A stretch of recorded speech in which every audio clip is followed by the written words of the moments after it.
The era of the Xianning goo monsters has arrived. Everyone can consume their lifespan to unlock goo monsters. Some have exceptional luck and can directly unlock the spring and autumn goo, capable of reversing time and space. Others unlock sword bones, becoming invincible sword immortals. Some even unlock the ability to pause time, allowing them to do as they please. In my past life, I had reached the level of a 7th turn powerhouse. However, after unlocking a colorless goo monster, I was unexpectedly killed by the goo insect it released. When I opened my eyes again, I found myself lying in a dim alley, having been reborn 30 years in the past. Reflecting on my past experiences, I realized I was once a 7th turn powerhouse with powerful goo insects by my side. How could I have been killed by a mysterious goo insect? What is its origin? Could my rebirth be connected to this goo insect? At this moment, I also discovered that I had lost all the goo insects and abilities I previously possessed, but my mental power remained. I quickly used my mental power to probe my body. Indeed, I found the crimson goo insect that had killed me, gripping my heart tightly with its claws. Yet, I felt no discomfort, as if this goo insect had merged with me. I vaguely sensed that a beast character was engraved on the back of this goo insect. I never expected to be reborn alongside it. As goo insects descended globally,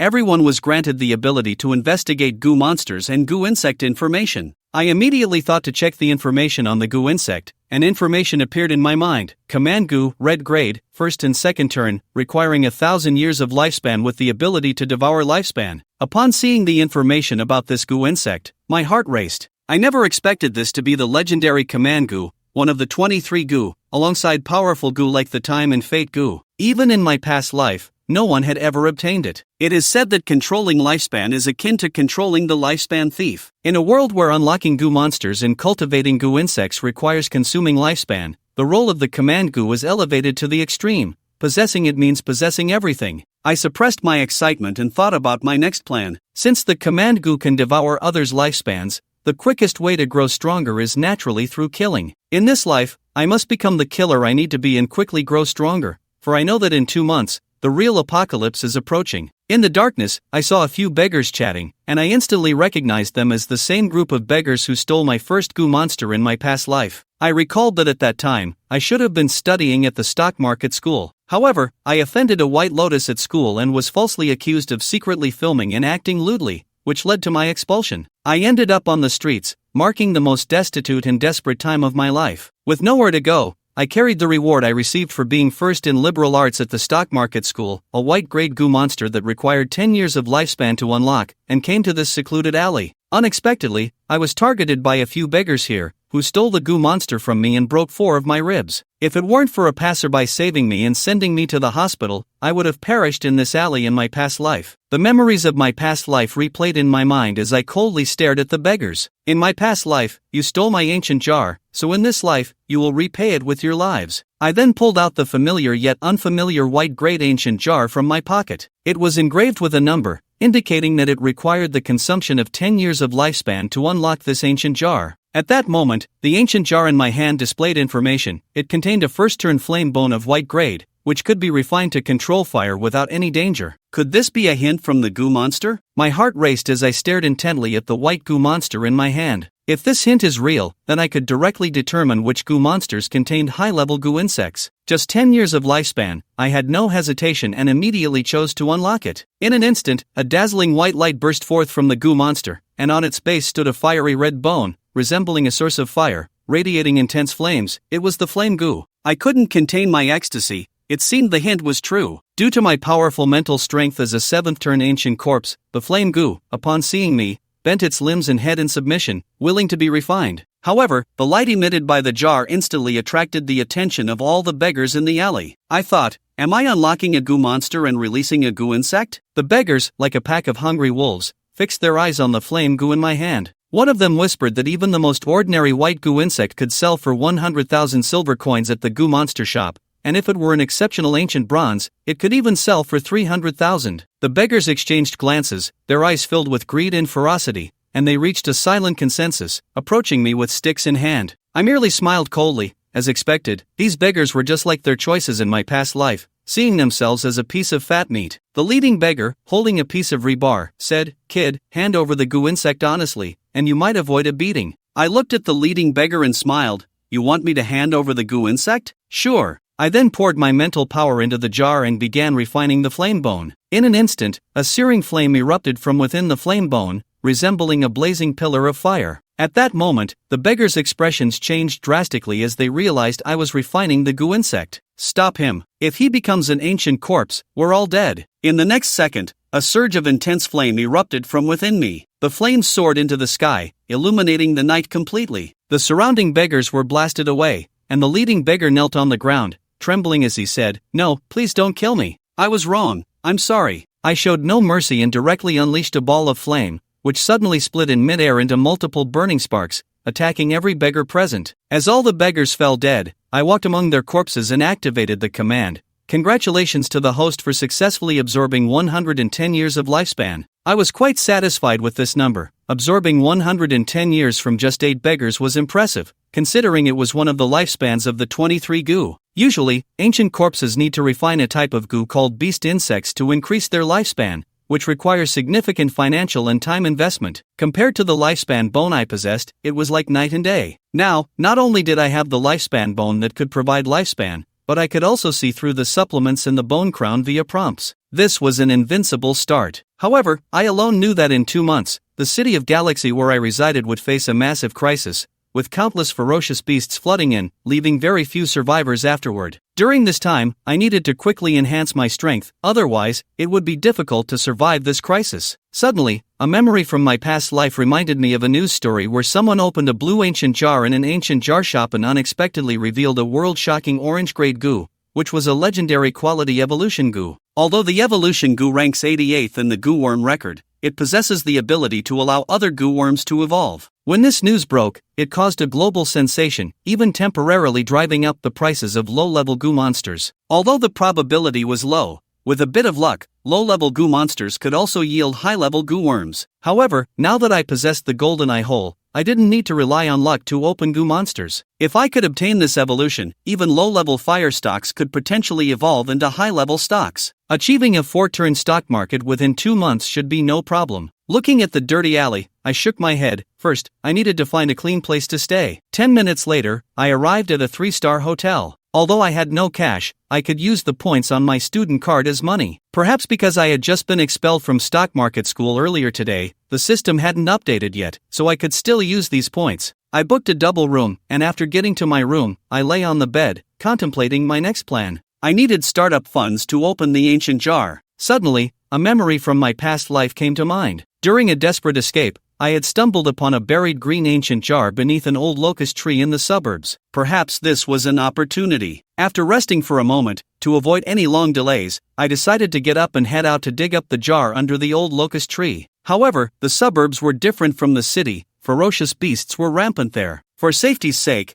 I decided to first undergo the second transformation of the flame bone. I sat down in place. The condition for the second transformation of the flame bone was 10 years of lifespan, and I currently had 121 years of lifespan remaining. Looking at the flame bone in my hand, I decisively underwent the second transformation. In an instant, 10 years of lifespan was injected into the flame bone, which erupted with a powerful blaze, its 2 antennae shaking vigorously, and the flames on its body became increasingly pure. It seemed the second transformation was successful. The second transformation of low-level goo worms was relatively easy. I used my mental power to examine the attributes of the flame goo. Its flame intensity doubled. Satisfied, I nodded. However, the third transformation of the flame goo was still somewhat difficult, requiring 100 years of lifespan and a flame bone. However, the third transformation of the goo worm would be a watershed moment, leading to a significant increase in strength. It seemed that I would have to wait until I finished the goo blockage before undergoing the third transformation. An hour later, relying on my past life memories, I arrived at the old locust tree in the suburbs. I turned around and quickly found the soft soil, which seemed recently dug up,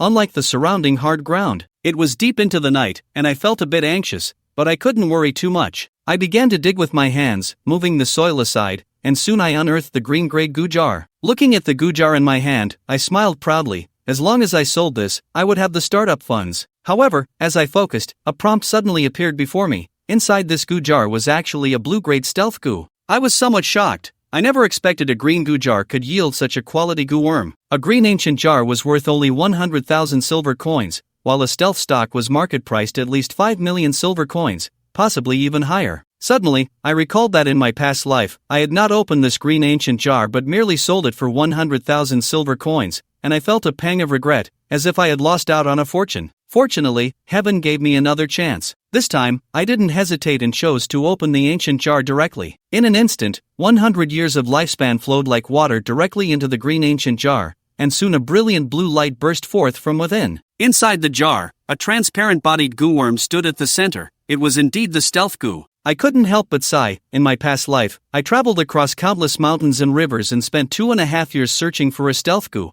which I eventually used for the 7th transformation. Although the stealth goo is a blue-grade worm, it is arguably the top-tier support among the blue-grade goo. After thinking for a moment, I decided to refine this stealth stock myself. Although I could trade it for more money to open evolution bones or other unknown goo worms, even if I opened a more powerful goo worm, it would be hard to find another stealth goo in a short time. Such rare goo worms are truly hard to come by. Just as I was about to refine this goo worm, a sudden roar echoed through the darkness. Fuck! I just buried the goo jar less than 10 minutes ago, and you dug it up already? Hearing the voice, Goo-won was taken aback for a moment, then quickly reacted. Wait a minute, this goo jar isn't wild? Goo-won looked down at the soft soil beneath his feet, the corner of his mouth twitching slightly. No wonder the soil was so loose, it had just been dug up. That makes sense. Goo-won turned around and saw a man dressed in black, with a shaved head, standing at about 6 feet tall, a scar running across his face, and a giant centipede wrapped around his waist. The man had a fierce expression, his face filled with anger. Goo-won raised an eyebrow. From his appearance,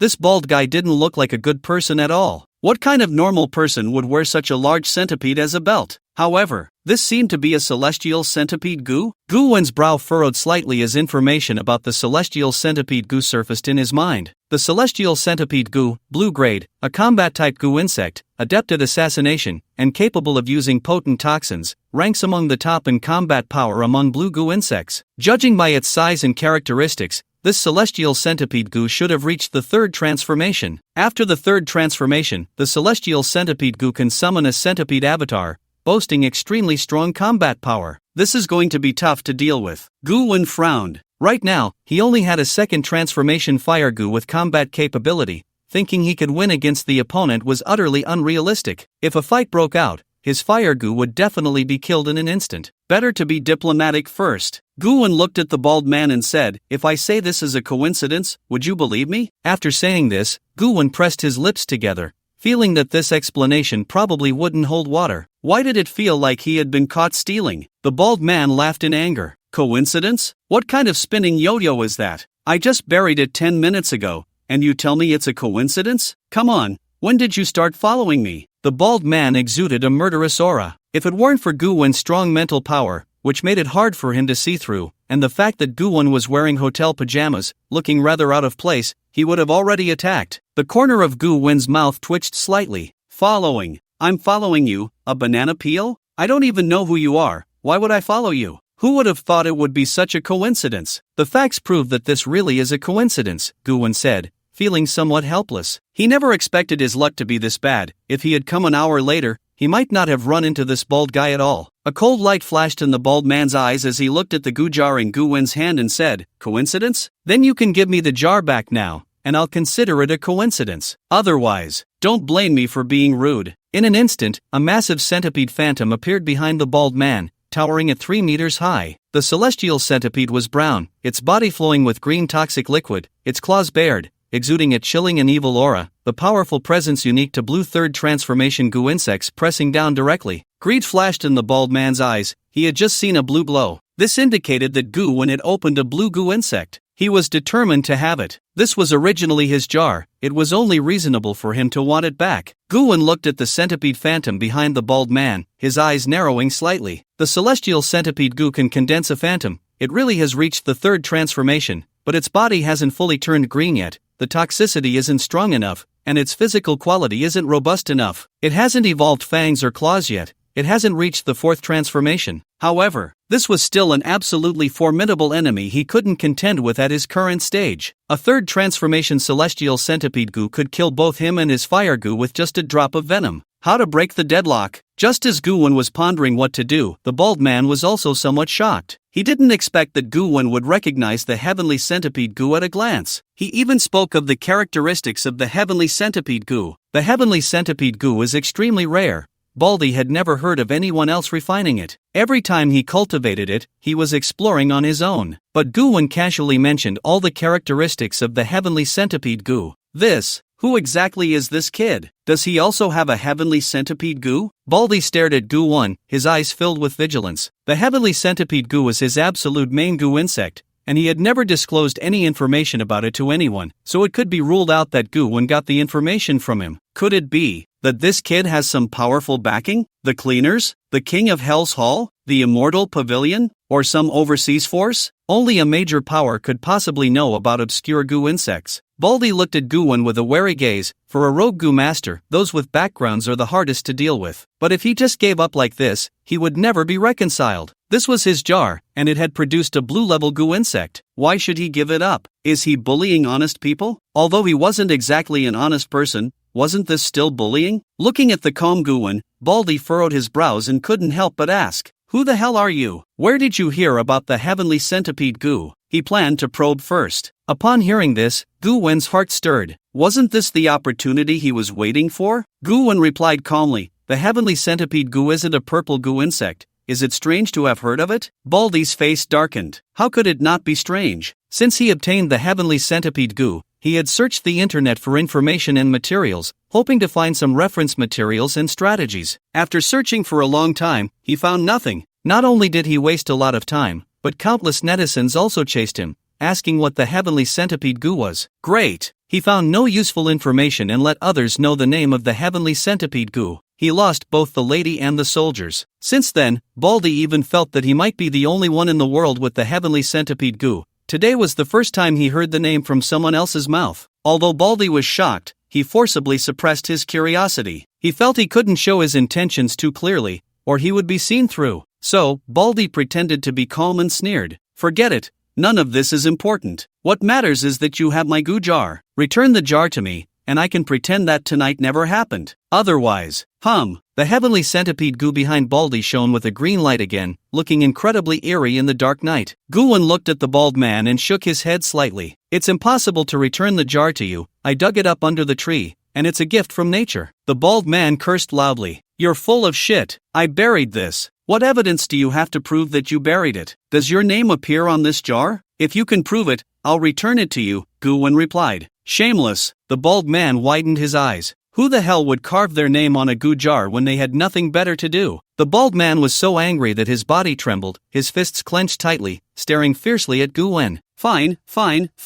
He made up his mind. No matter what Guwon's background was, he would fight first. Damn it! Otherwise, he wouldn't be convinced. As for what to do if he lost, he would run. If he couldn't run, he would die. Anyway, he absolutely wouldn't suffer this injustice. Seeing that the bald man was really about to make a move, Guwon spoke again. "The jar definitely can't be returned to you, but I can grant you a tremendous opportunity, worth far more than a blue goo worm." The bald man's fists were still tightly clenched, his gaze icy. "Opportunity? Why should I believe you?" Guwon replied. "Just because I recognize the heavenly centipede goo, which is an extremely rare type of goo worm, with no more than 10 in the world today. I think you should be very clear, right?" The bald man's expression changed slightly. Guwon's words struck a chord with him. If Guwon hadn't recognized the heavenly centipede goo and accurately judged its characteristics, he would have attacked Guwon the moment the shadow of the heavenly centipede goo appeared. The bald man's face was dark and uncertain, and he said again, "First, tell me what opportunity you want to exchange with me." Guwon's expression was calm. "Of course, it's an opportunity that can make you stronger,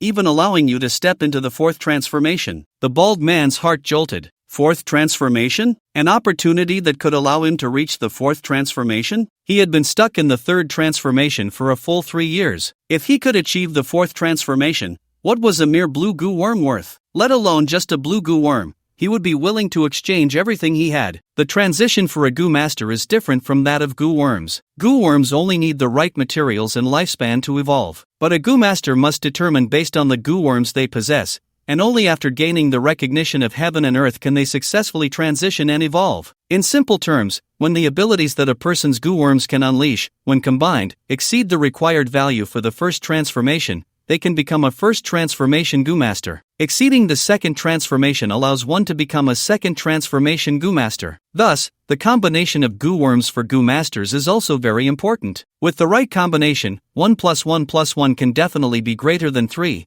and may even exceed 10 or 20. After successfully transitioning, each goo master also receives gifts from heaven and earth, enhanced mental strength, physical enhancement, rewards of goo worms, and various strange and wonderful forms of rewards, all kinds. There's nothing you can't think of that heaven and earth can't reward. Rewards are not limited to just one type. The specific amount given also depends on each person's luck. In a past life, there was a flat-chested beautiful girl whose reward included an increase in cup size. This seemingly useless reward made the beautiful girl happy for a long time. The main reason the bald man had been stuck in the third transformation for so long was that his main goo worm, the heavenly centipede goo, had already been cultivated to its peak. To reach the fourth transformation, he needed purple-level materials, which were priceless and hard to find. This left him with no hope of advancement. As for how to combine the heavenly centipede goo to unleash its strongest combat power, he was also at a loss, feeling his way across the river. Accidentally achieving the third transformation was already his limit, and now Guwon actually said there was a way to make him reach the fourth transformation. If this were true, he would be willing to call Guwon father. The bald man felt a surge of excitement, looking at Guwon, suppressing his inner restlessness and said, "If you can make me reach the fourth transformation, I am willing to turn hostility into friendship with you, and from now on, I owe you a favor." Guwon's expression remained calm. That's right, as long as they could communicate, it was good. The bald man's heavenly centipede goo had already been cultivated to its peak. What difficulty was there in reaching the fourth transformation? At this moment, the invisibility goo in the jar had already been successfully refined by Guwon. As long as Guwon wanted, he could use the invisibility goo to become invisible at any time. But Guwon didn't want to leave now. This bald man still had some value, perhaps he could take advantage of it. From now on, the rhythm would be controlled by him. Guwon looked at the bald man and said, "If I let you reach the fourth transformation, what can you provide me in return? You think a green jar is enough to exchange for an opportunity to reach the fourth transformation? You're overthinking it." The bald man snorted coldly. "If you can really make my centipede goo evolve to the fourth level, whatever you want, I'll give it to you. I'll even bring it from the mountains of knives and the seas of fire." Guwon looked thoughtfully at the centipede goo behind the bald man and then said, "No need for mountains of knives or seas of fire, just give me a drop of the centipede's venom, specifically the core venom from its abdomen. The core venom of the centipede goo is extremely valuable. Once lost, it would significantly reduce the combat power of the centipede goo, making this special material nearly extinct in the market. It is truly priceless and has no market." The bald man's brows furrowed. "Impossible.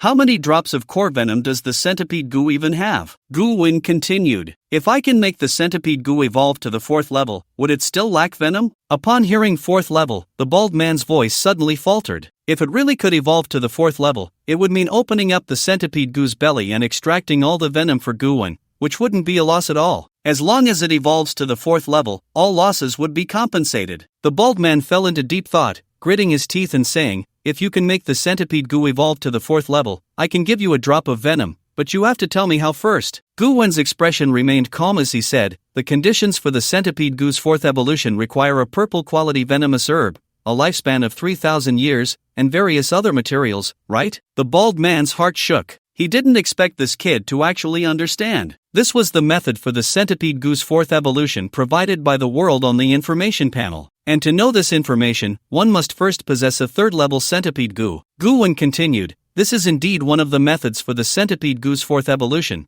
but the conditions are harsh. The venomous herb is not so easily obtained. As a high-level evolution material for most venomous goo insects, the venomous herb is valuable but has no market." The bald man suppressed the turmoil in his heart and said in a deep voice, "So what?" Guwon's lips curled slightly. "So, I have another formula for the centipede goo's fourth evolution. Goo insects are special and ever-changing, so there can't be just one evolution method. In his past life, Guwon had killed a fifth-level goo master, who possessed a powerful centipede goo, leaving a deep impression on him. Guwon had also seen another method for the centipede goo's fourth evolution among the spoils of that battle. Another method? The bald man's pupils slightly trembled. It was no secret in the world of goo masters that goo insects could evolve in multiple ways. Could it be he really had a chance for the fourth evolution? He had thought that in his lifetime, he would probably find it hard to seek the path to the fourth evolution. But unexpectedly, today he saw hope, and it was in a little thief who was trying to steal his jar that he found this hope. Under the moonlight, the bald man's heart raced, but he quickly calmed down and looked at Gu-won with a cold smile. Why should I believe you? What if you give me a fake formula? I won't gamble my centipede goo on that. Using a fake goo insect formula for evolution could lead to serious injury if lucky, or death if unlucky. The bald man, having calmed down, naturally dared not believe it. Gu-won's gaze was calm as he looked up at the sky and said,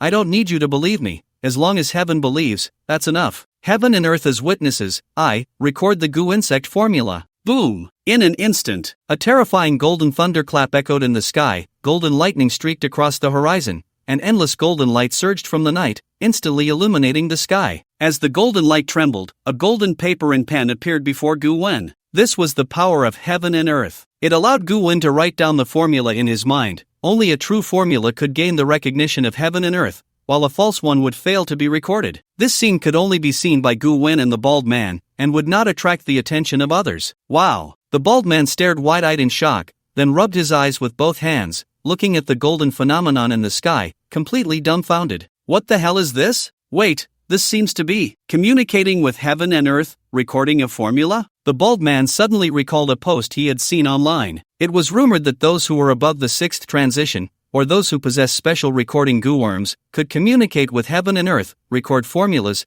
and create phenomena that would testify to heaven and earth. Anyone capable of such abilities was certainly not simple. They were either top-tier goo masters or possessed powerful recording goo worms, at least of orange grade, with noble status and limitless potential. He never expected this little thief who stole jars to be so terrifying. No, perhaps he couldn't be called a little thief anymore. The corners of the bald man's mouth twitched slightly as he looked at Gu-won, filled with resentment in his eyes. Why, if you are so powerful, do you still come to steal my green jar? Is my green jar more fragrant than others? But doesn't this mean that Gu-won really intends to give him the 4-transition sky centipede goo formula? Could it be that he really has hope for the 4th transition? Thinking of this, the bald man's breath quickened involuntarily. He looked at Gu-won amidst the golden light, unable to help but swallow hard, murmuring, if this is true, I'd be willing to be your son. Seeing the bald man's reaction, Gu-won's lips curled up slightly. Although he was not a special recording goo worm owner and was not a 6th transition strongman, he had achieved the 7th transition in his past life,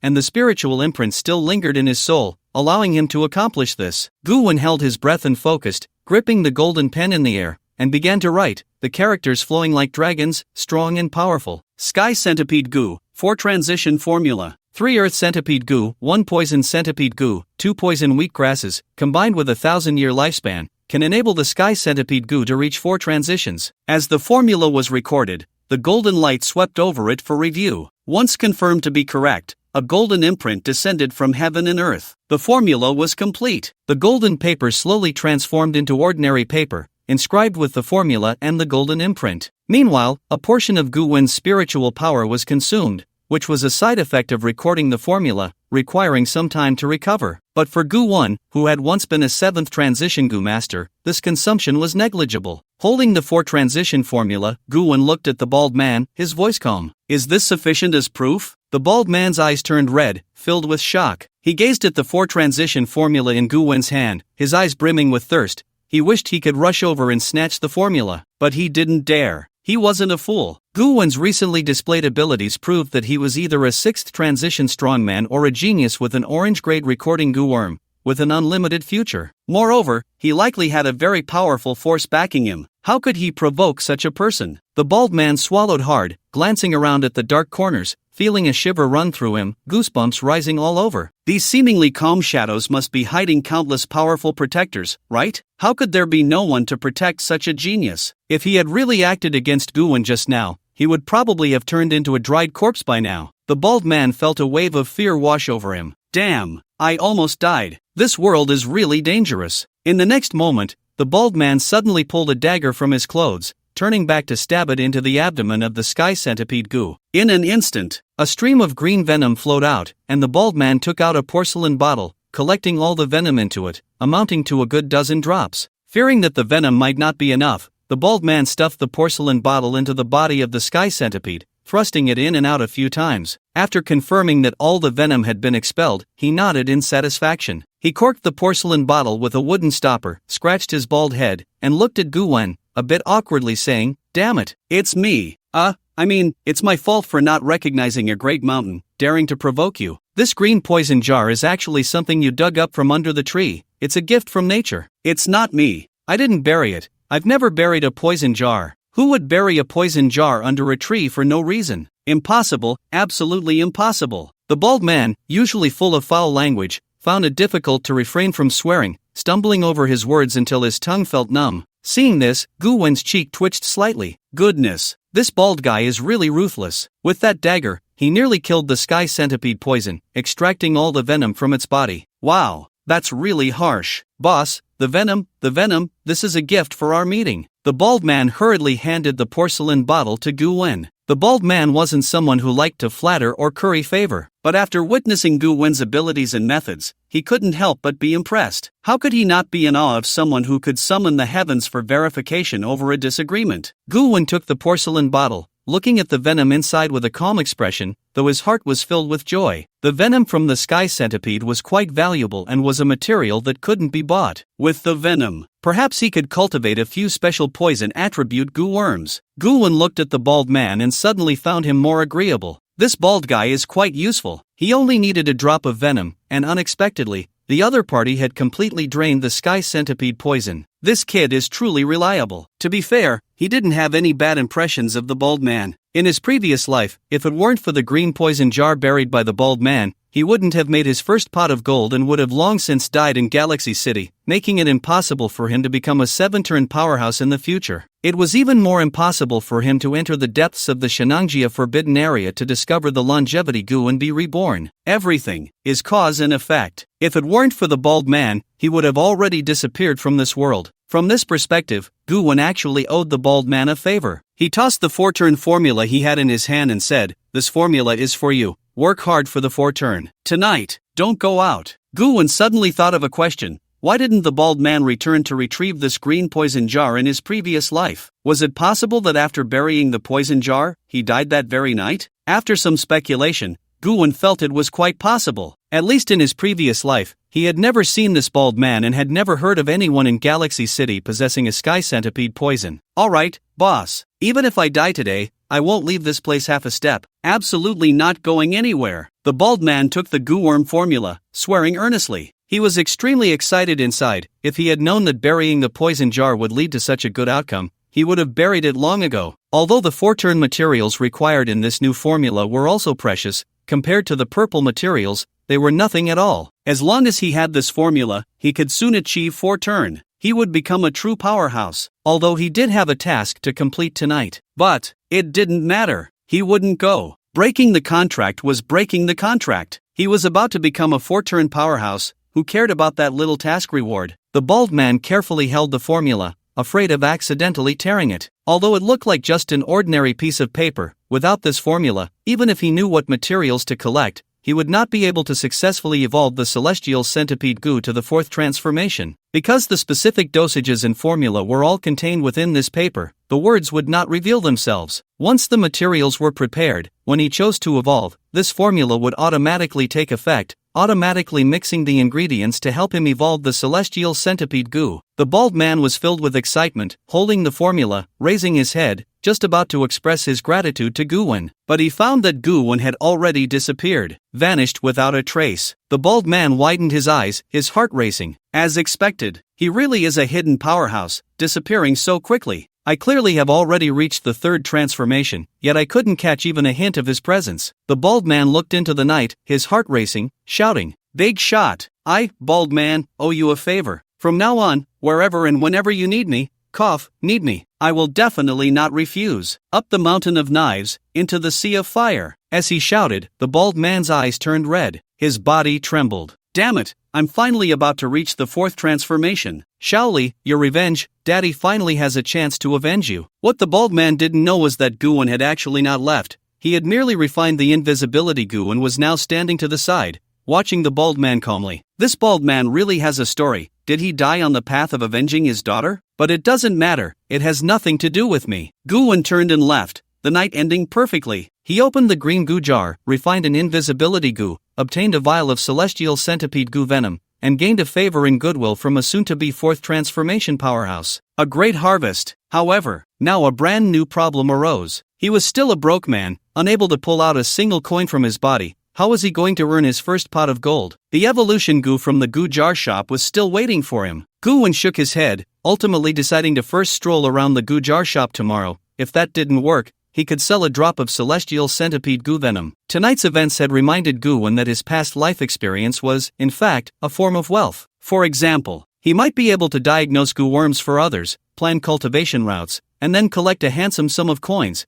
That wouldn't be unreasonable, right? As far as Goo-won knew, matching, planning, and diagnosing goo worms had always been an industry. Moreover, the masters deeply involved in it always charged exorbitant fees. Some well-known ones even demanded tens of millions of coins. But how much real knowledge these so-called masters had was hard to say. Those truly powerful would seek guidance from genuine 5th or 6th transformation goo masters. Only those who were wealthy but lacked connections and power would seek out these masters. But Goo-won could be sure of one thing. He himself was definitely a genuine master. A former 7th transformation powerhouse. Very stable. In the blink of an eye, Goo-won, wearing pajamas, returned to the hotel. The JK girl at the front desk saw Goo-won and immediately broke into a sweet smile, greeting him. "Brother, you're back. Did you just go out for a late-night snack?" The JK girl was still very enthusiastic, although Goo-won's behavior of going out in pajamas late at night seemed strange to her. But that didn't matter. What was important was that Goo-won was a student of the Goo Master School, a future Goo Master. Isn't it normal for Goo Masters to have a few peculiar habits? Looking at the JK girl, a small thought suddenly arose in Goo-won's heart. Such a cute girl. She must look beautiful when she cries, right? So, Goo-won shook his head, walked to the front desk, and softly sighed. "No,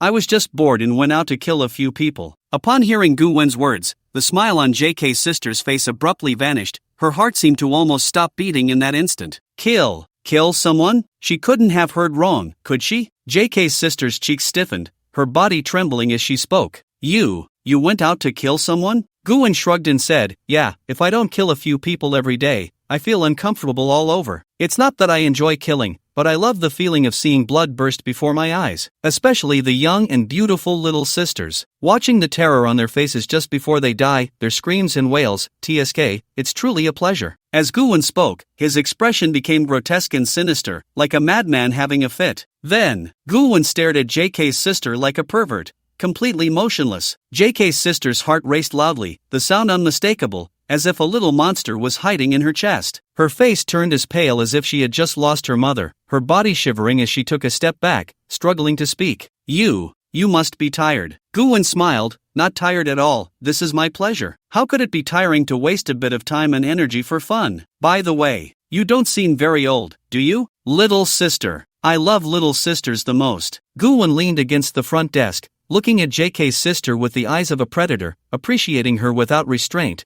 making JK's sister tremble and shudder. JK's sister was on the verge of tears, her voice choked. "Brother, I'm not a little sister anymore, I just look young. I'm already 30. Upon hearing this, Goo-won feigned disappointment, furrowing his brow. "TSK, 30, huh? Boring. I'm leaving." Goo-won shook his head and turned to walk towards the elevator, appearing somewhat disappointed. Watching Goo-won's departing figure, JK's sister's body went limp, collapsing to the ground. Her face was pale, her heart pounding, tears welling up in her eyes. "Woo-woo, I almost died. I will never flirt with students from the Goo Master School again, and those Goo Masters, they're all perverts. Woo-woo." In the elevator, Goo-won's lips curled slightly, a hint of a smile. Little sisters at this age are still quite cute. As an ordinary person, she actually wanted to flirt with someone who seemed to be a Goo Master. Such things, in just a few years, no one would dare to do. Because, in a few years, everyone would understand. Goo Masters could be even more dangerous to ordinary people than ferocious beasts. Many bloody Goo insects require human lives as sacrifices to upgrade. In his past life, Goo-won had a particularly vicious and bloody Goo insect, which needed to kill many people for each upgrade. But although Goo-won wasn't a good person, he couldn't bear to kill his own countrymen. At least, if his compatriots hadn't done anything wrong, there was no need to kill them. So, Goo-won quietly took a trip to the East Japan, and returned with a full load. Let's put it this way. This Goo insect, which could only evolve through life sacrifices, was directly upgraded to the maximum level by him. After returning to his room, Goo-won turned on the TV, tuning into the Galaxy City channel, he needed to gather more information about the internal affairs of Galaxy City. Just like many financial practitioners would watch the news broadcast at the same time before the arrival of goo insects, these seemingly useless and even somewhat boring news stories might be filled with benefits for goo masters. The frequency of ferocious beast activities near Little Tang Mountain in Galaxy City has increased, suspected to be a secret realm. Ordinary people and low-level goo masters should not approach Little Tang Mountain without permission. Life is paramount. Suspicious traces of a dragon have been found in the Qingyuan River of Galaxy City. The cleaners have dispatched personnel to investigate. Please keep your distance, citizens. Lu Hao, the strongest of Galaxy City and head of the cleaners, has successfully led them back from the Lizard Mountain secret realm,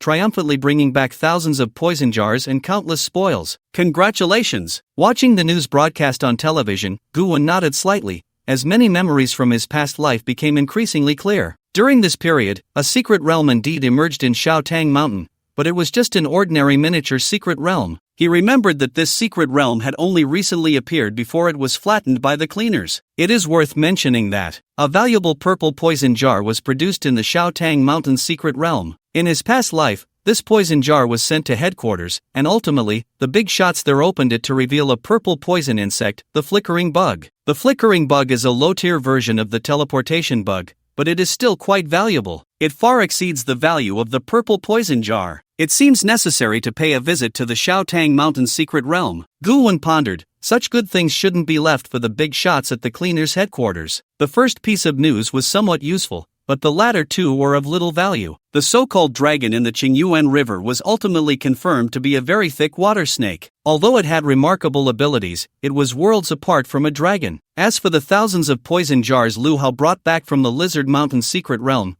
they actually had a bit of value. In his past life, someone revealed that the blue poison jars that opened to evolve bugs in the poison jar shop were actually sold by Lu Hao to the shop. Lu Hao was actually quite unlucky. A bunch of worthless poison jars were left in the bureau, while the most valuable ones were sold off. After the evolution bug was opened, Lu Hao faced a lot of complaints. After watching the news, Guwen shook his head and prepared to sleep. For him, it was crucial to first get his hands on the evolution bug. As long as he obtained the evolution bug, he was confident he could break through to a third-tier bugmaster before the crisis in Galaxy City arrived, perhaps even achieve a fourth tier. Just as Guwen lay down, he suddenly heard a heart-wrenching woman scream from next door. The bed creaked, and the woman's voice was filled with pain, yet very rhythmic. Guwen's face darkened as he checked the time. Damn it! It was indeed late at night, the time for discussing life. The screams grew louder, and the commotion became more frenzied. Guwen was certain that something extravagant was happening next door. It was definitely not just a normal lovemaking session. Guwen turned over and forced himself to sleep. With his strong mental power, falling asleep was quite simple for him. Yet even so, it took him a full 10 minutes to drift off. The next day, Guwen got up and cast a resentful glance at the next room. If it weren't for his rebirth and his relatively good temper, those who disturbed his sleep would already be two corpses. After a quick wash,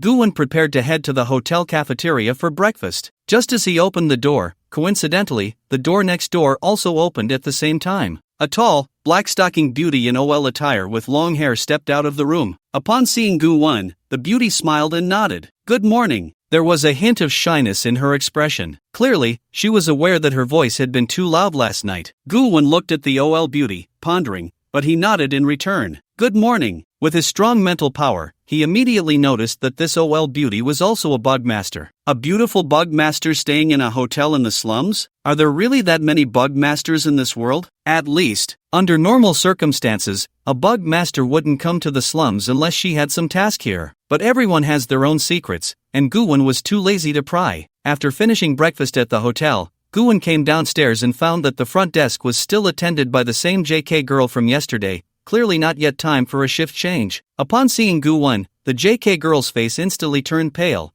losing all the warmth she had shown the day before. Guwen looked at her and revealed a meaningful smile before turning to leave the hotel. A new day was about to begin, and it was time for him to earn some money. As for how to make money, he already had some ideas in mind. The JK girl, startled by Guwen's smile, turned even paler. She picked up the phone at the front desk and tearfully said, "Boss, I need to take a half-month leave." An hour later, Guwen arrived at Gu Master Street in the Western District of Galaxy City. The Western District was developed later, filled with towering skyscrapers and a strong sense of technology, everything looking quite novel. This area was also known as the Wealthy District, where almost all the rich and powerful people lived. Goo Master Street was specifically designed for Goo Masters, where everything they needed could be purchased. But 3 years later, whether in the eastern or western district, everything would turn to ruins. Galaxy City would completely fall into a wasteland amidst the chaos of ferocious beasts, becoming a part of history. At this moment, Goo-won was walking calmly down the bustling Goo Master Street, holding a flag with printed words: Goo Insect Diagnosis, Goo Insect Treatment, Goo Insect Evolution, Goo Insect Pairing, Legendary Master, Life Teaching. If I can't help you, I won't take a penny. Only helping 3 fated individuals, those without fate. Please do not disturb.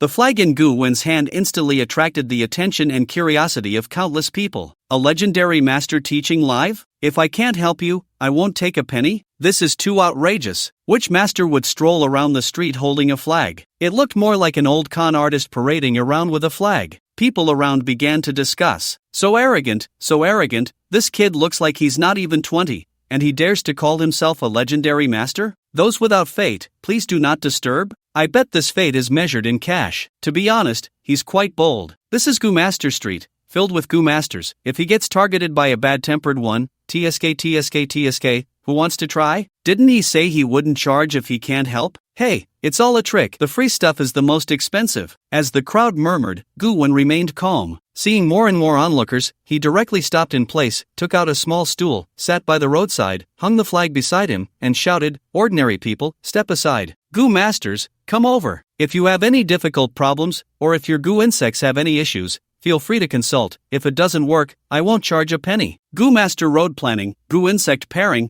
come for consultation. Today, I will only see 3 fated individuals, those with fate, hurry over." As Goo-won shouted, others couldn't help but laugh. Ha ha ha, which master stands by the roadside shouting for attention? This is too low class. No way, I want to see which fool will get scammed today. This kid is really audacious. Scamming money is one thing, but he dares to come to Goo Master Street. Where are the security guards? Why haven't they kicked him out yet? Just then, a hot girl wearing denim shorts and a white t-shirt approached, her ample chest and skin as white as milk, looking quite striking. The hot girl had long wine-red hair tied behind her, and her long, fair legs caught everyone's attention. She looked at Goo-won with a cold voice. "I heard you can treat Goo insects? Then take a look at my Goo insect and see how it's doing. If you can cure my Goo worm, I, Evolutionary, will advertise for you for free, letting all the Goo Masters in the Galactic City come to you for treatment. If you can't do it, then don't come here to swindle." Yi Ziqing's expression was icy, clearly in a bad mood. She had come here to cause trouble. Upon hearing Yi Ziqing's name, the people around were also surprised. Wow, it's actually Yi Ziqing. Isn't she one of the cleaners? Yes, I remember. She's the most beautiful one among the rumored cleaners. Tisk TSK, she's a third-turn Goo Master. I didn't expect this little swindler to be in such a dire situation. Her first client is a third-turn Goo Master. I've heard Yi Ziqing's main battle Goo worm was injured, and she contacted countless masters who could heal Goo worms, but all received the same answer. There's no hope. Ha, I want to see what this little swindler will do. Countless top healing masters in Galactic City couldn't treat this Goo worm. Even if this little swindler has a bit of skill, she'll end up crying. Goo-won saw Yi Ziqing appear, the corners of his mouth slightly rising. TSK. Yi Ziqing. He was very familiar with this name. In his past life, when Galactic City was destroyed, Yi Ziqing was one of the few surviving Goo Masters, later entering the Goo Master headquarters for further training, ultimately breaking through to the 5th turn. The ending was a bit tragic, as she was captured by a group of evil Goo Masters to be used as a furnace. Reduced to a furnace for evil Goo Masters, the outcome was naturally one of torment and manipulation. At that time, Goo-won had also joined the cleaners, and while executing a mission to eliminate evil Goo Masters, he happened to see Yi Ziqing's corpse. However, at that time, Yi Ziqing was not wearing any clothes. In that sense, Goo-won could be considered to have avenged Yi Ziqing, but unfortunately, she was unaware of this kindness. Goo-won looked at Yi Ziqing and calmly said, "Where's the Goo worm?" Yi Ziqing snorted coldly. "You won't give up until you reach the Yellow River." Whoosh! A flash of light appeared in Yi Ziqing's hand, and a white Goo worm appeared. The Goo worm was pure white, slender, with pitch-black eyes, about the size of a grain of rice, and the most striking feature was its pair of wings as thin as cicada wings, though the left wing was damaged, as if a large piece had been broken off. Goo-won looked at the Goo worm and immediately judged. Third-turn Gale Goo, a blue Goo worm, can significantly enhance a Goo Master's speed in a short time, and after reaching the 5th turn, it can grant the ability to fly, compatible with many flying-type goo worms, allowing for mutual synthesis and evolution. Seeing Guwon recognize the Gale Goo, Yi Ziqing's eyes flashed with surprise. She had thought Guwon was just a con artist, coming to cause trouble out of fear that someone would be deceived. But unexpectedly, Guwon actually had some knowledge, able to recognize the Gale Goo at a glance and even provide many core details about it. For instance, that the 5th turn Gale Goo could fly, which she had learned from a 5th turn expert. She didn't expect this street-side little swindler to know that too. The bystanders exchanged glances, a bit confused. Gale Goo? Is this big white worm a Gale Goo? I've never heard of it. That's because you lack knowledge. The Gale Goo is among the top and blue goo worms, capable of explosive speed in a short time, a very strong combat-type goo worm. But this kid seems to have some skills? Could he not be a swindler? I've heard of the Gale Goo, but I didn't know it could let someone fly after reaching the 5th turn. That's news to me. The crowd murmured among themselves. Yi Ziqing suppressed her surprise and coldly snorted again. So what if you guessed right? Can you treat it? Guwon looked at the Gale Goo in Yi Ziqing's hand, his expression calm, and said lightly, if I'm not mistaken, you must have been forced into a desperate situation during battle, compelled to use the Gale Goo to its full capacity, which led to the breakage of one side of its wings. Yi Ziqing's pupils dilated slightly, clearly surprised. She never expected that Guwon would actually get everything right. Soon, Yi Ziqing calmed down and said, are you just hearing things? The injury of my main battle goo worm is not a secret. Many people entered the Lizard Mountain's secret realm at that time, and many saw it. Guwon's forehead twitched with annoyance. Miss, are you overestimating your own fame? Whether your main battle goo worm is injured or not has nothing to do with me. Who has the time to dig into your news? Are you crazy? Is it going to be treated or not? Guwon really wanted to operate on Yi Ziqing's head to see what was inside. It wasn't just her Gale Goo that needed treatment, she herself did too. The crowd around them gasped, their eyes lighting up. This kid has some guts. He even dares to scold a 3rd turn Goo Master. Yi Ziqing's expression changed slightly, her anger rising, fists clenched. As a dignified 3rd turn Goo Master and a beautiful woman, no one had ever dared to speak to her like this in her life. Yi Ziqing tightened her fists, her gaze icy as she said, you better be able to cure my Gale Goo. If you can cure my Gale Goo, I will publicly apologize to you. Yi Ziqing tossed her fiery red hair, her expression cold and arrogant. Guwon rolled his eyes. If you're going to treat it, then do it. Stop whining. Guwon walked up to Yi Ziqing, casually glancing at her large goo worm, unable to help but click his tongue. TSK. A cold light and anger flashed in Yi Ziqing's eyes. What are you looking at? Guwon replied confidently, of course, I'm looking at this big white worm. This Gale Goo is so plump. How did you raise it? Don't you know to control its food intake? The Gale Goo belongs to the speed type. If you raise it so fat, how can it utilize its speed advantage in battle? Do you think you're raising a pig goo? To put it bluntly, if your Gale Goo were a bit thinner, its cicada wings wouldn't even break. With such a fat body and such thin cicada wings, it's a wonder it can perform at all. Guwon spoke in a tone of disappointment, unable to help but criticize Yi Ziqing for not understanding any theoretical knowledge and raising her Gale Goo so fat. For a goo worm to unleash its full potential, even up to 200% of its strength, the Goo Master must control the worm's condition, size, and appearance for proper nurturing. Guwon looked young, but when he spoke, he seemed quite mature, and yet he made a lot of sense. The audience around them was captivated. How reasonable. So it turns out this Gale Goo is too fat? After Guwon finished speaking, Yi Ziqing felt a jolt in her heart. She suddenly remembered that a 5th turn Goo Master had visited Galaxy City before and, upon seeing her Gale Goo, casually advised her not to feed it too much, or it would affect its performance and strength. At the time, she didn't pay much attention, thinking the master was joking, as she was quite fond of feeding her Gale Goo to prevent it from starving. But, unexpectedly, today she heard the same thing from Guwon. Could it be that her Gale Goo was injured because she fed it too much? Yi Ziqing looked down at the Gale Goo in her palm, a hint of guilt surfacing in her eyes. It was her fault. Yi Ziqing had already accepted Guwon's words in her heart, but she still felt a bit unconvinced and said, so what? The process doesn't matter. What's important is that it is already injured. Can you treat it? To be honest, I came to Goo Master Street today to visit the best Goo doctor in Galaxy City, Mr. Lu Qianhua. Mr. Lu has already sentenced the Gale Goo to death. Shattered bones from the Gale Goo, lost vitality, unable to recover. It's beyond saving, absolutely incurable. Unless you're a 5th-tier Goo doctor. After Yi Ziqing finished speaking, a dim light flashed in her eyes. She would rather Guwon be right, would rather publicly apologize to Guwon, and she hoped Gu-won could save his gale goo. But the facts proved the gale goo was truly beyond saving. Gu-won rolled his eyes at Yi Ziqing and said irritably, "I don't think I ever said your gale goo couldn't be treated, did I? What does Lu Qianhua say matter to me? Just because he says it can't be treated, it can't be? This gale goo can be treated, I say so." As soon as these words were spoken, it stirred up a storm. The eyes of the crowd around them lit up, and one by one, they began to mock with cold laughter. "Heh, I originally thought this kid had some skills,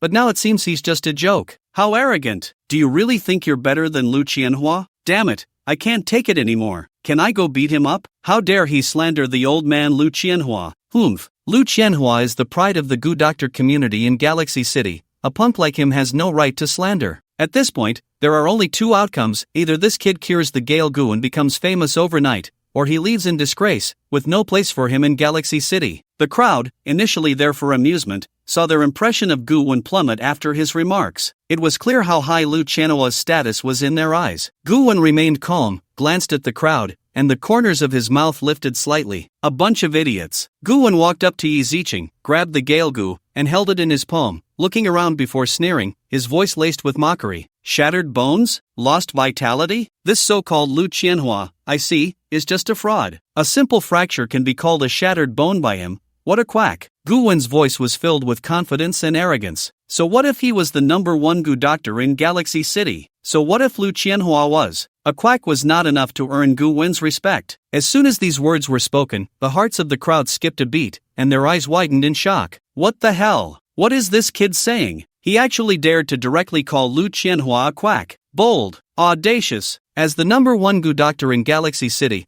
although Lu Qianhua lacked innate spiritual power and had only reached the first-tier Gu Master in his lifetime, he was considered a living fossil in the medical field of Galaxy City. He had read countless books on Gu insects and medicine, and had researched numerous ailments and injuries related to Gu insects. Countless Gu Masters in Galaxy City had benefited from Lu Qianhua's expertise. This kid was so bold as to publicly insult Lu Qianhua as a quack. Did he not want to survive in Galaxy City anymore? Even if Lu Qianhua had a generous heart and didn't want to stoop to his level, the Gu Masters who had once benefited from Lu Qianhua would not let him off easily. Yi Ziqing's expression also changed slightly. She hadn't expected the situation to escalate to this point. Had she known, she would never have stepped forward. If something really happened to Gu-won, it would be her fault. Under the shocked gazes of the crowd, Gu-won remained calm and turned to them. "Who has Gu insect life liquid? Bring me a vial." The crowd quickly took a step back. Regardless of whether they had it or not, they dared not get involved with Gu-won. This kid had offended Lu Qianhua. The future would likely be bleak for him in Galaxy City. Yi Ziqing came to her senses, hesitated for a moment, and finally took out a vial of Gu insect life liquid from her storage device, saying, "I have it, but the Gu insect life liquid can only treat external injuries and restore vitality. The Gale Goo has suffered permanent damage. The life liquid is useless," Gu-won said calmly as he took the Gu insect life liquid. "Fool, I've told you that the Gale Goo has not suffered permanent damage. It just needs to use mental energy to guide the life liquid to nourish and repair the injured area." Gu-won opened the life liquid and casually poured the entire vial over the Gale Goo, as if giving it a bath. Seeing this, Yi Ziqing hesitated to speak, ultimately saying nothing. Normally, using life liquid on a Gu insect requires it to be applied drop by drop, otherwise, the Gu might not absorb it properly and could suffer from nutrient overload. But her Gale Goo was already in this state. She might as well try to save it. Even if the Gale Goo was truly going to be eliminated, at least she had given it a hearty meal before its demise. With this thought, Yi Ziqing's expression grew even dimmer. At that moment, a miraculous scene unfolded. The life liquid on the Gale Goo slowly divided into tiny droplets, appearing lively and transparent, as the droplets lined up and gradually flowed toward the Gale Goo's cicada wings. Like moths to a flame, they surged into the cicada wings one after another. After the life liquid was injected, the cicada wings gradually emitted a faint life aura. The wings, which had seemed broken and lifeless, slowly began to show signs of life once more. They started to move. Witnessing this, Yi Ziqing trembled, unable to believe her eyes. The onlookers around her were equally stunned. Everyone stared at the miraculous scene, not daring to blink. No way. Lu Qianhua had already declared a death sentence. Could a miracle really be happening? Impossible. Under everyone's gaze, as drop after drop of life liquid was injected into the cicada wings, the once damaged wings finally began to grow slowly. It was like a small grass sprout just revealing its branches, growing faster and faster. After several dozen seconds, the previously damaged cicada wings had truly grown back. perfect and flawless. The gale goo also showed an expression of enjoyment, its little eyes filled with delight. Gug. Clearly, Gu Wen's treatment made it very comfortable. Yi Ziqing used her mental energy to sense the state of the gale goo and discovered that the injuries on its cicada wings had completely healed. It was in excellent health. Yi Ziqing's pupils shook, and she swallowed hard, raising her beautiful eyes to look at Gu Wen, biting her lip in disbelief. He actually did it. The other spectators were even more dumbfounded, their eyes wide open. Holy crap, I can't be seeing this wrong, can I? The goo insect life liquid actually has this effect? No one said the life liquid could regenerate broken wings. A bunch of fools, can't you see? He's using extremely strong mental energy to control the life liquid. The difficulty. Holy crap, this kid can't be a hidden fifth turn goo master, can he? The illness that Lu Qianhua can't cure, he can. This kid can't be stronger than Lu Qianhua, can he? Holy crap, this incredible control, Lu Qianhua is nothing. The title of the #1 goo doctor in Galaxy City is about to change hands. Big shot, take my knee. Awesome. In just 30 seconds, Gu Wen successfully repaired the cicada wings on the back of the gale goo. Such an impressive feat was enough to earn the worship of everyone present. The crowd's eyes were filled with a hint of fervor. Such an incredible medical expert. How could they not admire him? However, it seemed that medicine was just one of the many things this expert excelled at. The crowd once again turned their gaze to the banner beside Gu Wen, looking at the words on it, their eyes lighting up, their hearts ablaze. Although most of their goo worms were not injured, they could still consult Gu Wen about some other issues. For example, goo worm combinations, goo worm evolution. Such a big shot must be very skilled at this, right? At this moment, Gu Wen's expression was calm as he returned the gale goo to Yi Ziqing and said, "How is it?" Gu Wen truly looked down on the medical standards of Galaxy City. In his previous life, he was not a professional goo doctor, just a seventh-turn big shot with a bit of medical knowledge, and even he could heal the cicada wings of this gale goo. Yet, in such a large Galaxy City, no one could do it. The so-called #1 goo doctor even misjudged the condition of the gale goo. TSK. A bunch of trash. Yi Ziqing's body trembled slightly, and a surge of profound principles in her chest shook with her excitement, causing Gu Wen's gaze to involuntarily glance down. Ahem. It wasn't that he was a lecher. It was just human nature. Yi Ziqing looked at the healthy gale goo, her heart filled with immense excitement. She raised her head to look at Gu Wen, her beautiful eyes brimming with fervor, admiration, and excitement. In the next second, Yi Ziqing directly bowed to Gu Wen, her attitude sincere, her tone filled with guilt. "I'm sorry, Senior." This bow. The scenery was infinitely beautiful. Gu Wen's expression remained calm as he said lightly, "No need to say sorry. What about the consultation fee?" He didn't come here to hear others say sorry, he came to collect money. Oh, right. Yi Ziqing quickly rummaged through her storage device, and soon her face turned red as she shyly said, "I'm sorry, Senior, I only have a little over 3 million silver coins on me. I know this isn't enough to pay the consultation fee, but I will definitely give you more money in the future. Besides, I also owe you a favor." 3 million was a price Yi Ziqing found too embarrassing. She even felt a bit ashamed to present it. Her main battle goo worm had been with her for so many years, let alone 3 million silver coins, even 10 million silver coins, she would definitely treat it. A first-turn gale goo was worth as much as 3 million silver coins, not to mention the 3-turn gale goo that had a deep connection with her and had been honed over the years. Gu Wen's eyelids twitched slightly. Was it really 3 million silver coins already? Do doctors make this much money? TSK. No wonder so many fraudulent old-timers like to be doctors. It's easy to earn patients' money. Gu Wen looked at the savings card Yi Ziqing handed over, and without any hesitation, he accepted it. This was what he deserved. "I've accepted the consultation fee, no need for the favor. Just remember, don't feed the gale goo so much in the future." Yi Ziqing's face flushed as she lowered her head. "Yes, Senior." At this moment, Yi Ziqing seemed to have been successfully trained by Gu Wen, her heart filled with respect and admiration for him. When she was in despair, Gu Wen appeared like a savior, giving her hope, and he was so young and handsome. Yi Ziqing's fondness for Gu Wen naturally soared. Just then, a man in a red t-shirt walked in from the crowd. He had short hair and looked somewhat sunny and handsome. He smiled at Yi Ziqing and said, "Ziqing, I just went to ask my master. My master is willing to try using top-grade materials to treat your gale goo again,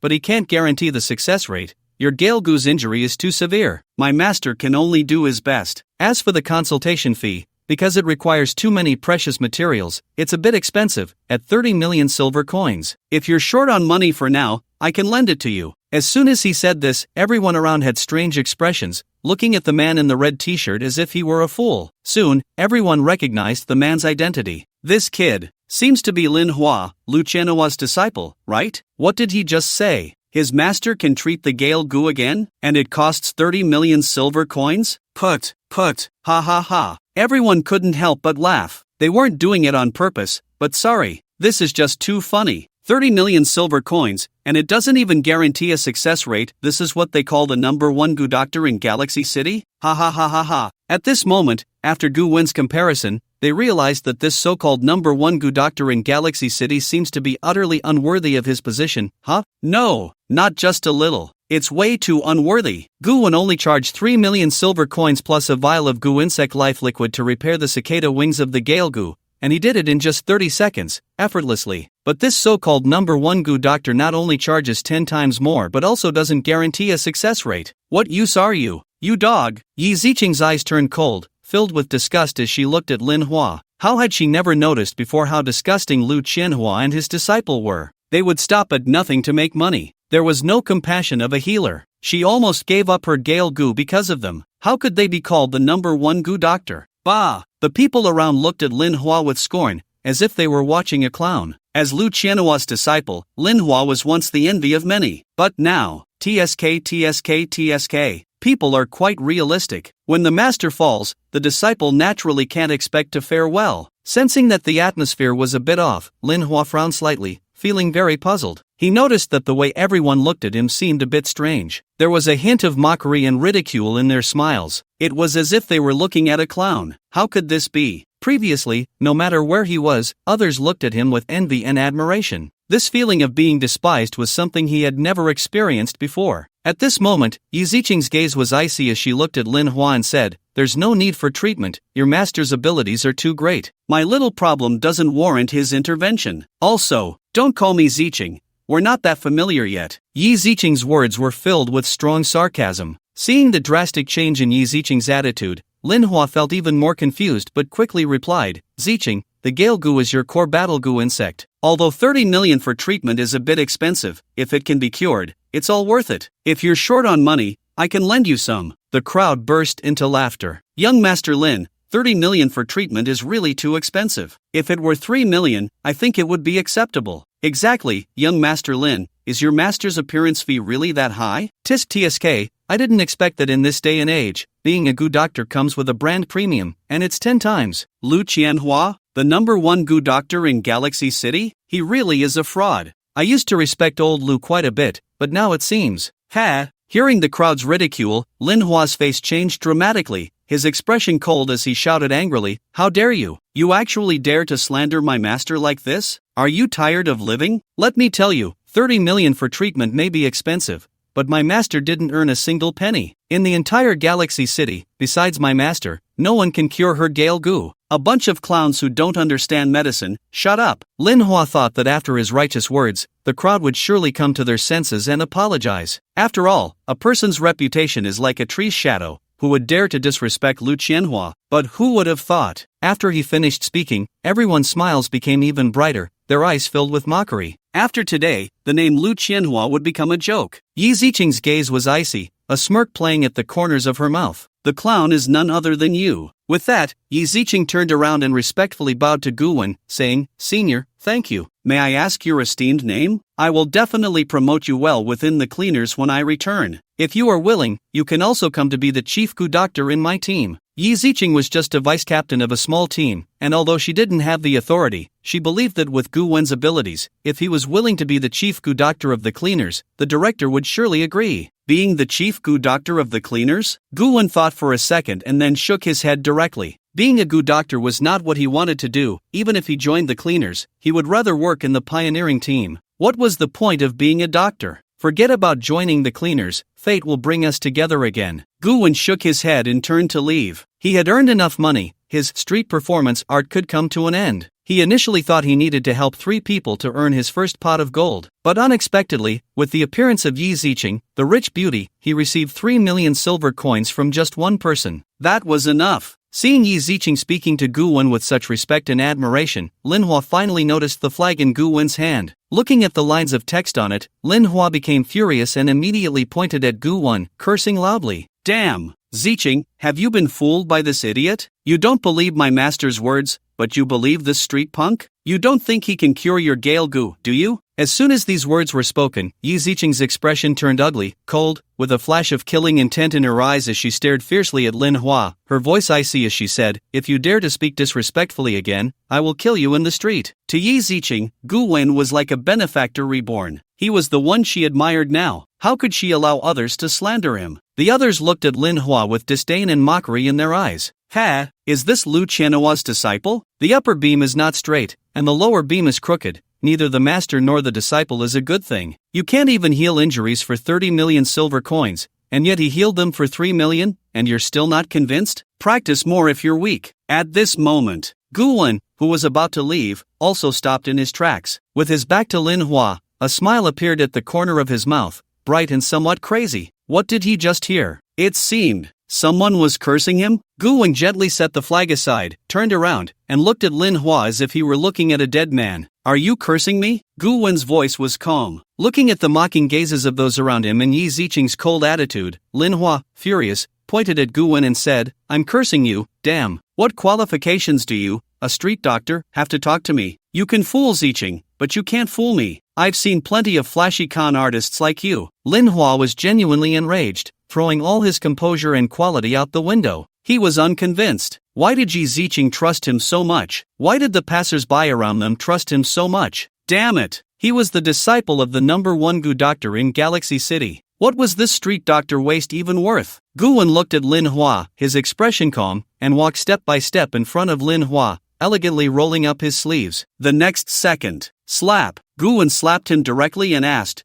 You cursed me? Seeing this scene, everyone around widened their eyes. What the hell? Something's not right. Lu Qianhua's disciple was beaten? Damn, impressive. Lin Hua had a noble status. People generally didn't dare to provoke him not just because he was Lu Qianhua's disciple, but also because he had a father who was a chairman. The Lin Group, a pharmaceutical giant in Galaxy City. The group even employed several fourth-turn Gu masters. Who would dare to hit the young master of the Lin family? Lin Hua's face instantly flushed red. He was stunned by the blow, looking at Gu Wen in disbelief. You dare to hit me. Slap. Gu Wen delivered another slap, looking at Lin Hua. I ask you, did you insult me? Lin Hua trembled, his eyes reddening. No one had ever dared to treat him this way since he was a child. Your mother. Slap. Gu Wen slapped him again, impatiently. Do you understand manners? Try saying another dirty word. Damn it, someone like me with manners would never curse, damn it. This slap brought tears to Lin Hua's eyes, his body shaking. You,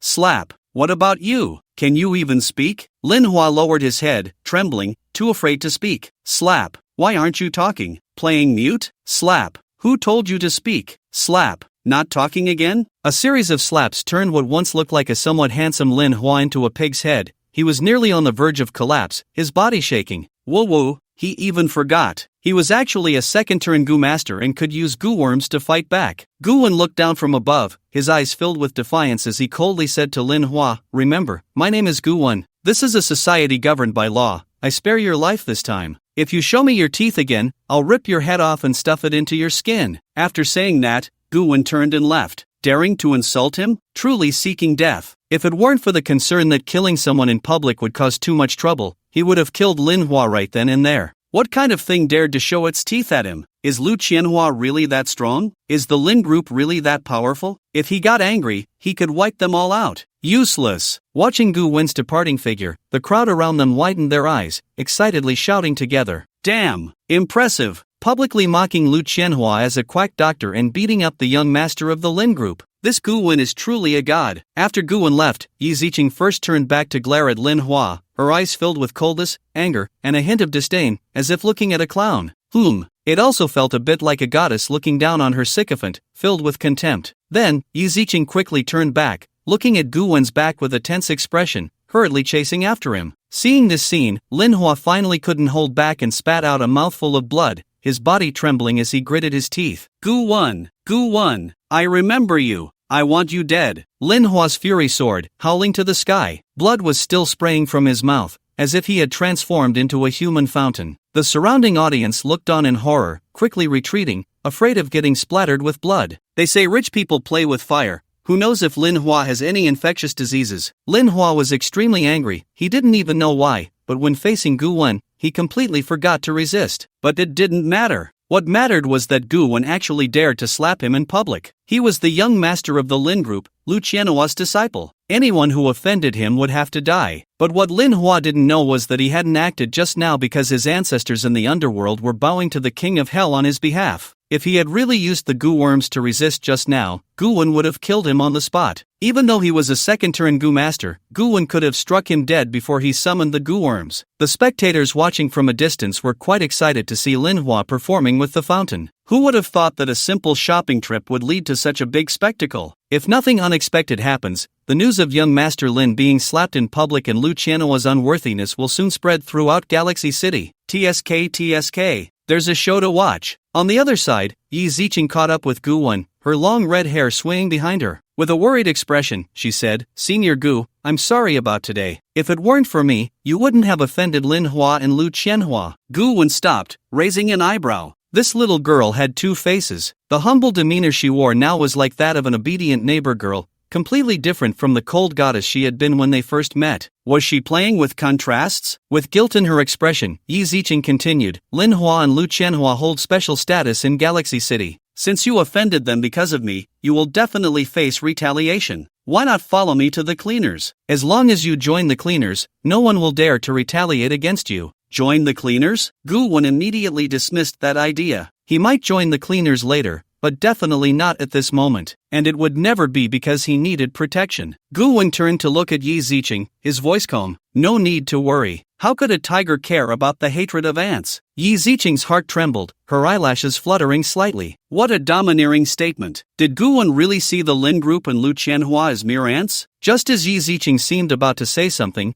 Gu-wen interrupted her. "Let's leave today's matter as it is. So, you don't need to follow me anymore. I have my own things to deal with." Gu-wen's voice carried impatience. He was in a hurry to open the Gu jar. Why was this woman following him? What a hassle. Hearing the impatience in Gu-wen's voice, Yi Ziqing felt a bit wronged. As a beautiful girl who had been popular since childhood, it was the first time she had been treated this way by a boy. But she knew this was Gu-wen showing her the door. If she persisted, it would be too rude. So, with a wronged expression, she bit her lip and said, "Yes, Senior." Gu-wen nodded in satisfaction, seeming to find Yi Ziqing somewhat perceptive, and then turned to leave. Yi Ziqing dared only to stand in place, her gaze complex as she watched Gu-wen's back. Just how many secrets did this person named Gu-wen have? After shaking off Yi Ziqing, Gu-wen entered an alley, took out the savings card Yi Ziqing had given him, and a slight smile appeared on his lips, revealing a glimmer of greed in his eyes. "TSK, 3 million silver coins. This little girl really has money. I only wanted to charge 100,000 silver coins for a simple treatment of the Gu worms, but I didn't expect such a pleasant surprise." After the new era began, to ensure the circulation of silver coins,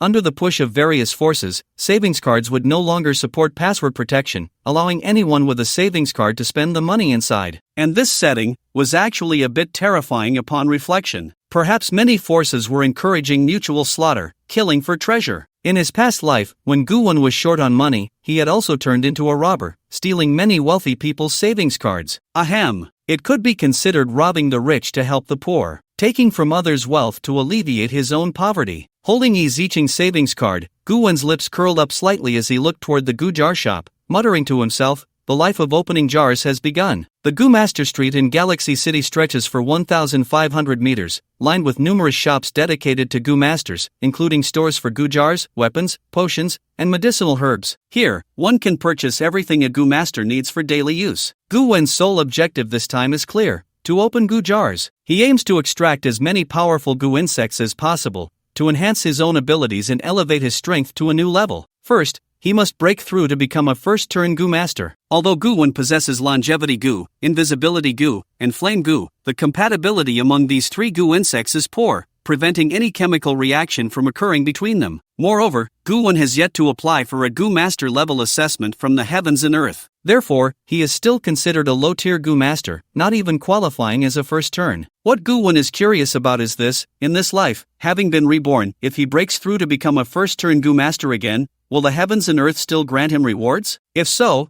that would be truly wonderful. The rewards from the heavens and earth can only be claimed when one changes professions, and these rewards are usually extremely precious, many of which cannot be obtained in the real world. If he fails to receive the rewards in this life, it would be quite unfortunate. After all, The rewards from his previous life have already dissipated into the heavens and earth with his rebirth. In the blink of an eye, Gu-won arrived at a Gu jar shop. The shop was of moderate size, not too big nor too small. Through the transparent glass, he could see many shelves inside. Each shelf held numerous Gu jars, varying in material and color. The vast majority of the jars were gray and white, with a small number of green jars, while blue jars were exceedingly rare, displayed only in the most central area. There were no jars above the blue level at all. As Gu-won entered the shop, a youthful and charming salesgirl immediately approached him. She wore a super short skirt, revealing her long, fair legs, and her chest was adorned in white. With cute rabbit ears on her head, she bowed deeply to Gu-won and sweetly said, "Dear customer, hello, welcome. Do you need any assistance?" As Gu masters are among the elite at the top of the pyramid in this world, all service industry personnel related to Gu masters are typically of top-tier physique and beauty. Gu-won shook his head. No need. Seeing Gu-won shake his head, the salesgirl wisely stepped back. Although if Gu-won had allowed her to follow him, she would earn a commission for every Gu jar he purchased. Smart people usually do not pester a Gu master. No one would complain about having a longer lifespan. Even so, the salesgirl still observed Gu-won from a distance, ready to assist him at the first sign of need. Gu-won wandered around the Gu jar shop, examining the shelves. For others, the Gu jars were completely unknown, but before Gu-won, each one eagerly displayed its information. Gray Gu jar contains a pile of useless soil, with low nutritional value, not even suitable for planting flowers. Gray Gu jar contains a bread Gu, gray grade, capable of producing fresh, fluffy bread daily, a must-have for bread lovers. White Gu jar contains a water droplet Gu, white grade, the most basic combat Gu insect. White Gu jar contains a disease. Upon opening, you will be infected and suffer from a serious illness for a month, potentially leading to death. White Gu jar contains a lump of dung. Upon opening, you will be overwhelmed by the stench. White Gu jar contains a venomous bee, extremely fast. Upon opening, you will be stung, with a possibility of death. White Gu canister, inside it is a death Gu. Once opened, you will die instantly. Gu-won's expression grew more peculiar the more he looked. Damn it! Is this Gu canister shop cursed? Why are the majority of these Gu canisters filled with negative effects? It's outrageous that a white Gu canister can contain a death Gu. The death Gu is the most terrifying Gu insect among all canisters. There is no comparison. The moment a Gu canister opens a death Gu, the death Gu will make a judgment, with a 50% chance of life or death, like flipping a coin, completely leaving life and death to fate. No matter how many turns of Gu master you are, no matter how strong you are, as long as the judgment of the death Gu is death, you will die on the spot, with no room for resistance. Death Gus are usually found in blue level or higher Gu canisters, a nightmare in the hearts of every canister opener. Countless powerful Gu masters could accidentally open a death Gu and take a huge fall. For example, a pharaoh from the Middle East, who had already achieved 7 turns at this time, possessed terrifying Gu insects and was ranked among the strongest in the world. However, just because he accidentally opened a death Gu, he died on the spot. Where can one seek justice for that? In this world, luck is still the most important thing. No exceptions. Gu-won looked at the white Gu canister containing the death Gu, his mouth twitching slightly. This white Gu canister has some potential. Despite its low level, it surprisingly contains a death Gu. After pondering for a moment, Gu-won directly reached out and picked up the white Gu canister. He wanted this Gu canister. Although opening it himself is no different from seeking death, if used properly, it could be a surprise weapon against enemies. Who would have imagined that a plain white Gu canister would contain a death Gu? Gu-won smiled. Such a precious item should not be left in this shabby little shop, as that would be a waste. After taking the death Gu, Gu-won picked up another white Gu canister containing a water droplet Gu. The value of the water droplet Gu is comparable to that of the flame Gu, worth about 300,000 silver coins, and he could choose to keep it for himself. Once he cultivates both the flame Gu and the water droplet Gu to above 3 turns, he could attempt to fuse the two. Although they seem incompatible, it is precisely this conflicting power that might evolve into a stronger Gu insect. Water and fire Gu. Green grade. The fusion of water and fire, the clash and explosion of power. Extremely strong combatability. However, there is a risk of failure in the fusion. Making water and fire compatible is not that easy. If it fails, there is a 90% chance the Gu insect will die on the spot, and even if it survives by a stroke of luck, it will be severely injured and unable to recover for a long time. But it doesn't matter. If it fails, it fails. The flame Gu and water droplet Gu aren't worth much. Gu-won didn't care. If he could successfully fuse the water and fire Gu, that would be a huge profit. The shop assistant, who had been secretly observing from the shadows, began to assess Gu-won's identity as he picked up the 2 white Gu canisters. An ordinary person trying their luck to become a Gu master, so they come to buy white goo canisters, right? Being so concerned about low-level goo canisters, having watched for so long, his family background should be quite ordinary. He probably spent everything he had to take this gamble. It's a pity he doesn't know that our goo canister shop has terrible luck. Who knows where the shopkeeper got these goo canisters? Almost no one who opens them has a good outcome. As a shop assistant selling canisters, she always felt that judging the identity and status of customers was very important. On one hand, it could increase the transaction amount under specific conditions, allowing her to earn more profit. On the other hand, it could help her choose to befriend some high-status, kind-hearted individuals who could assist her. After assessing Gu Wen's identity, status, and motives, the shop assistant's eyes reflected a hint of pity, but she would do nothing. She was a competent shop assistant and would naturally not betray the store manager. Nor would she say that all the jars in the Gu jar shop were worthless. Gu Wen was completely unaware of the assistant's thoughts. After glancing through the gray and white Gu jars, Gu Wen turned his gaze to the areas of the green and blue Gu jars, hoping that these more expensive jars might offer him some surprises. In the blink of an eye, countless pieces of information appeared before Gu Wen. Green Gu jar contains ancient power. Upon opening, you will immediately grow old, reducing your lifespan by 20 years. Green Gu jar contains a large sausage Gu, gray grade, delicious and nutritious, a battle-ready food source. Green Gu jar contains a disease that will bring you illness. Green Gu jar contains calamity that will bring you misfortune. After a quick glance, Gu Wen's face darkened. Damn it! He had said that this Gu jar shop was suspicious. How could there be a single good jar among them? Aging, disease, misfortune, even a dog would shake its head at this. The store manager couldn't possibly be some kind of innate unlucky saint, could he? All the jars containing negative effects had been bought home by him. No wonder this Gu jar shop was so desolate. Normal people wouldn't dare to come here to buy anything. Well, he didn't count. After all, he could see the prompts, which didn't make him a normal person. Gu Wen patiently looked again and finally discovered a few relatively decent Gu insects inside. White Gu jar contains a 10,000-year longevity insect. After refining, it can increase your lifespan by 10,000 years. Green Gu jar contains a current Gu, green grade, capable of unleashing electrical power, belonging to the lightning category of Gu insects. Blue Gu jar contains a sword Gu, blue grade, adept at offense, extremely sharp. The value of these 3 jars was quite decent. Among them, the current Gu, being green grade, could release some weak electrical currents and, when paired with many other Gu insects, could unleash impressive power. Its value was about 800,000 silver coins. The sword Gu, belonging to the blue category, was skilled in offense,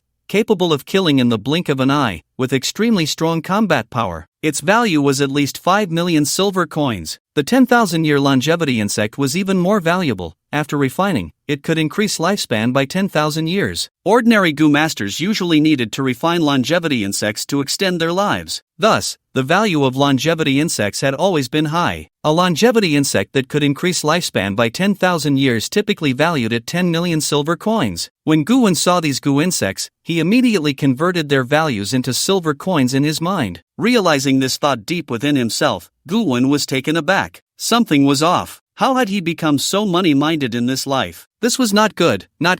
Silver coins only held some value in the early stages, but in the later stages, silver coins were just numbers, completely worthless. Any high-grade Gu insect could not be bought with silver coins. However, they were still very useful in the early stages. Gu Wen confirmed the value of silver coins and continued to gaze at the jars in the Gu jar shop like a money-minded person, muttering to himself, calculating the value of each Gu jar. Before long, Gu Wen selected 8 Gu jars and approached the checkout counter. 1 blue Gu jar, 5 green Gu jars, and 2 white Gu jars. These were the only remaining quality Gu jars that Gu Wen could find in this Gu jar shop. Aside from these 8 jars, the others either had costs that outweighed the benefits or had negative effects. After Gu Wen's rummaging, it would be absolutely impossible for anyone else to find anything of value in this Gu jar shop in the future. Gu Wen silently prayed for the future customers in his heart. The shop assistant was slightly taken aback when she saw Gu Wen take out so many Gu jars in the blink of an eye, a bit surprised. When Gu Wen selected 2 white Gu jars, she thought he was a gambler planning to take a chance here, hoping to win and become a Gu master, or lose and end up as a beggar. But unexpectedly, Gu Wen blinked again and chose so many Gu jars, including a blue one. The blue Gu jar was priced at a staggering 1 million. Could he be a hidden rich second generation? Thinking of this, the shop assistant hurriedly ran over to the cash register, showing Gu Wen a sweet smile, exclaiming, "Wow,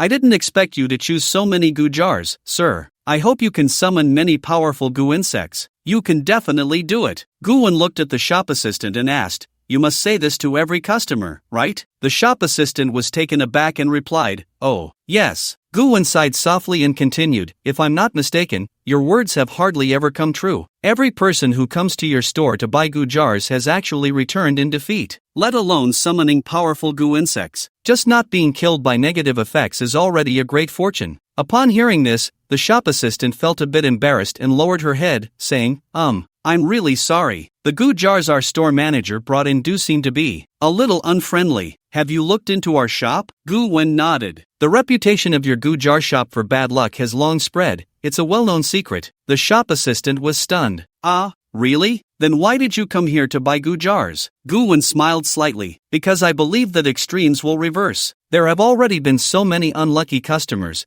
They are essentially paving the way for me. Today, I will surely return victorious. Gu-won's words sounded very much like a superstitious gambler relying on probability. After 9 consecutive failures, is the probability of success on the 10th try really high? No. In fact, the odds of good and bad remain 50-50. The shop assistant looked at Gu-won, a hint of pity in her eyes. Actually, there have been customers who thought the same before, but I believe you can definitely do it. Good luck. Gu-won felt a black line cross his forehead. Could you not look at me with pity while telling me to do my best? If he didn't have a hint, he really wouldn't dare to buy. Gu-won then asked, does your shop support repurchasing goo insects? If I summon some useless goo insects, can I sell them back to you? The shop assistant's eyes lit up upon hearing this. Useless goo insects? Indeed. This seemingly young guy was actually already a goo master. Only a goo master would talk about useless goo insects. After all, for ordinary people, no goo insect is useless. Even the most worthless goo insect can turn an ordinary person into a goo master. Of course, our shop supports repurchasing, all based on the market price online, the shop assistant said. Although, you are very likely not to summon any goo insects in our shop. But the shop assistant didn't say this out loud. Otherwise, if the manager found out she scared the customer away, she would definitely be in trouble. Gu-won nodded and smiled slightly. Help me calculate the price. I'll pay by card. Gu-won took out the savings card he had just received and placed it on the counter. The shop assistant glanced at the goo jars Gu-won had chosen and began to calculate. A blue goo jar for 1 million, 5 green goo jars for 500,000, 2 white goo jars for 20,000.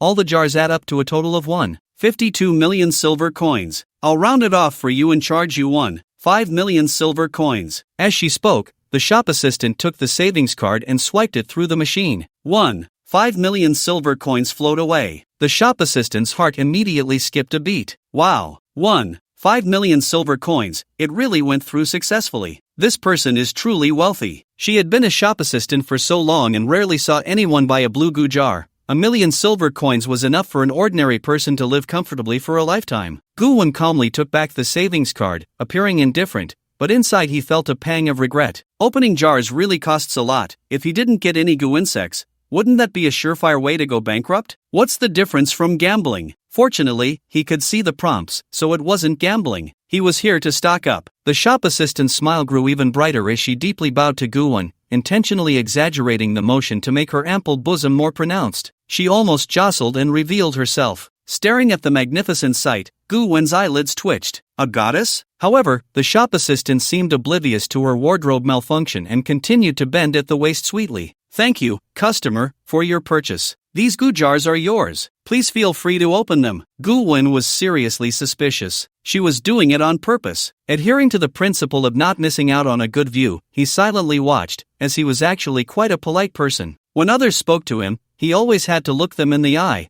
That was polite. Although he couldn't see the shop assistant's eyes now, looking at other places was just the same. As the shop assistant straightened up, Gu-won finally withdrew his gaze and looked back at the 8 goo jars that belonged to him, a slight smile forming at the corners of his mouth. Time to open the jars. In his past life, every time he opened a jar, Gu-won would feel a mix of tension and excitement. It was like playing a gacha game, finally about to draw after saving up for a 10 pull. He hoped to get something good, a valuable goo insect. But in this life, with the prompts, Gu-won felt completely calm, so calm that it was almost boring. Not stimulating at all. Having prompts was a kind of distress, Gu-won thought to himself in a self-deprecating manner. He glanced at the 8 jars in front of him and first picked up the white goo jar containing the eternal lifespan insect. His lifespan was down to just 11 years, so he needed to replenish it first. Originally, Gu-won planned to stroll around the slums after buying the jars, casually finding a few ruthless beggars or fugitives to kill and use the lifespan goo to gain some lifespan. But now, with this lifespan insect, it was no longer necessary to go through that trouble. The eternal lifespan would allow him to live for a long time. If the eternal lifespan insect were sold on the market, it could fetch at least 10 million silver coins. So this eternal lifespan insect was the biggest windfall Gu-won had picked up tonight. Gu-won held the green goo jar open. In an instant, 100 years of lifespan transformed into flowing light, and a faint green glow flickered from the jar, revealing a plump white lifespan insect inside. The insect's body was adorned with rings of flesh. Each large ring represented 1,000 years of lifespan. The head of the lifespan insect had completely turned red,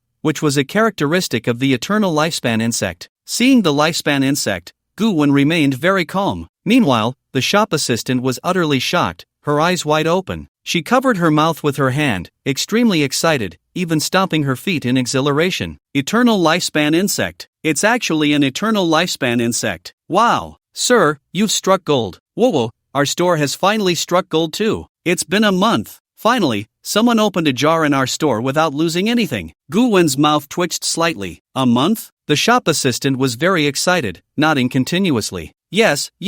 For the past month, every customer who entered our store left in defeat, and there were even 2 customers who died right in our store. One customer opened a bomb bug and was blown to bits. Another customer opened a death curse and died on the spot. And there's more. Another customer opened a freezing bug and was turned into an ice block. Luckily, I smashed the ice block with a hammer in time, or else we would have had 3 customers dead. The more Gu-won listened, the more he felt uneasy. This was just too bizarre. A month without any sales, and 2 people died. Was this store cursed? Seeing Gu-won's strange expression, the shop assistant finally realized she might have said too much. She quickly covered her mouth and blinked, saying, It seems our store's luck is about to change. Look, you opened a 10,000-year bug, worth at least 10 million silver coins. You wouldn't want to return the other bug jars, would you? The shop assistant felt anxious inside. If the store manager found out that her loose tongue led to the return of a bug jar worth over 1 million, she would definitely be scolded. She might even get fired. Finding a job on Bug Jar Street with high pay, little work, and without having to sell her looks was not an easy task. Gu-won smiled and shook his head. Of course not. What if the other jars also contained valuable bugs? As Gu-won spoke, a hint of pity appeared in his eyes. After today, this bug jar shop would completely transform into a place of misfortune. The good jars had already been picked by him. A hint of pity also appeared in the shop assistant's eyes. This lucky customer might not know what kind of store he was facing. Although he had good luck once and opened a 10,000-year bug, would such luck really continue? Was it that this customer was lucky enough, or was their store's luck just that bad? Thinking of this, the shop assistant felt a bit excited. Although she wasn't the one opening the jars, watching others do it was also a kind of fun. Gu-won focused his thoughts and stored the 10,000-year bug away. The shop assistant thought Gu-won was putting the bug into a spatial item. Although she felt a bit envious, she didn't show too much surprise. After all, for a bug master, having a spatial container was not something to be astonished about. But in reality, Gu-won had already refined the 10,000-year bug. While others might need 10 days to half a month to refine a 10,000-year bug, for Gu-won, who possessed 7-turn mental power, it only took 1 second. As the 10,000-year lifespan was credited, Gu-won's mouth slightly curved up. He could continue opening jars. Gu-won picked up another green bug jar and directly chose to open it. 100-year lifespan turned into flowing water. Beside him, the shop assistant stared intently, her heart racing with excitement, even more nervous than Gu-won. She was also eager to know if their store's misfortune had truly vanished. Whoosh! A burst of green light suddenly erupted from the bug jar. As the jar was opened, an electric bug appeared at the center, its body still radiating the power of lightning. Seeing this scene, the shop assistant was completely dumbfounded. She widened her eyes in disbelief and exclaimed, Electric bug, green bug, it struck gold again. The market price for the electric bug is 800,000 silver coins. How could it strike gold again? Could it be that the store's misfortune had really disappeared? The shop assistant was incredibly excited, and the next moment she actually jumped up in place. Yay! I'm finally no longer the shop assistant of the cursed store. From now on, this will be the lucky store. 2 green goo jars were casually opened, and surprisingly, they yielded a 10,000-year goo worm and an electric goo. Such great fortune, she could hardly believe it. Gu-won, however, remained calm, turning his gaze to the remaining 3 green goo jars,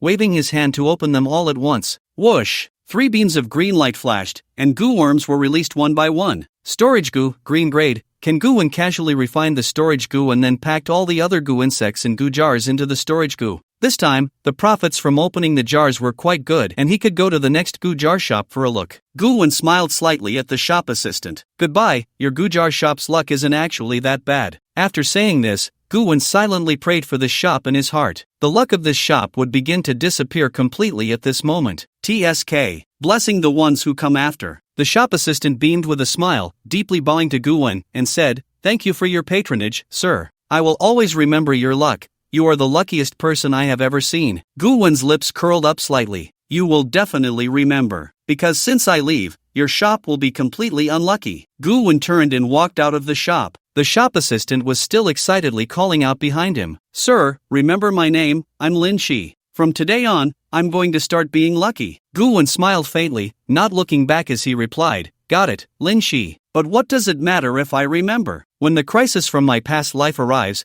Goo Master Street and even the entire Galaxy City will be destroyed. The shop assistant named Lin Shi will most likely not survive either." TSK. Guwen shook his head, feeling regretful. Galaxy City was filled with many of his memories. If he had a choice, he definitely wouldn't want to see it destroyed. But that doesn't mean he would risk his life to fight for it. After all, he had never been a kind person. Inside the shop, Lin Shi was overjoyed, her lips curling into a proud smile. Humph, she was finally going to be lucky. The 5 green goo jars from today were all a sign. As soon as Guwen stepped out of the shop, he saw a big-bellied man attracted by the beautiful Lin Shi inside the goo jar shop. The man, with his belly protruding, wore a smile, exuding the aura of a successful man. The next second, he waved his hand and said, "Beautiful lady, give me 20 goo jars." Outside the shop, Guwen almost burst out laughing. The first unlucky guy has arrived. I hope he can survive in this unlucky goo jar shop. TSK. I wonder who the unlucky shopkeeper of this unfortunate store is. Truly a congenital unlucky body. Guwen was walking down the street when suddenly, he saw a commotion in the crowd ahead, with countless people showing fear, scrambling to escape towards him, accompanied by screams and cries for help. "Run! Hurry up! There's a damn unlucky guy who opened a swarm of killer bees from the goo jar. Help! Where are the cleaners? Don't block the way! Damn it! Where are my shoes? Shit! Where's my kid? Forget it!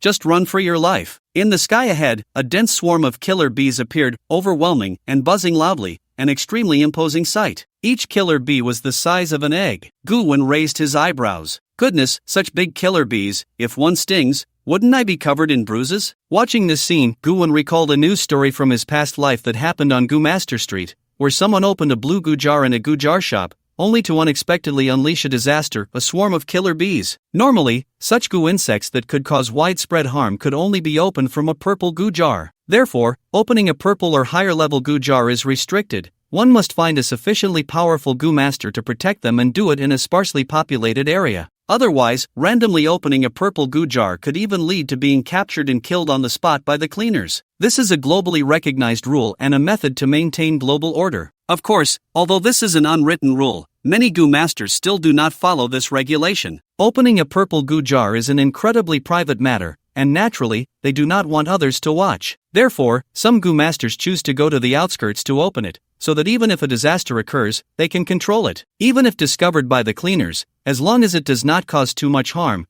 they will not face any real punishment. After all, high-level goo masters who can open purple goo jars are a resource for all of humanity. As for the evil goo masters, they do not care about such things. They would rather cause a major disaster in the city. If an entire city were to perish, they would be happier than if they had opened a purple goo insect. This is also the reason why evil goo masters are rejected. In short, such large-scale disasters only appeared in purple goo jars during the first 10 years of the new era. The emergence of the killer bees this time is actually a sign, indicating that the human world is beginning to change. The mutations are not limited to goo jars. There are also secret realms, ferocious beasts. Humanity is about to enter a hellish difficulty. Guwen looked at the swarm of killer bees in the sky inside. This is just the beginning. The first 10 years of the new era were a beginner's difficulty, giving humanity enough time to open goo jars, explore secret realms, and continuously grow stronger. Otherwise, humanity would have perished long ago. And next, the beginner mode is over. A brand new hellish difficulty is about to arrive. TSK. Humans are truly pitiful. Watching the humans being slaughtered by the killer bees,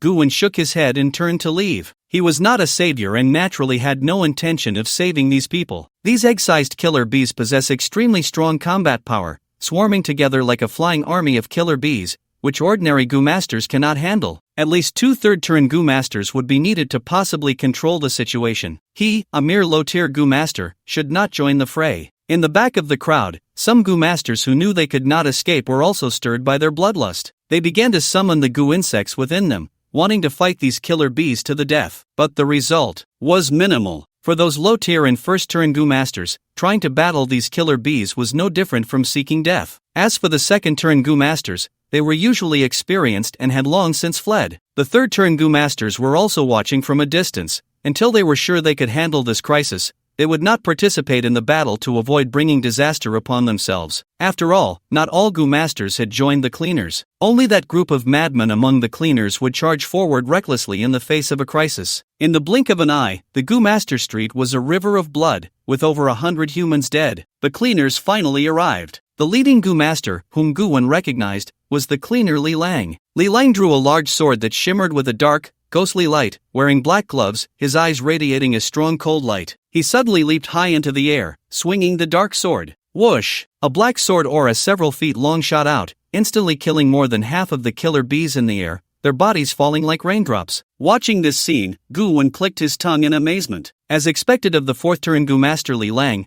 he personally came to the scene, so these killer bees would surely not pose much of a threat anymore. As a fourth-turn Goo Master, his innate Goo insect was a purple-level magic sword, and his formidable combat power had nearly reached the peak of the fourth turn. He was just a step away from the fifth turn. Dealing with this group of killer bees was completely overkill. It was a bit of a pity that in his past life, Li Lang did not grow strong. Before he could reach the fifth turn, he perished in the crisis of Galaxy City. Otherwise, with Li Lang's talent and compatibility, achieving the seventh transformation in the future is undoubtedly a given. Upon seeing Li Lang, countless survivors, trembling with relief, cried out, "It's Captain Li, we're saved." Whoa, Captain Li is amazing. I almost died. I didn't expect the Goo Master Street to suddenly erupt with such terrifying danger. Could it be that the safe zone is no longer safe? After watching this farce, Gu-won turned and left. The appearance of the killer bee swarm indicated that humanity was getting closer to the impending crisis. He had to prepare quickly and enhance his strength to ensure survival in this perilous world. After all, it hadn't been long since the destruction of Galaxy City. In the afternoon, Manhwa sat in the Lin Group's office, staring at the information about Gu-won collected by his subordinates. His expression was twisted and ugly,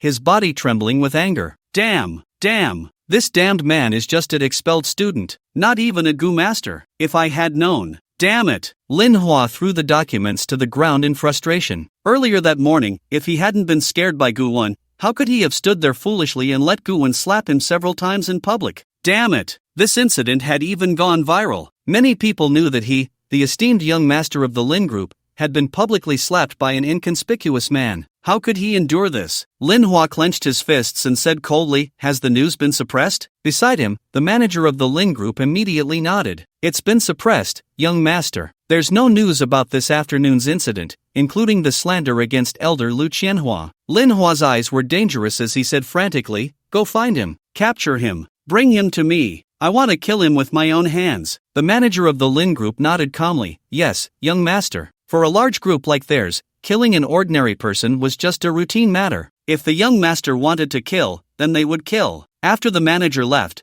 Manhwa felt a flicker of doubt. Were the students of the Goo Master School this powerful now? Even the teachers lacked full confidence in treating the Gale Goo injuries, yet an expelled student could achieve it. Truly strange. But it didn't matter. What mattered was that Gu-won had ruined his opportunity and publicly slapped his face. He had to take revenge. He had originally wanted to take this opportunity to win Yi Ziqing's favor, borrow several million silver coins from her, and see if he could find a chance to take her in. But unexpectedly, his plans were all ruined. He must kill Gu-won. On the other side, Gu-won casually browsed a few Goo jar shops and obtained two rather good Goo insects. Concealment Goo can mask one's aura, blue grade. Running Goo can increase movement speed, green grade. Both Goo insects were excellent auxiliary types, especially the Concealment Goo, which could be compared to the Invisibility Goo. Of course, it was only comparable in name. In reality, the value of the Invisibility Goo was usually twice that of the Concealment Goo, or even more. In addition, Gu-won also bought some materials needed for Goo insect evolution. After returning to the hotel, he could evolve all the Goo insects in his possession. After purchasing these Goo insects and materials,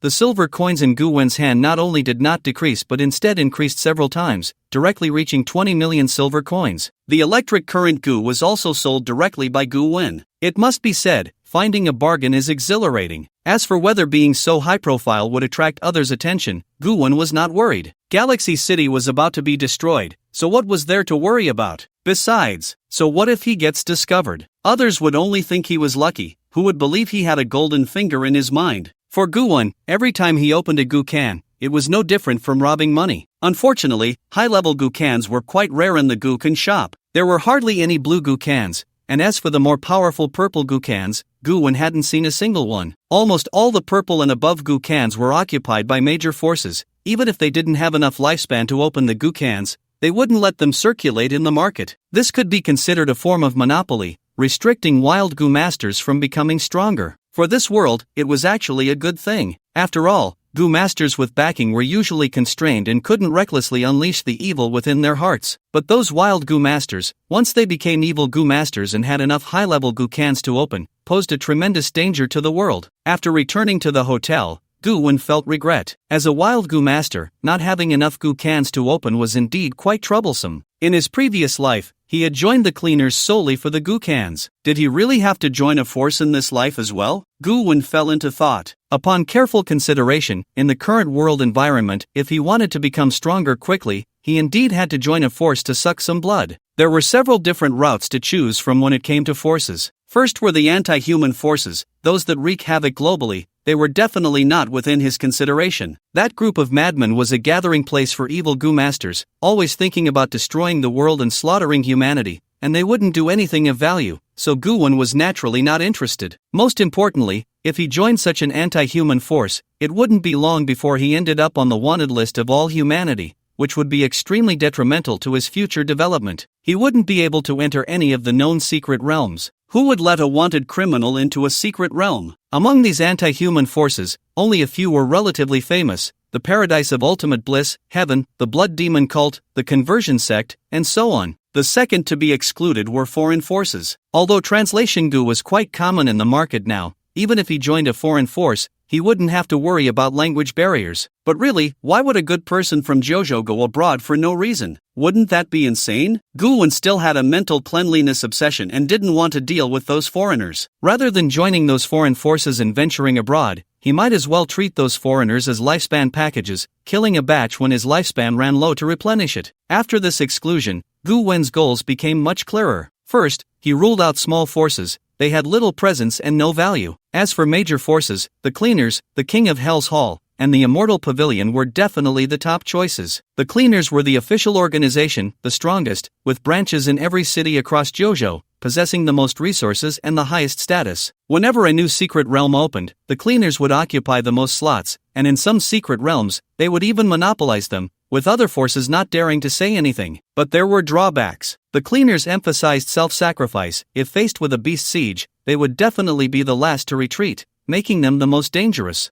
High risk, high reward. As for Gu Wen, he really didn't have any spirit of selfless dedication. As for the King of Hell's Hall and the Immortal Pavilion, their drawback was that the status and power of high-level Gu masters were too high. This was a common flaw among grassroots forces, where high-level Gu masters had the final say. Following the Dark Forest principle, the strong oppressing the weak was a daily occurrence. You've been bullied, don't cry, just endure it. If you really join these two forces, Gu Wen will have to keep a low profile. If you obtain some powerful Gu jars and Gu insects, and the big shots above take a liking to them, you'll have to obediently hand them over. Otherwise, TSK, there definitely won't be any good outcomes. After pondering for a while, Gu Wen turned his gaze towards the Cleaners. Forget it, no more thinking. If he's going to join, he might as well join the strongest, going straight to the top. The Cleaners currently hold the undisputed first place in global power rankings. Joining the Cleaners, as long as nothing unexpected happens, he will surely gain the most resources, the most Gu jars, and every time a new secret realm opens, he can go if he wants. He will be qualified. At this point, it really is the best choice. Having determined his next goal, Gu Wen sat on the hotel sofa and took out all the Gu insects he had obtained today,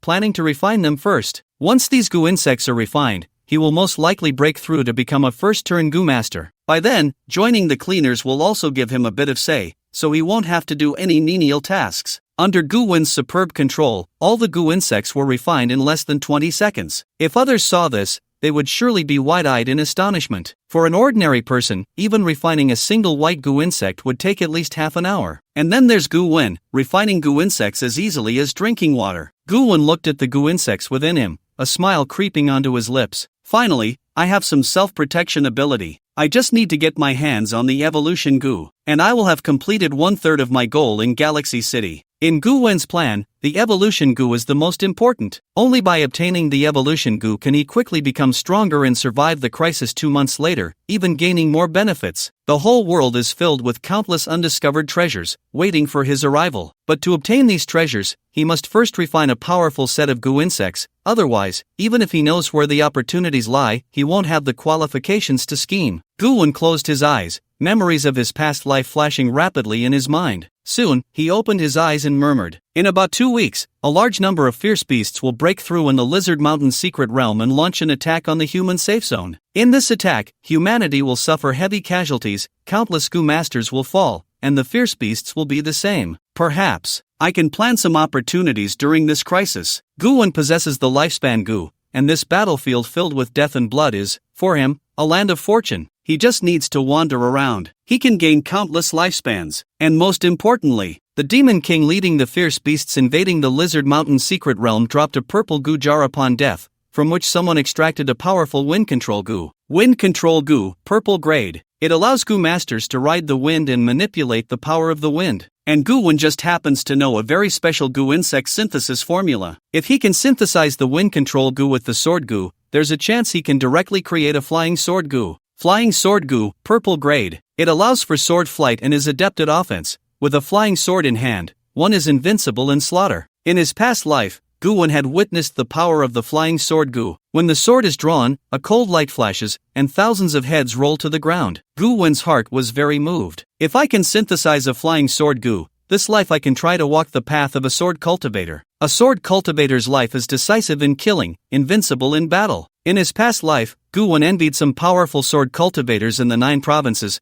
but unfortunately, he had no chance to become one. He never expected that in this life, by a twist of fate, he unexpectedly discovered the path to becoming a sword cultivator. Thinking of this, Gu Wen couldn't help but smile. Could it be a sign that he could extract sword Gu from the Gu jar shop? Gu Wen's eyes were calm as he gradually linked his thoughts and plans into a single line. He intended to seize all the opportunities around Galaxy City. 1. Evolution Gu 2. Flickering Gu from Little Tang Mountain 3. Wind control Gu. These 3 opportunities were the most important to him. As long as he could successfully obtain these 3 purple Gu before the beast crisis struck Galaxy City in 2 months, he was confident he would become a 4th turn Gu master by then. At that time, whether to fight or retreat would be entirely up to him. Perhaps he would also qualify to take a gamble on the great opportunity hidden in Galaxy City. After solidifying his plan, Gu Wen's thoughts became clear. First, he should submit an application to the Heavens and Earth for a Gu Master rating assessment. Once he passed the assessment, he would have the chance to receive many unique rewards, even talents and special Gu. In addition, his physical fitness, mental strength, and various aspects would also see significant improvement. Some Gu Masters who had received multiple rewards from the Heavens and Earth, even without using Gu, possessed combat power comparable to that of superhumans, incredibly strong. However, what rating would the Heavens and Earth give him now? Gu Wen was also curious. He currently possessed 8 Gu: Red Gu, Lifespan Gu, Blue Gu, Invisibility Gu, Concealment Gu, Sword Gu, Green Gu, Running Gu, Storage Gu, White Gu, Flame Gu, Water Drop Gu. The combination of these 8 Gu was quite reasonable, balancing offense and defense,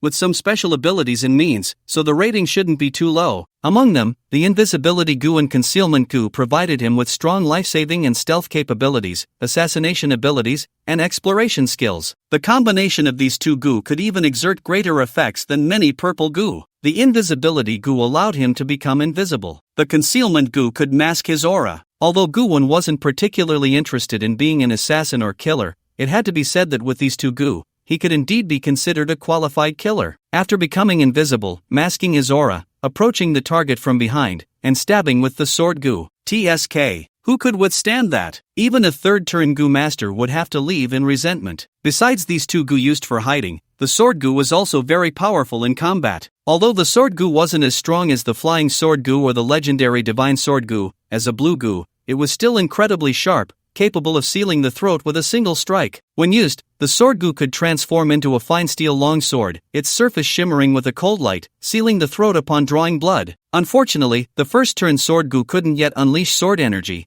It could only be considered a basic form. After a few more promotions, it would become powerful. The running goo could enhance his speed. Although it couldn't compare to Yi Ziqing's gale goo, it was still useful for the time being. The storage goo was purely an auxiliary goo, allowing him to store items in space. As for the flame goo and water drop goo, they were currently the most important to Goo 1. If he could first cultivate these two goo to the 4th turn and then merge them into the water and fire goo, he would directly obtain a 4th turn water and fire goo. The water and fire goo, as a green goo, was almost a T0 level combat elemental goo. Once it reached the 4th turn, his combat power would rise sharply. This synthesis would also save him countless promotion materials. So, Goo 1 had to give it a try. A gambler's light flashed in Goo 1's eyes as he waved his hand, and countless materials needed for the goo appeared on the table beside him. The materials for evolution are ready. Everything now depends on the fate of the flame goo and the water droplet goo themselves. If luck is on their side, the two will merge into one, greatly increasing their value and strength. If luck is not on their side, then they can just die together. After all, they are just two white goo worms. Goo 1 wouldn't feel heartbroken if they died. On the table, the flame goo, radiating intense heat, and the water droplet goo, merely a single drop of water, couldn't help but shiver. For some reason, they suddenly sensed the breath of death. Goo 1 looked at the two goo worms, a slight smile curling at the corners of his mouth. Whether they live or die, let fate decide. Goo 1 opened the information panel, selected the flame goo, and clicked on evolution. The information of heaven and earth immediately appeared. Are you sure you want to evolve the flame goo? 1 flame fruit and 100 years of lifespan are required for evolution. Goo 1 showed no hesitation and immediately replied, yes. The evolution of goo worms is closely related to heaven and earth. Each evolution can be completed through the system panel. This is the most convenient, fastest, and safest method. Of course, if one does not trust heaven and earth and wishes to rely on oneself, it is also possible to use one's own mental power to refine the materials for evolution, infusing lifespan to evolve the goo worms. In the previous life,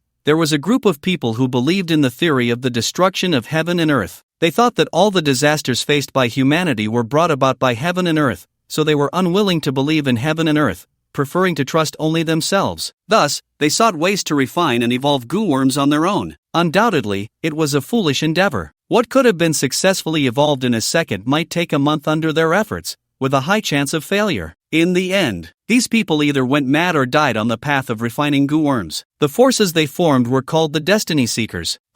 A rather juvenile name. There is no doubt that they were not true destiny seekers. As the flame fruit and lifespan disappeared, a surge of heat accompanied by the power of lifespan appeared within the flame goo, instantly causing its aura to become agitated. This power began to wander within the flame goo, darting around, putting immense pressure on it, but also evolving its body, strengthening it in various aspects. The flame goo trembled slightly, its pitch-black eyes filled with a hint of determination. After Goo 1's overload usage last night, the flame goo had learned to better control the power within itself, so the difficulty of its evolution would be lower. It had already experienced greater strength. Third transformation. What could be difficult about that? A few seconds later, a terrifying blaze erupted from within the flame goo, flames soaring towards the ceiling. The ceiling quickly turned black. Looking at the ceiling, Goo 1's expression remained calm. It's fine. Let it burn. After all, he would soon be leaving this hotel. With the eruption of this flame's power, the flame goo finally completed its evolution, achieving the third transformation. The entire process was quite easy. A smile appeared on Goo 1's face. It had already reached the third transformation. Next, he would have the flame goo directly evolve to the fourth transformation. The materials needed for the fourth transformation, a blue-level flame fruit and 500 years of lifespan, were also ready. Continue evolving, Goo 1 said calmly. Boom! The flame goo, still in shock, entered the state of evolution once more. This time, the evolution took longer, but the flame goo still managed to pull through easily and succeeded in evolving. After all, it was Goo 1's goo worm. When it evolved, Goo 1's powerful mental strength could also assist it, so he never considered the possibility of failure during evolution. Only during synthesis would there be a risk of failure. The strength of the fire goo after its fourth transformation has undergone a tremendous change. A fourth transformation fire goo is even comparable in strength to a first transformation blue battle goo. However, this is not the limit that Goo 1 desires. He wants more. Goo 1 then turned his gaze to the water droplet goo and said, "It's your turn." In the next moment, droplets of water began to spread from within the water droplet goo, its body becoming very damp,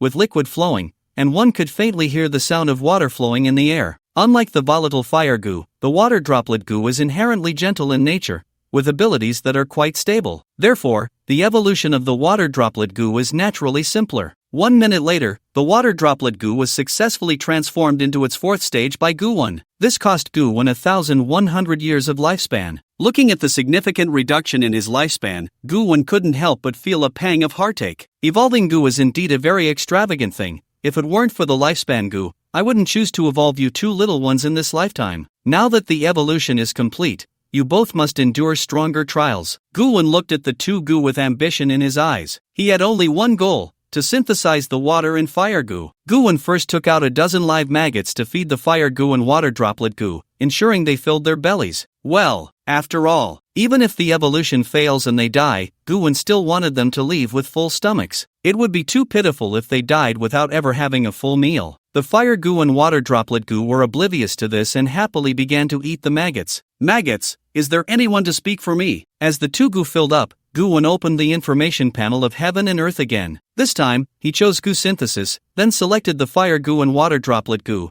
adding many materials that could neutralize the powers of water and fire. These materials cost Goo-won a total of 200,000 silver coins. But if the evolution succeeds, everything would be worth it. A first transformation water and fire goo is worth 800,000 silver coins. So what about a fourth transformation water and fire goo? Sorry, priceless. Although the water and fire goo is just a green goo, if it reaches the fourth transformation, its abilities will undergo a qualitative change, and everything will be completely different. This is somewhat similar to a self-playing chess game Goo-won had played before. In that game, a 3-star white hero could easily defeat a rarer 1-star blue hero or purple hero. Goo-won looked at the data and immediately chose to synthesize. The prompt from heaven and earth appeared. Do you want to synthesize the fire goo and water droplet goo? Warning: the fire goo has a fire attribute, and the water droplet goo has a water attribute. The powers of the two conflict with each other, and the synthesis probability is extremely low. Goo-won did not hesitate at all. Yes, the low probability mentioned by heaven and earth refers to normal circumstances. But how could the fire goo and water droplet goo in his hands be considered normal? He had added so many materials responsible for neutralization,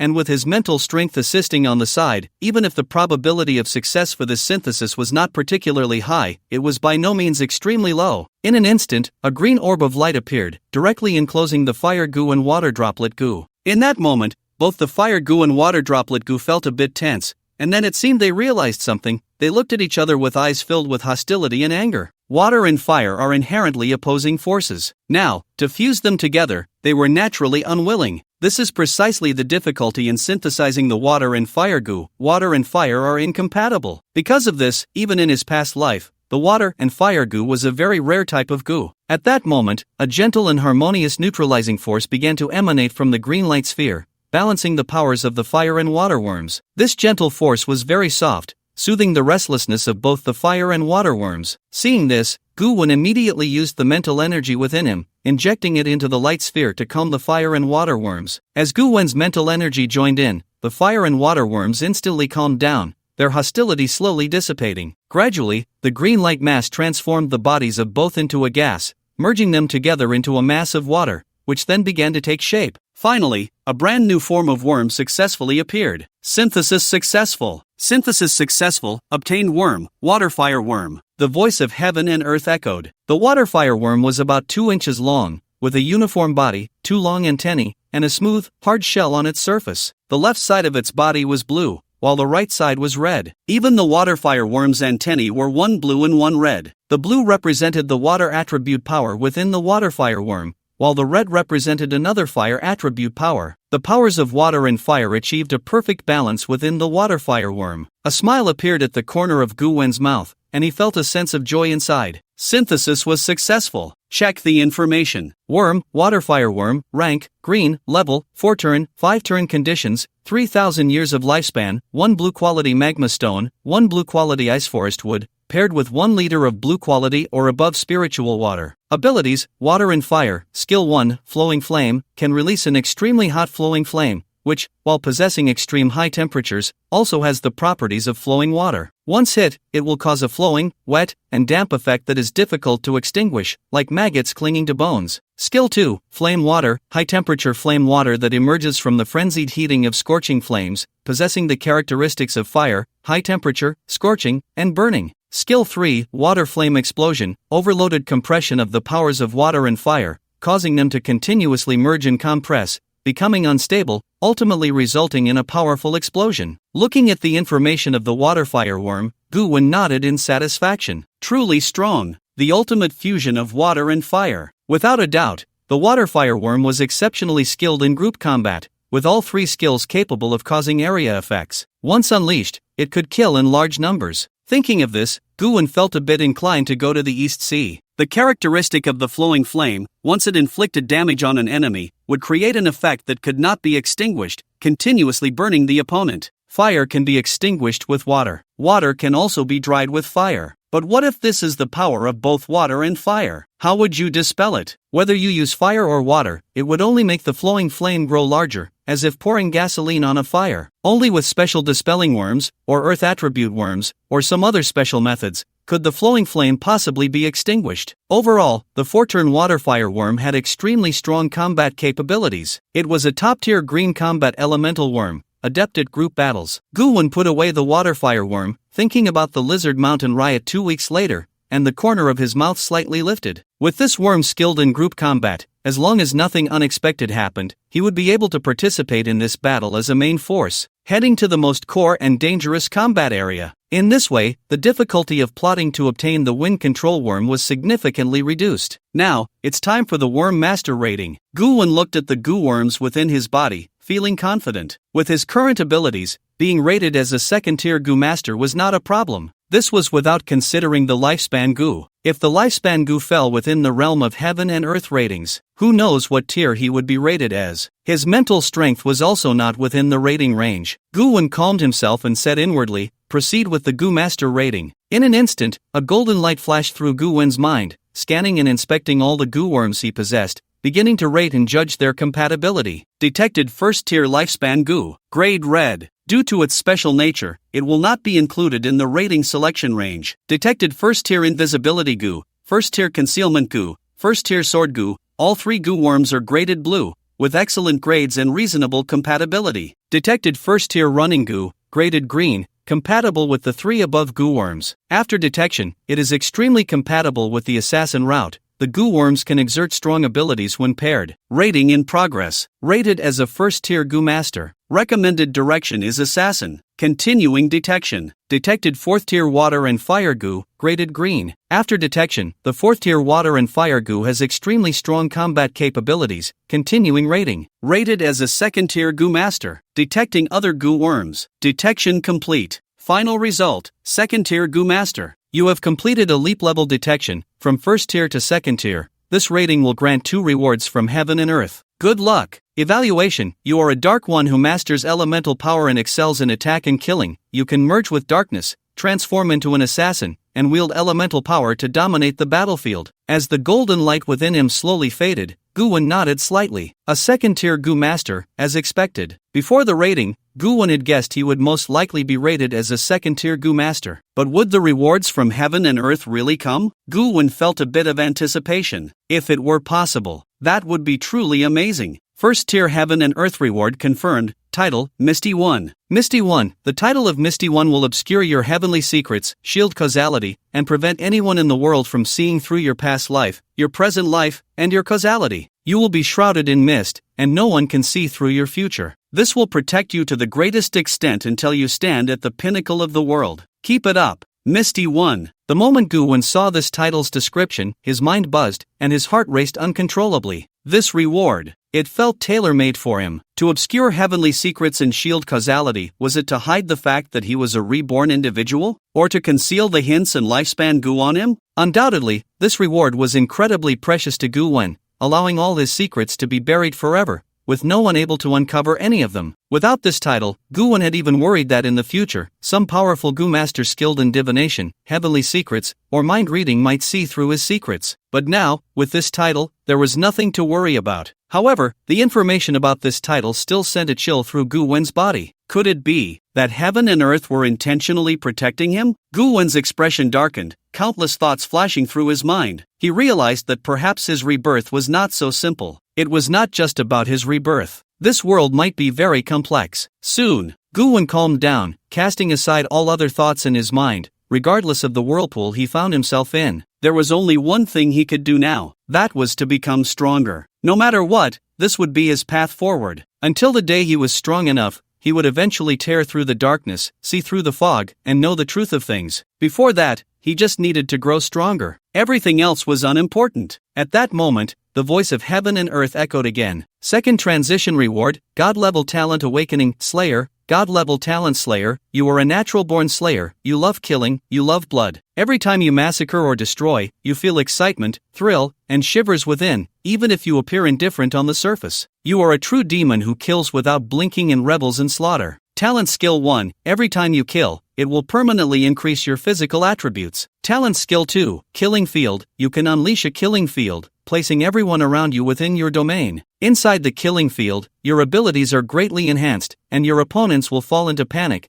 their strength significantly reduced. Each kill will strengthen the intensity of your killing field. Note, the current cooldown time for the killing field is 24 hours. After each use, you will enter a weakened state for 8 hours. After reading this, Gu Wen was even more shocked inside. Damn, God-level talent? I actually got the legendary God-level talent? In his previous life, during his second transition, he only received a simple green talent, but unexpectedly, in this life, he directly obtained an invincible God-level talent, and this talent clearly suited him very well. However, how did heaven and earth know he liked killing? Gu Wen's mouth twitched slightly. He shouldn't have shown it. He had to admit that deep down, he had always been someone who enjoyed killing, but because he had always been in human society, this thought could only be hidden deep within. In his previous life, after he went to the East Japan alone, he had indeed shown his love for killing and his crazy personality. Otherwise, he wouldn't have had a bounty issued against him in East Japan, and it was the highest level, SSS level. This also showed what kind of good deeds he had done in East Japan. Well, indeed, it was a good deed. As the voice of heaven and earth faded, Gu Wen felt a bit regretful. Only 2 rewards? How stingy. Don't they all have luck like the European emperor, getting 7 or 8 rewards directly? Why am I not that lucky? Sigh. If others heard Gu Wen's complaints,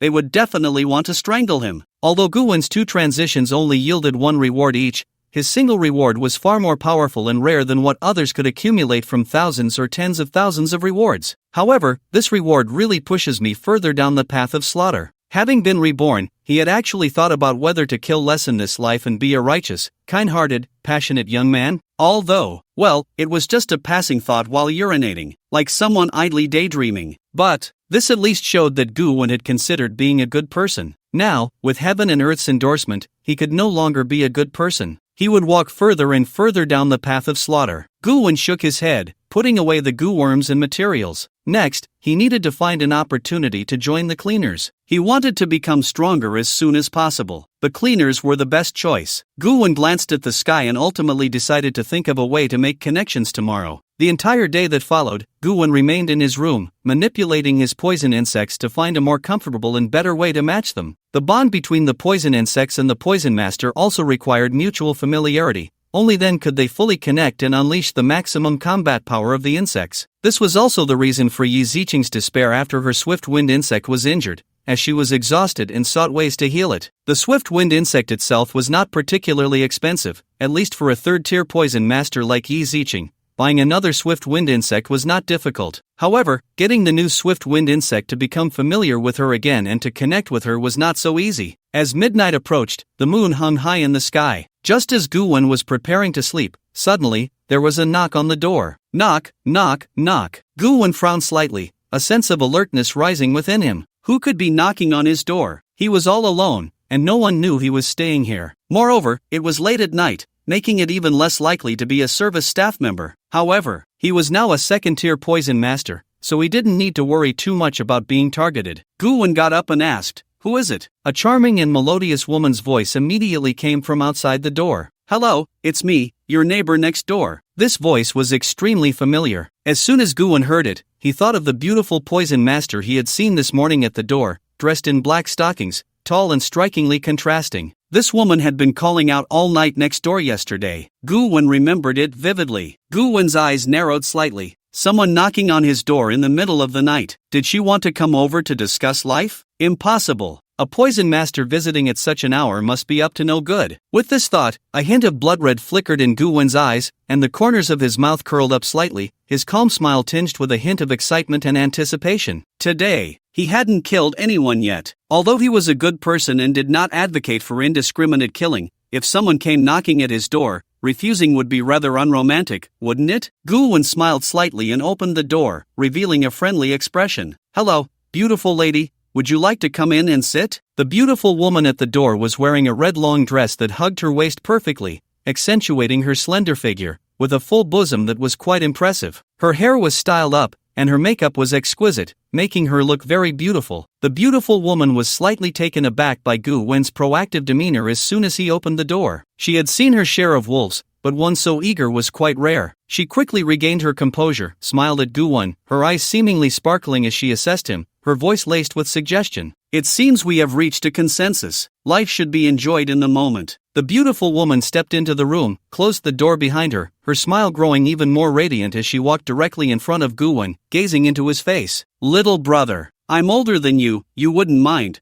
would you?" The beautiful woman exuded a very special fragrance. It was pleasant and filled with the unique charm of a mature woman. Tonight's beautiful woman was clearly different from the one he had seen this morning. Although equally beautiful and charming, the morning woman had an air of seriousness, like a city beauty or a workplace goddess. But tonight's woman was like a mischievous little fairy, unabashedly showcasing her allure. Gu-wen smiled. "Of course, I don't mind, it's my honor. I love mature women like you." Gu-wen reached out and gently pinched the woman's chin. "The texture is excellent, soft, and full of elasticity. If a knife were to be plunged into it, it would surely feel very satisfying, right? The flesh would grip the knife tightly. TSK. Truly a woman born to be killed." The beautiful woman stepped forward, wrapped her arms around Gu-wen's neck, and brought her red lips close to his ear, her voice low as she whispered softly, "Tonight, I am yours." The beautiful woman pushed Gu-wen step by step onto the bed, and she, standing on the ground, licked her lips and began to shed her clothes. Her movements were skilled, with a hint of impatience. Gu-wen lay on the bed, looking at the beautiful woman, a slight smile on his lips. He probably knew what this beautiful woman wanted. First, this beautiful woman indeed wanted to engage in some pleasurable activities with him, but it wasn't merely because she was attracted to his looks or simply lonely. It was because she possessed a special kind of Gu-worm, the lust Gu. The lust Gu, as the name suggests, requires the generation of desire, and the best way to generate desire is naturally. This is a blue Gu-worm, and after each encounter, the lust Gu would grow to a certain extent. This is also the evolutionary method of the lust Gu. Unlike other Gu worms, the lust Gu only needs to keep moving to continuously reach perfection. However, men who have engaged in such activities with this woman will have all their essence and young energy drained, turning into a mere bag of bones, unable to live long as a dried corpse. Undoubtedly, this kind of Gu worm is also listed among the commonly used Gu worms by evil Gu masters. Gradually, as the woman's clothes were completely shed and she was about to pounce, Gu-wen suddenly flipped over and jumped up from the bed. The beautiful woman was momentarily stunned, then said, "I've taken a shower. Or do you not like being in bed?" Gu-wen looked at the nearly perfect figure of the beautiful woman, his expression calm, smiling as he said, "Tisk, such a perfect figure. You must have refined more than just the little beauty Gu, right? You must have also refined the perfect figure Gu?" Upon hearing this, the beautiful woman's expression changed dramatically. Her once seductive face turned cold, her eyes icy, her voice piercing. "As expected, you really are a Gu master. During the day, I sensed the aura of Gu in your room." Gu-wen smiled slightly. "Your perception is quite sharp." Gu-wen wouldn't say that he did it on purpose,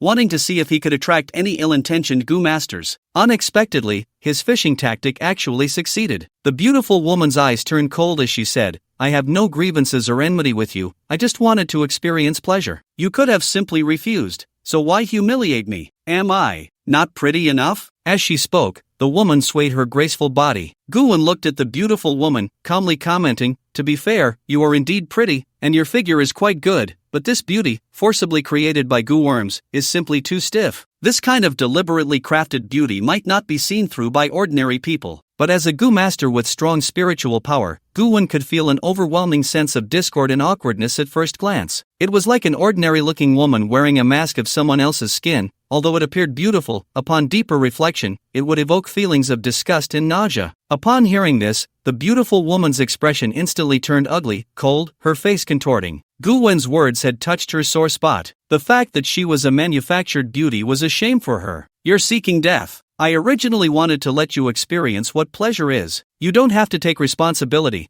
and you don't want that kind of unpleasant tool, yet you still fail to recognize a good person's heart. Since that's the case, just go die." A strange aura suddenly emanated from the beautiful woman's body, gradually spreading in the air, releasing a pink mist. Vaguely, one could see flowers flickering within the mist. It looked beautiful, completely non-threatening, but Gu-won narrowed his eyes slightly. Sure enough, it was a lustful Gu. The combat method of the lustful Gu was to confuse the opponent. Once the opponent fell for it, they would immediately be trapped in a wonderful illusion of desire. Ultimately, they would be exhausted in the illusion, their essence drained, turning into a dried corpse. The power of the lustful Gu lay in the fact that even if you were a Gu master of the same level, if your mental strength was not strong enough, or if you were someone who enjoyed this aspect, the probability of falling for it would greatly increase. Once caught, death was certain. As for Gu-won looked at the pink mist before him, his expression calm, showing no reaction. It was impossible for this mist to trap Gu-won in an illusion. To deal with Gu-won, using beauty was undoubtedly the most foolish method. Even if Gu-won did not possess the powerful mental strength of a 7th-turn Gu master, he would not fall into such a low-level illusion. A woman? Ha! Gu-won had long since lost interest in such lowbrow pleasures. Although he would not refuse to experience joy occasionally, using this method against him was impossible. He, Gu-won, was cold-blooded and heartless. Seeing Gu-won's lack of reaction,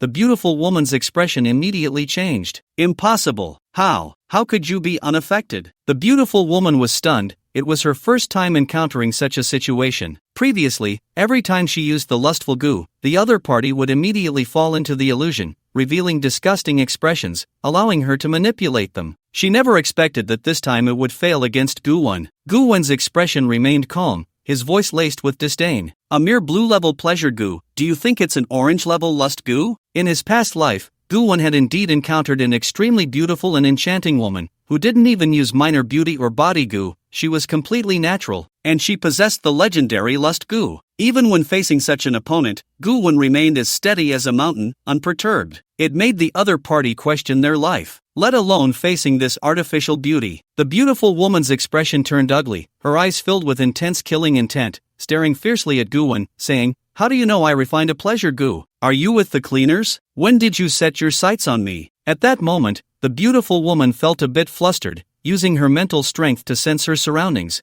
fearing that countless cleaners would rush over and surround her at any moment. Gu-won smiled. "Cleaners, huh? Not yet, but after I kill you, I will be." This woman would be his token for joining the cleaners. Perhaps he wouldn't need to go through Yi Zicheng anymore. The beautiful woman's expression grew grim. "Seeking death. Do you think I only have the pleasure Gu? I will make you understand the consequences of provoking me. You will undoubtedly die." "Ah!" The beautiful woman screamed sharply, and immediately, her body underwent a tremendous transformation. Brown fur began to grow slowly from her body, long whiskers sprouted from her mouth, and her eyes elongated, becoming slender yet even more enchanting and full of charm. The nails on her hands instantly grew long, measuring 4 to 5 inches, glimmering with a sharp cold light. Gradually, a brown tail sprouted from behind her, swaying in the air. Gu-won frowned. "Fox Gu? Fortunately, it's just the lowest level brown fox Gu. Indeed, evil Gu masters are not simple. Brown fox Gu, blue grade. When used, it allows the user to transform into a brown fox,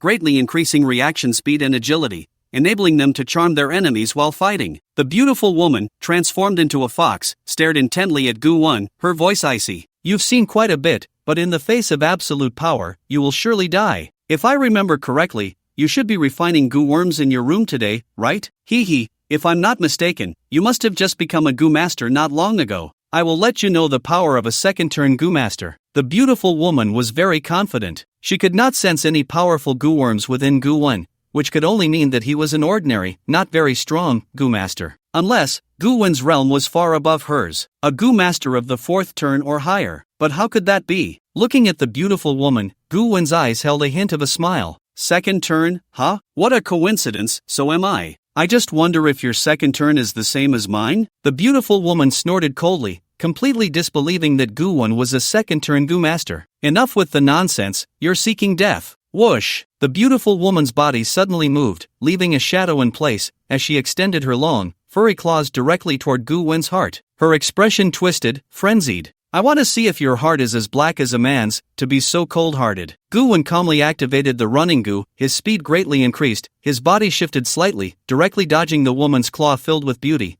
and casually reached out to touch the beautiful woman's tail, giving it a couple of strokes. TSK, so fluffy, and quite soft. Could you grow a bit more fur? I could skin your fox hide and make a scarf or something. The beautiful woman's face showed a mix of shame and anger, also shock. She did not expect Gu-won's reaction speed to be so fast, but she hesitated not at all, jumping up from her spot and clawing at Gu-won again, while simultaneously activating another Gu worm of her own. Enchantment Gu. A stream of white enchanting fragrance sprayed from various organs of the beautiful woman's body, wafting toward Gu-won, with every possible opening emitting the alluring scent. This was a green Gu worm. Gu-won had already reacted, pushing off with one leg and leaping backward. The woman's claws struck the nearby wall, leaving a deep gash and producing an unpleasant noise. Gu-won shook his head, smiling. If it's just this, then I might just have to kill you. Whoosh! In the next moment, Gu-won's eyes began to change color, one like fire, the other like a droplet of water. Gradually, an extremely strange flame appeared in Gu-won's hand, a ghostly blue flame that flickered and danced, occasionally taking on a liquid form, resembling a mass of blue magma,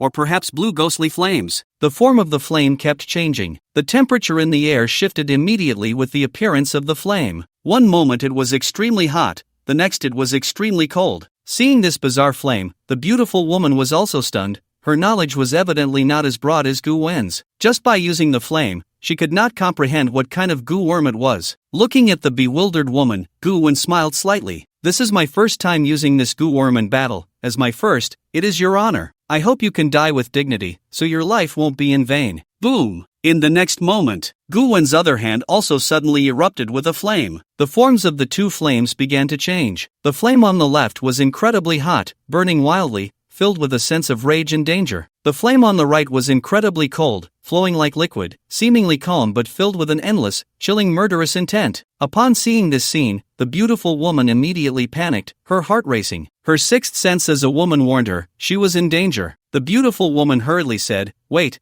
maybe we can still talk." Gu-won's eyes held a hint of madness. Screw you! After finally finding a living target to test his power on, how could he let her go? Gu-won's expression turned frenzied as he slowly brought his hands together, merging the two flames. In that instant, the conflicting forces began to rub against each other, expanding and resisting. An endless pressure surged from Gu-won's hands in all directions. The air alternated between scorching heat and biting cold, extremely bizarre. The beautiful woman's body trembled. Her face turned pale as she looked at Gu-won with fear in her eyes. Madman, he's just a madman. Doesn't he fear blowing himself up? The beautiful woman was completely panicked. Disregarding that she wasn't even dressed, she turned to jump out the window to escape. But at that moment, it was too late. The powers of water and fire merged violently, terrifyingly. Gu-won suddenly threw it out. Water flame explosion. The combined force of water and fire transformed into a ball of scalding water flame, rushing towards the beautiful woman. She had no time to escape before it exploded directly. Boom! An endless explosion surged forth, the powers of water and fire rampaging,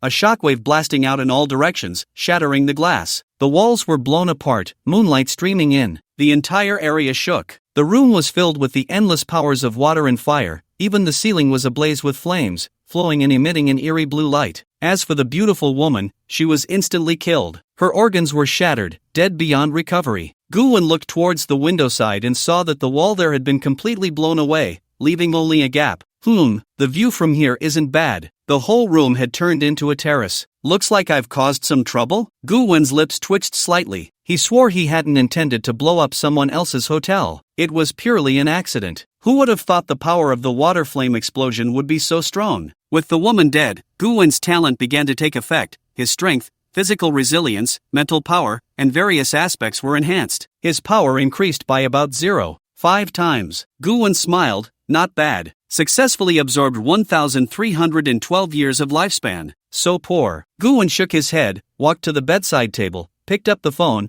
and dialed the hotel front desk. Come up, it seems there's been a bit of a problem. The hotel front desk still had that pretty little sister from yesterday. she wanted to take leave but wasn't allowed. Upon hearing Gu Wen's call, the front desk girl's face immediately turned pale, her body trembling. Whoa, he wouldn't want to kill me, would he? Does he want me to deliver myself to him? Am I a Matewan delivery person? Despite her reluctance, the front desk girl trembled as she walked towards the elevator. She didn't dare refuse Gu Wen, nor did she dare run away. If she went up, her survival rate might only be 10%. But if she dared to run, as a Gu master, Gu Wen would have 1,000 ways to instantly find her and kill her. The death rate was 100%. Most importantly, she was in the hotel now, surrounded by people. Even if the other party wanted to act, they would likely hold back a bit, right? They should be afraid of the cleaners too, right? If she ran out of the hotel and into a deserted place, that would be the real danger. Perhaps that was exactly what the other party wanted to achieve. In just a few seconds, the receptionist girl had already imagined a blockbuster movie in her mind. In the elevator, she even remembered to send a WeChat message to her mommy while crying. Mommy,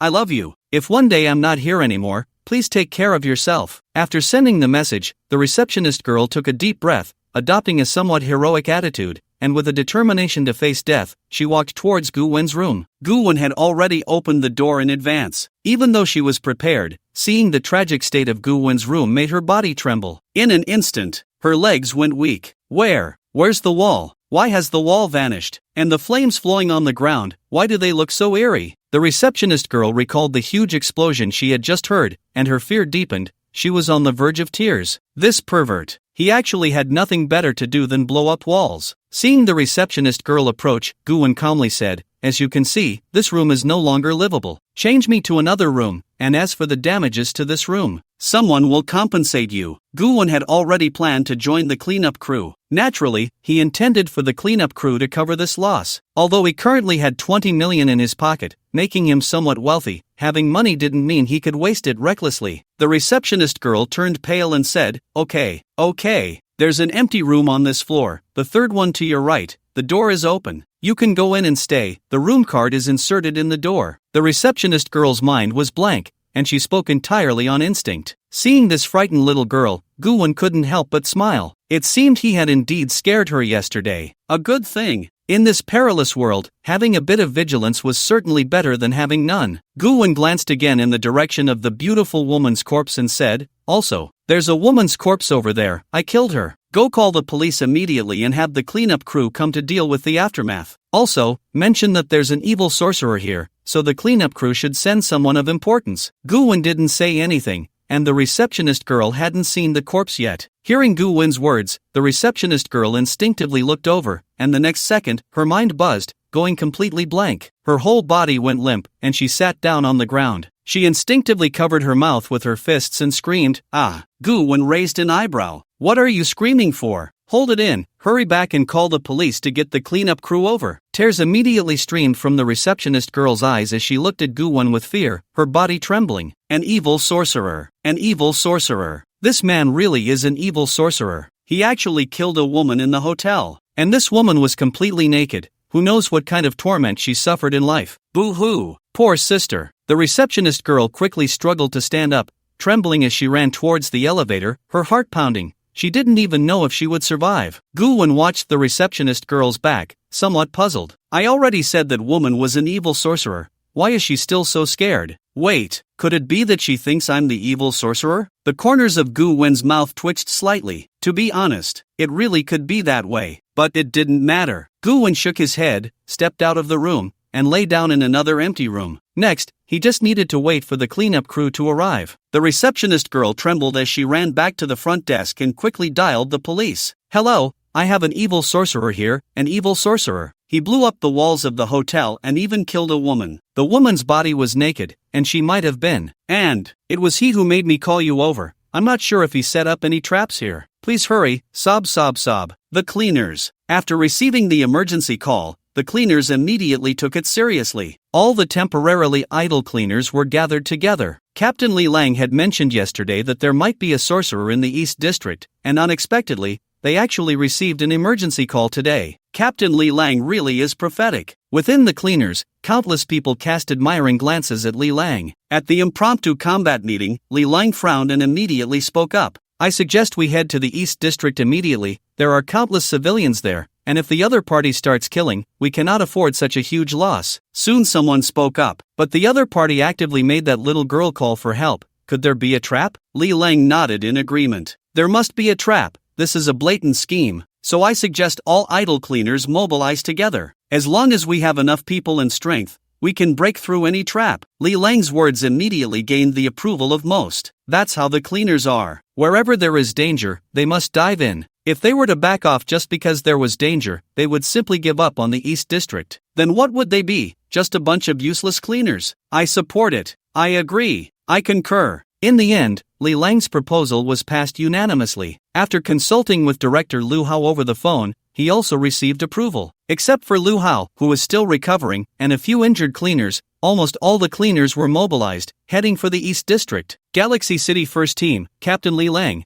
4th Rank Sorcerer, Vice Captain Shi Wei, 3rd Rank Sorcerer. Galaxy City Second Team, Captain Xiaosei, 4th Rank Sorcerer, Vice Captain Yi Ziqing, 3rd Rank Sorcerer. Galaxy City Third Team, Captain Wang Damei, 4th Rank Sorcerer, Vice Captain Wang Dezhuang, 3rd Rank Sorcerer. Galaxy City Fourth Team, Captain Zhou Jian, 4th Rank Sorcerer, Vice Captain Zhu Yu, 3rd Rank Sorcerer. And over 100 team members, fully mobilized. Yi Ziqing clenched her fair fists. Fortunately, her gale sorcery had been healed by Master Guwen, otherwise, she wouldn't be able to unleash her full combat power tonight. After tonight's operation, the cleaners would surely suffer significant injuries. Perhaps, they could ask Master Guwen to help them treat the injuries from the sorcery. As long as they could heal their sorcery, the price could be negotiated. On the other side, Guwen was lying in bed, comfortably watching the news, completely unaware that the entire Galaxy City cleaners were coming for him to take down this sorcerer. 5 minutes later, black SUVs came from all directions, surrounding the chain hotel where Guwen was staying. The cleaners' sorcerers, dressed in uniform black combat suits, wore serious expressions, ready for a big operation. Tonight's operation was commanded by Li Lang. The second team is in position, please advise. The third team is in position, please advise. The fourth team is in position, please advise. The first team led by Li Lang was at the forefront, right in front of the chain hotel. Li Lang looked at the hotel, his brow slightly furrowed. Soon he noticed something unusual. He saw that the 9th floor of the hotel had been completely blown open,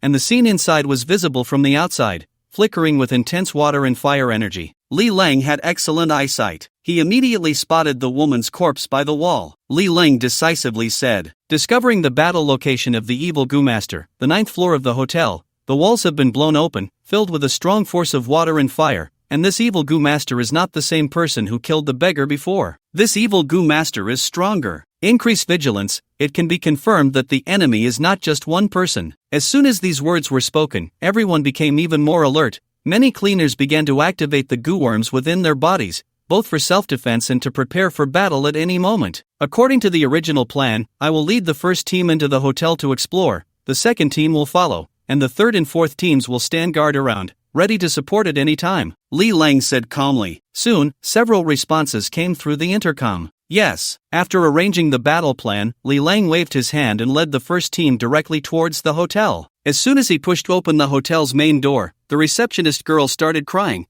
as if she had seen a savior, sobbing as she said, "Whoa, you finally came. That evil man is on the 9th floor. Hurry up and catch him. He is in an empty room on the 9th floor, room number 9007. Li Lang nodded and said, "Don't worry, you are safe now. You find a place to hide for a while. It's very dangerous here." Saying this, Li Lang looked towards the stairs and said, "Let's go, we're heading up." In this environment, they naturally dared not use the elevator. If there were any traps set inside, just one bomb could cause heavy losses. The first team surged out. The receptionist girl was very excited but also very scared. Go for it. Go for it. Justice will prevail. Li Lang and the first team were very professional, with clear divisions of labor, and auxiliary goo masters could detect fluctuations in goo worms and abnormal mental states. In no time, they had scanned the entire building and could almost confirm that there were no issues below the 9th floor. So, the key to everything lay on the 9th floor. Li Lang took the lead, drawing out the purple magic sword in his hand, his eyes cold as he walked down the hotel corridor, and sure enough he felt a powerful force of the goo master. Everyone be careful, the enemy is on the 9th floor. The first team advanced cautiously and soon arrived at the room where Guwen had originally stayed, looking at the mess inside and the continuously flowing forces of water and fire. Li Lang calmly assessed,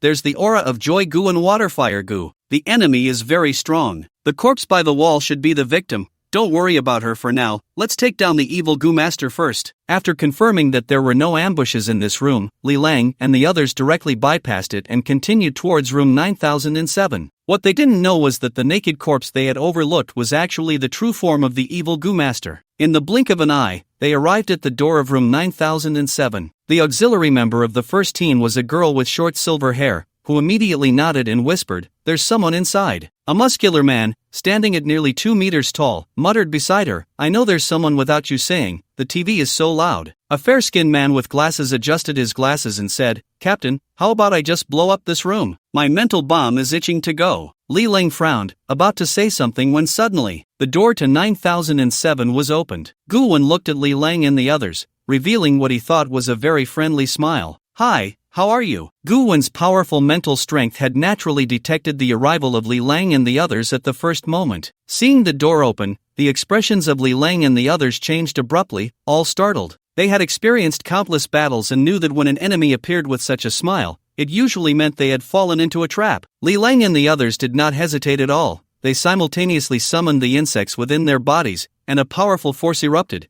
causing them to glow in various colors. The entire corridor lit up. Then, Li Lang's magic sword was pressed against Gu Wen's neck. A bomb was attached to Gu Wen's body. A layer of weakness was applied to Gu Wen. A strong man appeared behind Gu Wen, choking him by the neck. Various flashy insects were unleashed upon Gu Wen, capturing him directly. Fortunately, the members of the first squad were relatively skilled in combat. They did not strike to kill. Their only goal was to control Gu Wen. At that moment, Gu Wen was stunned. He looked at Li Lang and said, Captain Li, what are you doing?" Li Lang squinted slightly at Gu Wen and said, "So it's you. Your appearance in the alley last night was indeed not a coincidence. I didn't expect you to hide so deeply. You are also an evil insect master." Li Lang instantly recalled that he had encountered Gu Wen in the alley last night. Gu Wen had even spoken to him. Unfortunately, he had failed to see that Gu Wen was an insect master. Gu Wen's mouth twitched slightly. "I'm an evil insect master?" The silver-haired girl beside him said, "Captain," he admitted it. Gu Wen almost spat blood. "I admit what?" This silver-haired girl was quite pretty, but why was she so vicious when she spoke? Who admitted anything? Li Lang looked at Gu Wen's expression and felt something was off. If Gu Wen was an evil insect master, why would he voluntarily come to them? Why would he let them capture him? Wait, was something wrong? Li Lang looked at Gu Wen and said,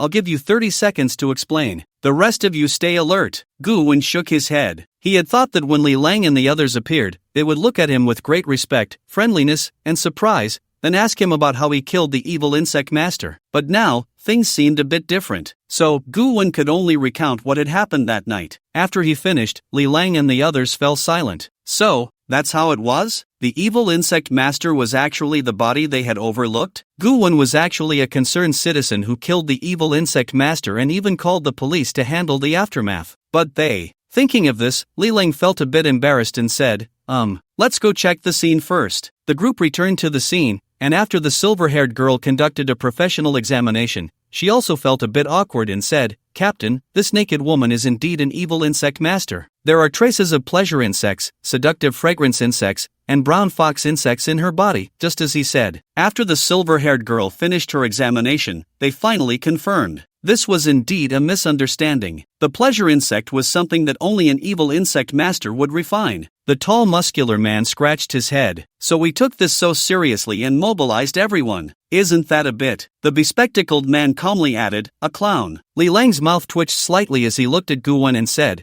"Tonight's incident was a misunderstanding. I apologize." A black line crossed Gu Wen's forehead, and he shook his head. "It's not your fault. I think I know why you misunderstood. It must be that little receptionist." Gu Wen sighed softly. He had almost been executed on the spot as an evil insect master. It seemed one still couldn't underestimate people. It was best to avoid deceiving little girls and such things. But fortunately, although the process was unpleasant, the outcome was good. A voice came from Li Lang's walkie-talkie. "Commander, we found 3 evil sorcerers. They jumped out of the window on the 10th floor to escape, but they have all been captured," Li Lang reported. "Received. Keep an eye on them." The silver-haired girl looked at Gu Wen in surprise. Your companions were caught, and they still wanted to escape in the chaos." Gu Wen's face darkened. "I already said they are not my companions. They are that woman's companions." However, he didn't expect that this woman actually had companions. What were they doing in Galaxy City? Gu-wen recalled memories from his past life but couldn't think of any useful information. After all, not all news would be circulated. But there was no doubt that these evil sorcerers would not do anything good. Gu-wen glanced in the direction of the woman's corpse. To be fair, Li Ling really did bring all the cleaners this time, and it was quite fruitful. Otherwise, these companions would definitely not have been caught. The silver-haired girl said, "Oh, right, I almost forgot you are not an evil sorcerer." The tall muscular man was somewhat excited, throwing an arm around Gu-wen's neck. "TSK, I didn't expect there to be a real gain. These wandering evil sorcerers don't know why they came to Galaxy City. You really made a contribution. This is a great achievement. Evil sorcerers are the enemies of all humanity. For the cleaners, catching an evil sorcerer is like catching drug lords before the apocalypse. After all, once these evil sorcerers cause chaos, the number of deaths is counted in thousands and tens of thousands. So, is there any reward?" Gu-wen became interested. "Yes, a banner and 500 silver coins. As for other rewards, you won't get any. After all, you are not one of our cleaners," the tall muscular man said with a grin. Gu-wen's face darkened. Wasn't that the same as saying nothing? Li Lang glanced at the mess in the room. The power of water and fire scattered everywhere, and he felt a stir in his heart, then said, "You refined the water and fire sorcery? Have you reached the third transformation?" Gu-wen smiled slightly. Fourth transformation. Upon hearing this, everyone was somewhat surprised. Fourth transformation, water and fire sorcery. They didn't expect the seemingly unremarkable young man to be quite strong. Water and fire sorcery is very special. Among green sorcery insects, its combat power can rank in the top tier, even comparable to the combat power of third transformation blue combat sorcery insects. If it really came to a fight, it would depend on the individual's practical combat level. "I didn't see it coming, you kid. No wonder you could single-handedly take down an evil sorcerer." The tall muscular man was very surprised. "Stronger than me. After all, I am a support." The silver-haired girl also nodded in agreement. Li Lang looked at Gu-wen, finally unable to contain himself, and then lightly coughed, saying, "I don't know if you have any forces behind you, but if you are willing to join the cleaners, the credit for these evil sorcerers can be counted under your name. If you have forces, you can also consider withdrawing. I can help you negotiate." The cleaners are in dire need of people. Now that they encountered a powerful combat force like Gu-wen, how could Li Lang possibly let go? As soon as this was said, the other team members widened their eyes. "Ha, this works too? First, make a contribution, then join? And isn't it a bit inappropriate to openly poach from other forces?" Although Gu-wen was already prepared to join the cleaners, in order to secure better benefits, he still calmly said, "What are the benefits of joining the cleaners? I currently have no forces." Seeing that Gu-wen was somewhat interested in joining, Li Lang immediately promised, "Based on your combat power assessment, if you are willing to join the cleaners, I can promise you will directly become a level 3 cleaner, with a monthly salary of 10 blue sorcery jars or 1 purple sorcery jar and 10 million silver coins. Additionally, the credit for this incident will also be recorded under your name, and you will receive a considerable amount of points that can be exchanged for things you want internally." Li Lang directly offered an extremely high. This was already the limit of what he could decide. In his view, Gu-wen had already possessed the 4-turn water and fire Gu, yet still had not joined any faction, which must mean he was the type of Gu master who preferred to go solo. To get such a Gu master to join the cleaners, one must promise sufficient benefits. Otherwise, the other party would absolutely not agree. As soon as these words were spoken, everyone beside Li Lang widened their eyes, their mouths twitching slightly. 3. Level 3 cleaner? This is already a level 3 cleaner? As the elite of the first squad of cleaners, they were merely level 3 cleaners themselves, and Gu-wen had just joined, yet he could stand on equal footing with them. Gu-wen pondered for a moment, beginning to assess the conditions Li Lang had offered. In fact, these conditions were already quite generous. The internal ranking of cleaners within the cleaners was divided into 5 levels, with level 5 being the lowest and level 1 the strongest. Above level 1, there were further divisions, special, super, and king levels. However, those were too far off. Generally speaking, in a prefecture-level city like Galaxy City, a level 3 cleaner was already considered a high position, and the elite cleaners within the organization were mostly level 3 cleaners, many of whom could even serve as vice-captains. Li Lang was merely a level 2 cleaner, while the director was a level 1. As for special cleaners, Galaxy City had not a single one, but generally speaking, level 3 cleaners were all 3-turn Gu masters. The elite of Li Lang's first squad were all, without exception, 3-turn Gu masters. Yet at this moment, Gu-wen was still only a 2-turn. Li Lang had already set a precedent. So, Gu-wen smiled slightly and extended his right hand to Li Lang, saying, "I am willing to join. My name is Gu-wen." Li Lang also smiled slightly. "Welcome to the team." Li Lang looked at Gu-wen, a smile appearing at the corners of his mouth. He was not only interested in Gu Wen's current combat power but also in his potential. A meticulous thinker, strong in combat, capable of killing evil Gu Masters alone, and possessing a disguised Gu worm that even he could not see through. His potential was absolutely immeasurable. It should be noted that Gu Wen was only 18 years old. What Gu Wen valued were the purple Gu jars he would receive every month, as well as the conveniences brought by the identity of a cleaner. With this identity, he would have the opportunity to seize all the chances in Galaxy City a step ahead. In some places, without this identity, even if he knew where the opportunities were, he would not have the qualification to enter. The other Gu Masters beside Li Lang also began to laugh. A tall, muscular man threw an arm around Gu Wen. "Welcome, welcome. Our cleaners have gained another newcomer." Others chimed in, "Captain, let's transfer him to our squad." Although he's only a 2-turn Gu Master, possessing a 4-turn water and fire Gu is still very strong. Yes, hurry and transfer him, don't let the other squads find out. Naturally, the others also saw Gu Wen's potential and became excited. A silver-haired girl directly said, "Captain, if anyone else tries to snatch him, just kill them." This silver-haired girl looked beautiful and quiet, yet her words were all about violence. Li Lang naturally had similar thoughts in his heart, but he still shook his head and said, "Personnel transfers still need to follow the director's arrangements." Although he had the authority to let Gu Wen join the cleaners, the specific matters still had to go through the director's coordination, arrangement, and investigation. After all, he was just a captain, and his power was not that great. Gu Wen also began to ponder. Joining the first squad? It was indeed a good choice. The first squad was the strongest and held the highest status. Generally speaking, when exploring secret realms, if the first squad wanted to choose a location to explore, the other squads had to yield. This is the convenience brought by strength. However, if possible, he would actually prefer to form his own squad, as it would be more free and convenient for his upcoming plans. Unfortunately, with his current strength, he is not yet qualified to lead a team alone. After a round of pleasantries, the members of the first squad directly picked up the woman's corpse from the ground and jumped down through the broken wall on the 9th floor. Well, with their strength, there was no need to take the stairs. Taking the shortcut was faster. As a 3rd-tier Gu Master, even without refining Gu insects that could enhance physical attributes, his physical strength was still quite formidable. Beside the broken wall, the silver-haired girl looked at Gu Wen. "You're only a 2nd tier, do you want me to take you down?" Gu Wen smiled and shook his head. "No need." Saying this, Gu Wen leaped down directly, the scenery around him rushing past. Just before reaching the ground, Gu Wen immediately summoned flame water, creating a cushion on the ground. He then jumped into the flame water, landing unscathed. In the air, the silver-haired girl cast a light buff on herself and floated down, looking like a silver-haired butterfly. Quite beautiful. After landing, the silver-haired girl looked at Gu Wen in surprise. "I didn't expect you to be quite capable. I wouldn't dare to jump down in such a risky way. I could easily break my leg." The tall, muscular man beside her laughed heartily. "That's because you're a support Gu Master. Your combat ability is too poor. Us guys who excel in battle naturally control our Gu insects with great skill." The silver-haired girl didn't get angry. She calmly replied, "Oh, you guys are impressive. In the future, if there's a fight, don't ask me for buffs. Even if you die,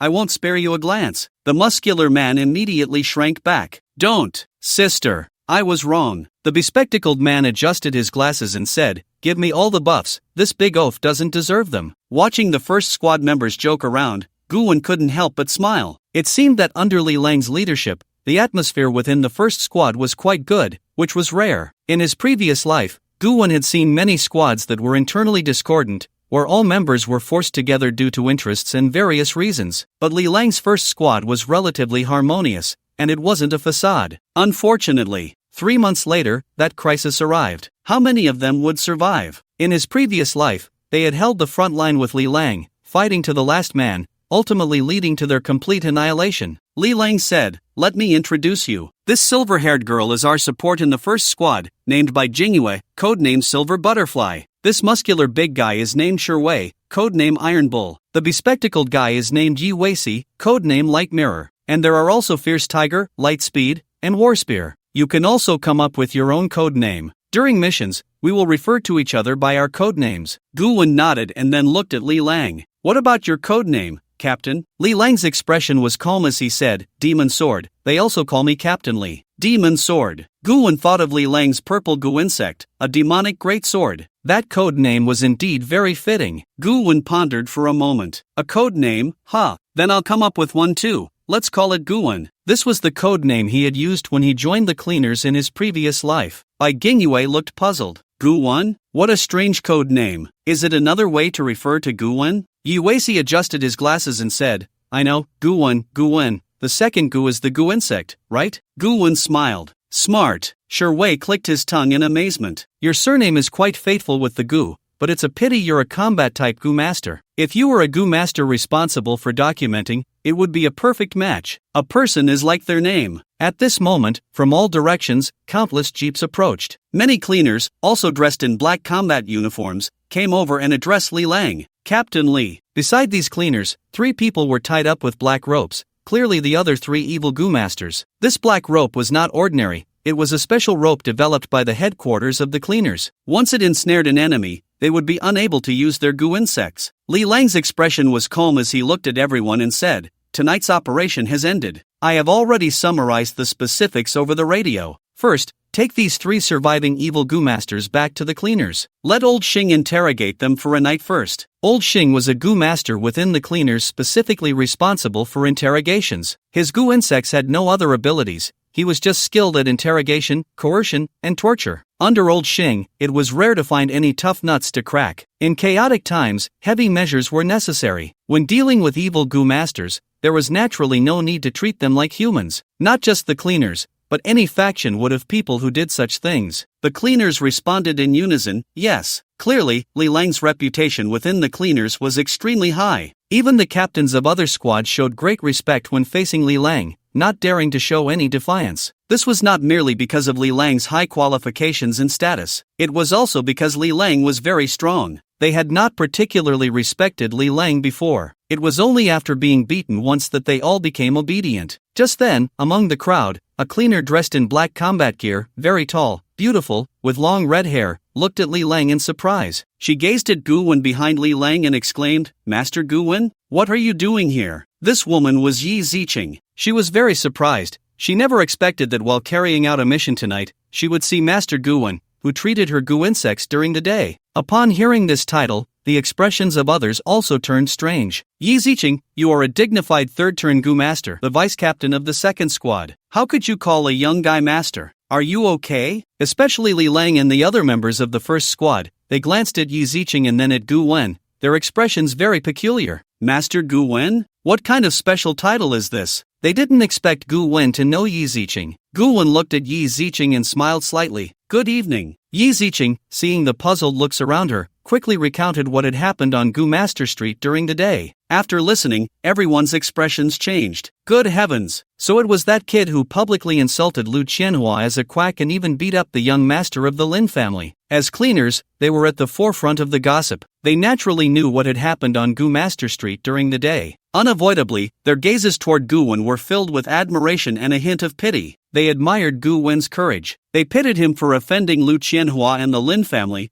Could this kid still survive? The Lin family had a fourth-turn gu master. Li Lang and the first squad members were even more astonished. They hadn't expected that Gu Wen was not only strong in combat but also had such powerful medical skills, possibly even stronger than Lu Qianhua. Had they stumbled upon a treasure? Seizing the opportunity, Li Lang immediately said, "He has joined the cleaners and will henceforth be one of us. No matter what Lu Qianhua and the Lin group want to do, the cleaners will stand firm." Li Lang's voice was calm but filled with undeniable conviction. In his eyes, he had never regarded Lu Qianhua and the Lin group as anything significant. Sherwei chuckled and said, "Anyone who dares to touch the cleaners will have their brains blown out." Yi Weiqi adjusted his glasses and remarked, "I have collected many powerful explosives. If I were to bury them in the foundation of the Lin group's building and detonate them, it should be quite interesting." The other cleaners burst into laughter. Now that they had joined the cleaners, they were all family, and no one cared about the so-called Lin group or Lu Qianhua. Yi Ziqing looked on in surprise. She hadn't expected Gu Wen to be connected to Li Lang.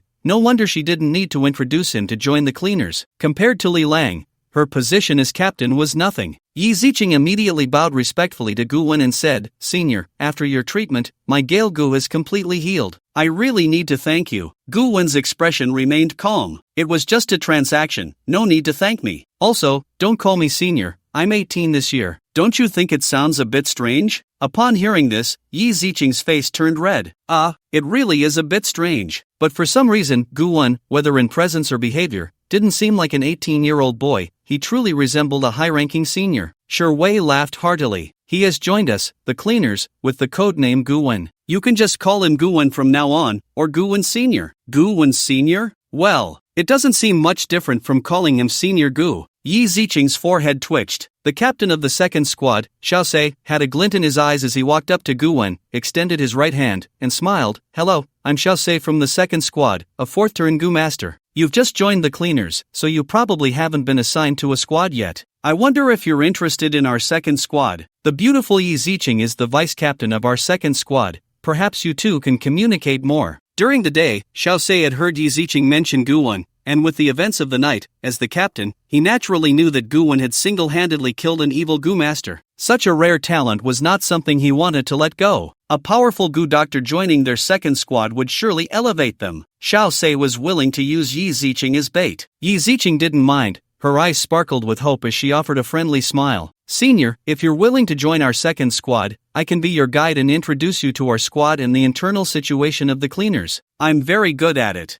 Wei immediately grew anxious and said, this is a talent discovered by our first squad. Are you trying to steal him for your second squad? Xiaosei replied calmly, don't forget, he got to know our second squad's Yi Ziqing first. Yi Weiqi sneered. Just because your second squad has beauties, does that mean our first squad's silver butterfly isn't pretty? Bai Jingyue's forehead twitched as she glared at Yi Weiqi. Next time you get hurt, I'll mix some poison into your medicine. At that moment, the captain of the third squad, Wang Damo, a towering man at 2 meters 3, cleared his throat and said, perhaps our third squad is more suitable for him. We have a 36E. Xiaosei and Wei shouted in unison, get lost. As the situation threatened to spiral out of control, Li Lang immediately intervened. Alright, the specific assignment of Guwen will depend on the director's arrangements. What are you all arguing about here? As the elite of the cleaners, you shouldn't be afraid of being laughed at. Tonight's operation ends here. From now on, everyone must remain vigilant. It's still uncertain whether there are other evil sorcerers in Galaxy City. Be careful of retaliation. As Li Lang spoke, everyone dared not utter a word and collectively shut their mouths. Don't be fooled by how friendly and easygoing Li Lang seems now. That's only because you haven't seen what he looks like when he goes mad. That kind of look would leave a lasting impression on anyone who has witnessed it. The cleaners all responded in unison. Yes, Guwen felt a bit helpless. He was just a second-tier sorcerer. He wasn't some kind of talent. Why were they all trying to snatch him up? If they wanted to compete, couldn't they at least ask for his opinion first? They could have made a bid. After all, he had no shame and cared nothing for friendship or compatibility. He only cared about benefits. The highest bidder wins, simple as that. As Li Lang ended the topic, the operation for the night concluded, and everyone began to leave. Since Li Lang was the commander, they were on their way back to the cleaners. Guwen got into the first team's vehicle. The driver was driving, and Li Lang sat in the passenger seat. In the back seat were Wei, Guwen, and Bai Jingyue. Along the way, Li Lang suddenly turned around and looked at Guwen, saying, if the director asks you which team you want to join tomorrow, I hope you can try to choose our first team. Our first team is the strongest and has the best benefits. In the future, in the secret realm, we also have priority in opportunities and loot distribution. As soon as he said this, Wei's eyes widened. Good job, Captain. So this is what you're like. You just had to shut up so you could pull Guwen onto your team first and then persuade him? Clever. Compared to this, Wei felt like a fool. Why compete publicly with them? Just pull him in and persuade him. Guwen was also taken aback. Wow, this Captain Li Lang doesn't seem as righteous and serious as he looks. He has a bit of a dark side too. Seeing that Guwen didn't respond, Li Lang continued, Dai, you should persuade him too. Bai Jingyue bit her silver teeth and shouted, Captain. How could she not understand what Li Lang meant? Guwen smiled helplessly and said, Alright, Captain Li, if I have a choice, I will try to join your first team. I quite like the atmosphere of your team. Li Lang, along with Wei and Bai Jingyue beside him, felt a lot more at ease. It was good that Guwen was willing to join their team. After all, Guwen was a rare talent, a sorcerer even stronger than Lu Qianhua. Just this point was enough to make them fight over him. Not to mention, Guwen was still young and possessed strong combat power. What Guwen hadn't said was, unless someone offered a higher price. At the entrance of the chain hotel, the receptionist watched the jeeps leave one after another, tears of excitement streaming down her face as she clenched her delicate fists. I knew it,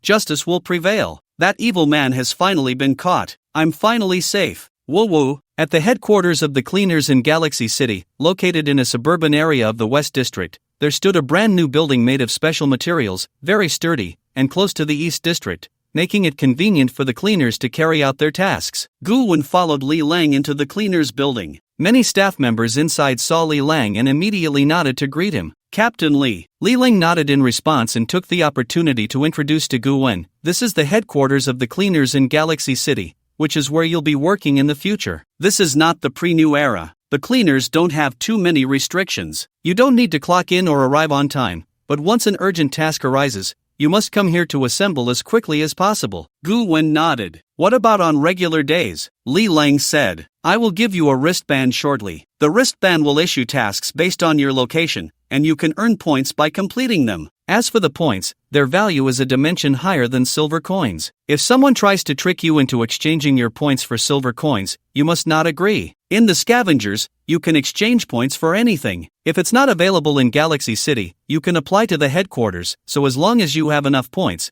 you can even get orange cursed insects." Gu Wen nodded in agreement. In his previous life, he had joined the scavengers and naturally knew how precious points were. Now, there were several orange cursed insects displayed at the scavengers' headquarters. As long as you had enough points, you could redeem them. And this was one of the reasons Gu Wen was willing to join the scavengers. Given his abilities, he didn't need to exchange for finished orange cursed insects, he only needed to exchange for one high-level cursed jar after another. Sooner or later, he would be able to produce orange or even stronger cursed insects. Li Lang continued, "Additionally, you only need to complete one task each day. If you want a rest after completing a task, you can use the wristband to choose to stop receiving tasks. However, you must complete more than 50 tasks in a month. Also, if there are special urgent tasks, you must participate." Before Gu Wen officially joined the scavengers, Li Lang prepared to explain all the rules of the scavengers. Although he wanted Gu Wen to join, he would not deceive him or hide any important notes about the scavengers. That was not in line with his style. Li Lang quickly went through the basic rules of the scavengers. The rules were roughly, there were no strict rules. As long as you didn't kill indiscriminately, completed some tasks in Galaxy City every day, and participated on time during emergencies, that was enough. Besides that, there were some special tasks within the scavengers that needed to be actively accepted, such as joining an exploration team to investigate a specific secret realm, or if a strange beast was discovered in a certain place, someone would need to go and investigate. For example, if a suspected evil cursed master was found somewhere, someone would need to look into it. These tasks would be more difficult than daily tasks and carried the risk of casualties, but the points awarded would also be higher. After understanding this, Gu Wen agreed to join. Li Lang took out a piece of paper and had Gu Wen fill out a simple form. Afterward, Li Lang took a photo of the form and sent it to the headquarters. Gu Wen had successfully joined the scavengers. It seemed quite trivial. In reality, it was not formal at all. After all, he was just an ordinary cleaner for now. As long as the captain and the director agreed, it was fine. Only when it came to positions above captain would the headquarters conduct a serious evaluation, but this serious evaluation would also be done online. Li Lang took out a watch and handed it to Gu Wen, saying, "This is your watch. From now on, you will need to use this watch to accept tasks." Gu Wen took the watch, fiddled with it for a moment, and then put it on his wrist. It was a very basic ordinary watch. In his previous life, when he joined the scavengers, he was already a fifth-turn cursed master, and the watch he received then was much more high-tech and valuable. But it didn't matter. It was just a watch. Li Lang added, "Additionally, you can go to the warehouse on the 5th floor to get a set of black combat uniforms for cleaners, like the ones we are wearing tonight. If you don't like it on regular days, you don't have to wear it. But when executing group tasks, you must wear it. It's a symbol of identity and can also help organize others to impersonate cleaners." Gu Wen nodded. "All right, Captain, is there anything else?" Li Lang thought for a moment and said, "Also, your specific squad, the director will inform you through the wristwatch tomorrow. If the director calls you, you know what to do, right?" Li Lang gazed deeply at Gu Wen, his eyes filled with hints. Gu Wen's mouth twitched. "I understand. I'll say I want to join Squad 1. The captain of Squad 1 is great, and the team members are very friendly. I really like it there." Seeing Gu Wen say this, Li Lang finally looked satisfied, smiling as he said, "All right, you can go back and rest now." Gu Wen nodded, and just as he was about to leave, Li Lang added, "Oh, right. You are now a cleaner, and the headquarters will assign you a luxurious flat, but for the convenience of missions, it's located in the suburbs of the west side of the city. You don't mind, do you? It's a bit remote, but the scenery is quite nice. If you don't like it, you can also apply to live in the city." Gu Wen shrugged. "I don't mind where I live, as long as I have a place to stay. Will the location information and password also be sent to me through the wristwatch?" Li Lang was taken aback. Yes, you guessed it right. Gu Wen smiled. It wasn't that he guessed right, he had been a cleaner in his past life. Alright then, I'm off, Captain. Gu Wen turned to leave, but after taking 5 steps, Li Lang called out again. Wait, there's one last thing. Our cleaners' salaries are calculated from the first day you join, so you can come here tomorrow to collect your salary. 10 blue gu jars or 1 purple gu jar, plus 10 million silver coins. Considering that opening gu jars involves a metaphysical factor, you can choose the jars yourself from the warehouse, which is what most cleaners do, because no one would entrust their luck to others. After Li Lang finished speaking, Gu Wen felt a black line flash across his forehead. Alright, my dear Captain Li. Fortunately, this time, Li Lang was truly done talking. Stepping out of the cleaner's building, Gu Wen felt good. He had thought that as a new cleaner, he would only be a 4th-class cleaner, but unexpectedly, Li Lang directly made him a 3rd-class cleaner. With this, he could look forward to his salary tomorrow. 10 blue gu jars and 1 purple gu jar, how to choose? He would have to see the jars first before making a decision. At the entrance of the cleaner's building, Wei, Bai Jingyue, and Yi Weici had not left yet. They had changed into ordinary casual clothes, and upon seeing Gu Wen come out, they immediately waved at him. Over here. Gu Wen looked over and realized they were waiting for him. The 3 of them, along with Li Lang, were the core members of Squad 1, while the other Gu Masters of Squad 1 had gone home to rest. Gu Wen walked over. Wei glanced at the wristwatch on Gu Wen's hand and laughed heartily. Looks like from today on, you're a cleaner too. Gu Wen shrugged. Yeah, fate is quite wonderful. An evil Gu Master made me inexplicably become a cleaner. Actually, I quite like freedom. Gu Wen would never admit that he had wanted to join the cleaners during the day. What happened tonight was just an opportunity. Bai Jingyue said. I was also quite surprised about why I became a cleaner. I actually just like to stay quietly in my room, but now I have to go out every day with these stinky men to carry out tasks, Bai Jingyue said, growing frustrated as she spoke. It seemed she really disliked them. Wei and Yi Weici's faces darkened. Get lost. Gu Wen laughed. I can see that you have a good relationship. The 3 of them retorted in unison, that's not true. They then added Gu Wen as a friend and pulled him into the first squad's group chat, which had a total of 183 members. With Gu Wen, there were 184 people. The corner of Gu Wen's mouth twitched slightly. I haven't even joined the first squad yet. Is it really okay for you to just pull me into the group? Bai Jingyue shook her head seriously and said, No, you have already joined. Wei added, You joined. Yi Weici sneered. Aren't you the 184th member of the first squad? Gu Wen's face darkened. Was he being kidnapped? But it didn't matter. If he had a choice, he actually preferred the first squad. The first squad has a total of 184 people? Are some logistics personnel included? Gu Wen asked curiously. The number of people in the group really surprised Gu Wen. Normally, a squad in a prefecture-level city would have only about 20 people, yet the first squad's group had 184 members. Upon hearing Gu Wen's words, the smiles on the 3 faces suddenly stopped, becoming somewhat heavy, and they fell silent. A few seconds later, Bai Jingyue explained, This number is the total since the establishment of the first squad. Now, counting you, we have 21 people left in the first squad. The remaining 163 have already sacrificed. Although they are gone, they are still part of the first squad, so their numbers were not reclaimed, and their wristbands have all been sealed away. If you join the first squad, you will just be the 184th member. After Bai Jingyue finished speaking, Gu Wen couldn't help but fall silent. So that's how it is. This custom of the first squad in Inha City is not something all cleaners have.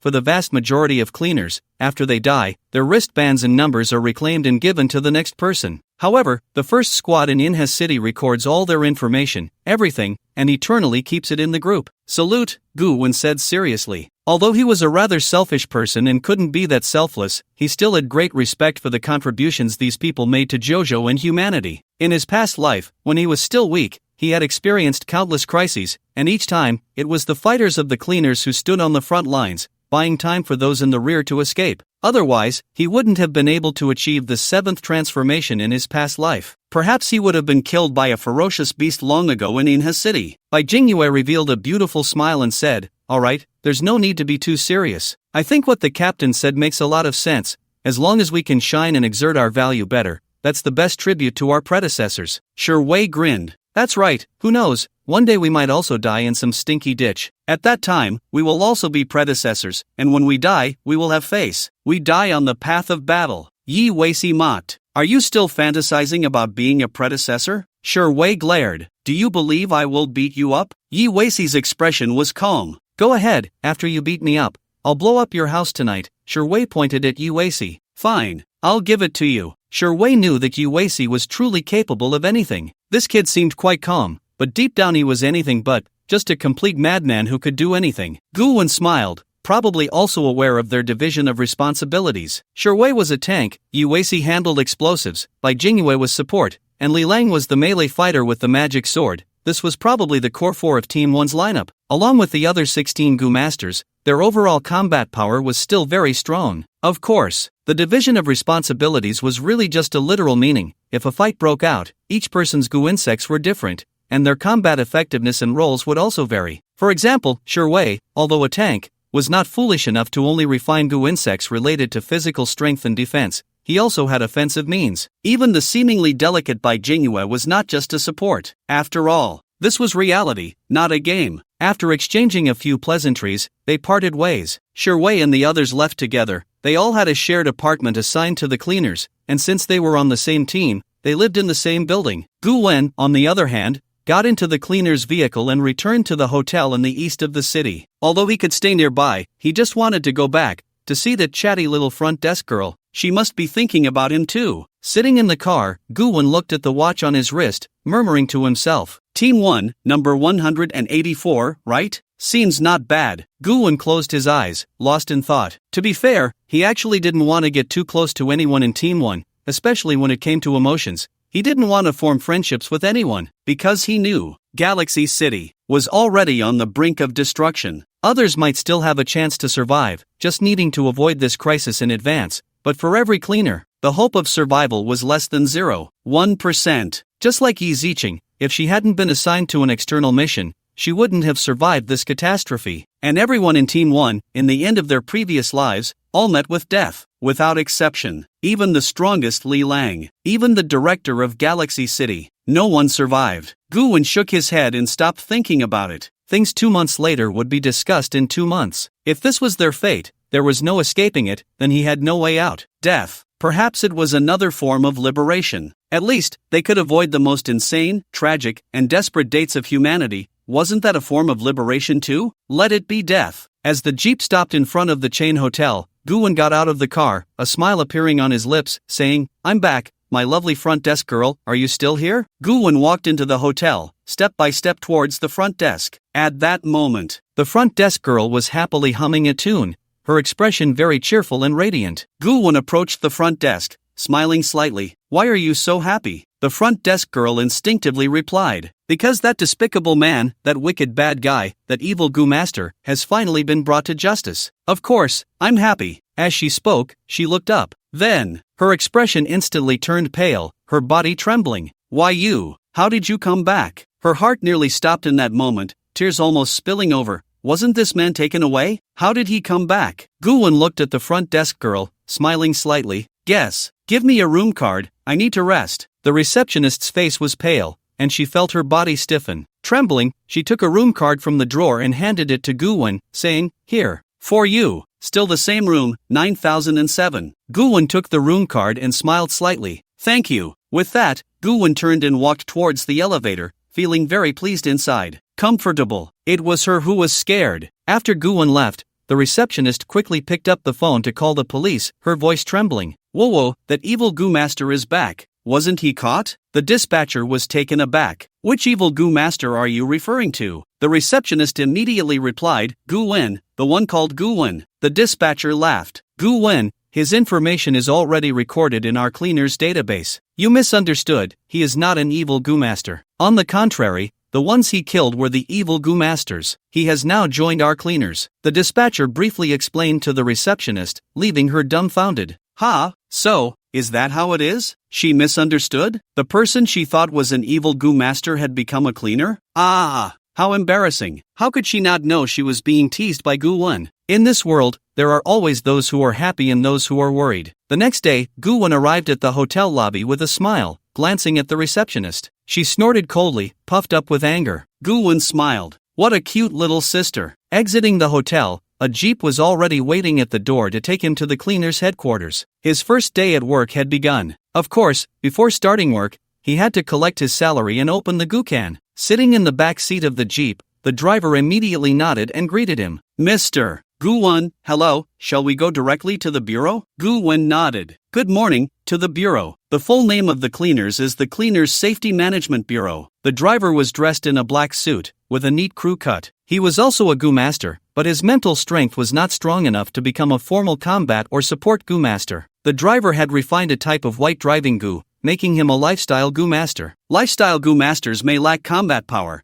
but they can provide many conveniences and assistance in daily life. For example, common types include chef Gu masters, tailor Gu masters, and cleaning Gu masters. Although their status is not as high as that of combat or support Gu masters, compared to ordinary people, they can still lead a fulfilling life. Everyone is born with different levels of mental strength. Therefore, not everyone can become a formal Gu master. The vehicle was driving down the road when suddenly, an explosion sounded ahead, smoke swirling. The driver's expression changed drastically as he slammed on the brakes, stopping the car, and immediately pressed the alarm button. The driver turned back, looking troubled. Mr. Gu-wen, are you alright? We might be under attack. It could be that last night's incident was leaked, and the evil Gu masters are here for revenge. Looking at the swirling smoke ahead, Gu-wen smiled. Yes, we are under attack. I can sense the killing intent. You stay in the car, I'll go see what's going on. Although he didn't know who was attacking him, sitting idly by was not Gu-wen's style. He would take the initiative. The driver immediately nodded. Be careful. He understood that he was just a driver, an assistant assigned to Gu-wen by the cleaners, and he naturally wouldn't interfere or suggest any decisions to Gu-wen. Gu-wen got out of the car and immediately smelled a strong scent of gunpowder. Tisk, ordinary gunpowder smell? Using a bomb to ambush a Gu master, should I say you are unprofessional or bold? In the midst of the smoke, a cold snort echoed. Humph, the bomb is just to limit your advance. The ones who will kill you are us. As the voice rang out, 3 Gu masters emerged from the smoke. These 3 were burly and fierce-looking, with shaved heads, and the leader bore a scarred face, clearly a hardened criminal. Gu-wen used his mental power to sense the situation and soon frowned slightly.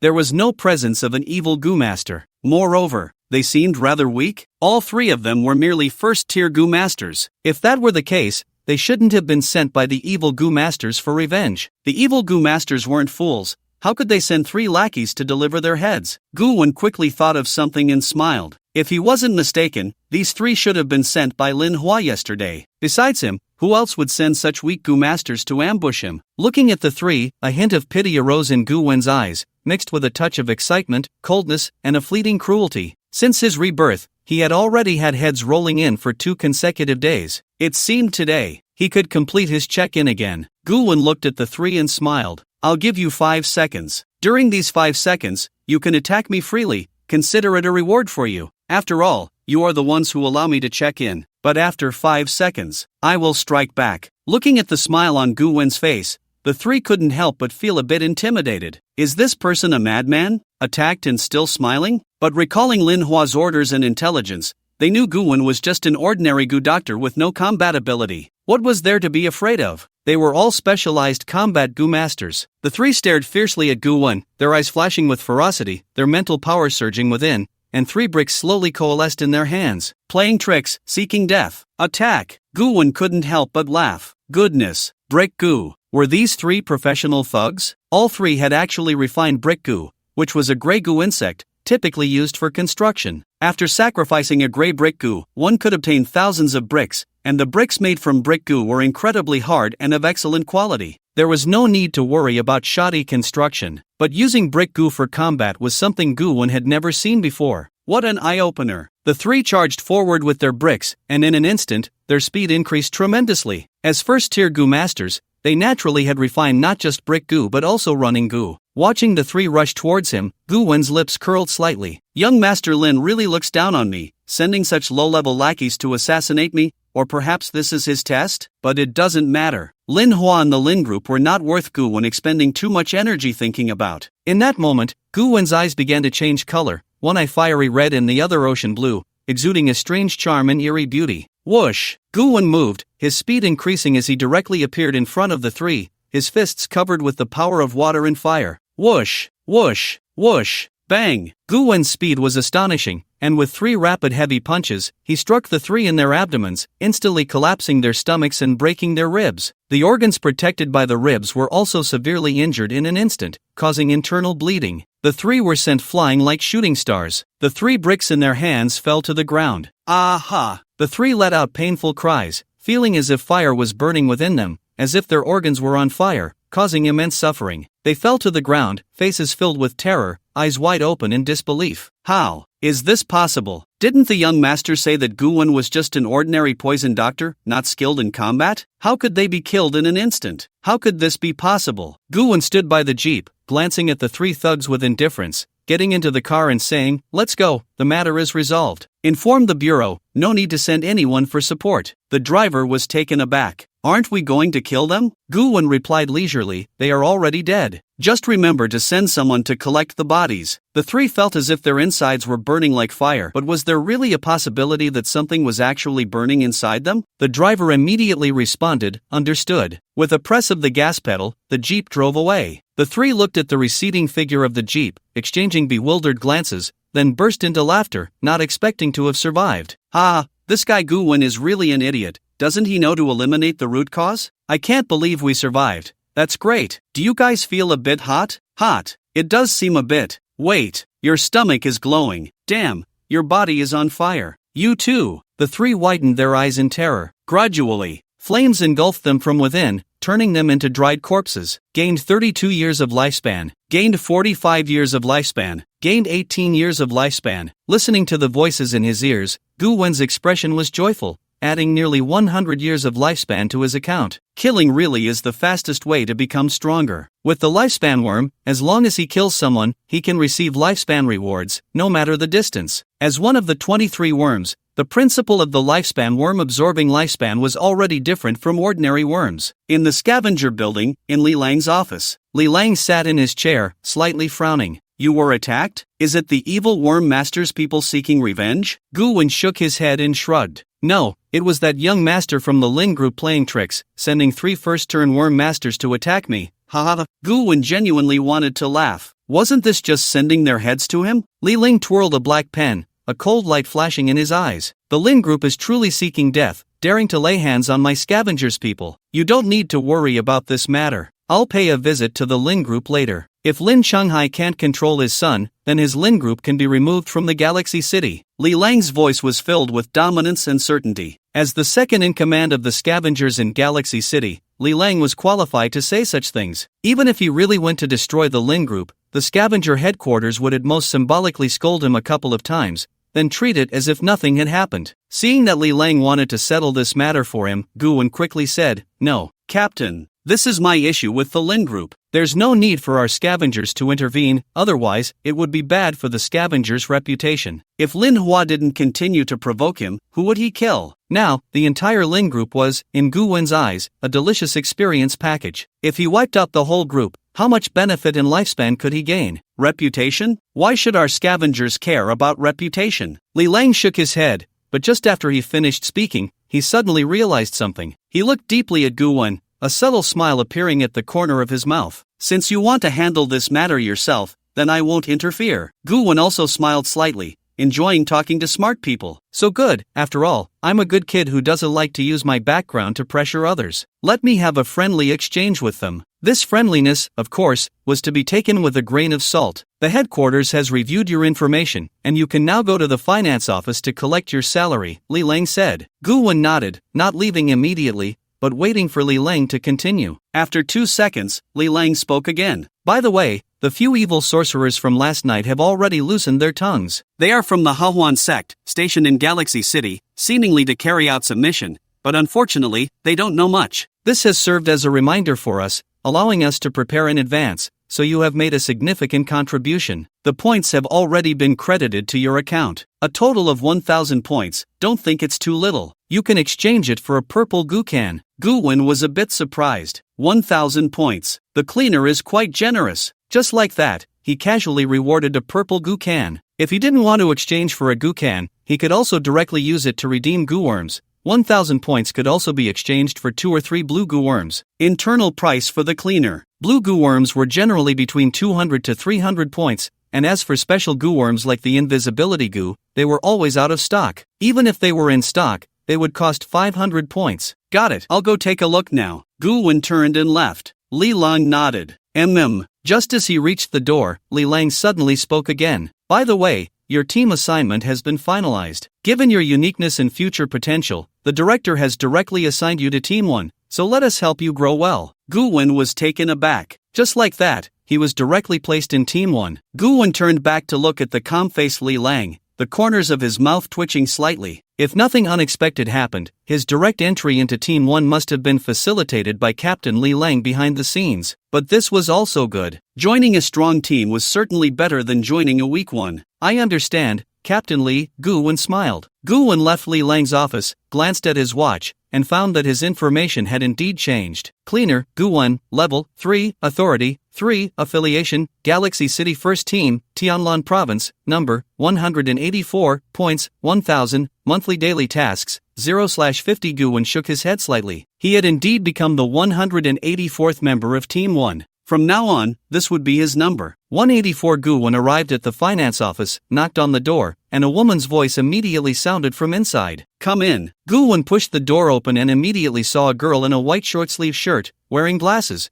with a cute appearance and a generous figure. The girl was sitting in a chair, and upon seeing Gu Wen, she tilted her head slightly. I haven't seen you before. You must be the new member who just joined the cleaner yesterday, right? Gu Wen nodded. Hello, my name is Gu Wen. The girl looked a bit surprised. You joined Brother Lang's Team 1? It seems you are quite capable. Not just anyone can get into Brother Lang's Team 1. Hello, my name is Wu Man. The girl stood up from her chair, walked in front of Gu Wen, and extended her fair little hand towards him. Gu Wen shook hands with Wu Man, and something interesting seemed to dawn on him. From yesterday until now, everyone in the cleaner referred to Li Lang as Captain Li or Team Leader Li. But this Wu Man actually called him Brother Lang. It was hard to say if there was some interesting gossip behind that. You are here to collect your salary, right? Let me see your watch, Wu Man said. Gu Wen extended his right hand, and Wu Man took out a white scanner, sweeping it over the watch on Gu Wen's wrist, and the information was immediately recognized. Done. Hey, you're just a second-tier Gu Master, yet you're a level 3 cleaner. It seems your potential is quite high. 10 million silver coins,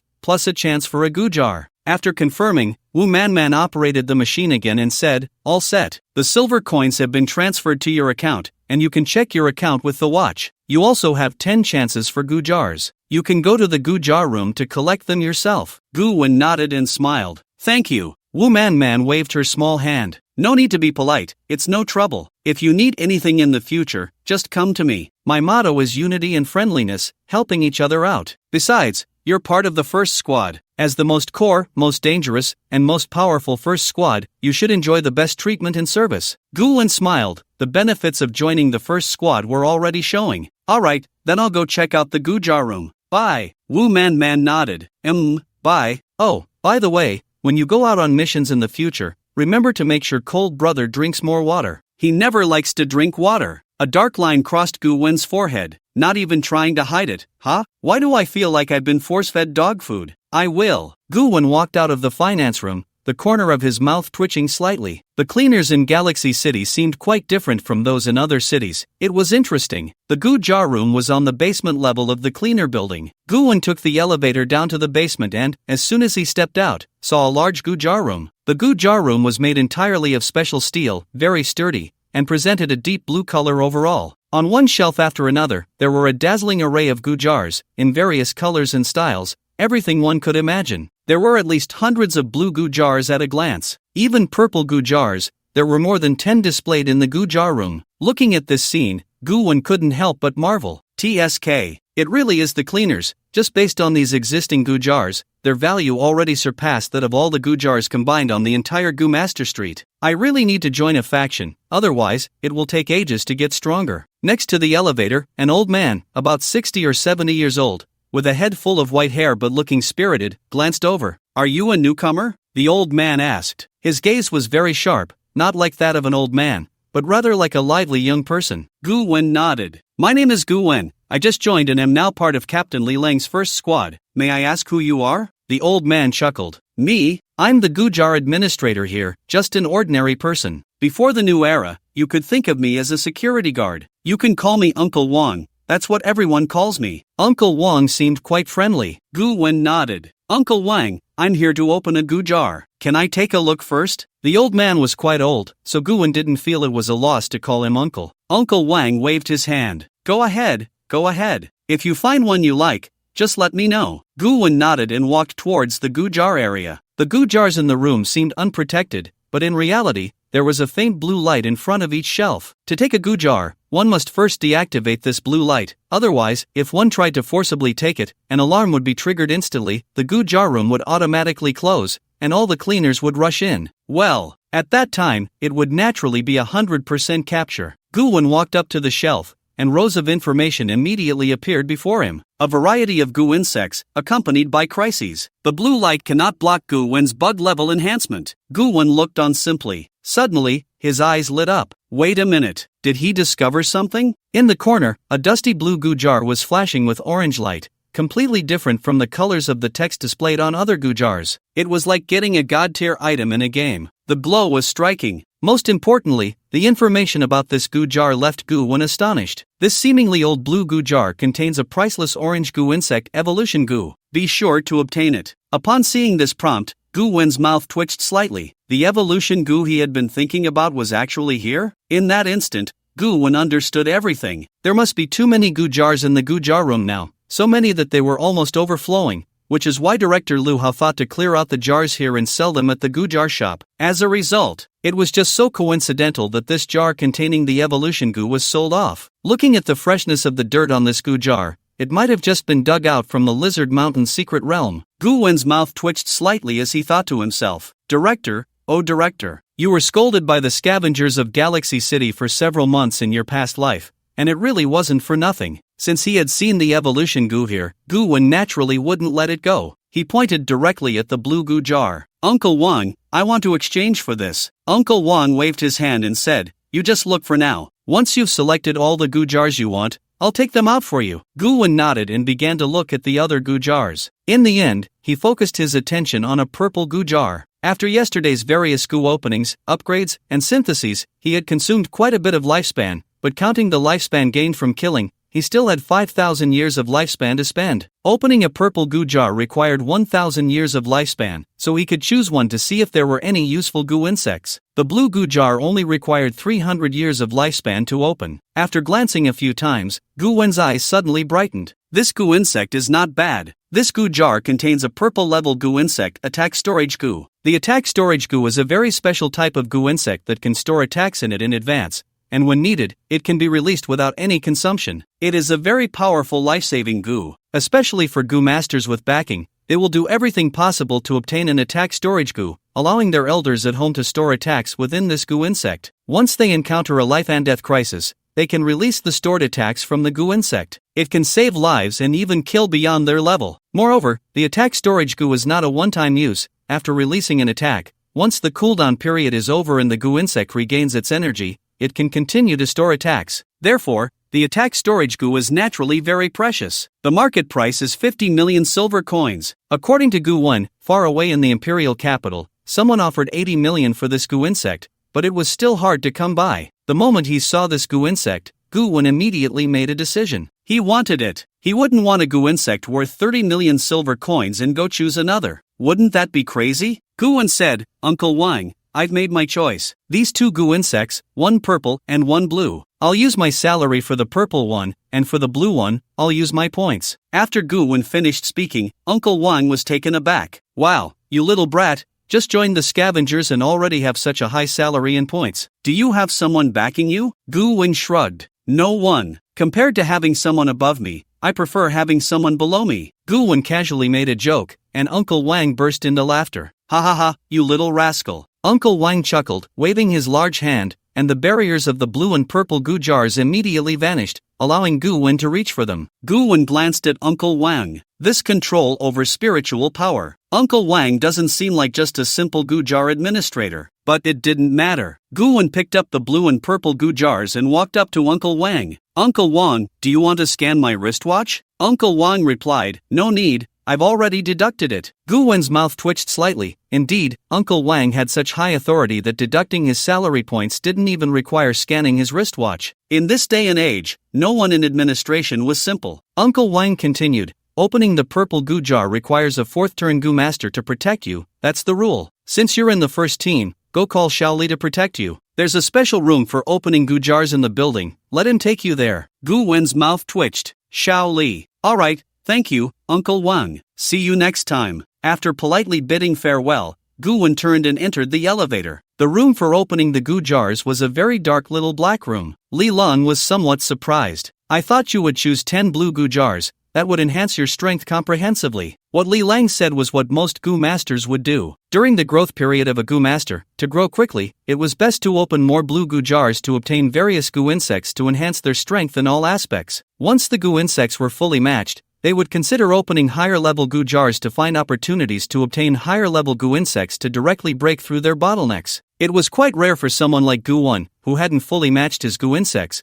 to directly open a purple goo jar. If a purple goo jar opened insects below the purple level, it would surely lead to a total loss, and the probability of that was quite high. Of course, Li Lang didn't know what specific goo insects Gu Wen had. He only knew that Gu Wen possessed a water fire goo, and he hadn't asked about the others. This was considered Gu Wen's privacy. The cleaners wouldn't force others to report, it was all voluntary. Gu Wen smiled. I'm the kind of person who likes to gamble. If I'm going to gamble, I might as well go big. What if I open a purple goo insect? Li Lang shook his head unconsciously. He once thought the same way, but his bad luck had dealt him a heavy blow. Never trust the probabilities of goo jars. This thing could very well have been researched by someone with the surname Ma. You can start now, Li Lang said. He was still quite confident. With him here to protect, as long as Gu Wen wasn't unlucky enough to open a death goo, he could save him. Gu Wen nodded and glanced at the purple goo jar. Let's open this worthless one first. The evolution goo, such a powerful one, can be saved for later. Gu Wen held the purple goo jar and immediately thought in his heart, open. In an instant, his lifespan transformed into flowing water, pouring into the goo jar. The surface of the goo jar began to vibrate,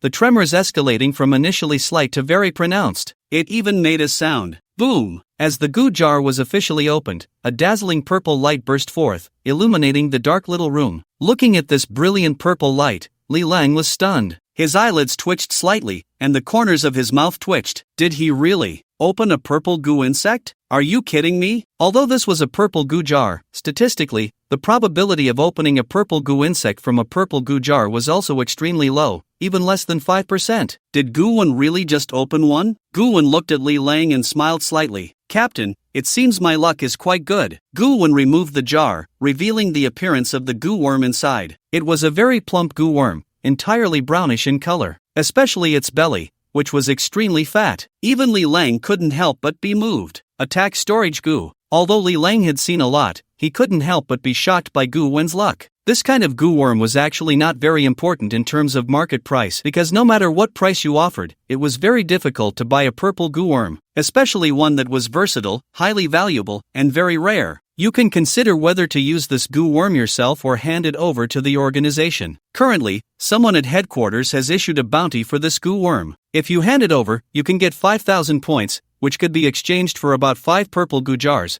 or you could exchange it for other purple goo worms, Li Lang said. Gu Wen shook his head without thinking. I want to use it myself. Any purple goo worm was extremely rare and hard to come by. Only a fool would hand it over. Li Lang nodded. Since you've chosen not to hand it over, let me help you a bit. Li Lang looked at the goo worm in the jar, his eyes calm. First, hand it over to me. Gu Wen didn't hesitate and directly passed the jar over. Gu Wen still trusted Li Lang's character. Someone who could sacrifice their life for a city would not be a selfish person. Li Lang took the jar, took out the attack storage goo, and placed it on the wall. The attack storage goo immediately stuck itself to the wall with its slimy body. Li Lang then summoned his magic sword with a thought. Seeing this scene, Gu Wen's eyes lit up. Sure enough, just as he thought, Li Lang wanted to store an attack for him. TSK. A full-force strike from a fourth-turn expert. With this life-saving charm, as long as he faced it, he could even seriously injure a fourth-turn goo master, or even kill the opponent directly. Li Lang's eyes were cold, and a chill began to emanate from his body, while his gaze gradually exuded a hint of coldness, bloodthirst, and a touch of madness. The surface of the magic sword shimmered with a demonic purple light. Li Lang raised the purple magic sword, building up momentum within him, and an extremely strong sense of impact and pressure began to radiate in all directions. Gu Wen immediately ran to the side, retreating to a corner. Watching the extreme power emanating from Li Lang, Gu Wen was also very surprised. Although Li Lang was only a fourth-turn goo master, the power he was unleashing now even felt like it had surpassed the fourth turn. In his previous life, there were rumors that Li Lang was the strongest below the 5th turn. Now it seemed those words were not false. Finally, the momentum within Li Lang reached its limit, and he swung down fiercely. Boom! A terrifying purple demonic energy took shape, shining with endless dazzling light and an overwhelming aura, crazily spreading in all directions, directly pouncing towards the attack storage goo on the wall. The terrifying shockwave hit Gu Wen's face, making it feel a bit painful. Gu Wen was a bit startled, truly afraid that Li Lang's attack would exceed the limit and directly kill this goo worm. Fortunately, as a purple goo worm, the attack storage goo was not weak. Seeing the attack before it, it suddenly opened its mouth wide, its mouth resembling a black hole, directly swallowing the attack into its belly and even burping. The first turn attack storage goo absorbed this attack, almost perfectly reaching its limit. Gu Wen walked over, clapping his hands and cheering. Strong, so strong, Captain. Li Lang's eyes were cold, exceptionally devoid of any human warmth as he glanced at Gu Wen, and in the blink of an eye, he disappeared, his gaze returning to normal. Li Lang sheathed the magic sword and said, "This attack is for you to save your life. Use it up and come find me." Gu Wen smiled. "Thank you, Captain, TSK. Joining the organization is indeed the right choice." If he hadn't joined the cleaners, even if he obtained the attack storage bug, he would probably only be able to store his own attacks, which would be of little use. But now, with the captain's sword energy, the power that the attack storage bug could unleash would be completely different. Li Lang said, "Alright, the purple bug jar is also opened. I'll go back to handle some matters." Gu Wen nodded. "Goodbye, Captain." After Li Lang left, Gu Wen's smile abruptly faded, his mind filled with the coldness in Li Lang's eyes just now, a gaze devoid of warmth, filled only with endless coldness and indifference. Li Lang seemed like a different person. "Captain, has he been influenced by the magic sword in his hand?" There are many bugs in the world that, while granting the bug master immense combat power, also pose certain dangers and influences to the master. Li Lang's magic sword bug is clearly one of them. Gu Wen shook his head slightly, walked to the wall, took down the attack storage bug that had already fallen asleep, and began to refine it using his mental power. After a few seconds, the attack storage bug was successfully refined. Gu Wen used his mental power to sense the cold, dangerous, and terrifying sword energy within the attack storage bug, feeling very satisfied. This sword energy would become his trump card. Who would have thought that a regular person like him, without any backing, would actually possess an attack storage bug and be able to unleash such powerful attacks? Putting away the attack storage bug, Gu Wen muttered to himself,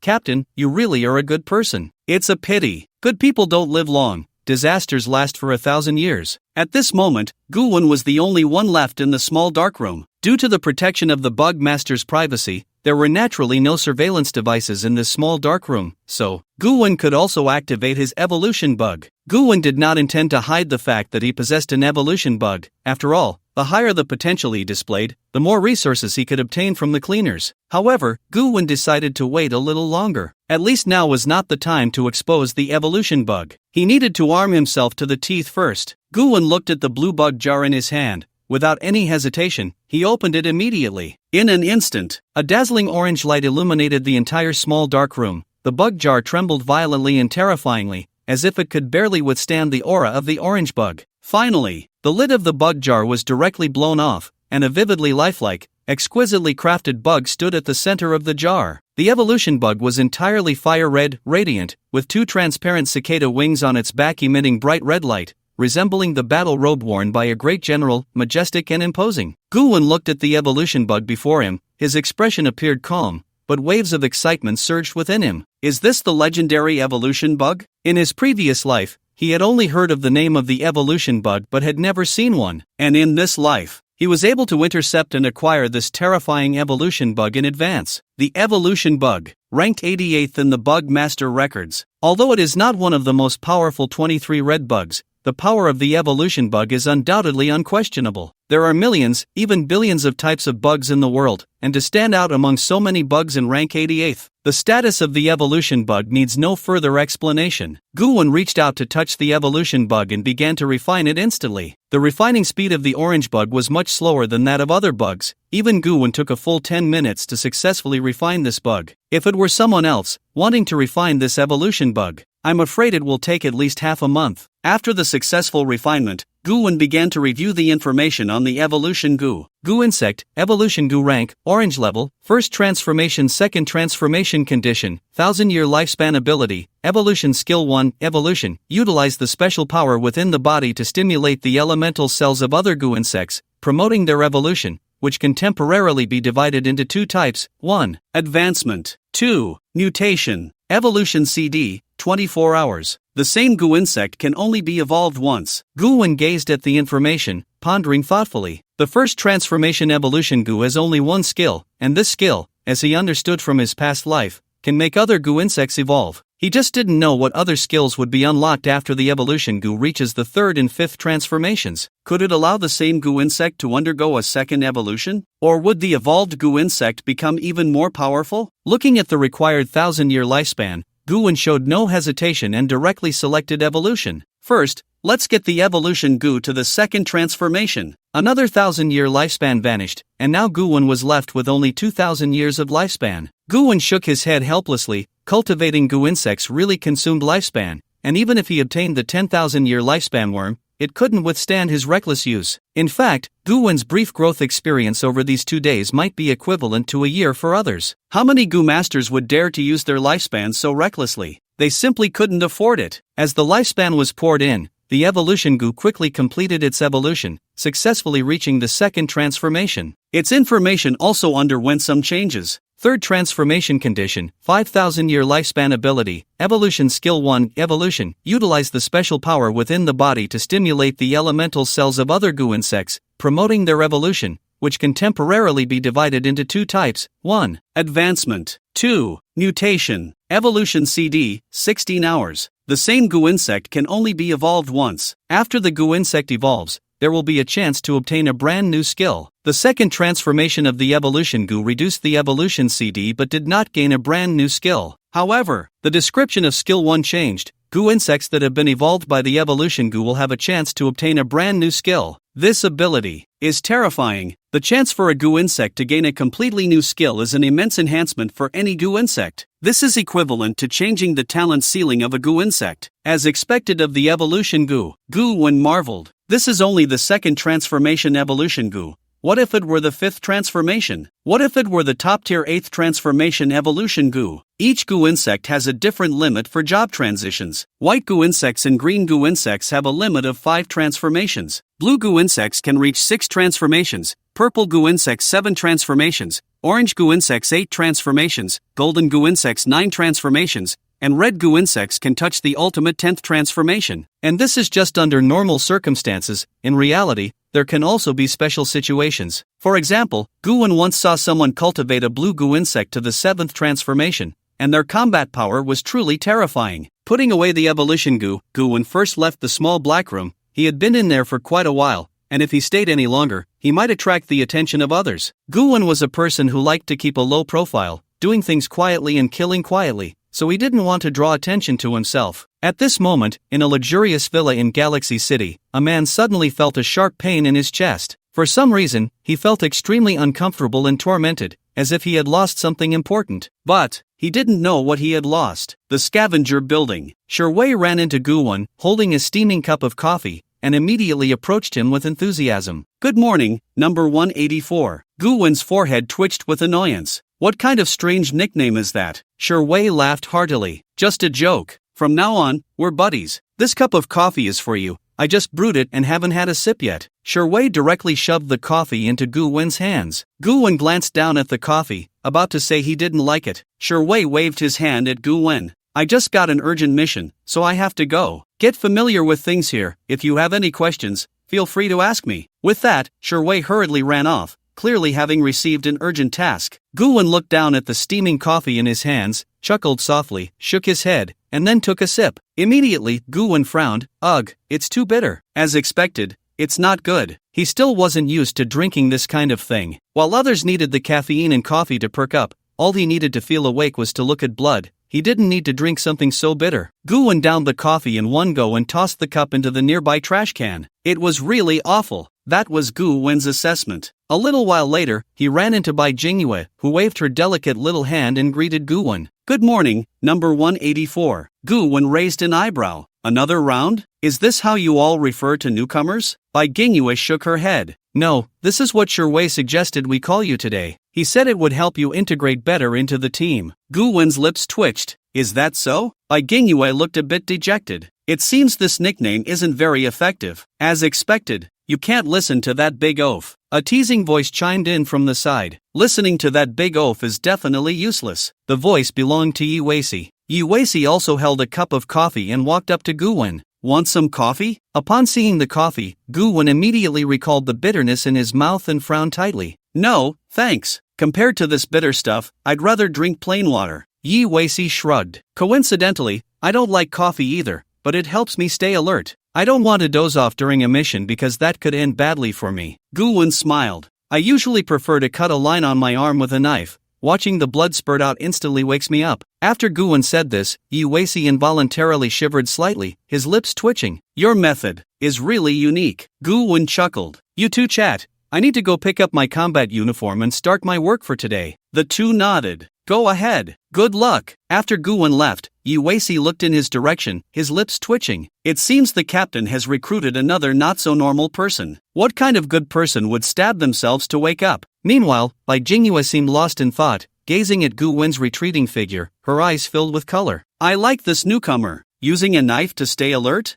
I might try that next time. Yi Wei-si instinctively took a few steps back, almost forgetting that Bai Jingyue wasn't exactly normal either. If you like him, go after him, he's definitely single. Yi Wei-si couldn't help but tease. Bai Jingyue looked at Yi Wei-si with a smile. Are you looking to die? Yi Wei-si cleared his throat twice. I didn't say anything. After Gu Wenling finished putting on his combat uniform, he casually placed it into the storage talisman. In fact, the black combat uniform of the cleaners looked quite cool, and it was designed very reasonably, making it suitable for wearing during battles. However, no one would wear a combat uniform in their daily life. The vast majority of cleaners usually wore plain clothes, which made it easier to carry out tasks. Otherwise, some targets would see the combat gear and run away at the first sight. With the preparations complete, Gu-wen glanced at his watch and tapped to clock in. This also meant that from this moment on, he would receive various tasks until he chose to stop accepting them. Gu-wen had barely clicked for 2 seconds when a task popped up. East District, Taiping Avenue No. 124, a ferocious beast, fang-toothed wild boar, has been discovered, strength assessed as subpar.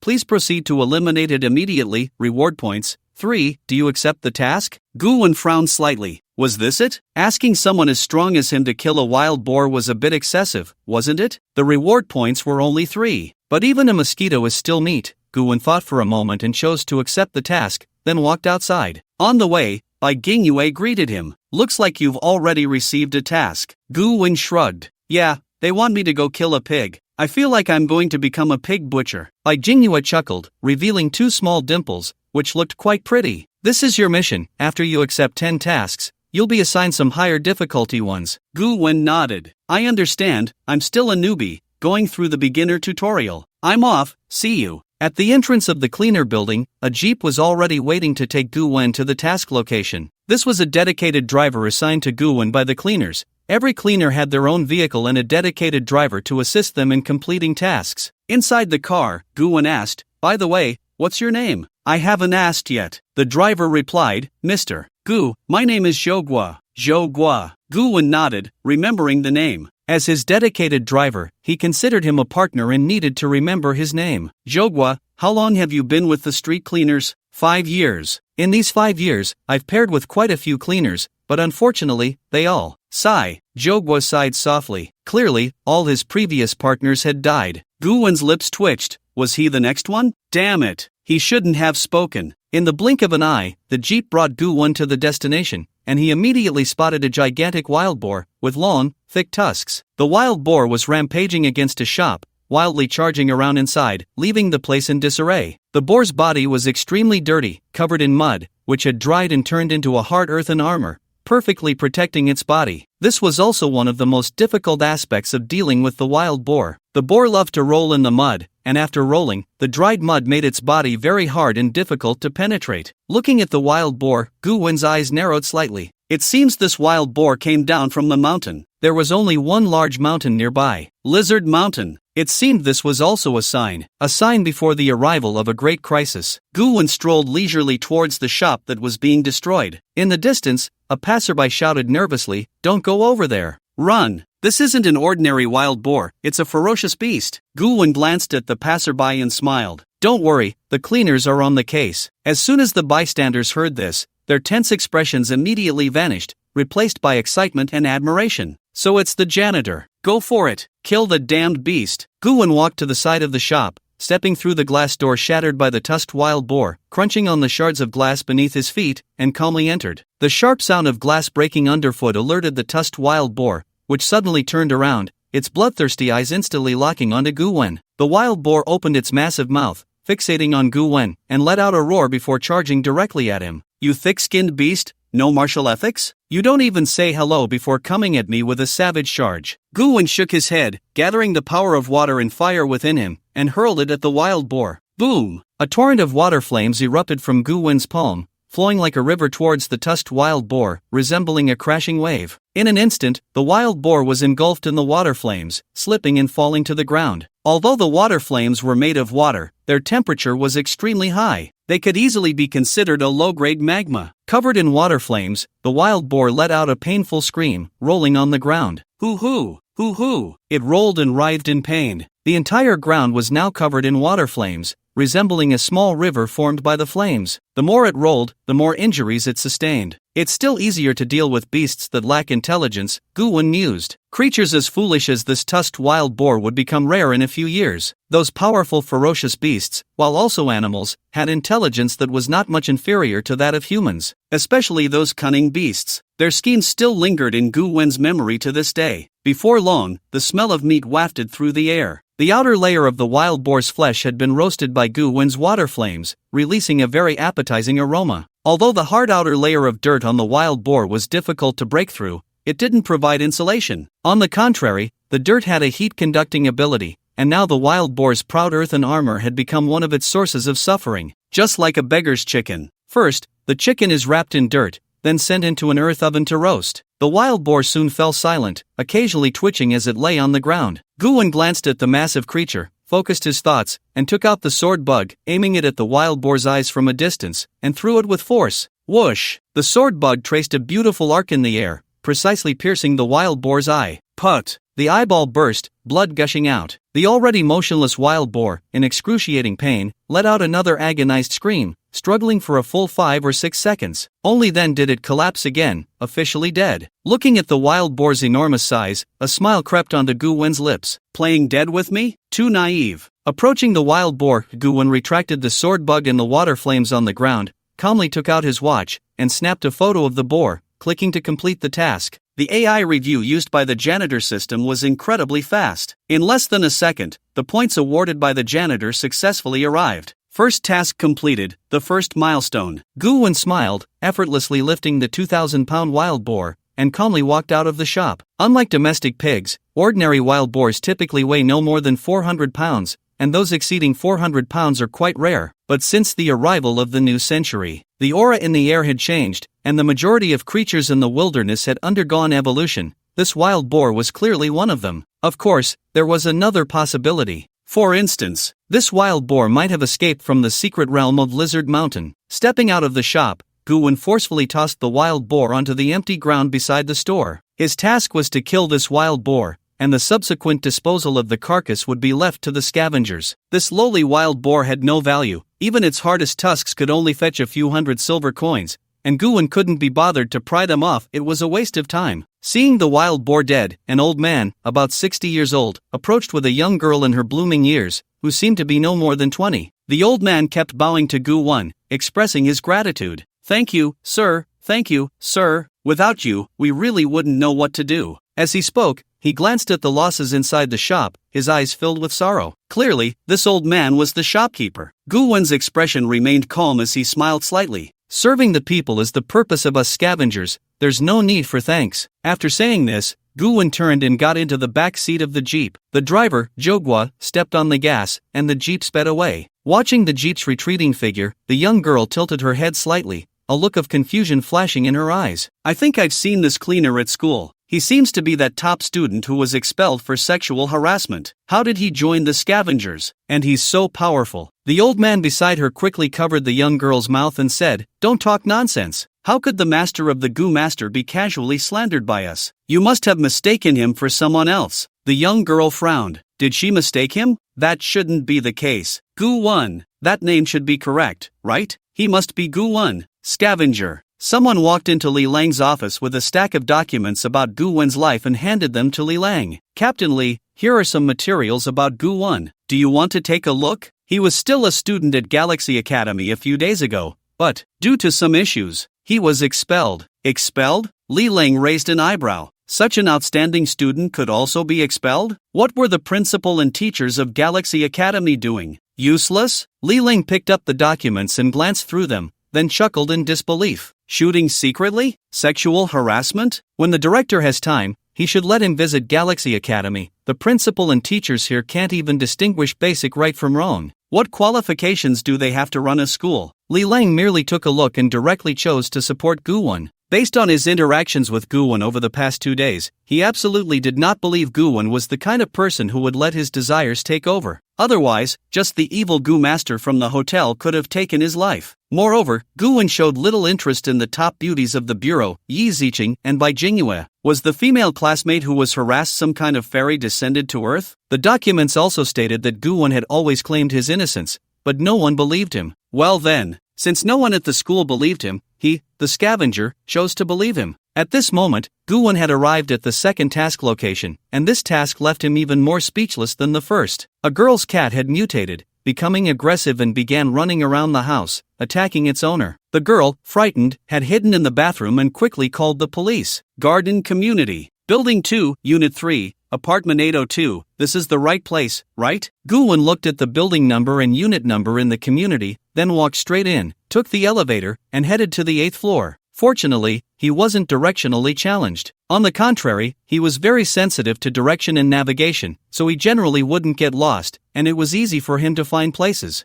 Otherwise, for such tasks, he might really need some time to locate the specific spot. If it were in the pre-new era, he might have been a natural delivery saint. In the blink of an eye, Gu Wen arrived at the 8th floor, confirmed the door number, and after ensuring it was correct, he took out 2 iron wires to start picking the lock. As a qualified all-round talent, he mastered various skills. 2 seconds later, the lock was opened. Gu Wen glanced at the living room and couldn't help but click his tongue in amazement. TSK. It could truly be described as a sight too terrible to behold, with debris everywhere, the sofa torn into several pieces, and the coffee table and other furniture completely smashed. Even the ceiling had paw prints and claw marks from a cat. As expected, when a cat goes about destroying a home, there's no place for a dog. After all, dogs can't climb on the ceiling. The owner might consider finding a life system shaman skilled in renovations to redo the house. Gu Wen shook his head and walked into the house. The mutated cat, extremely sensitive to sound, almost instantly detected Gu Wen. Whoosh! Its speed was incredibly fast, and it leaped out, landing on the wall directly opposite Gu Wen, its eyes cold and dangerous as it scrutinized him. It seemed to be assessing Gu Wen's combat ability. This was a leopard cat, its body filled with muscular strength, its gaze icy, and its claws extremely sharp, covered in patterns. After mutation, its body had elongated to a full 1.5 meters. Now, it looked less like a cat and more like a leopard. So it's a leopard cat.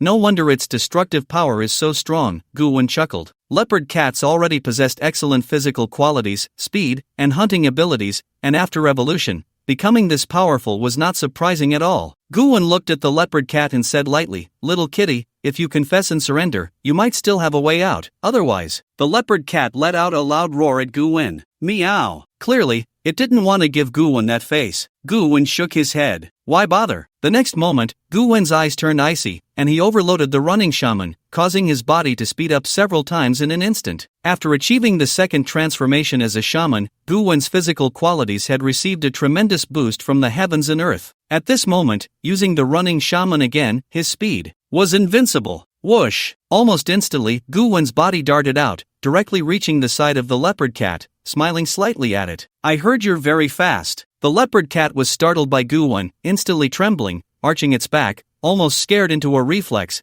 and then it wanted to jump away in terror. But just as it leaped into the air, Gu Wen grabbed its hind leg with one hand and pulled it back. Holding the leopard cat with one hand, Gu Wen took out the sword shaman with the other and directly clipped all of the leopard cat's claws, making it easier to control. No need to worry about it scratching anyone. The leopard cat in Gu Wen's hand kept howling and screaming. Meanwhile, Gu Wen remained calm, carrying the leopard cat to the bathroom, looking at the tightly locked bathroom door, and said, "Your pet cat has been captured. How would you like to handle it?" Inside the bathroom, a weak voice came through. Captured. Captured? Really? The bathroom door slowly opened. A girl with fair skin, disheveled hair, and disheveled clothing stepped out, clearly frightened, her hair a mess. Her clothes were also torn to shreds by the leopard cat, exposing large areas of skin. The girl was wearing pajamas, evidently awakened from her sleep by the leopard cat. Looking at Gu Wen, the girl couldn't help but cry, her tears like pear blossoms in the rain. Thank you, you just scared me to death. I felt like it wanted to eat me. The girl bit her lip, feeling very wronged, and still had a bit of charm. Gu Wen calmly replied, it's not just a feeling,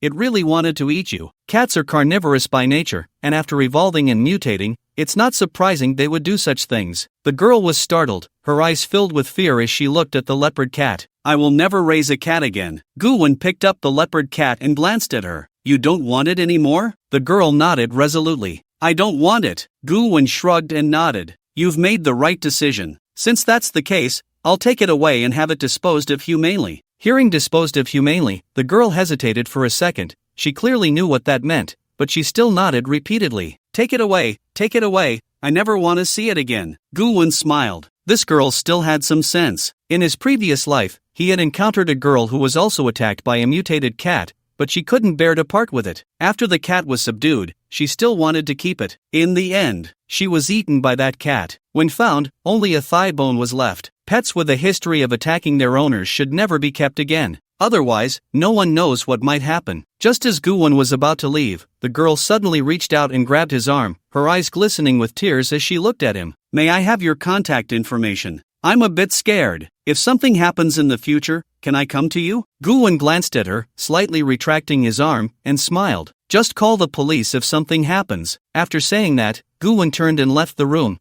casually closing her front door behind him. Research shows that when a person is most helpless and desperate, it is also the best time to take advantage of the situation. As long as you do something to make her feel warm and safe, she will easily become dependent on you, even fall in love with you. Moreover, Gu Wen had directly saved her life, right? Of course. All of this had one prerequisite: one must not be too ugly. Just like in ancient times, when a distressed girl is saved, if she encounters a handsome benefactor, she would say, this humble girl has no way to repay you, I am willing to offer myself. But if she encounters an ugly one, she would say, this humble girl has no way to repay you, I am willing to be a cow or horse in the next life. This is ultimately a realistic issue. In the blink of an eye, Gu Wen completed 8 tasks. Since he had just joined the cleaners, these 8 tasks were not difficult at all, completely in novice mode. This was also because the current Galaxy City was quite peaceful. If Galaxy City were to become chaotic and the cleaners were short-handed, even as a novice, he would be sent to carry out some slightly dangerous tasks. In the afternoon, Gu Wen's watch flashed a message. Hello, our new member Gu Wen. I am Lu Hao, the director of the Galaxy City Cleaners. I would like to conduct some basic consultations with you to assess your specific abilities. Are you available to return to the cleaners building now? Gu Wen was slightly taken aback. Lu Hao. Then I should go back. Gu Wen knew this was a normal procedure. Although Li Lang had already assessed his overall capabilities and rated him as a level 3 cleaner, it was still necessary for Lu Hao, as the director, to conduct a more detailed evaluation. On one hand, it was to better understand Gu Wen's abilities, so that in case of an emergency in the future, they could better utilize him. On the other hand, Lu Hao also needed to organize some information to send up. In the blink of an eye, Gu Wen returned to the scavenger building and happened to run into Yi Ziqing at the entrance. Yi Ziqing's eyes lit up, and she immediately greeted him. Senior, hello. Gu Wen paused, a dark line flashing across his forehead. Actually, I think you don't need to call me senior. We're on the same level now, both third-level cleaners. Strictly speaking, your position is even higher than mine since you're the vice-captain of the second team. Gu Wen felt that at his young age, Yi Ziqing was calling him old. Yi Ziqing immediately shook her head. No, position is position.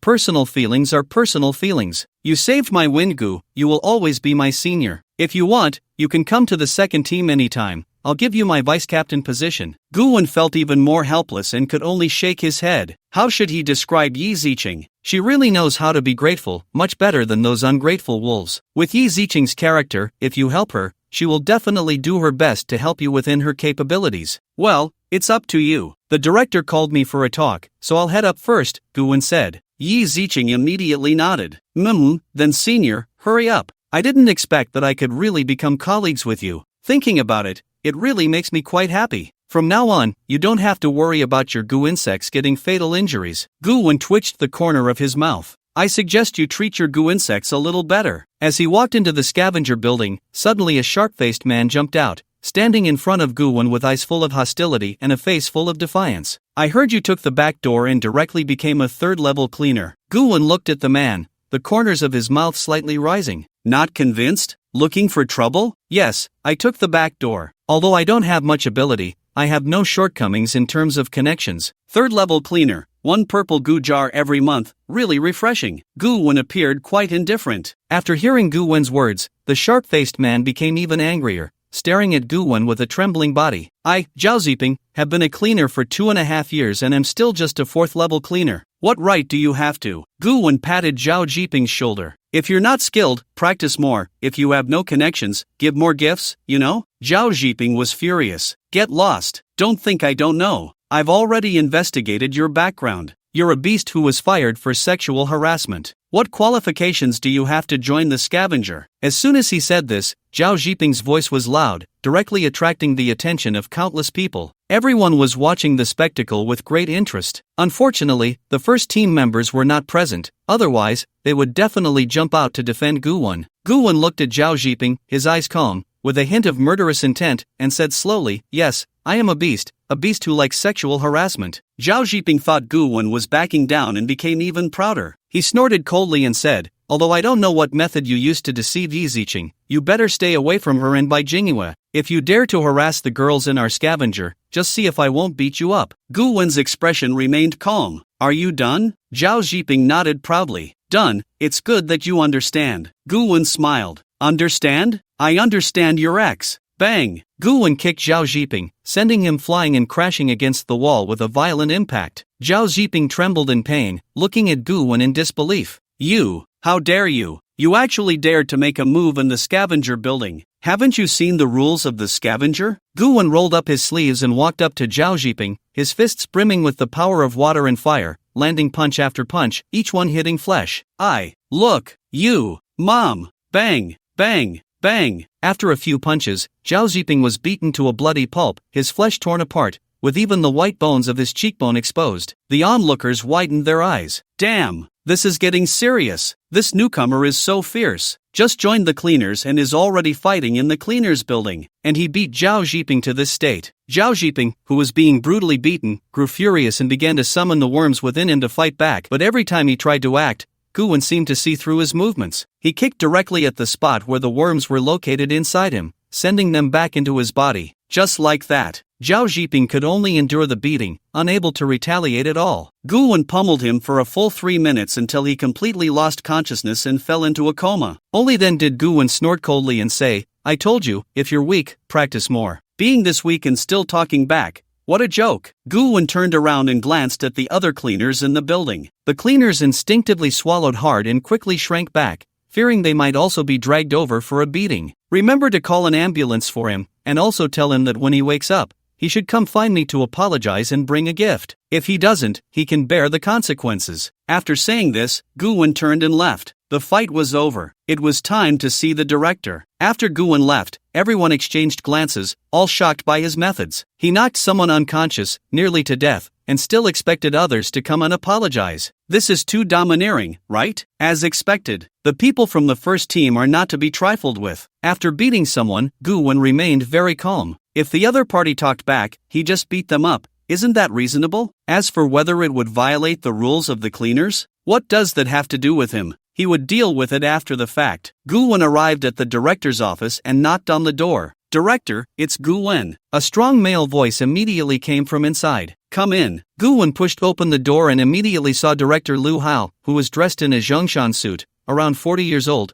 with bronze skin and some wrinkles, giving off a weathered look. Director, Goo-won said. Lu Hao nodded, carefully sizing up Goo-won from head to toe, then said, You are Goo-won? Li Lung has already told me your details. Not bad. You are a very good talent, quite suitable for our cleaners. Goo-won shrugged. There's no such thing as suitable or not. In today's era, any goo master is needed by the cleaners. Lu Hao sighed softly. Yes, ordinary people may not know, but there are some special situations happening all over the country now, and goo masters have always been in short supply. May I ask why you want to join the cleaners? Lu Hao's question seemed casual, but it was one of the core issues of their conversation. As the director, he needed to assess whether Gu Wen had any ulterior motives for joining the cleaners. Gu Wen was very calm and directly said, "For the resources of the cleaners. The cleaners have many goo jars and worms. I just need to complete tasks and earn points, and I can quickly become stronger. If I become a rogue, my growth will be too slow." Hearing Gu Wen say this, Lu Hao was somewhat surprised and then chuckled, shaking his head. "I thought you would say you wanted to contribute to humanity or that you have always wanted to be a cleaner, some grand and righteous statement. I didn't expect you to be so honest." Gu Wen's answer significantly increased Lu Hao's fondness for him. As the director over the years, he had seen too many people speak empty words, and not a single one was willing to express their true thoughts directly. Every time he heard such similar responses, Lu Hao would feel disgusted. Of course, those who said such things weren't entirely insincere. For example, Li Lang had once said that he wanted to contribute to the 9 provinces, maintain public order, uphold human peace, and ensure that the world would no longer suffer disasters. Lu Hao had merely scoffed at that and paid it no mind. But who would have thought that Li Lang truly thought that way in his heart? Gu Wen looked at Lu Hao and said, "Because I believe my relationship with the cleaners is one of mutual benefit, I will express my goals and needs. Director, you can consider me an extreme egoist. As long as the cleaners can provide me with sufficient benefits, I would be willing to die for them." Gu Wen's words left Lu Hao speechless. In all his years as director, he had never heard anyone say such a thing. However, this directness was quite refreshing. The cleaners lacked resources,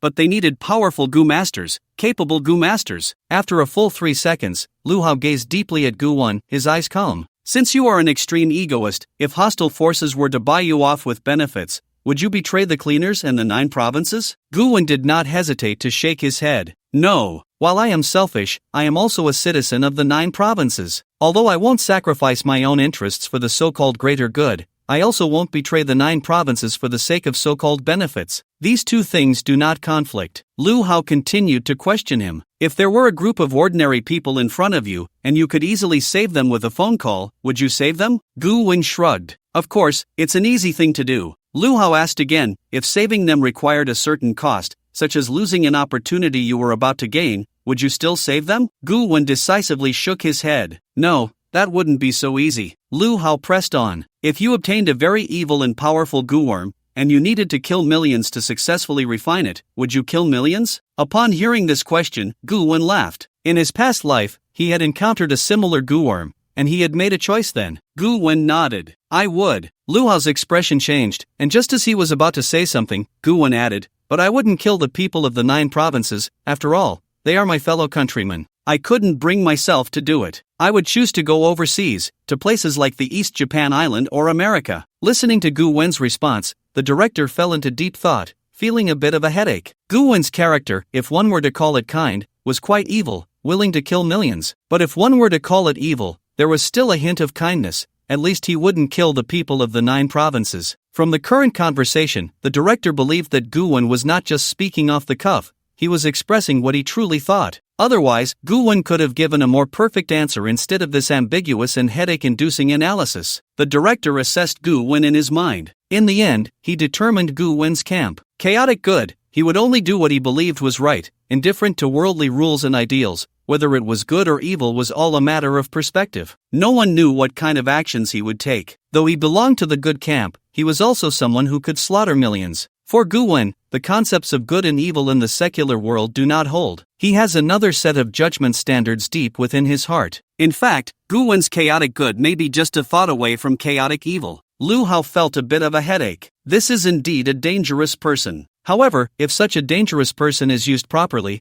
they could certainly become a powerful weapon. Alright, your assessment is complete. I assess you as chaotic good. Are you satisfied? Lu Hao asked. Gu Wen frowned. Chaotic good? That shouldn't be right. I thought I should be chaotic evil. Lu Hao's mouth twitched slightly. In the question I asked you, you discovered a group of ordinary people in need of help, and not only did you not help them, but you also casually crushed them. Then you would be chaotic evil. Gu Wen thought seriously for a moment and said, if they were from the east, I might. Lu Hao rolled his eyes. With a precondition, you can't be chaotic evil. Don't think chaotic evil is something good. Most of those evil sorcerers are either chaotic evil or lawful evil. Gu Wen felt a bit disappointed and shook his head. Is that so? What a pity. Lu Hao looked at Gu Wen and was already starting to feel a headache. What kind of person has Li Lang brought into the cleanser? After calming himself down, Lu Hao said to Gu Wen, show me some of your goo worms so I can assess your positioning and provide some intelligence to the higher-ups. No need to show everything, just summon the goo worms you can display openly. The cleanser is quite free, at least for ordinary members,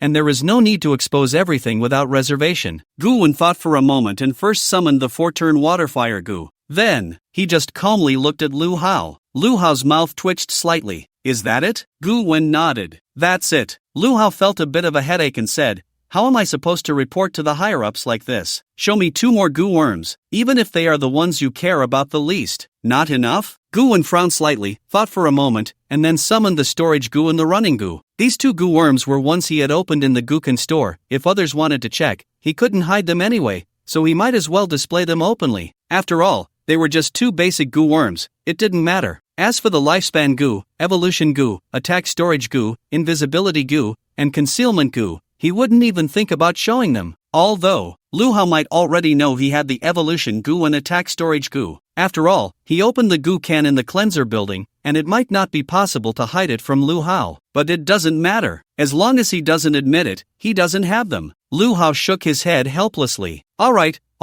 at least your 4-turn water fire goo is strong, 1 is worth 2. If it weren't for the fact that your potential is quite good, I would definitely force you to reveal a few more goo worms. Since Gu-wen entered the office, Lu Hao had already furrowed his brow countless times. Gu-wen looked at Lu Hao and smiled. If the moment is necessary, I would actually be willing to let my captain and teammates know about some of my special goo worms, but since this is information being reported upwards, naturally, the less exposed, the better. Gu-wen shrugged. As far as he knew, the higher-ups in the cleanser were not that clean, and there was no need for him to expose his information to them. Lu Hao chuckled. You don't trust the higher-ups? Gu-wen smiled. Should I trust the higher-ups? Any place can breed pests. Lu Hao's mouth twitched. I feel like you're discussing a very dangerous topic with me. You should hurry and leave, do what you need to do. If we keep talking, I feel like I might be in danger too. Lu Hao knew that Gu-wen was speaking the truth. Even the leader of the cleaners was aware that there were some internal issues, but how could these problems be easily resolved? For example, if a top-tier fighter within the cleaners, a 7th-turn powerhouse,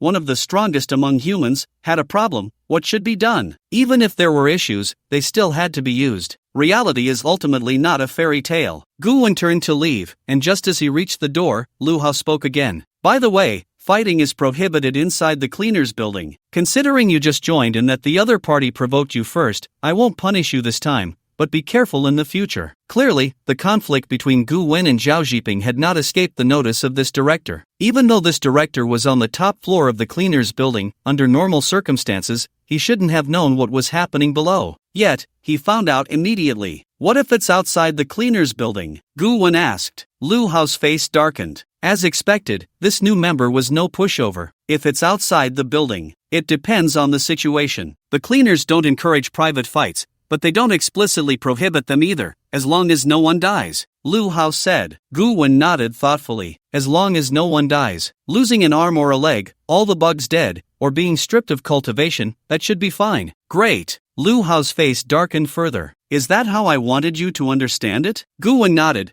confidently declaring, I get it, this is your teaching to me, director. Lu Hao slammed the table. I didn't. You can stir up trouble, but don't do it in my name. Lu Hao's face was as dark as coal, and he even envisioned a scene where Gu-wen stood at the entrance of the cleaners building with a knife, chopping people while saying it was the director's order. Given Gu-wen's personality, he might actually do it. Seeing the director's grim expression, Gu-wen smiled slightly. Goodbye, director. I'm off to do my mission. With that, Gu-wen turned and left the director's office. In his office chair, Lu Hao shook his head. It seems I need to find an opportunity to warn the others in the squads to avoid provoking Gu-wen. This new member is definitely not easy to deal with. If a major problem arises, that would be a real headache. Lu Hao began to write up Gu-wen's profile. Member, Gu-wen, known bugs, 4th turn water and fire bug, 1st turn running bug, 1st turn storage bug, unknown bugs, combat power assessment, 2nd turn limit, faction assessment, chaotic good. Comments, this is an extremely mysterious, extremely dangerous member with immense potential. He seems to have good luck, dislikes constraints, only does what he believes is right, and does not care about worldly opinions or any rules. When dealing with him, please do not use any coercive means, otherwise, it will definitely backfire. If his desires can be met, perhaps he will grow rapidly and become a formidable weapon. Potential rating. After finalizing this profile, Lu Hao nodded with a smile. The matter of the evolution bug and the attack storage bug will not be reported for now. After all, he is just an ordinary member, and there are indeed a few bugs above. Let's wait until he reaches the third turn and has some self-defense capability before considering exposing him. Lu Hao clicked send. The profile regarding Gu Wen was transmitted to headquarters. In the elevator, Gu Wen pondered, thinking, if nothing unexpected happens, the rating the director gave him should be S? Could it be that the director is only giving him an A rating to protect him? The evolution and attack storage worms were opened up by the scavenger. Gu Wen didn't think this matter could be kept under wraps, and he didn't intend to hide it completely, otherwise, he wouldn't have chosen to open the worm can at the scavenger. What he wanted was for Lu Hao to know he had it, but on the surface, he didn't. It was also necessary to appropriately showcase his strength and potential. This way, he could gain more privileges and benefits. For example, when faced with a mission that was certain to end in death, if Lu Hao had to make a choice, he would definitely choose a member with low potential to carry out the task. He wouldn't choose to send a genius. Could it be said that Lu Hao was wrong? The world of adults is always filled with weighing pros and cons, and the weak can only become pawns, without even the capital to be used as pawns. Becoming stronger is the most important thing. Just as he arrived downstairs, Gu Wen happened to see the captain of the third team, Wang Damo. Wang Damo was injured, his face bruised and battered, as if he had just been beaten up. Gu Wen instinctively asked, "Captain of the third team, did you just have a fight with a thug?" Wang Damo looked gloomy, shot Gu Wen a resentful glare, and then turned to leave without saying a word. Gu Wen was a bit puzzled. What's going on? Nearby, someone watching the scene laughed and said, "You don't know, do you? That Zhao Zhiping who just caused you trouble is from the third team. You publicly beat him up, which is a bit of a slap in the face for Wang Damo. So, Wang Damo originally planned to come to you for an explanation,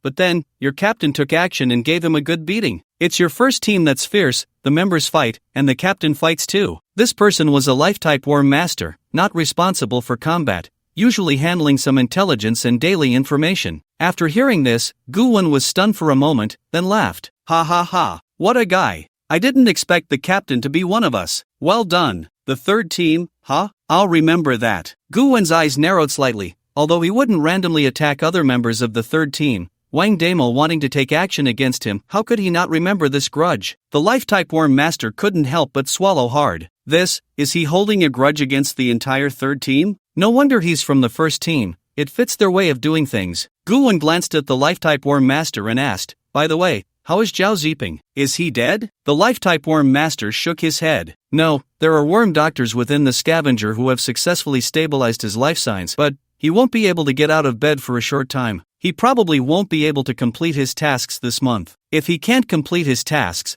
the scavenger won't pay his salary. After all, the scavenger isn't a charity. They won't support worm masters for free." Gu Wen frowned slightly. He didn't die, and he's not disabled? What a pity. I didn't expect this kid to be so tough. If I had known, I would have beaten him a few more times. The life-type worm master broke out in a cold sweat. He realized that this new member of the first team seemed to be even fiercer than the old members. Gu Wen patted the life-type worm master on the shoulder and said, "I'm off, bye." The life-type worm master looked at Gu Wen's back with admiration. Strong and arrogant, a model for us. After finishing the gossip, Gu Wen left the scavenger building, planning to check out his new house and conveniently use the evolution worm inside. The residence assigned to him by the scavenger had already been confirmed. Shenlong Bay Community, Building 4, Unit 601, a small villa, 1 unit per floor, a spacious flat. Shenlong Bay Community is one of the most luxurious communities in the entire Galaxy City. Everyone living here holds a high position and power. Even members of the sanitation crew might not be assigned to such a good community. Clearly, Gu Wen, as a level 3 cleaner, still has some influence. The higher the rank, the better the benefits one enjoys. In the blink of an eye, Gu Wen arrived at the Shenlong Bay Community. After confirming his identity with his watch, he was allowed entry. The security at Shenlong Bay is quite impressive. Even the guard at the entrance is a first-tier combat Gu Master. In case of any crisis, countless Gu Master security personnel would quickly assemble to prevent any danger to the high-ranking residents inside. Moreover, many powerful Gu Masters live within Shenlong Bay, including members from various factions such as the Cleaners, the Underworld, and the Immortal Pavilion. Therefore, the safety of this community is naturally well assured. Many Gu Masters are very concerned about safety issues. After all, they have families too, and they cannot be with their loved ones 24/7. Walking through the community, stepping on the cobblestone path, and gazing at the surrounding rockeries, artificial fountains, and beautifully arranged flowers and trees, Gu-wen's lips curled slightly upward. It is indeed beautiful here, and the safety level is high. However, in the face of the terrifying crisis humanity is about to encounter, all the beauty here would be utterly vulnerable. In his past life, the Qianlong Bay community was reduced to rubble. The Gu masters inside didn't even have a chance to escape. Soon, Gu-wen found the small villa he belonged to. He walked to the elevator, and after using his watch to identify himself, the elevator door opened. Gu-wen quickly arrived at the 6th floor, 1 unit per elevator. As the elevator opened, a luxurious and spacious living room appeared before Gu-wen's eyes, a flat that spanned a full 300 square meters. There was also a large foyer at the elevator entrance for placing shoes, and the decor was exquisite. Gu-wen didn't really care about these things. He walked directly into the living room in his shoes and began to check around. He needed to confirm whether the place was safe and if there were any surveillance cameras. A few minutes later, Gu-wen used his powerful mental strength to thoroughly inspect the entire house inside and out,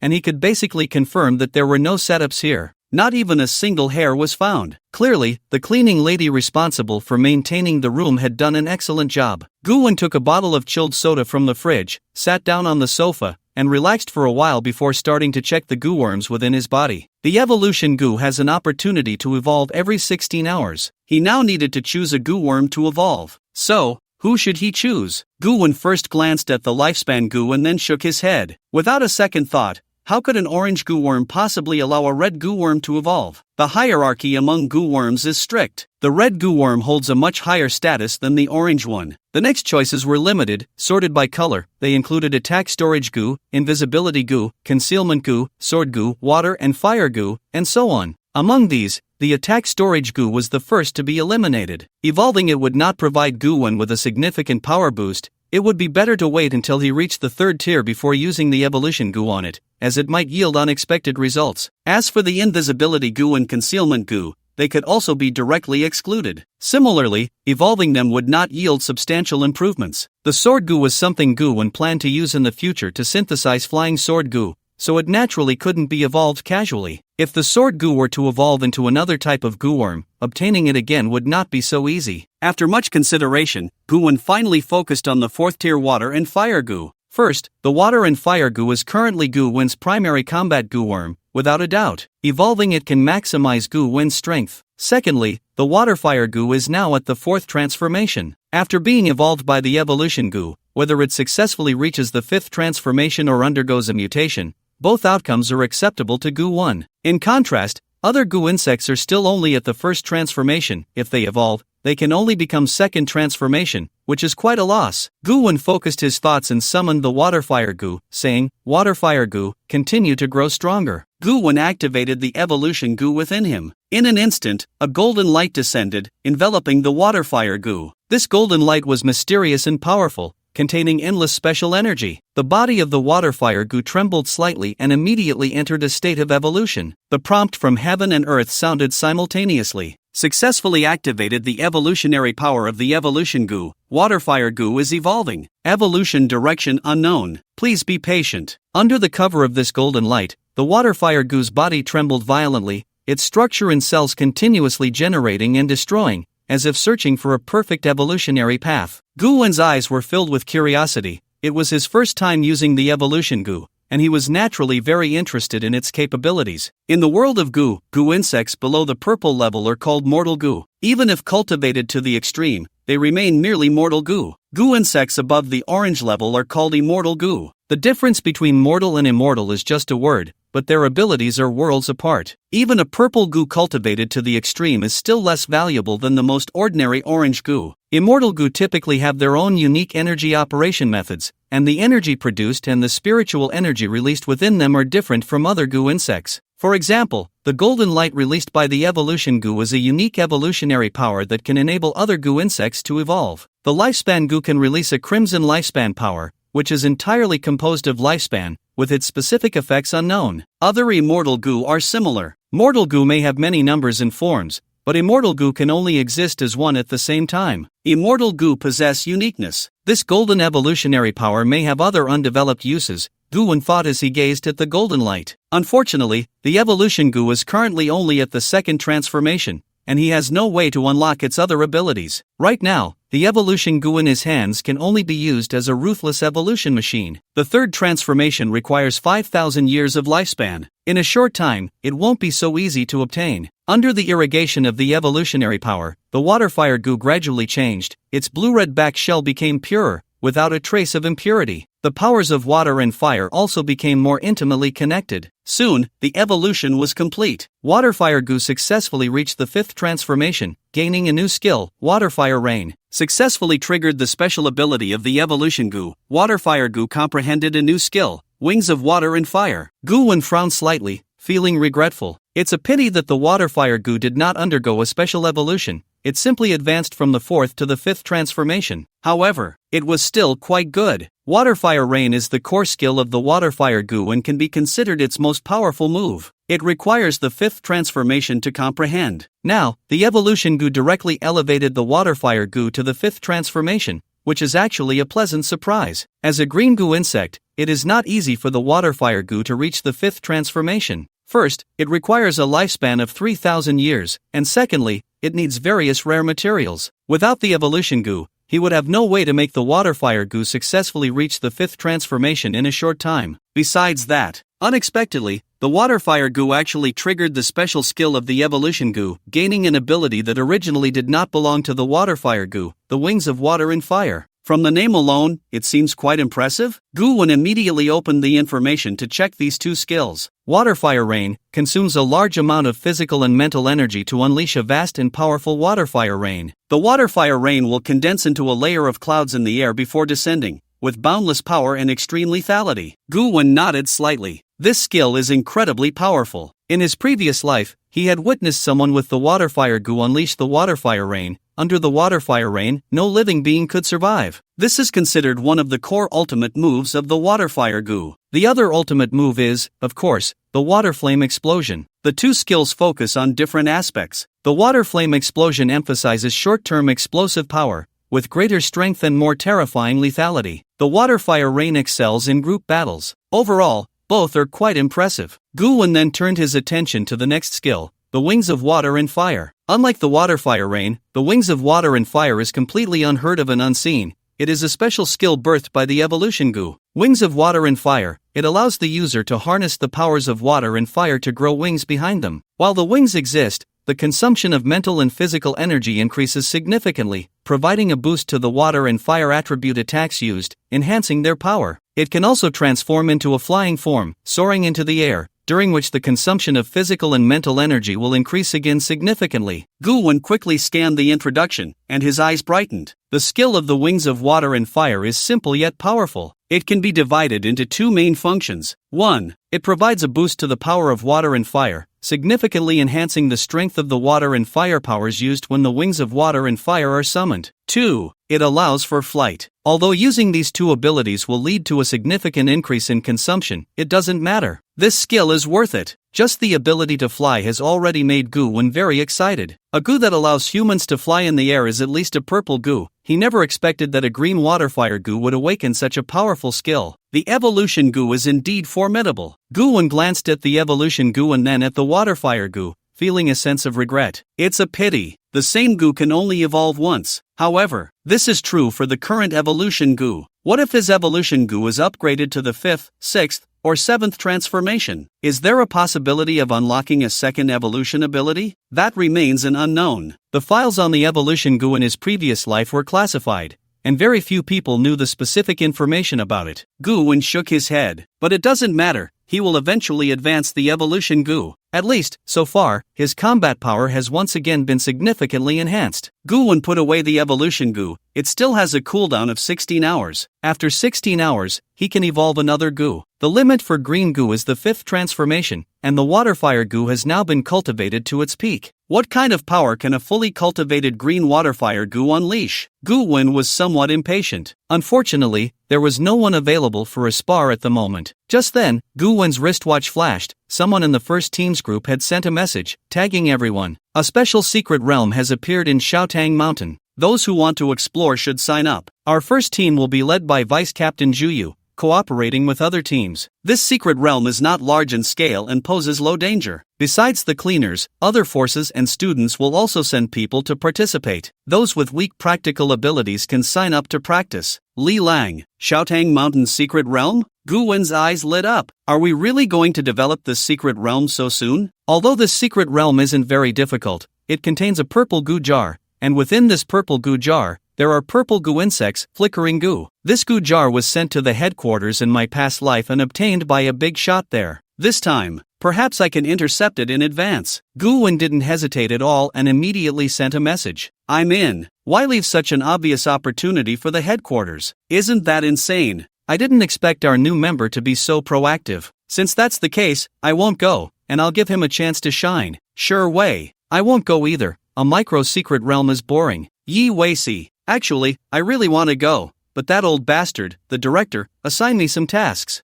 Damn it. I have no choice but to skip it. By Jingyue. I'll go. Count me in. The three main forces of Team 1 all didn't want to go, and Captain Li Lang wouldn't participate in this secret realm either. So this time, the team would only consist of Vice Captain Juyu, Gu Wen, and some other ordinary members of Team 1. Gu Wen's mouth twitched slightly. He didn't expect that Li Lang and the others would be so picky about tasks. They couldn't even be bothered to go to a secret realm with such little difficulty. But then again, who would have thought that this broken secret realm would actually yield flickering goo? Soon, Bai Gingyue tagged Gu Wen in the group chat. Good luck. If we're not there, remember to cling to the vice captain's thigh. Although he's not as freakish as the captain, he's still very strong. Sure Wei added. That's right, as long as you follow him, you definitely won't be in danger. Yi Wei-si agreed. Same here. Gu Wen was just a second-turn Goo Master, and in their eyes, he was likely much weaker compared to the official combat Goo Masters of Team 1. After all the Goo Masters in Team 1 were third turn. Gu Wen was the only exception. This was the foundation of being the strongest team in Galaxy City. Gu Wen smiled and replied, Got it. After everyone had signed up, Li Lang sent another message. Task time, tomorrow, 7 a.m. at the Scavenger Building. Point reward, 100. Gu Wen looked at the task reward, his mouth twitching slightly. No wonder Sure Wei and the others didn't want to participate, just for this little point reward. And they had to spend so many days in the secret realm. It really wasn't necessary. You have to know, Gu Wen killed an evil Goo Master and indirectly caused 3 evil Goo Masters to be captured, earning a reward of 1,000 points. 100 points could at most buy a green goo insect. However, Gu Wen didn't mind. After all, his goal in participating in the task wasn't points, but the flickering goo inside. Flickering goo, a purple goo insect. Its ability is similar to teleportation. It can flicker around within a fixed range. Although the consumption is a bit high, once used properly, the ability of flickering goo is comparable to being a freak, especially adept at assassination. One flicker to the opponent's back, and it's a stab. What if combined with the invisibility goo and concealment goo? The opponent might not even know how they died. Thinking of this, Gu Wen's expression became even stranger.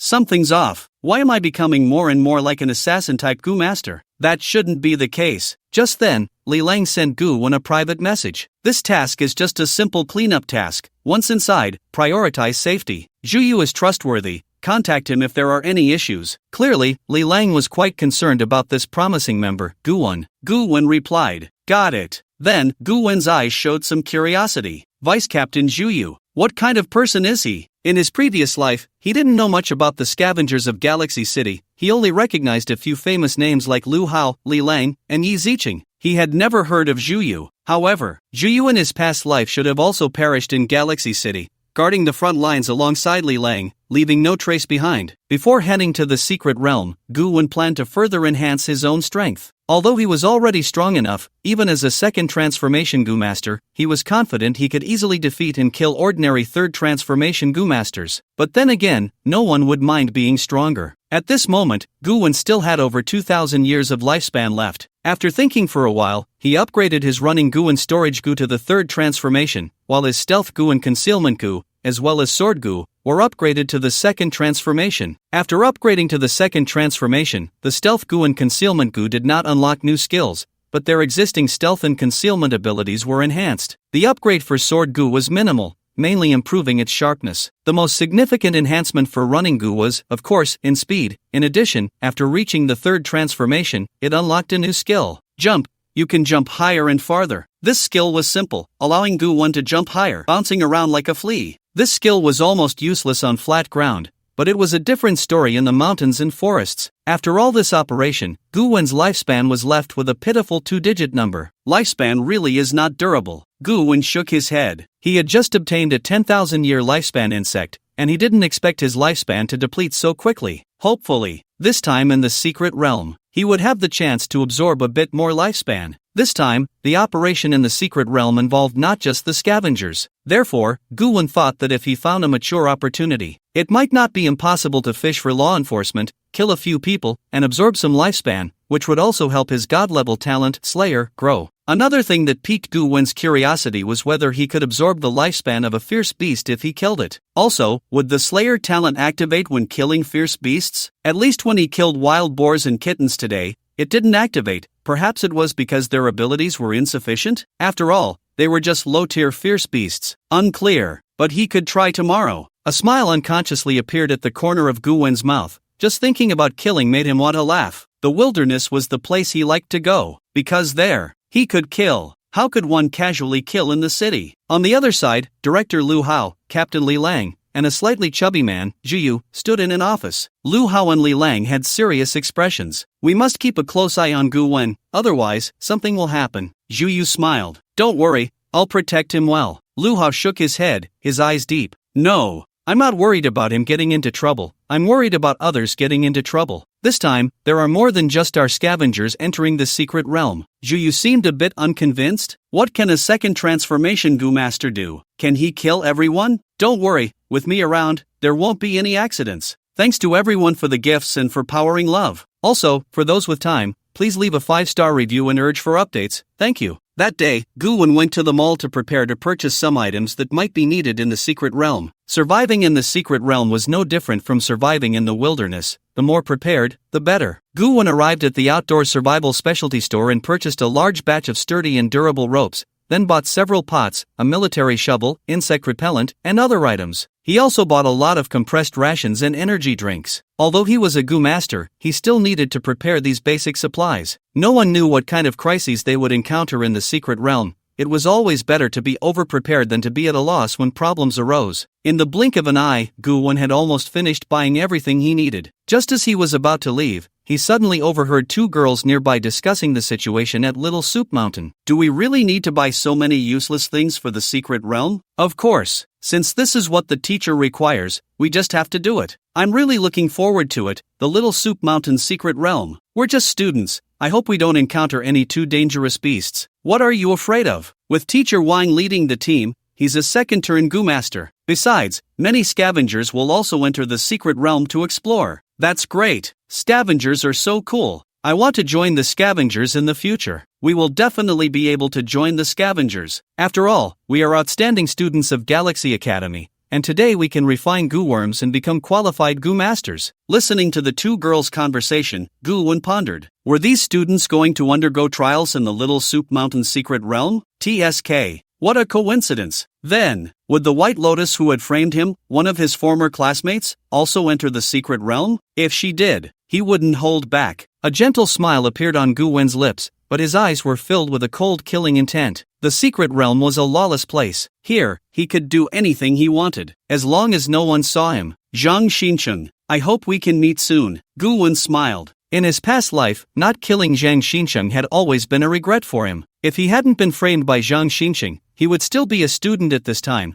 able to officially choose his first Gu worm and become a Gu master. He could have started a different life. However, reality has no ifs, and he preferred his life now. What was the point of being a student? Killing was much more interesting. The next day, Gu-wen got up early, washed up, and then took the elevator, preparing to head to the scavenger building to begin his first group task in this life. The elevator moved and stopped on the 5th floor. On the 5th floor, a girl dressed in black with a cold expression walked in. She glanced at Gu-wen with calm eyes, then turned her back, maintaining an entirely cold demeanor. A neighbor on the 5th floor? Gu-wen looked at the black-clad girl's back, deep in thought. The mental power within this girl was something else. 3rd turn Gu master? Or 4th turn? TSK. This small galaxy city truly had hidden talents. He would have to use his authority to investigate the scavenger building and see who this black-clad girl was. It wasn't that Gu-wen liked prying into others' privacy. It was just that he didn't like having someone he couldn't control so close to him. A gentleman does not stand under a dangerous wall. So, as long as he pushed down all the dangerous walls around him, he would be safe. Scavenger building. Because there was a special task today,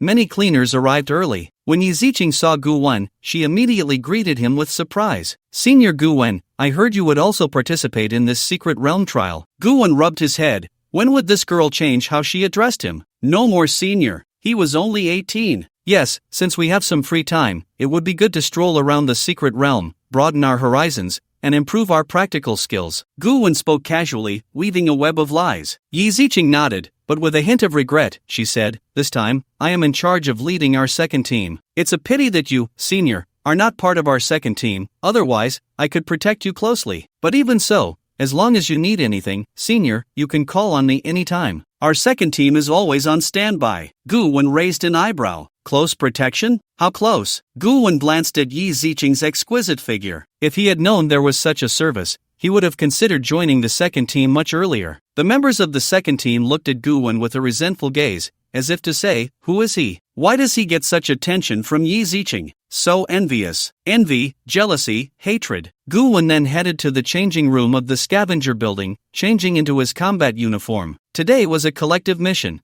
so wearing the combat uniform was a must. The black combat uniform fit him perfectly. Gu Wen looked in the mirror and nodded in satisfaction. TSK. So handsome. No wonder it's him. Just as the clock struck 7, a slightly plump man in a combat uniform walked in, a straw in his mouth. After casually checking the number of people present, he said, is everyone here? He was Zhu Yu, the vice captain of the first team. Yi Ziqing, dressed in her combat uniform, looked heroic with her long red hair flowing behind her. She stepped forward and said, I have already called the roll, everyone is present. Zhu Yu nodded and looked at the crowd. This operation will be carried out by some members of our first and second teams. The mission objective is to clear the Shaotang Mountain secret realm. The team leader is me, Zhu Yu, vice captain, Yi Ziqing. Once we enter the secret realm, it will be like entering a battlefield. Everyone must follow my commands. If anyone disobeys my orders, I have the right to take action first and report later. Is that clear? The crowd responded loudly, understood. Seeing this, Gu Wen was somewhat surprised. He hadn't expected that not only was Li Lang from the first team highly regarded,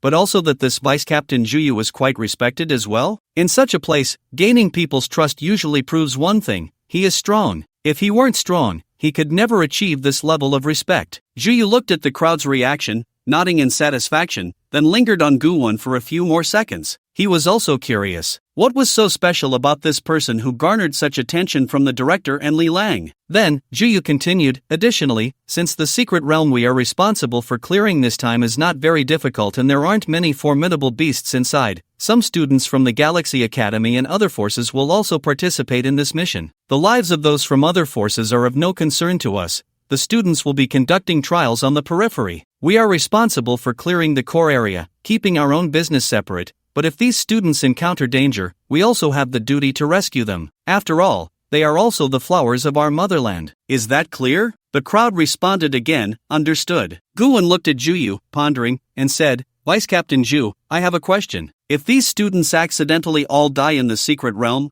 will we be held responsible? As soon as he said this, Zhu Yu's body trembled slightly, and his eyes darkened as he looked at Gu Wen. Is this something a person can ask? You fool! What are you trying to do? The other members, hearing Gu Wen's question, instinctively turned their gazes toward him, their eyes even showing a hint of fear. They realized, the new member who just publicly beat Zhao Zhiping seems to be quite something, really a bit eerie. Not only did you publicly hit Zhao Zhiping, but you also want to let the students be completely wiped out? Are you even human? Even Yi Ziqing couldn't help but swallow hard. Are all genius ideas this peculiar? Zhu Yu hesitated for a few seconds before speaking. Although legally speaking, if they all die, we wouldn't be responsible. Their safety is the responsibility of their teachers, not us as their babysitters. But, after all, they are the flowers of our motherland. If they really encounter danger, we still need to do our utmost to rescue them. Most importantly, even if we don't want to rescue them, we absolutely cannot lay a hand on them. That's against the rules. We are cleaners, not evil sorcerers. While Zhu Yu spoke, his eyes were fixed on Gu Wen, clearly directing these words solely at him. After all, no one else was that twisted. Gu Wen shrugged. Why are you all looking at me like that? I was just saying it casually. Who knows if any accidents will happen in the secret realm? I'm not the kind of person who enjoys killing. The corners of the others' mouths twitched slightly. Not you? You definitely are. Guwon was the first in Galaxy City to join the cleaners by killing an evil sorcerer as a token of allegiance. Zhuyu looked at Guwon, his mouth twitching. You better. After Zhuyu gave some routine speeches, everyone boarded a bus and began heading towards Shoutang Mountain. Shoutang Mountain is just a small hill within Galaxy City, not very big. The Shoutang Mountain's secret realm is similarly small in scale and low in difficulty. It is completely different from the Lizard Mountain's secret realm. Lizard Mountain is the largest mountain in Galaxy City, named for its shape resembling a giant lizard, and the Lizard Mountain's secret realm is extremely dangerous. The cleaners and many other forces have explored the Lizard Mountain's secret realm countless times, but the results only scratched the surface of its dangers. The Lizard Mountain's secret realm is rated as a sea-level secret realm. As for the Shoutang Mountain's secret realm, it is the lowest level, rated F. On the bus, Yi Ziqing took the initiative to sit next to Guwon, attracting countless envious and jealous glances. Sensing the fragrance beside him, Guwon frowned slightly, feeling dissatisfied. It was spacious sitting alone, but now there was another person. So annoying. Yi Ziqing sat beside Guwon, thought for a moment, then took out a pure jade pendant and handed it to Guwon, saying, "Senior, this is a communication jade pendant I carry with me. I'm giving it to you. If you encounter any danger in the secret realm, you can use this pendant to contact me. I will immediately bring the second team to support you. In addition, this pendant can withstand a full strike from a 3-turn sorcerer. It may not be useful to me, but you should find it handy. Can withstand a full strike from a 3-turn sorcerer? High-grade item." Guwon became interested. He glanced at Yi Ziqing and, looking at her delicate and beautiful face, suddenly felt she wasn't that annoying anymore. Why didn't she mention a gift earlier? Wasn't this a misunderstanding? Guwon didn't decline and directly accepted the pendant, smiling as he said, "Since this is your kind intention, I can't refuse, so I'll accept it. A good item that can withstand a full strike from a 3-turn sorcerer." This is exactly what Guwon needed. With this pendant, even facing a 4-turn sorcerer, Guwon wouldn't be instantly killed in one hit, and as long as he wasn't dead, he could instantly use the invisibility and concealment sorcery to disappear. His life-saving means were greatly enhanced. Even when facing assassins, he wouldn't be afraid. Seeing Guwon accept the jade pendant, Yi Ziqing felt a great sense of happiness inside. She was truly afraid that Guwon would reject her. Guwon had cured her Wingu for only 3 million silver coins. She had always felt indebted to Guwon. This way, he would feel much better in his heart. On the bus, the others looked at the jade pendant in Guwon's hand, their eyes wide, reddening, and almost blazing with jealousy. Especially jealous. If it were just a jade pendant, they wouldn't care so much. But the most important thing was, this jade pendant was the one Yi Ziqing always wore close to her, hanging around her neck, and the cord was quite long, so the pendant usually rested against the waves of her chest. Yi Ziqing was straightforward and didn't notice this detail. But how could the others not notice? Jealousy. Extreme jealousy. Guwon held the pendant, feeling the scorching gazes around him, as if he were about to be devoured by these male Gu masters. Guwon shook his head. A beauty brings disaster. Was it just a jade pendant? Was it really that serious? After thinking for a moment, Guwon decided to tease these male Gu masters. So, he deliberately brought the jade pendant to his nose and sniffed it, immediately catching a whiff of a faint fragrance. The scent of milk. At this, the other Gu masters completely lost their composure, their bodies trembling, and tears of envy almost spilling down. They really wanted to beat Guwon up, but they didn't dare. On one hand, they were afraid of offending the first team. On the other hand, they were uncertain whether they could actually take on Guwon. This man, who could command the respect of Lu Hao, Li Lang, Yi Ziqing, and even Zhuyu, could not possibly be an ordinary person. After all, foolish people like Zhao Zhiping were in the minority. In the blink of an eye, the bus arrived at the Shoutang Mountain's secret realm. Zhuyu took the lead and got off the bus. At the entrance of the Shoutang Mountain's secret realm, countless people had already gathered. On the left, a group of students in uniform from Galaxy Academy looked on with curiosity, excitement, admiration, and thrill as they gazed at the bus. For the vast majority of these students, the cleaners were their idols. They were the people they aspired to become in the future. These students aimed to participate in the trials. On the right, there were also more than 20 people. These were the slots allocated by the cleaners to other forces in Galaxy City, granting them the qualification to explore the Shoutang Mountain's secret realm. After all, when the cleaners feasted, they had to let others sip some soup. Both groups had arrived early to wait at the entrance, while the cleaners arrived last, unhurried. As the strongest and most authoritative cleaners, they naturally had this privilege. Let everyone wait. Guwon walked on the bus, casually scanning the students from Galaxy Academy. Soon, a smile appeared at the corner of his mouth. How coincidental. Just as Guwon had thought, the White Lotus Zhang Xinsheng, who had falsely accused him of secretly filming and sexual harassment, along with her sycophant Wang Chunwei and countless former classmates, were all among the crowd. Guwon had once been the top genius of Galaxy Academy, ranking first in liberal arts. Naturally, all his classmates were also outstanding students, so their chances of being selected for this practical training opportunity were higher. At this moment, these former classmates were all looking at the cleaners with excitement and admiration. But what they didn't see was that Guwon was also one of the cleaners. Wang Yuan, a teacher from Galaxy Academy, approached Juyu with a beaming smile and said, "You must be Captain Zhu, right? Hello."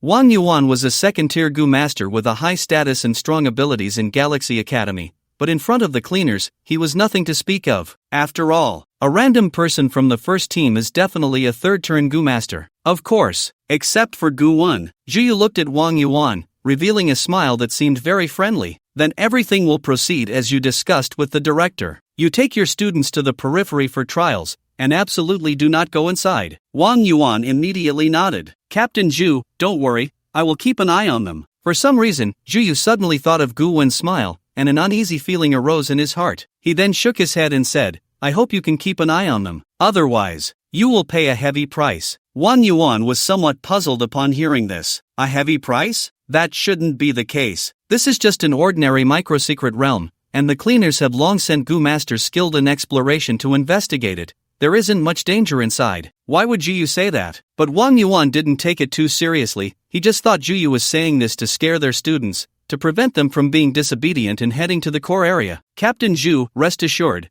I know my students well, Wang Yuan assured him. Guwon, in the crowd, looked at Wang Yuan with a slight smile. Teacher Gu, he is quite a good teacher. When Guwon was at the Galaxy Academy, he taught him a lot. Even when Guwon was falsely accused, he was willing to vouch that Guwon was definitely not that kind of person. But, well, it was of no use. At this moment, on the other side, a group of people also approached. They looked at Juyu with some tension and trepidation, saying, We are from the Yama Hall, the Immortal Pavilion, and the Assassins Association. Hello, Captain Zhu. This time entering the secret realm, we will rely on you to take care of us. The three leading figures were all third-turn Gu masters, but there are differences even among third-turn Gu masters. Clearly, these few third-turn Gu masters were somewhat afraid of Juyu. Juyu calmly glanced at them, full of disdain, and wasn't afraid for them to see it. He directly said, I don't have time to take care of you. Do whatever you want once you go in. I can't be bothered, as long as you don't do anything against the rules. If you break the rules, I'll tear you in half and stuff your arms into your own skin. Hearing this, the few of them broke out in cold sweat and quickly nodded. Yes,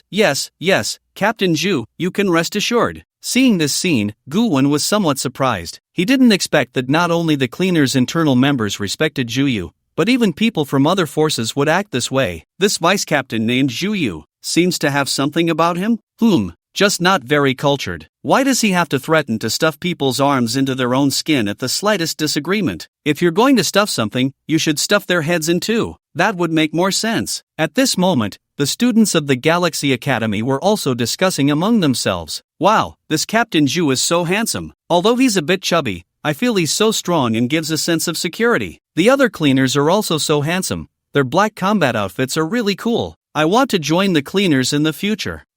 We are all Gu masters now. Although we are still not in the mainstream, we will definitely qualify to join the cleaners in the future. Just look at how scared the other forces are. That shows how powerful the cleaners are. Bai Lianhua Zhang Xinqing stood in the crowd, looking at Juyu, her beautiful eyes sparkling as if she was also thinking about something. Beside her, her number one sycophant Wang Chunwei sighed. So handsome. Xinqing, I will definitely be able to join the cleaners in the future and become a captain. I will protect you well then. Zhang Xinqing frowned, her gaze icy. Don't be so intimate. We aren't that familiar yet. Wang Chunwei was not sad at all. He continued to wear a cheerful expression, even though it was like a warm face pressed against a cold backside, but he had long since gotten used to it. At this moment, Zhang Xinqing quietly clenched her fists, whispering to herself, I must become a powerful Gu master. I must. Zhang Xinqing had always been someone who would stop at nothing to achieve her goals. She had deliberately framed Guwon because Guwon's liberal arts grades had always been at the top, and Guwon had always been indifferent to her performance, unlike other male classmates who were enthusiastic about her. So, she came up with a plan to eliminate Guwon. Otherwise, she worried that Guwon would affect her prospects in future. After all, The resources allocated by the school were limited. Only if Guwen left could she have the opportunity to be allocated more resources. Just then, Zhang Xinqing suddenly felt as if someone among the cleaners was watching her,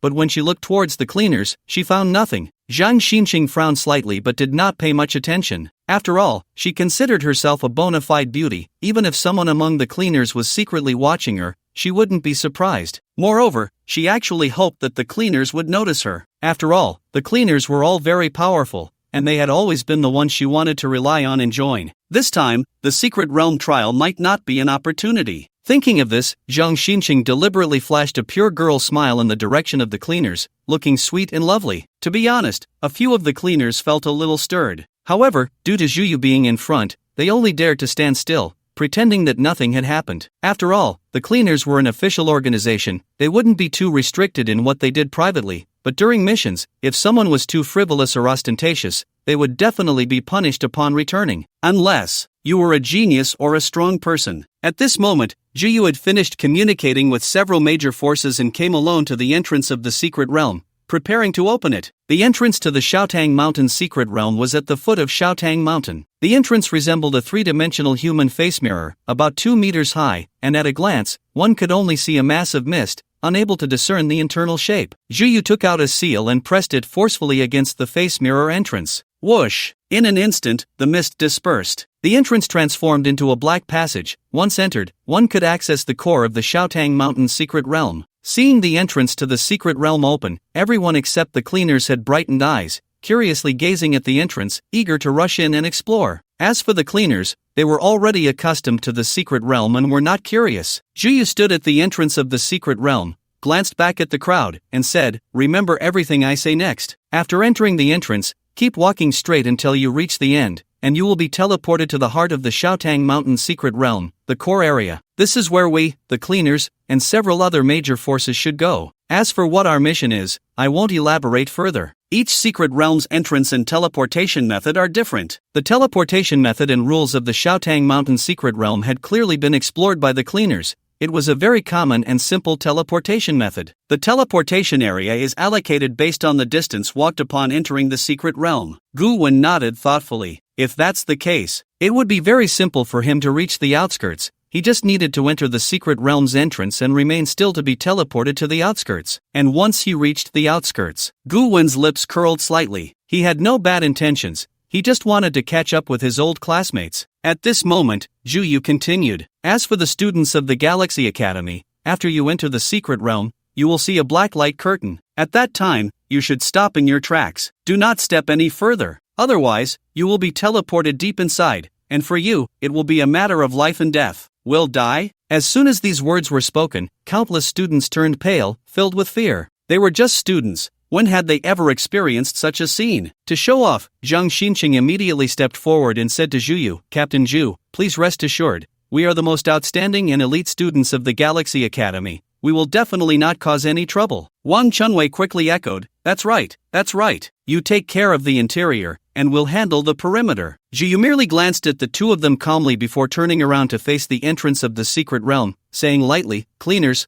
let's go." With that, Zhuyu walked directly into the secret realm. The other cleaners followed behind, each stepping into the entrance of the secret realm. Although the entrance to the secret realm was uniform, the locations to which each person was teleported were completely different. The area was determined by the distance to the entrance, and then random placement occurred within that area, where one ended up depended entirely on luck. Before entering the secret realm, Yi Ziqing did not forget to look at Guwen and said, "Senior Guwen, please be careful once you enter. After all, you are still only a second-tier Gu master. If there is any danger, you must contact me. You have my jade pendant, so you can sense my location." Guwen nodded, smiling. Okay, how could he possibly be in any danger? The place he was going to was just the perimeter. Guwen stood at the back of the cleaners, being the last to enter the secret realm. Just before entering, a smile appeared on his lips, bright and somewhat crazy. Finally, he could take his revenge. Although Zhang Xinqing had also died a miserable death in her past life,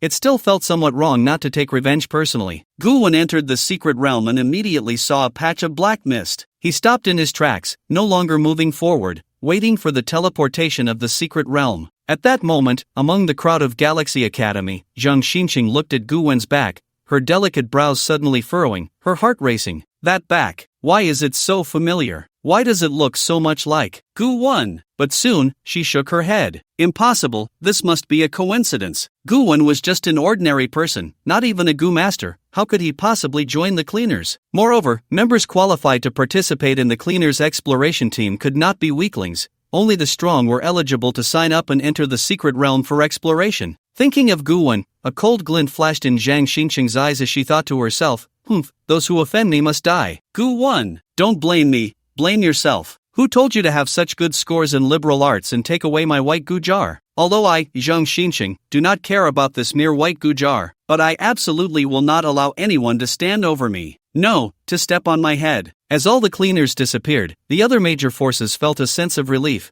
and one by one, smiles appeared on their faces as they finally became arrogant. TSK, what are those damned cleaners so proud of? If only our branch in Galaxy City were stronger, would that Juyu dare to disregard us like this? Let's go, time to hunt some beasts and dig for Gu jars. Haven't you noticed? There are actually a few pretty little sisters among those from Galaxy Academy. He. To be honest, they are quite good looking, that youthful vibe. The cleaners are no longer here, and the other forces Gu masters have unleashed their true nature, leering at the students of the Galaxy Academy with lewd gazes. Especially Zhang Xinqing, who stood at the front, felt as if she had been leered at 1,000 times, causing her to hurriedly retreat and shrink back into the crowd. Teacher Wang Yuan frowned, standing in front of the students, and scolded, "What do you want to do? Don't forget that Captain Zhu is inside the secret realm. Do you want me to call Captain Zhu you out? Or should I call General Li Lang instead?" Upon hearing this, the people from various forces finally felt a bit scared. After all, Galaxy City is the territory of the cleaners. If these two madmen, Li Lang and Zhu, really got angry, it wouldn't be impossible for them to kill them all. They finally dared not say anything more, only sneering and shaking their heads before turning to enter the secret realm. Offending the cleaners? Forget it, they weren't done living yet. As the people from various forces entered the secret realm, Wang Yuan sighed softly and instructed the students, remember, in this world, Gu masters are often more dangerous than ferocious beasts or monsters. All forces other than the cleaners are not righteous. Stay as far away as possible. The students' faces turned pale, still haunted by the lingering fear. The malevolent aura and bloody scent emanating from those Gu masters had nearly scared them into fainting. These Gu masters had truly killed people and committed countless cruel acts. At this moment, they finally realized that this world was not friendly. Zhang Xinqing's face was pale as she comforted herself, it's okay. As long as I can become a powerful Gu master, no one will dare to treat me this way again. Beside her, Zhang Chunwei quickly jumped out, and me. Once I become strong, I will definitely protect you. Zhang Xinqing looked at Zhang Chunwei with disgust in her eyes. Zhang Chunwei would protect her? What she feared most was Zhang Chunwei becoming strong. If he really got stronger, he might even directly assault her. She knew Zhang Chunwei too well. After Gu-won entered the secret realm entrance, about 3 seconds later, the surroundings spun, and a faint spatial force flashed by, transporting Gu-won into the Shoutang Mountain secret realm. The secret realm can also be understood as an independent small space, attached to the main body of Blue Star, scattered all over the world. Gu-won blinked and found himself in a dense jungle, with a high concentration of spiritual energy in the air, giving off a somewhat refreshing feeling. After landing, Gu-won immediately entered a state of alert, using his powerful mental strength to explore the environment in all directions. After confirming that there was no danger, Gu-won finally relaxed. This should be the outskirts of the Shoutang Mountain secret realm. So what should I do next? First, put on a mask. Gu-won casually took out a black cloth mask from his space and directly covered his face. Although it felt a bit like being a thief, it didn't matter. After all, he had joined the cleaners. If he really wanted to do something unsavory, he couldn't be too open about it. That would tarnish the organization's reputation. As for the combat uniform, he wouldn't change it. Too troublesome. As long as he covered his face, then everything that happened next would have nothing to do with him. As for the combat uniform, it must be a copy made by evil Gu masters. What does it have to do with him, Gu-won? After covering his face, Gu-won swaggered through the forest. This was his first time in the Shoutang Mountain secret realm. It was necessary to explore. Who knows, he might even encounter some other Gu jars. As he walked, Gu-won discovered a leopard in the forest, its body covered in patterns, robust and weighing at least 500 pounds. From its size alone, it didn't look like a leopard. Instead, it resembled a strong tiger. With sharp eyes and powerful muscles, it was clearly formidable. Gu-won scanned the leopard with his mental power, and his brows quickly furrowed. It was truly weak, just an ordinary first-tier fierce beast,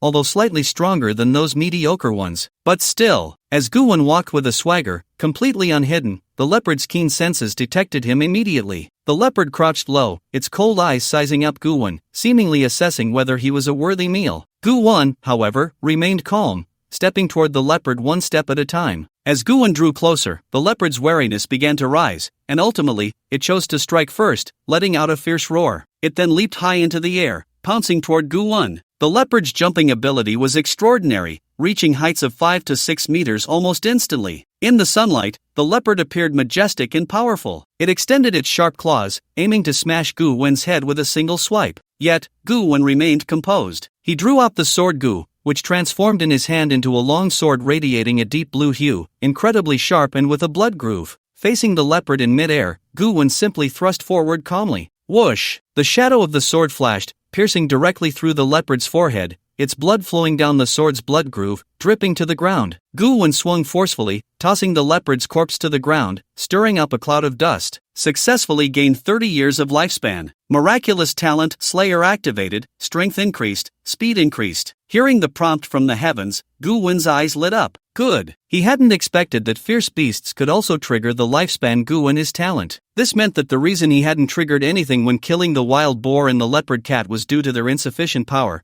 After all, those two were merely mediocre fierce beasts. But this leopard was a first-tier fierce beast. Could it be that only fierce beasts of first tier or above could trigger the lifespan Guwon Slayer? Guwon pondered. If that were the case, he could explore more secret realms, as those places were filled with all sorts of strange creatures. As long as he killed them all, wouldn't he quickly grow stronger? As long as he had enough strength and self-defense capability, Guwon could even set sail early and head to the East Sea. Slaughtering the little Sundays was also a way to grow stronger. Moreover, it was quite efficient. However, he didn't need to think that far ahead just yet. Just as Guwon was about to leave, he noticed a faint white light flickering from the leopard's body. Guwon was surprised. A white goo jar. Is the drop rate in this little Tang mountain so high? He approached the leopard's body and gently prodded it with the sword goo, revealing a white wooden goo jar beneath it. In this world, fierce beasts, demon beasts, ghosts, demons, vampires, werewolves, and all non-human creatures, when killed, could potentially drop goo jars. And these special beings would soon descend upon various places in this world. Currently, most of them were still within secret realms. Guwon used the sword goo to lift the white goo jar, then grasped it in his hand, and information immediately appeared on it. This white goo jar contains a lump of very foul-smelling feces.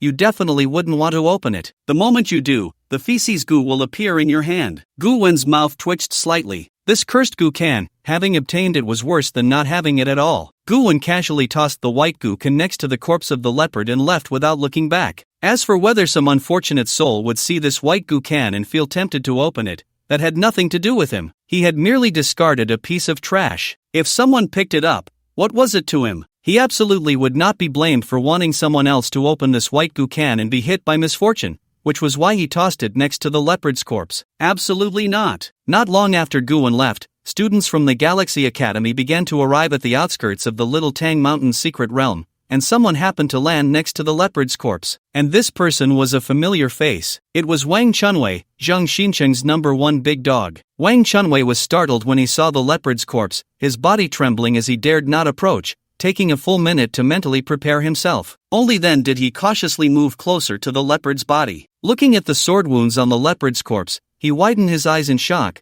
feeling extremely excited and thrilled. This must be the work of a senior from the cleaners who killed this leopard. So strong. One strike, one kill. As a student of the Galaxy Academy, Wang Chunwei had some insight. Soon, his eyes lit up. This is a goo can. Seeing the goo can, Wang Chunwei's heart raced, and he swallowed hard, unable to believe his luck. He could actually find a goo can in the wild. Is this the loot dropped by this leopard? It seems the big shot isn't interested in the white goo can. Truly a big shot. Wang Chunwei nodded and began to fantasize. He envisioned a scene. A cleaner in combat gear, with a cold and indifferent gaze, wielding a long sword, striking down the leopard, while regarding the white goo can that fell from the leopard with a cold sneer. White goo can. Just leave it for those students. Saying this, the cleaner left gracefully. Thinking of this scene, Wang Chunwei became even more excited. He picked up the white goo can, gripping it tightly in his hand, feeling deeply moved as he said, "Senior, although you don't know me and I don't know you, thank you for your gift. I, Wang Chunwei, will use your goo can to become stronger." The white goo can required a lifespan of 10 years. And Wang Chunwei truly did not lack those 10 years. He was a natural longevity star, capable of living to 120 years old. Without any hesitation, Wang Chunwei immediately chose to open the white goo can. In an instant, a flash of white light. Then, under Wang Chunwei's excitement, a lump of excrement appeared in his hand. Feeling the sticky texture in his hand, Wang Chunwei was stunned. This is slime goo or jelly goo. Wait, something's not right. Why does it smell so bad? Could it be a dung goo? That works too. As long as I refine it, I can use dung attacks on others in the future. At that time, I'll force Shang Xingqing to. If she doesn't agree, I'll use dung to pressure her. She's so afraid of dirt, she will definitely agree. The more Wang Chunwei thought about it, the more excited he became. Then he looked down at his hand. The next second, Wang Chunwei's face turned green. He let out a furious roar. Fuck, this is really just a lump of dung. Big shot. I hate you. Even though you didn't do it on purpose, but I still have to hate you. On the other side, Guwen had just finished clearing out a cave, having killed a mother bear and a young bear, gaining another 40 years of lifespan. Unfortunately, he did not obtain a goo can. Guwen walked out of the cave, feeling somewhat regretful. Why is it that I only encounter fierce beasts and not any students? Just as Guwen felt helpless, a female classmate happened to pass by. This girl had a ponytail, fair skin, a bit of baby fat, and large eyes, but she was a bit short, probably only about 1.50 meters. She had quite a little lowly vibe. Guwen's eyes lit up, and he immediately stepped forward to call out to her. Classmate, please wait. Hearing Guwen's voice, the little lowly instinctively looked over, but her face quickly turned pale, and she let out a scream. Don't come over. What do you want? My teacher is nearby, and he's a fourth-turn goo master. It's no wonder the little lowly was scared. Guwen was wearing a mask, holding a sword that was still dripping with blood, and he looked nothing like a good person. Guwen's mouth twitched. Your teacher is a fourth turn? When did Wang Yuan, who had been a second-turn goo master his whole life, become a fourth turn? How come I didn't know? Guwen shook his head helplessly and said, Little girl, look at my clothes. I'm with the cleaners, not a bad person. This little lowly was not easily fooled. She frowned slightly and hesitated for a moment before saying, Since you're with the cleaners, why are you wearing a mask? Guwen's expression was calm as he replied, Don't ask questions you shouldn't. There are issues at the perimeter of this secret realm, and Captain Zhu sent me to handle it. Seeing how serious Guwen was, the little lowly couldn't help but believe him a bit more. Looking again at Guwen's combat uniform, it seemed really identical to that of the cleaners. Are you really a cleaner? The little lowly asked tentatively. Of course, Guwen replied confidently. He wasn't lying. Wow, I didn't expect a cleaner to come talk to me. You've always been my idol. You're so handsome, big brother. I really like you. The little lowly's eyes sparkled as she ran over. Guwen's mouth twitched slightly. Was the contrast really necessary? Little sister, are you all about the contrast? You believed me just like that when I said I was a cleaner? So easy to fool. Guwen looked at the little lowly and put on what he thought was a friendly smile, saying, Little sister, what's your name? Although she definitely couldn't see his smile, the little lowly replied without any guard, My name is Li Duo, and I'm a student in Class 3 of Galaxy Academy. Li Duo? I see. Have you found a way to locate other classmates? Captain Zhu asked me to handle something that requires some manpower. After the task is completed, you all will receive rewards. Guwen casually lied. When it came to tricking the little sister, he felt no burden at all. Li Duo was very excited to hear this. Really? Can I join too? Doesn't this feel like joining the cleaners in advance? That's so awesome. Li Duo was extremely excited, and before she knew it, she had already run up to Guwen. She had completely forgotten her initial fear. Clearly, this girl had quite a big heart. She completely overlooked the fact that Guwen was still wearing a black mask. Big brother, before entering the secret realm, the teacher gave each of us an identity badge, and through the badge, we can sense each other's locations. The teacher said that after entering the secret realm, we should gather together first and then split into groups. All the classmates have already gone to the gathering place, and you can come with me. Li Duo unreservedly shared everything she knew. She had no idea. She was leading a wolf into the house, and it was a big gray wolf that loved to kill.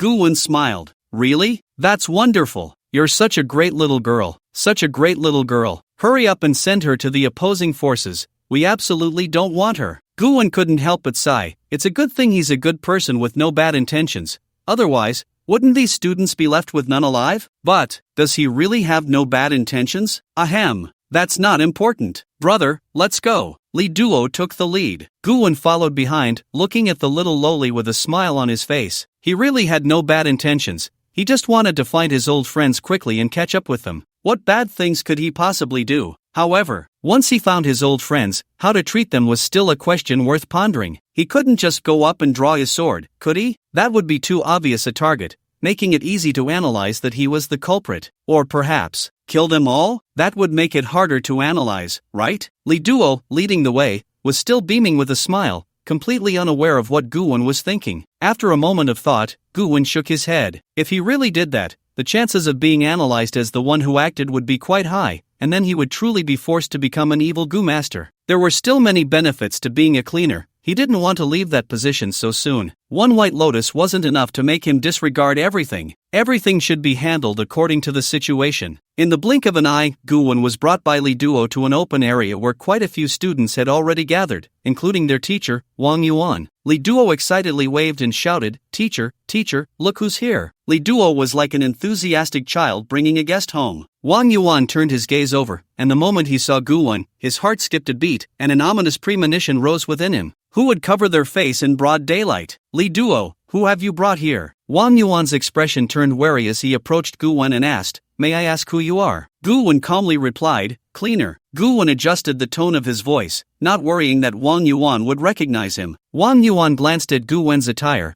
which indeed looked like a cleaner's uniform, but that did not ease his vigilance. Instead, it heightened it. Wang Yuan frowned slightly and asked again, "Cleaner? Then why are you appearing on the outskirts, and why are you masked? If I remember correctly, your mission is to go deep into the Shaotang Mountain's secret realm to carry out a cleaning task." While speaking, Wang Yuan's eyes were fixed on Guwen, trembling with tension, his alertness at its peak, ready for a fight at any moment. In a place like a secret realm, the appearance of an unidentified, masked person usually signifies that danger is approaching, especially certain evil Goo Masters, who often infiltrate various secret realms to carry out terror attacks. Guwen looked at Wang Yuan and said, "Because some changes occurred within the secret realm, I was sent by the cleaners to the outskirts to carry out a special task. As for the specifics, I cannot disclose that, it's confidential." Wang Yuan stared at Guwen, his eyes narrowing. "Impossible. If there really was a task, Captain Zhu would have informed me in advance. Who exactly are you? What is your purpose?"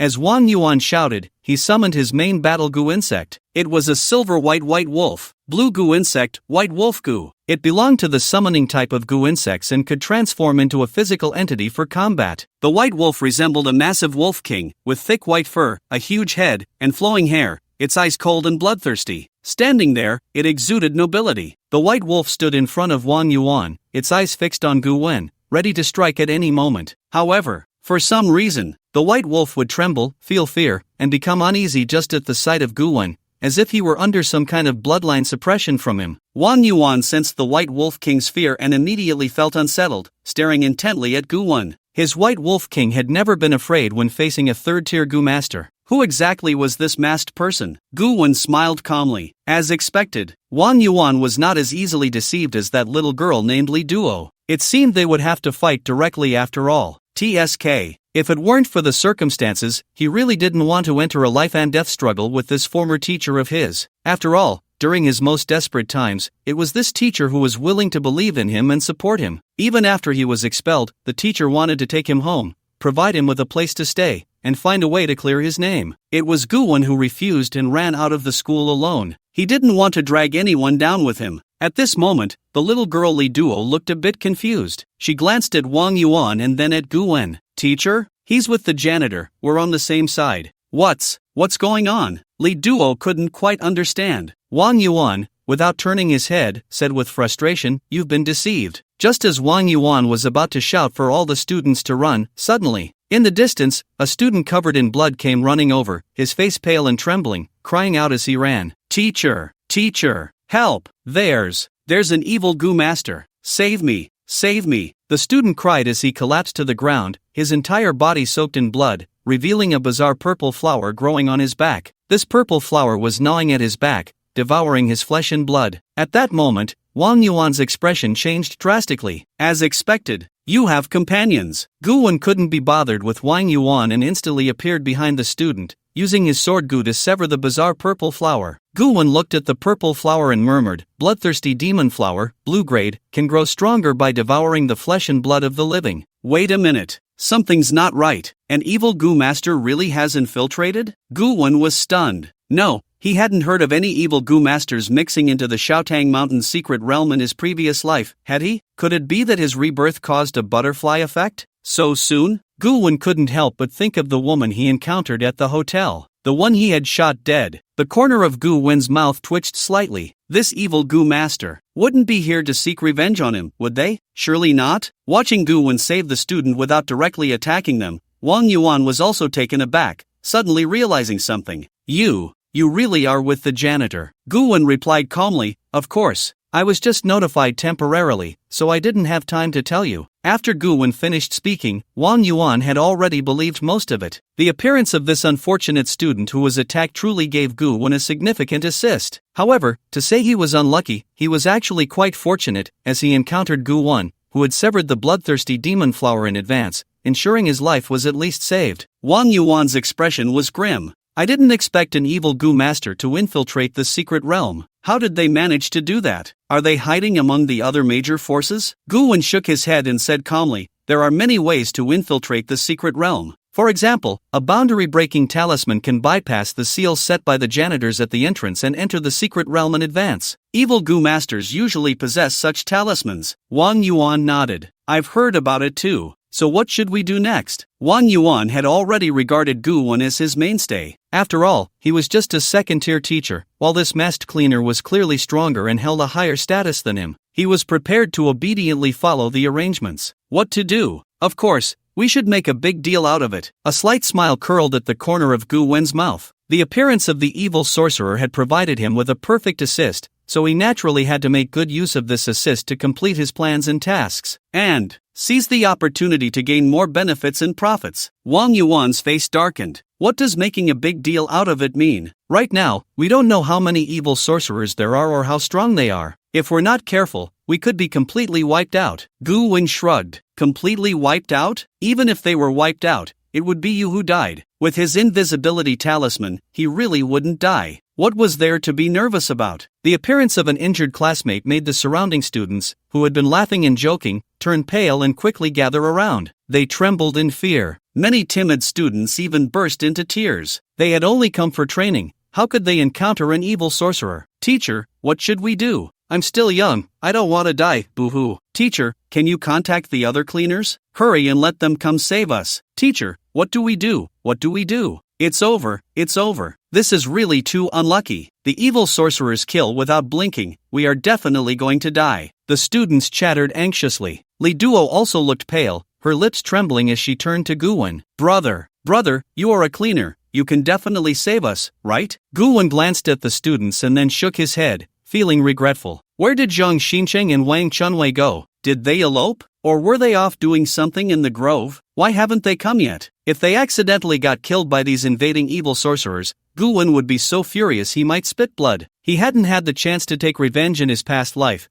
and if he missed the chance again in this life, that would be just too damn frustrating. But, no rush, no rush. Gu-wen shook his head and looked down at the injured unfortunate classmate. "Teacher, one of your students should have refined a healing talisman, right? First, stop the bleeding, otherwise, he will bleed to death soon." Wang Yuan immediately reacted. Right, Wang Hui, Li Shui, you two hurry and treat him." Wang Hui and Li Shui, two female classmates, quickly came over and began to activate the healing talismans within them. The healing talismans they had refined were just the simplest and most basic ones: bleeding-stopping talisman and bandaging talisman, white grade. But for this minor injury, it was already enough. The classmate on the ground had lost all color in his face. He looked up, deeply moved as he gazed at Gu-wen. Thank you.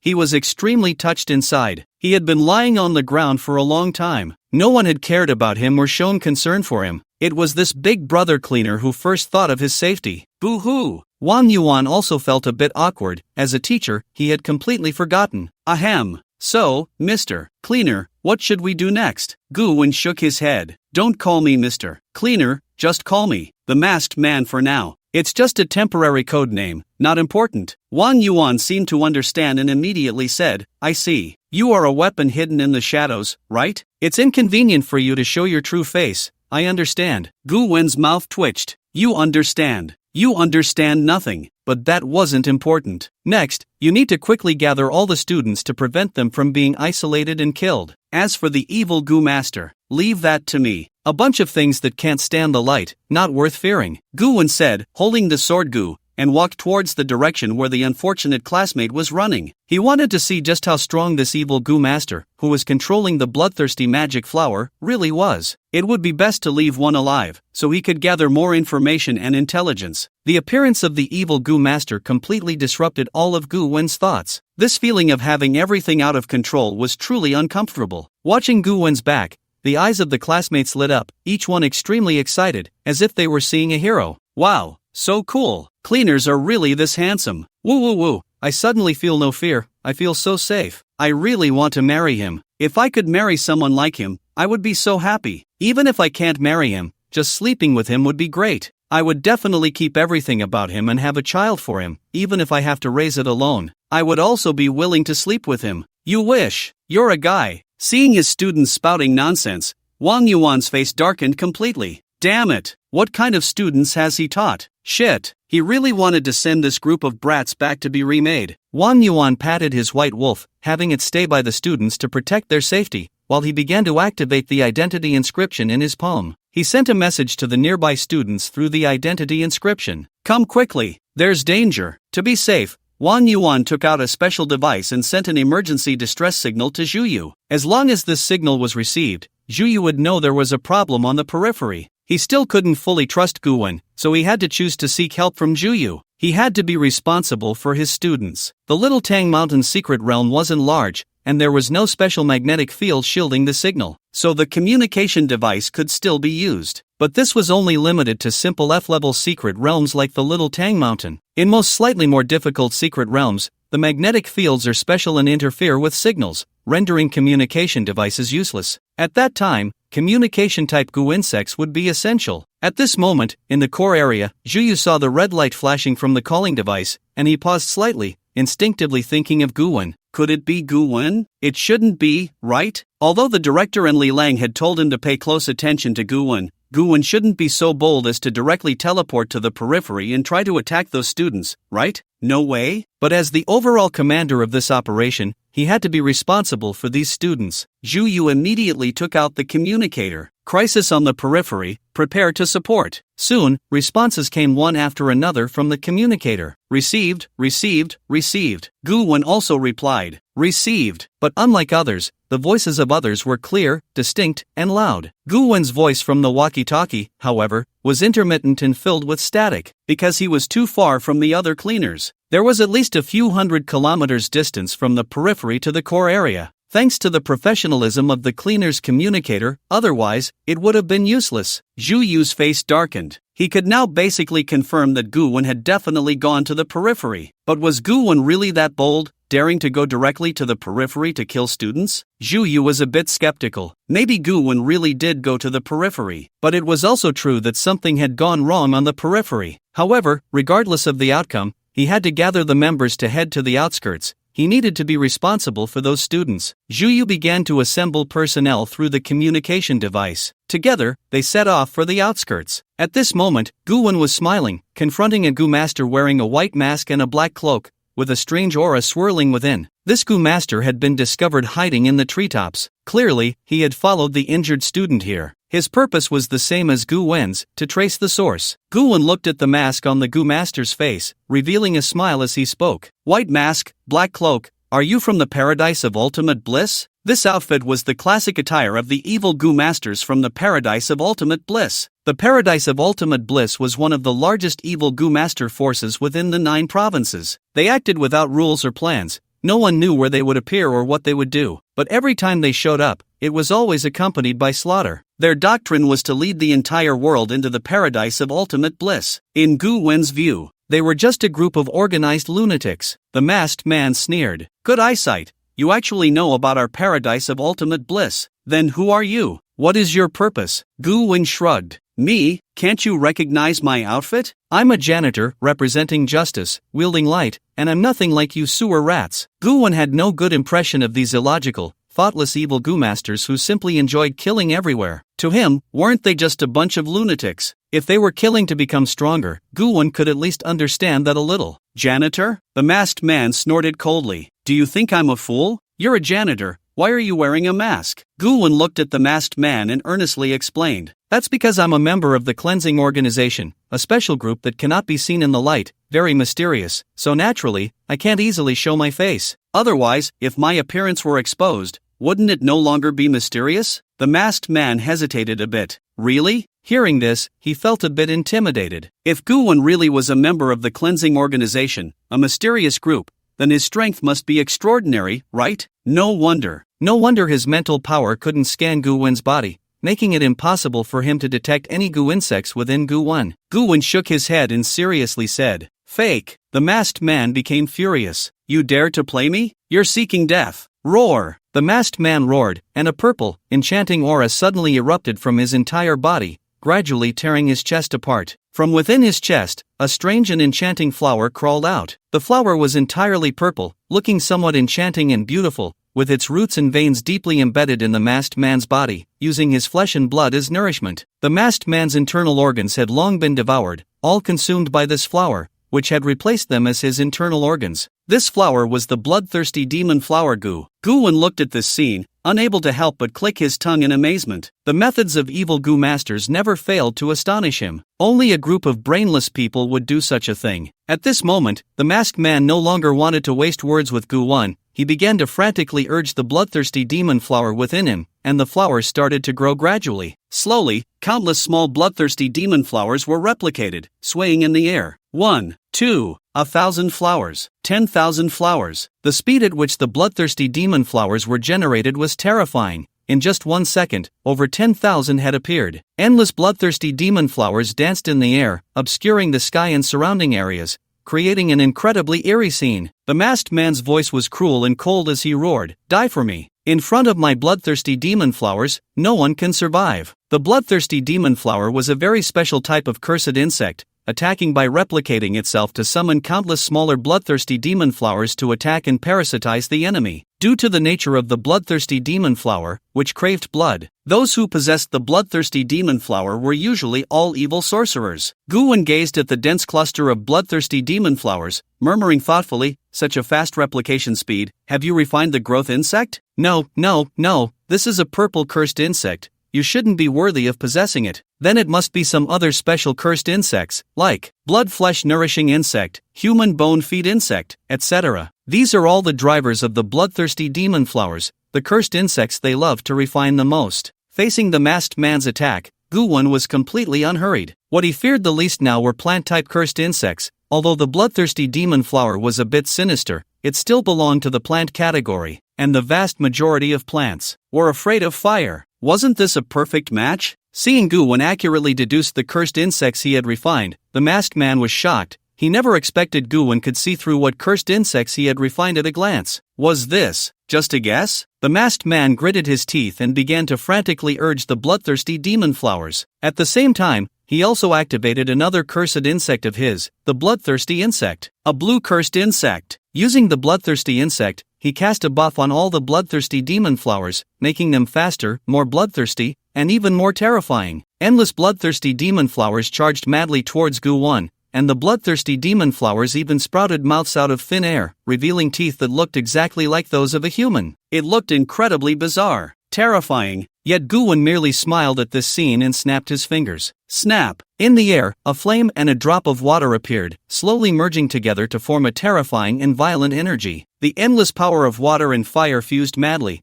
and the strength gradually became more horrifying. When the energy took shape, Gu-won suddenly threw it. Boom! This massive water and fire power surged forward, crashing into the bloodthirsty demon flowers, resulting in an explosion. Water flame explosion. Boom! Endless water and fire light spread, emitting a terrifying explosion sound, causing the ground to shake and mountains to tremble in all directions. Beneath the firelight, the endless bloodthirsty demon flowers fell from the sky in large clusters, like dense raindrops, all still burning. They had completely lost their vitality. Not a single one survived. The core of the bloodthirsty demon flower on the masked man's chest also wilted instantly, suffering heavy damage, and then retracted on its own. Under the firelight, Gu-won still smiled, looking at the masked man across from him. If the opponent only had such means, then everything would come to an end. The masked man widened his eyes in shock, trembling as he watched the scene, unable to suppress a gulp. No, it's impossible. Are you a third-tier sorcerer? How is that possible? The power Gu Wen had just unleashed had clearly reached the realm of a third-tier sorcerer. Under Gu Wen's exquisite technique and powerful mental control, his second tier was completely different from others. Gu Wen's expression was calm as he looked at the masked man and honestly said, "Of course, I am not a third-tier sorcerer, I am just a second tier." The masked man shook his head violently. Impossible, impossible, absolutely impossible. How could a second-tier sorcerer unleash such terrifying power? Absolutely impossible. The masked man is a second-tier Gu master, and among second-tier Gu masters, he is one with relatively strong abilities. He naturally knows the limits of a second-tier Gu master's capabilities. To unleash such a terrifying explosive attack,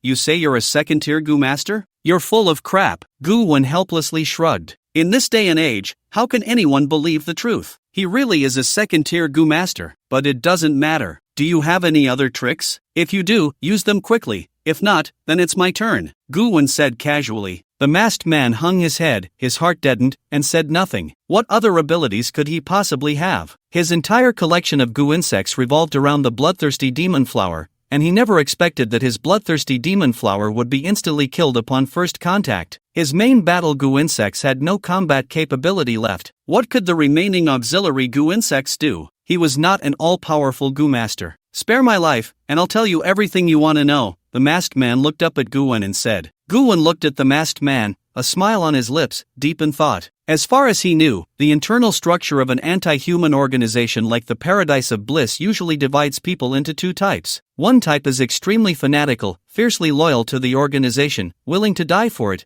even if it means self-detonation or jumping off a cliff. They would not hesitate at all. These people are extremists. There is absolutely no possibility of surrender. The other type joins the anti-human organization for personal gain. These people are relatively less loyal. In fact, the word loyalty doesn't even need to be used to describe them. Almost 100% of these people are traitors. Once defeated, they will immediately surrender. Then they will reveal everything they know. So the question arises, what kind of person is this evil Gu master? Gu Wen looked at the masked man and said, "Tell me everything you know, and I will consider whether to spare your life." The masked man did not hesitate at all and spoke directly. "My name is Zhou Jin, a second-tier Gu master. My main battle Gu insect is the bloodthirsty demon flower, and my auxiliary Gu insects are. We received our mission just last night, and at midnight that same night, we entered the secret realm of Little Tang Mountain through a special device to lie in wait. We infiltrated the secret realm of Little Tang Mountain mainly for two tasks. First, to kill these students, so that the cleaners know we are not to be trifled with. After all, they captured our people. The higher-ups are very angry. As for what mission the few evil Gu masters you captured had, I don't know.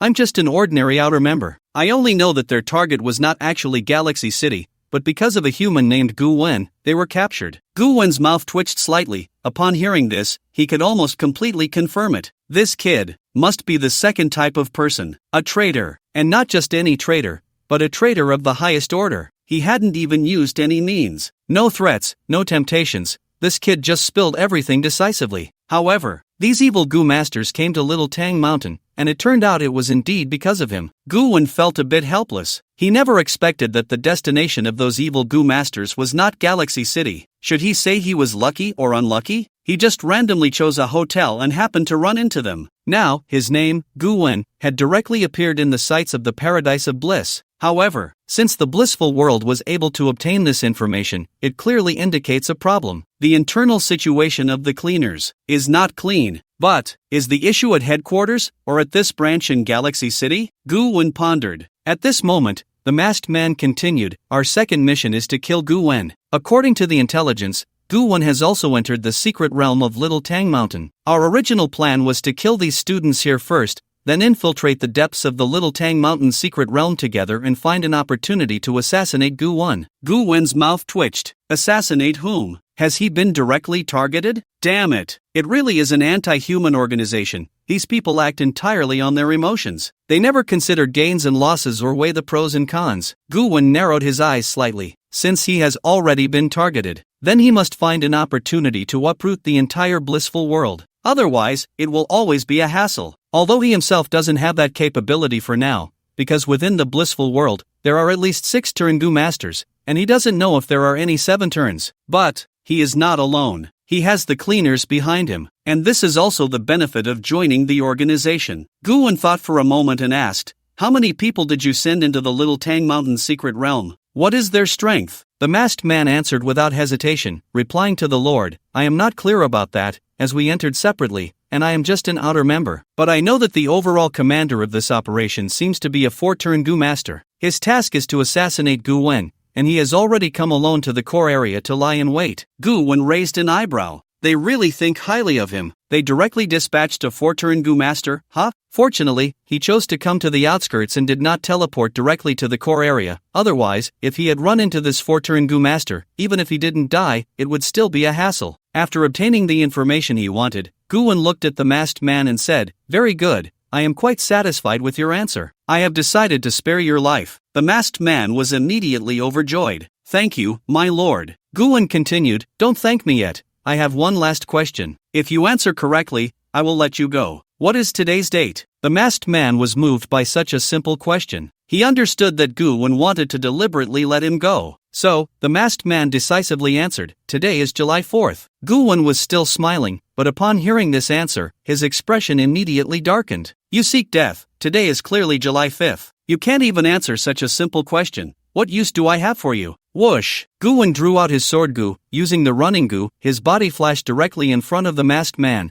stabbing through the masked man's throat with one sword strike. Blood gushed from the masked man's neck. He pointed at Gu-wen with all his might. It is the 4th. Gu-wen snorted coldly. How could it possibly be the 4th? Then, Gu-wen took out his watch and looked at it. The calendar clearly stated it was July 4th. Oh, so it really is the 4th. It's just a pity I remembered it wrong. The moment the masked man saw Gu-wen, he was already dead. As someone who does not adhere to martial ethics, how could Gu-wen's words be easily trusted? Gained a lifespan of 3,300 years. Talent Slayer activated, successful absorption of attributes, slight increase in plant affinity, slight increase in bloody Gu insect affinity, slight increase in mental strength. Gu-wen raised an eyebrow. Another 3,300 years of lifespan? This masked man is quite a treasure. TSK. Why does it feel like defeating monsters to loot equipment, killing people to seize treasures? The life-sucking Gu can only devour the remaining lifespan of others, so if he wants to consume more lifespan, he needs to hunt those Gu masters who possess a lot of lifespan. With this thought, Gu-wen pondered. The current life-sucking Gu is only at the first transformation, and its abilities are not particularly terrifying. But what if, after evolving, the life-sucking Gu could awaken other ways to absorb lifespan?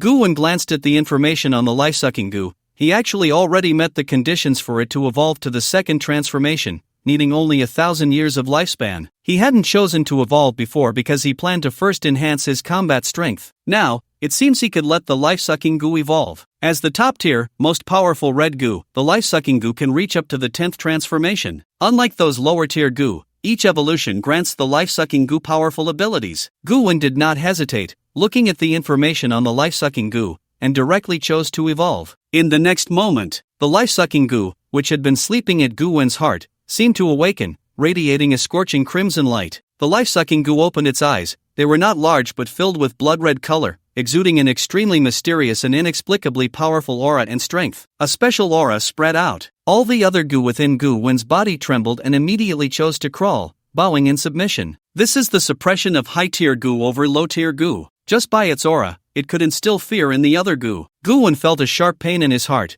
It seemed the life-sucking Gu was not only absorbing his lifespan but also drawing from the essence of his heart. After a full minute, the life-sucking Gu finally calmed down, the blood light and aura dissipating, and the tentacles of the life-sucking Gu that coiled around Gu-wen's heart increased, gripping his heart tightly. Aside from that, the life-sucking Gu did not seem to have changed much. It fell back into a deep sleep. Life-sucking Gu successfully evolved to the second transformation. The ability to devour lifespan has been enhanced. For specific information, please check the data. New skill obtained. All things share lifespan. All things share lifespan? Upon seeing this skill, Gu-wen's eyes immediately lit up. Just from these 4 words, it was clear that this new skill of the life-sucking Gu seemed very powerful. Only at the second transformation, it had already gained the ability of all things share lifespan, Could there be something like heaven and earth share lifespan later? Gu-wen quickly opened the data panel for the life-sucking goo. Goo insect, life-sucking goo, grade, red, level, second transformation, third transformation conditions, 10,000 years of lifespan, the soul of a fourth transformation goo master. The soul will be automatically absorbed after the fourth transformation goo master is killed. Ability, lifespan, skill 1, devour lifespan. After killing a living being, can devour the remaining lifespan on the opponent, including all the lifespan of the goo on them. Skill 2, all things share lifespan. All things in the world have a lifespan. By consuming lifespan, one can change the lifespan of all things in the world, encompassing everything. All can be affected. Gu-wen's gaze first fell on the new skill, all things share lifespan. After reading the introduction of all things share lifespan, Gu-wen's heart rate involuntarily quickened. Could it be as he imagined? If he was not mistaken, this skill of all things share lifespan could likely make everything in the world lose its lifespan, including objects, life, and even mountains and rivers. Everything in the world has a lifespan, and the life-sucking goo can strip them of their lifespan. Those beings that lose their lifespan will become lifeless. What a terrifying ability! Gu-wen couldn't help but feel a surge of excitement. Perhaps the second transformation is just the beginning of the life-sucking goo's power. As long as his future lifespan is sufficient, he could even, with a single thought, turn the lifespan of his enemies before him into nothingness, causing them to die on the spot. Even, what if he could eliminate the lifespan of a country from another nation? How would that country be destroyed? Lifespan is a power that transcends conventional laws, belonging to a higher dimensional force. In the face of such higher dimensional power, lower dimensional elements and laws are merely a joke. Therefore, this ability can even be used as a weapon of causality. As long as your lifespan reaches 0, you must die. This ability, if used properly, can only be described as perverse. Gu-wen suppressed his joy and began to look at other introductions. Next was Skill 1. This skill, which can absorb lifespan, seemed to have no significant changes, but in reality, it had been greatly enhanced. Previously, the lifespan curse could only absorb the remaining lifespan of others. Now it could even absorb the lifespan of the cursed insects on the opponent. This point may seem insignificant, but in reality, it could greatly increase the lifespan he could obtain in the future. Most goo masters do not have much lifespan left on them. Once their lifespan is sufficient, they choose to use it to open goo jars or cultivate goo insects. Absorbing may not yield much lifespan. After all, not everyone carries over 3,000 years of lifespan like the masked man. Now that he could absorb the lifespan from the insects, the benefits would certainly be significantly enhanced. After all, most goo masters have at least a dozen goo insects on them. After reading Skill 1, Gu-wen looked at the conditions for the third transformation. It required a lifespan of 10,000 years, plus the soul of a fourth transformation goo master. Gu-wen frowned slightly. This condition was a bit difficult to meet. First, the 10,000 years of lifespan required was an astronomical figure. But that wasn't the hardest part. The hardest part was that he needed to personally kill a fourth transformation goo master. Where the hell could he find someone to kill? With his current abilities, bullying an ordinary third transformation goo master was not a problem, but killing a fourth transformation goo master would be too difficult. However, with his current growth rate, perhaps it wouldn't take too long to kill a fourth transformation goo master. Thinking of this, Gu-wen felt relieved. But the subsequent evolution conditions of the lifespan curse actually required killing someone. Didn't that give it a sinister vibe? Gu-wen's expression was strange. If this lifespan curse truly belonged to the sinister type, he might have to take a trip to the East Japan. How should he put it? Thank you, nature's gifts. Killing the masked man, Gu-wen's physical quality and mental strength were once again enhanced, and he gained affinity with plant and bloody goo insects. In terms of physical quality, Gu-wen felt the most profound changes. His physical quality was not strong, so every enhancement brought about significant changes. As for mental strength, this little bit was actually not worth it. The affinity was also crucial. The higher the affinity, the stronger the combat power when using such goo insects. Gu-wen walked to the side of the masked man's body and searched him. He found a bronze token engraved with a single character, Extreme. This represented the token of the Paradise World, and the bronze token was the lowest grade. Gu-wen shook his head helplessly. He really didn't lie, he was just an ordinary outer member, but unfortunately, he has no value. The token of the Paradise World actually possesses the ability to communicate and transmit messages, but to use the token, one must drop blood to recognize the master. After dropping blood, everything about oneself would be known to the Paradise World. Such a thing, Gu-wen naturally would not use. Gu-wen quickly discovered a storage bag on the masked man and, upon opening it, found some materials and a bank card inside. Overall, the value was not high. After all, this guy was just a second transformation goo master. Gu-wen shook his head regretfully, severed the head of the evil goo master, and carried it away. It was time to check on those poor students, and to give them a little shock. There was also something he was quite concerned about. Where had Zhang Xinqing and Wang Chunwei gone? Why hadn't they arrived yet? Were they really off fighting in the wild? Damn it! It was still uncertain how many evil Gu masters were on the periphery. Those two must not die. As he walked, Gu Wen took out his communicator and spoke to Zhu Yu. Captain Zhu, I'm fast. I've already rushed from the core area to the periphery, and I've found Teacher Wang and the others. I'll protect them here. You all come as quickly as you can. Zhu Yu's face darkened. Nonsense! He had just issued the notification less than 5 minutes ago. There's no way you could be that fast. However, seeing Gu Wen's call, Zhu Yu felt a bit relieved. At least Gu Wen was willing to communicate with him, which meant this emergency situation had nothing to do with Gu Wen. What information do you have over there? Report to me. Gu Wen nodded and casually relayed all the information he knew, including the masked man, the invasion of the evil Gu Masters, and the presence of a fourth-turn Gu Master in the secret realm. Of course, while speaking, he employed a bit of literary finesse, omitting the fact that he had actively come to the periphery and that he actually wanted to kill. After all, if it weren't for the appearance of these evil Gu Masters, he would have been the one killing. After listening, Zhu Yu's expression turned very grim. What? There's a fourth-turn Gu Master? Gu Wen shrugged. Yeah, hurry and call for backup. Let Captain Li and the director come. You're only a third-turn Gu Master and can't handle this situation. Zhu Yu replied irritably, I don't need you to tell me that. I'll definitely request support in case of an emergency, but am I a third-turn Gu Master? Zhu Yu's voice carried a hint of amusement. Gu Wen was taken aback. Wait a minute. Aren't the vice-captains of these squads all just third-turn Gu Masters? Could it be this old silver coin is hiding his strength? Goodness, how wonderful. This was an unexpected surprise. The fourth-turn evil Gu Master from the blissful world would never expect that Zhu Yu was actually hiding his strength. Gu Wen nodded. In that case, the high-end combat power is balanced, but, Captain Zhu, I suggest you inform the director not to make a big move just yet. Let's first strategize here, that way, we can catch them off guard. Zhu Yu frowned slightly, immediately realizing something. Are you saying there's a mole within the bureau? Gu Wen shrugged. What else? The evil Gu Masters from the blissful world know I'm coming to participate in the mission. They're mainly targeting me. Without a mole, how could they possibly know? As for whether the mole is in our galaxy city or above, I don't know. Zhu Yu shook his head helplessly. It's true, there are indeed quite a few traitors within. Do you have any more information to report? Gu Wen thought for a moment and said, none, but whether to report to the director, you should consider that yourself. After all, we don't know if this guy is a traitor or a righteous person. Zhu Yu's face darkened. This newcomer is too bold. He's even implicating the director as a mole, right? Zhu Yu replied irritably, you're the mole, the director can't possibly be a mole. Alright, that's enough. With that, Zhu Yu put down the communicator, briefly reported to Lu Hao, and continued moving toward the periphery. Gu Wen smiled. If he guessed correctly,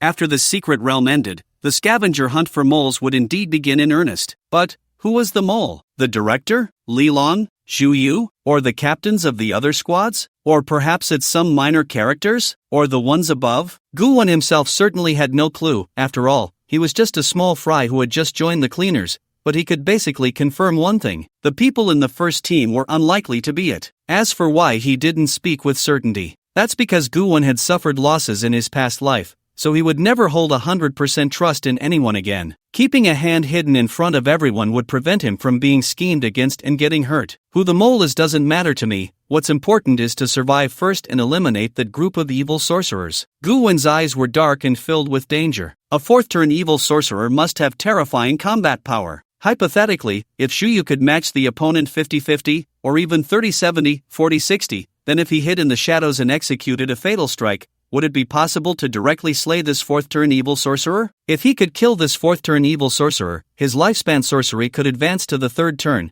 thus gaining even more terrifying abilities. This temptation was deadly for Gu Wen. However, the immediate priority was to eliminate these little mice on the periphery. Gu Wen turned and walked towards the open area. Crack! Gu Wen tossed around, bloodied head onto the ground. The students were so frightened that they couldn't help but scream, their bodies trembling violently. Little lowly Li Duo was so scared that she almost fell to the ground. As students who had never experienced blood and slaughter, the shock of a severed head was self-evident. Wang Yuan's pupils constricted as he looked at the head, incredulously saying, so soon? Gu Wen replied calmly, this is just one, there are many more evil sorcerers. Teacher, please gather all the students quickly, they are in great danger. Wang Yuan's expression was filled with worry. I've already notified the other students to come as soon as possible. I just don't know if they will encounter the evil sorcerers first. Gu Wen's voice was low. I hope not, said a tall student among them. Mr. Cleaner, is there anything we can do to help? Although we are not strong, we have all refined our sorcery insects. Wang Yuan nodded and said seriously. Mahai is right, our Galaxy Academy has a total of 43 people entering the secret realm, including me, with 1 second-turn sorcerer, 5 first-turn sorcerers, and 37 low-tier sorcerers. From now on, we will fully obey your command. After Wang Yuan finished speaking, the other students gathered around, becoming serious as they looked at Gu Wen and nodded in unison. Gu Wen's expression became strange, listening to his command. What was the difference between this and a group of sheep running to a wolf,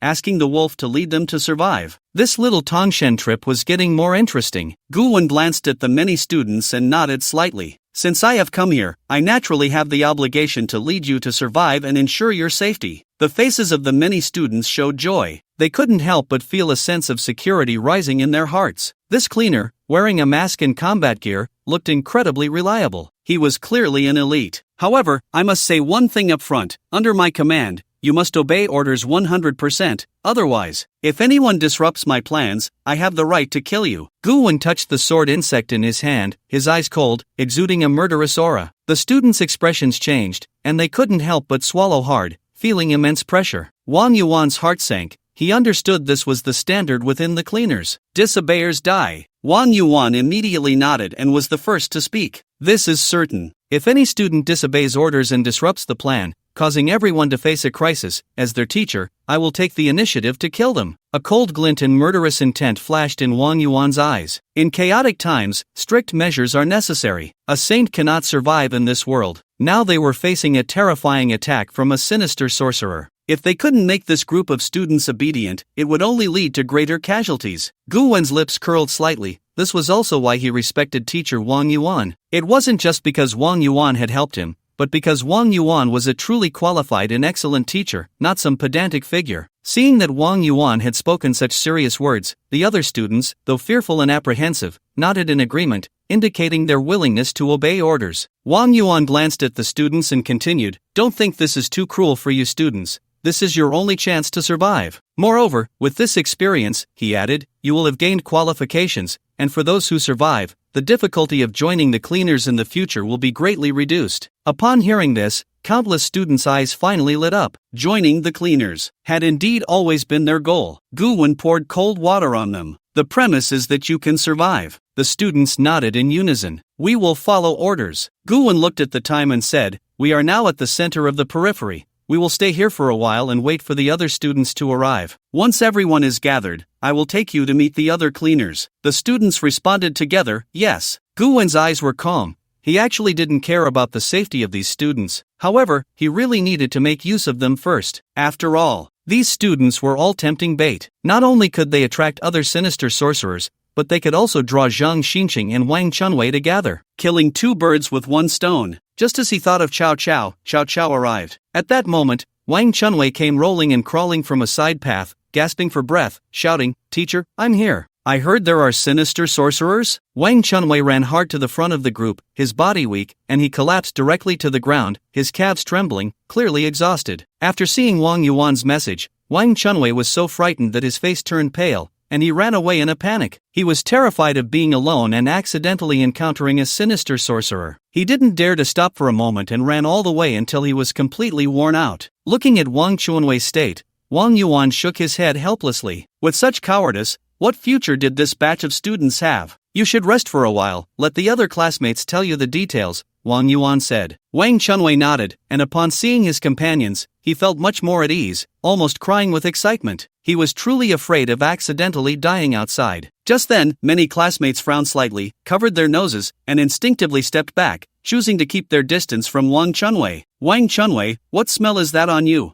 "Yeah, it stinks." "Wang Chunwei, you didn't get so scared that you soiled yourself, did you? That's disgusting." The classmates covered their noses, their eyes filled with disdain. Wang Chunwei felt embarrassed and instinctively looked at his hands, then awkwardly said, After I just teleported here, I encountered a very fierce beast. I exerted all my strength and finally managed to kill it, and it exploded a white goo can. But I never expected that my luck would be so bad, and when I opened it, it turned out to be a pile of At this point, Wang Chunwei stopped speaking, but the other classmates understood. Put.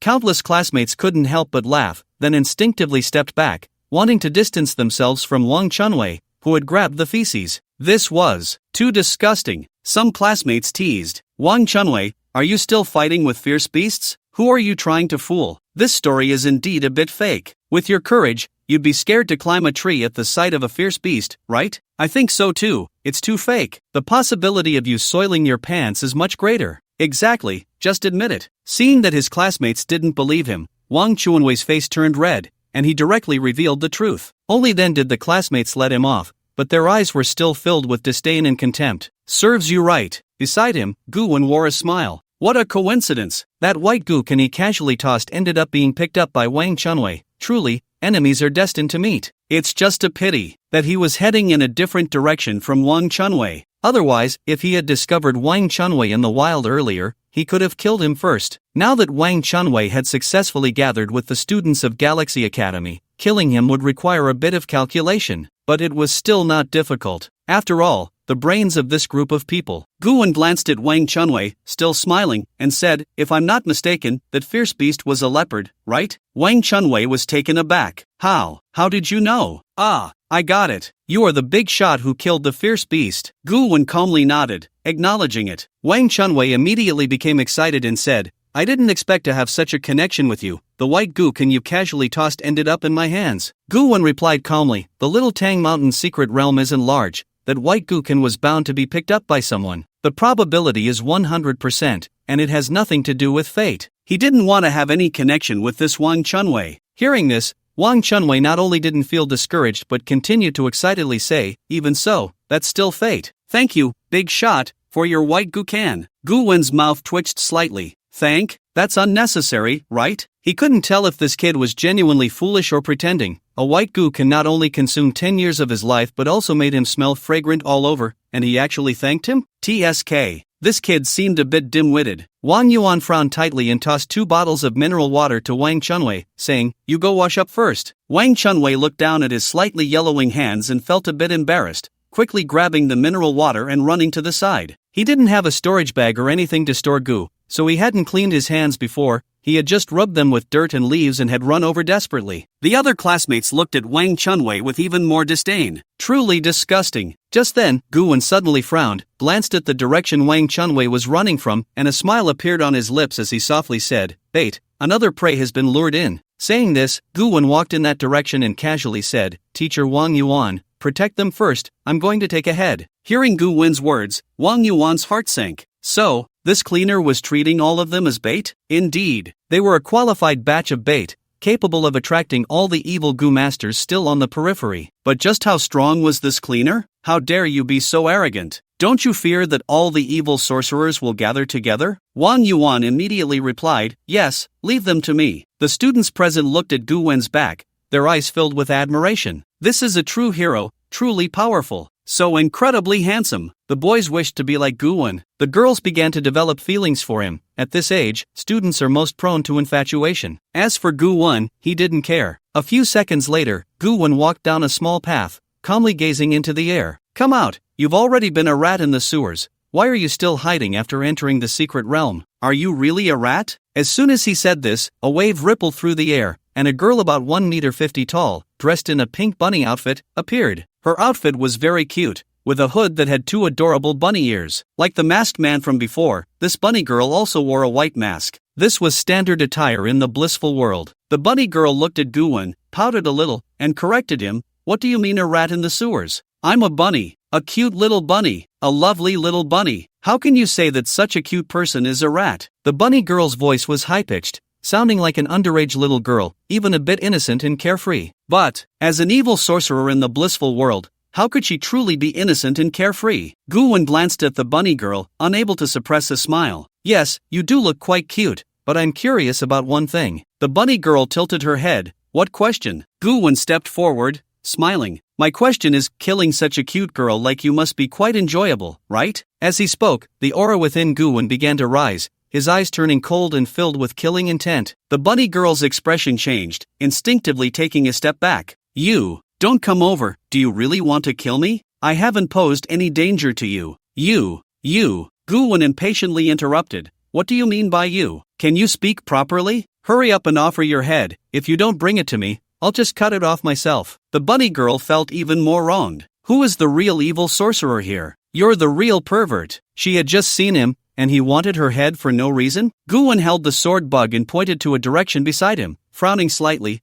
And you, what are you moving for? Do you want to sneak attack me? Did you think I didn't see you? As soon as he said this, the bunny girl trembled, her eyes widening behind the mask. She didn't expect Gu-wen to discover her hidden companion. In that direction, another figure slowly appeared, a mature woman in a red cheapao, holding a fiery red umbrella. She looked at Gu-wen, her eyes filled with caution. How did you find me? The mature woman's voice was sultry and sexy, yet carried a hint of coldness. Gu-wen looked at her. That's because I smelled the strong scent on you. It was too obvious. As soon as he said this, the mature woman was instantly enraged. Gripping her red umbrella, her cold voice was filled with killing intent. You're looking for death. I initially thought you had a nice figure and wanted to give you a chance to enjoy yourself with us sisters in this forest. But now, you're the one seeking death. Gu-wen glanced at the rabbit girl, then at the red umbrella queen, a slight smile curling at the corners of his mouth. Lowly queen sister flower? Let's skip the group activities. You two aren't worthy of having any story with me. After all, I've already said, I can smell the scent on you. I have a cleanliness obsession. As the words fell, a flame flickered in Gu-wen's eyes, and within his very being, a powerful, searing fire began to ignite. These two opponents were not weak. Both were third-turn Gu masters, completely different from the second-turn novice he had encountered before. This time, it was time to get serious. The red umbrella queen's face turned pale with anger. Nonsense! Although her private life was not exemplary, how could she possibly have any scent on her? She bathed every day. This was clearly an intentional humiliation from the other side. But feeling the immense power erupting from Gu-wen, the red umbrella queen's slender eyes grew cautious. This masked cleaner might not be so simple after all. Just then, Gu-wen's walkie-talkie suddenly crackled to life, and Zhu Yu's voice came through. This is Zhu Yu. According to the latest intel, among the group of evil Gu masters infiltrating the Shoutang Mountain secret realm, there are a pair of sisters. Keep an eye out. They should be on the periphery. They are known in the outside world as the Red Rabbit Sisters, very famous and highly combat capable. If you encounter them, just run for your life. Forget about those students. This world is incredibly cruel. A fully formed and highly potential second-turn Gu master is far more important than those still unformed students. Students can be reborn, but a potential Gu master is not so easily cultivated. Gu-wen turned his head, glanced at the sisters, then picked up the walkie-talkie, shrugging. Too late, they're right in front of me now. Want to have a chat with them? On the other end of the walkie-talkie, Zhu Yu's expression changed drastically. Run immediately. Those sisters together are invincible below the fourth turn. Gu-wen raised an eyebrow. Invincible, huh? Let me give it a try? Zhu Yu suddenly felt a headache. This newcomer was indeed a troublemaker, already disobeying orders in the secret realm. Zhu Yu hurriedly continued to speak into the walkie-talkie, trying to persuade Gu-wen, but Gu-wen had already turned off the walkie-talkie and tossed it into the storage goose space. Gu-wen lifted his head, looking at the two sisters, and smiled slightly. I heard you are the Red Rabbit Sisters? The Red Umbrella Queen's gaze was icy, her lips curling up slightly as she proudly raised her delicate chin, her voice sultry and magnetic. What? Are you scared now that you know my name? Since you don't know us sisters, I'll give you another chance. Kneel before me and admit your mistake. Maybe I'll give you another chance, even if you die. Dying in pleasure is better than a tragic death. The Red Umbrella Queen was immensely proud, feeling exhilarated inside. She was convinced that the other party must not know her identity, which was why they were so audacious. Now that they knew their name, they would surely choose to beg for mercy, right? Humph. Their proudest achievement as the Red Rabbit Sisters was assassinating an injured fourth-turn Gu master, and they became famous for it. The Pink Rabbit sister beside her shook her head helplessly, walking to the Red Umbrella Queen's side, saying with some resignation, Sister, are you going to make me accompany you to entertain guests again? The Red Umbrella Queen smiled charmingly. Who told us that our cultivation method must be operated together as sisters to achieve the greatest effect? The Red Umbrella Lady seemed to have made up her mind. She had set her sights on Gu-wen. Gu-wen looked at the Red Umbrella Lady with a strange expression, pointing at his own head. Sister, do you have a problem here? Why do you think your so-called Red Rabbit Sisters could be my opponents? Just because I'm a second-tier Gu master? Gu-wen was confused, very confused. The Red Umbrella Lady scoffed. Otherwise, do you want to fight us? Gu-wen nodded, carefully sizing up the Red Umbrella Lady and the Pink Rabbit Sister before seriously nodding and saying, I don't just want to fight you, I want to kill you. With that, Gu-won was unwilling to waste any more words with them. Who knows if there are evil Gu masters lurking outside? He needed to end this quickly. Whoosh! As a surge of scorching energy erupted from within Gu-won, he pushed forward with both hands, and a river made of flame and water appeared, rushing towards the two sisters with unstoppable force. Within the flame water, the powers of water and fire fused perfectly. Water and fire, Gu? The red umbrella lady was taken aback but still sneered. Is that all? You think you can kill us sisters? The red umbrella lady opened her long umbrella and waved it in the wind, suddenly conjuring a blood-red barrier that shielded the two sisters. The blood-red barrier was filled with a stench of blood and malevolence. It was clear it had absorbed countless lives. The flame water was instantly blocked, the two forces intertwined and cancelled each other out, and the red barrier began to sizzle, as if it were being corroded. Gu-won's expression remained calm, a smile on his face. Your barrier seems unable to withstand my flame water. The red umbrella lady looked at Gu-won with a playful expression, teasing, you're just too cute, little brother. It's been a long time since I've seen such a cute little brother. As she spoke, the red umbrella lady pulled out a fiery red spider from her chest and tossed it into the air. In an instant, the fiery red spider transformed into countless tiny spiders, which began to frantically spin webs in the air, covering the space in just 0.5 seconds. The air was soon filled with countless blood-red spider webs. The red umbrella lady, wearing high heels, stepped onto the spider webs, directly cutting off the flame water below, and walked step by step towards Gu-won. Beside the red umbrella lady, her rabbit sister obediently followed her side, not even planning to make a move. Gu-won looked at the red spider webs in the air, which were still spreading towards him, seemingly wanting to trap him directly within them. When Gu-won turned around, sure enough, the red umbrella lady's spiders had somehow made their way behind him, starting to weave webs there, clearly intending to ensnare him. Looking at the dense spider webs, Gu-won shook his head slightly. If it's just like this, it's not enough. Water and fire rain. Gu-won raised one palm to the sky, his internal energy surging wildly, as endless water and fire powers surged into the sky, instantly transforming the clouds into a mix of blue and red, accompanied by flashes of lightning and thunder. The next moment, water droplets constructed from the powers of water and fire rained down furiously, turning into a torrential downpour. The droplets were incredibly dreamlike, constantly changing between blue and red, merging together, carrying an incredibly terrifying scorching power. This scorching power was not the temperature of hot water. Rather, it contained the burning force of flames and the characteristics of water droplets clinging like maggots to bones. In all directions, it was as if the end of the world had come. The expressions of the Red Rabbit sisters changed instantly. On the open ground beside the forest, Wang Yuan looked at the terrifying phenomenon appearing in the sky, his expression changing dramatically. It's already in play. This terrifying fluctuation is at least the mark left by a battle between third-tier Gu masters. The students nearby were also frightened. They looked at the strange phenomenon in the sky, feeling the terrifying waves around them, their faces pale with fear. They were afraid of being caught in it. After washing his hands, Wang Chunwei returned and hesitated for a moment before saying, why don't we run first? While they're fighting, we can get to a safe place. Wang Yuan's eyes were cold as he stared at Wang Chunwei. Run? Where do you think you can run to? The entire perimeter is filled with evil Gu masters.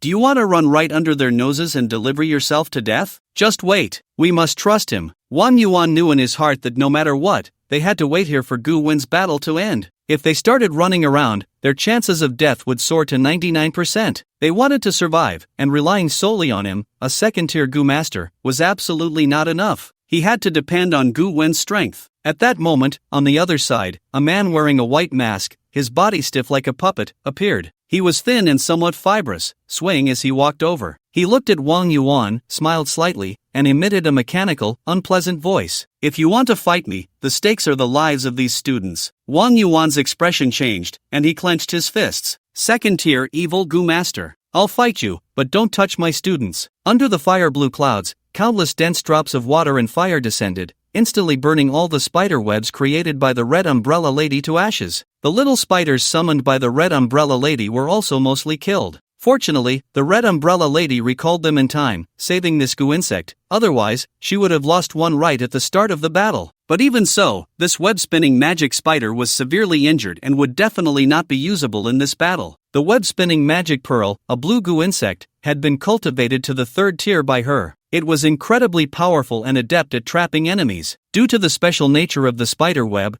most people found it very difficult to break free from its bindings. Even if you could break through one layer of the web, in the next moment, countless little spiders would instantly weave out another 10,000 webs. This was the terrifying aspect of the web-spinning magic pearl. As long as there was no way to break through this layer of binding, one would only be continuously compressed in space, ultimately wrapped up like a dumpling in the spider web. But what the Red Umbrella Lady didn't expect was that Guwen directly summoned a downpour made of flames, which burned all her spider webs to ashes. Even the spiders were mostly dead. Naturally, there was no way to weave webs again. The Red Umbrella Lady tightened her grip on the red umbrella, her assessment of Guwen rapidly rising. Since she had cultivated the web-spinning magic pearl to the 3rd tier, very few had been able to break her bindings. But this man did it. The Red Umbrella Lady stared intently at Guwen. "Sister, you should also get ready to act. This masked man is indeed not that simple. We sisters need to join forces." At first, she planned to test Guwen's strength alone and then find an opportunity for her sister to suddenly strike and take him down in one fell swoop. But now it seemed that relying solely on her own strength would be very difficult to deal with him. This masked man was just a 2nd-tier Gu master? Impossible. This must be his trick. The rabbit sister nodded, saying nothing more, but the next second, she once again vanished into the air, disappearing from sight. Guwen glanced at the direction where the rabbit sister had disappeared, a slight smile on his lips. Are the sisters finally going to team up? The Red Umbrella sister let out a cold laugh. What else? We sisters are one entity.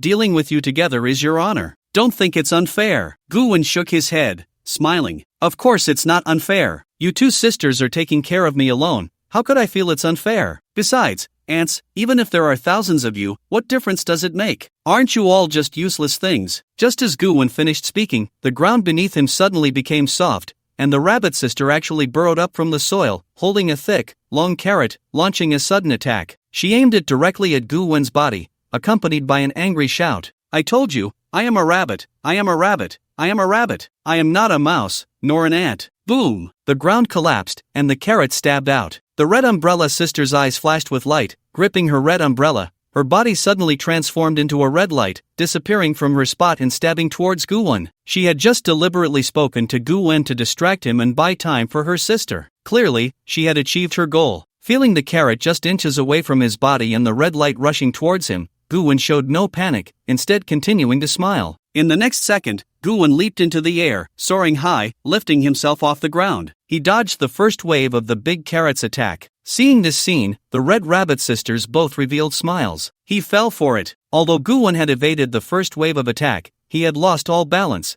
becoming a living target. The Red Umbrella sister opened her mouth, her pink tongue suddenly elongated, moving swiftly towards Guwen to wrap around him. As long as she could ensnare Guwen's body, her sister could stab through Guwen from below with the carrot, piercing straight to the crown of his head. This was a tactic they sisters often used. They had assassinated countless strong opponents with it. It had never failed. Guwen, leaping in the air, had no place to gain strength or adjust, while the Red Umbrella sister's pink tongue was incredibly agile. This time, Guwen was undoubtedly doomed. In this critical moment, Guwen seemed completely unaware of what was about to happen, maintaining a calm expression in the air. It seemed he still did not take the two sisters seriously. The Red Umbrella sister felt a bit uneasy but continued to fully activate her pink tongue. There could be no accidents. Absolutely not. The Rabbit sister directly activated the bouncing curse within her, granting her powerful jumping ability and increasing her speed. She crazily aimed to stab down at Guwen, and Guwen smiled slightly. It's over. Thanks to Don't Let Me Name It Brother for the explosive updates. Thank you. Under the sisters' assault, Guwen suddenly unfurled his water and fire wings from his back. One side blue, the other red, each several meters long, waving in the air, showcasing nobility. With just a gentle flap of his wings, a tremendous gust of wind was created, sending Guwen high into the air, out of the sisters' attack range. In the air, Guwen's lips curled into a smile. I heard you two sisters are good at ambushing? Well, what if I can fly? At this moment, the Red Rabbit sisters were dumbfounded, staring at Guwen soaring in the air, swaying his water and fire wings, their eyes filled with shock.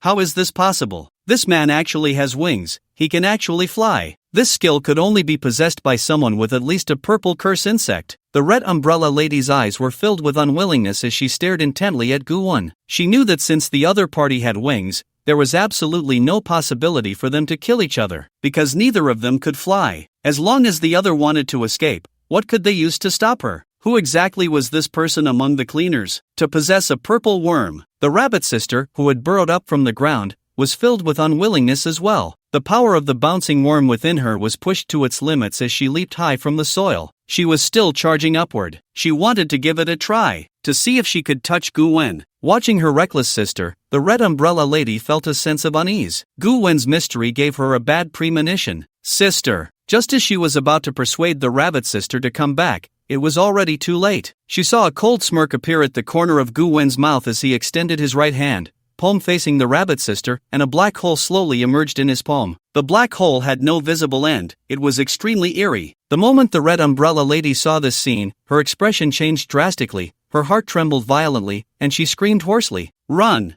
This is an attack storage worm." But it was already too late. The rabbit sister, frantically urging the bouncing worm within her, had no chance to turn and escape. She could only let herself continue to burrow upward. In the next moment, a terrifying black sword shadow shot out from the black hole. It carried an endless terrifying power, the taste of destruction, and a hint of demonic energy, and in almost an instant, the sword energy magnified several times, slashing toward the rabbit sister. Whoosh! The several zhang of black sword energy flashed by, directly cleaving the rabbit sister in half from head to toe, blood, intestines, and various organs spraying everywhere. Blood stained the sky, as if it had turned into a rain made of blood, falling all around. Before the rabbit sister died, she could only leave behind a face filled with terror. In the air, Gu Wen ignored the sounds of the world around him, a slight smile curling at the corners of his mouth. Such a cute girl. Killing her is indeed quite satisfying. With my sister dead, it should be time for the elder sister, right? Gu Wen then turned his gaze to the red umbrella lady, his eyes cold, devoid of any warmth, only endless chill and killing intent. He believed in equality. Killing did not care whether the other was male or female. At this moment, the red umbrella lady had completely collapsed. She looked at the two halves of her sister's body falling from the sky, her eyes filled with pain, despair, and rage. Sister, sister, it was I who harmed you. The red umbrella lady's eyes turned blood red, her body trembling with anger. She shouted in immense grief and pain. Sister, my only sister, I will avenge you. Before she could finish her sentence, a fireball, merging water and fire and carrying an incredibly terrifying and hot violent force, suddenly appeared above her head. It was Gu Wen's water flame explosion. Gu Wen had no time to give the red umbrella lady a moment of pain. Taking advantage of her chaotic mind, he quickly aimed to kill her. That was the way to go. You! The red umbrella lady hurriedly raised her red umbrella to defend, wanting to block the water flame explosion. But just as she picked up the red umbrella, she noticed that an endless flame water had spread beneath her feet, crazily crashing toward her long legs. The scorching flame water almost instantly burned her delicate feet to a pulp, and the flame water, like maggots clinging to bones, continued to climb upward, wanting to completely engulf her. Gu Wen did not hold back. When he struck, it was a killing move. He left no retreat for the other party. The red umbrella lady gritted her teeth, preparing to resist the water flame explosion in the air. The water flame explosion was a skill of the water and fireworm's third transformation, a skill she had heard of. Its power was extremely strong. If she doesn't handle it properly, she might be severely injured in an instant. The water and fire curse in this mysterious man's hands is extremely powerful. It could even be a 5-turn water and fire curse. He absolutely cannot afford to be careless. As the red umbrella lady focused all her mental energy on the water flame explosion in the air, she didn't notice that Gu Wen had disappeared without a trace. At the moment the water flame explosion collided with the barrier created by the red umbrella, a terrifying explosion suddenly swept through, turning endless terrifying flames into a powerful shockwave that surged outward in all directions. The red umbrella lady struggled to resist, her body trembling as she gritted her teeth. I blocked it. You've unleashed several powerful moves in succession. I don't believe you have any extra mental energy left to fight me. The winner from here on out will be me. Just as the red umbrella lady was about to look up for Gu Wen and seek her revenge, behind her, a sharp sword curse accurately pierced her heart from behind, twisting and stirring as it went. In an instant, it shattered her heart into pieces. The red umbrella lady's eyes widened as she spat out a mouthful of blood. Gu Wen embraced the red umbrella lady from behind, restraining her hands and briefly sealing the meridians in her body with his mental energy to prevent her from counterattacking. Gu Wen smiled slightly, leaning close to the red umbrella lady's ear. It seems that the winner of this game is me. Blood flowed from the red umbrella lady's mouth,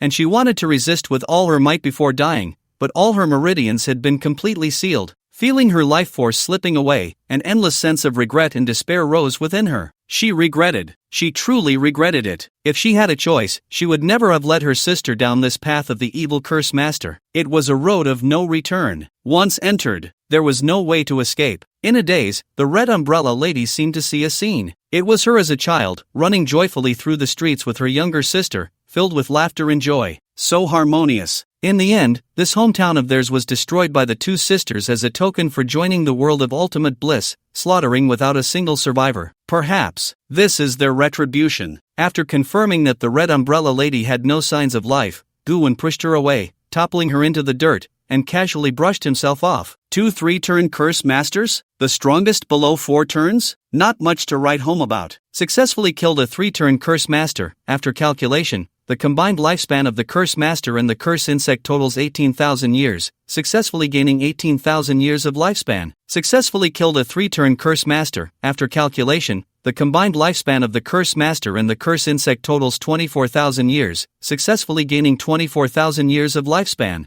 Talent Slayer activated, devouring attributes successfully, spider type curse insect affinity slightly increased, bloody type curse insect affinity slightly increased, lust type curse insect affinity slightly increased, jumping type curse insect affinity slightly increased, speed increased, agility increased, mental energy increased, jumping ability increased. After the sisters' deaths, the Slayer talent directly brought Guwon a significant amount of power, replenishing his body and internal organs, enhancing his strength in various aspects. Guwon let out a comfortable sigh. This feeling was more satisfying than anything else. These two sisters were 3-turn curse masters, so the attributes the Slayer could devour were naturally abundant. After the lifespan curse evolved, the lifespan it could devour also saw a significant increase. The two sisters directly granted him 42,000 years of lifespan. Adding the previous lifespan, he now had a total of 47,000 years of lifespan. He could now open 47 purple curse jars. Of course, this does not mean he can achieve freedom with the goo jars. Goo jars above the orange level, like the goo insects, are also referred to as immortal jars. The lifespan required to open an immortal jar will significantly increase, and there is no specific value for it. For example, the lifespan needed to open an orange goo jar ranges from 100,000 to 1 million, and each jar is different. The golden goo jar requires between 1 million and 100 million. The red goo jar starts at 100 million, with no upper limit. However, jars of this level are rare and not easily encountered. For Guwon, he only needs to open a purple level goo jar for now. So, as long as he doesn't cultivate goo insects, his lifespan will definitely not be lacking in the short term. A smile appeared in Guwon's eyes. With the lifespan goo still only at the second transformation, he was already almost guaranteed not to lack lifespan. What if he cultivates the lifespan goo a few more times? Perhaps later, even his breathing would extend his lifespan. Guwon squatted down beside the red umbrella lady's body and began to search, quickly uncovering a dead white insect. This white insect was the corpse of a storage goo. In this world, the same goo insect can only be refined by the same person. It cannot be transferred or traded. If the goo master lives, the goo insect lives. If the goo master dies, the goo insect dies. Most goo insects have little value after death, but a small number of high-level goo insects can have their corpses turned into materials, serving as one of the transformation materials for high-level goo insects. When a storage goo dies, it becomes ownerless. As long as one uses mental power to probe inside, they can retrieve the items within. This can also be considered a trophy. Guwon probed into the storage goo and quickly discovered many valuable items. As a strong figure among third transformation goo masters, the red umbrella lady's assets were naturally quite impressive and very wealthy. First, there were 10 bank cards, clearly obtained by her and her sisters from killing and looting. Since bank cards in the current world do not require passwords and are anonymous, the funds in these cards can be used freely. This is quite a fortune. In addition, Guwon also saw many valuable materials, including 5 high-level purple materials, which are rare and hard to come by. These should have been collected by the red umbrella lady to prepare for the evolution of her goo insects. Guwon simply glanced at them and shook his head. These materials were not something he could use right now. However, materials are never too many. You never know when they might come in handy. Besides that, in the storage goo, there were also some personal items and clothing of the red umbrella lady, as well as many special little things. Guwon just took a look and disdainfully shook his head. He knew it. He could smell something on the red umbrella lady. How could someone who spends all day studying these things not have a smell? After transferring all the valuable items from the red umbrella lady's storage goo, Guwon moved to the rabbit sister's body. Unlike the red umbrella lady, who had a complete corpse, the rabbit sister was in a sorry state, her body split in half, with intestines and internal organs scattered everywhere, and her goo insects inside were naturally the same. Guwon searched for a while and finally found the corpse of the rabbit sister's storage goo. After probing in with his mental power and conducting a simple search, Gu-wen nodded in satisfaction. A great victory. He had obtained more than 10 bank cards, along with countless high-level materials. These two sisters were truly wealthy. What a pity. The Gu jars belong to a special category. They cannot be placed in ordinary storage Gu, only in high-level storage Gu. Otherwise, given the wealth of these two sisters, they would definitely have prepared some Gu jars. After collecting the spoils, Gu-wen wore a smile on his face. Killing and plundering treasures is indeed the fastest way to become stronger. No wonder so many people like to be evil Gu masters. The speed of becoming stronger is impressive. Thinking of this, Gu-wen felt a bit restless again,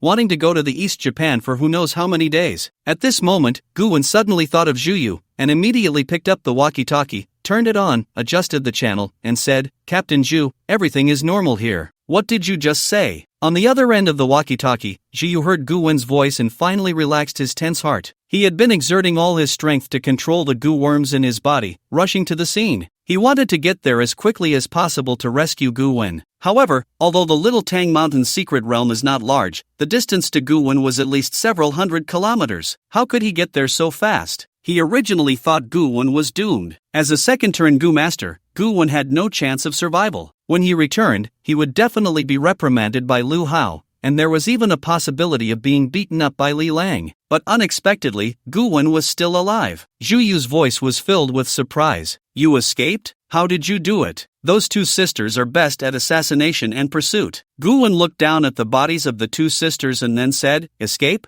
Who's escaping?" Zhuyu was a bit confused and instinctively replied, "Who else could escape?" "You escape? What about those two sisters?" Gu-wen squatted down, exerted some force, and pulled the head of the red umbrella lady down. Speaking casually, "They're dead." Zhuyu's pupils suddenly widened, and he was stunned. Dead? They died? This pair of renowned Red Rabbit sisters in the Gu world, the genius assassins of the Paradise of Ultimate Bliss, actually died? Zhuyu was very curious and quickly asked, "Did a mysterious person help you?" Gu-wen raised an eyebrow. "Who do you look down on? Can't it be that I killed them?" Zhuyu scoffed. "You? If a second-turn Gu master like you could kill the Red Rabbit sisters, I'd pull my head off and give it to you as a ball to kick." Zhuyu completely did not believe Gu-wen's nonsense. The Red Rabbit sisters, when united, had terrifying assassination and escape abilities. Even an average fourth-turn Gu master might not be able to catch them. Gu-wen, a second-turn Gu master, was not even a match for them in a one-on-one fight. Gu-wen shrugged. "If you don't believe it, fine.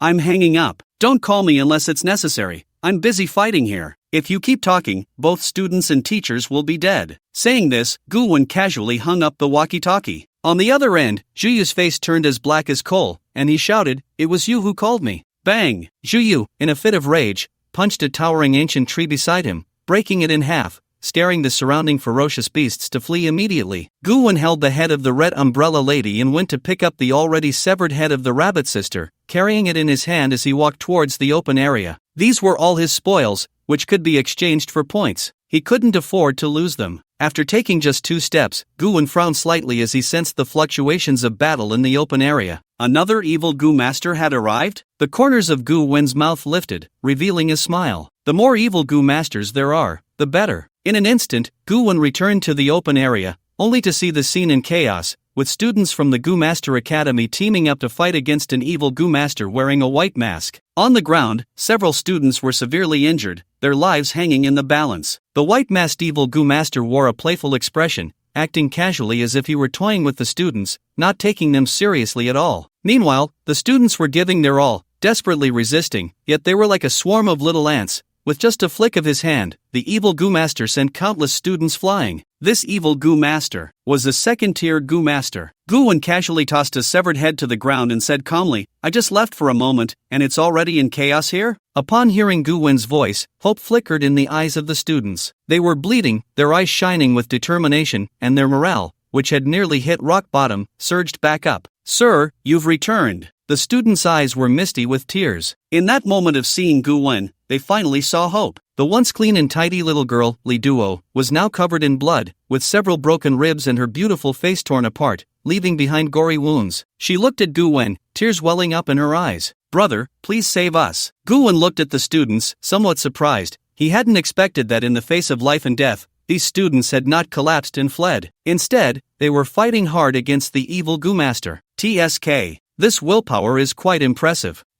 Except for Wang Chunwei. That guy had no idea where he had run off to. The evil Goo Master, who had been battling the students, revealed a playful smile upon seeing Gu Wen. Finally, a somewhat capable two-legged sheep has arrived? I feel. You taste better than them. Boom! A powerful aura suddenly erupted from the evil Goo Master, sending all the nearby students flying. Previously, he had merely been toying with these students and hadn't used his full strength. Otherwise, these students would have been dead 100 times over by now. Gu Wen ignored the evil Goo Master and turned his gaze to Li Duo, asking, "Where is your teacher Wang?" "Dead?" Li Duo, still with tears in her eyes, immediately shook her head. "No. The teacher went to fight another evil Goo Master." Gu Wen glanced towards the southern direction and indeed sensed a presence still engaged in battle. TSK. It seemed to be quite intense over there. Can Teacher Wang hold on? The evil Goo Master, seeing Gu Wen ignore him, became furious. "You dare to ignore me? I will eat you alive. My man-eating Gu loves to feast on disrespectful people like you." Saying this, the evil Goo Master opened his mouth wide, his mouth expanding to the size of a soccer ball, blood dripping from the corners as his eyes gleamed with greed. It was a gaze filled with an extreme desire for food. Gu Wen frowned.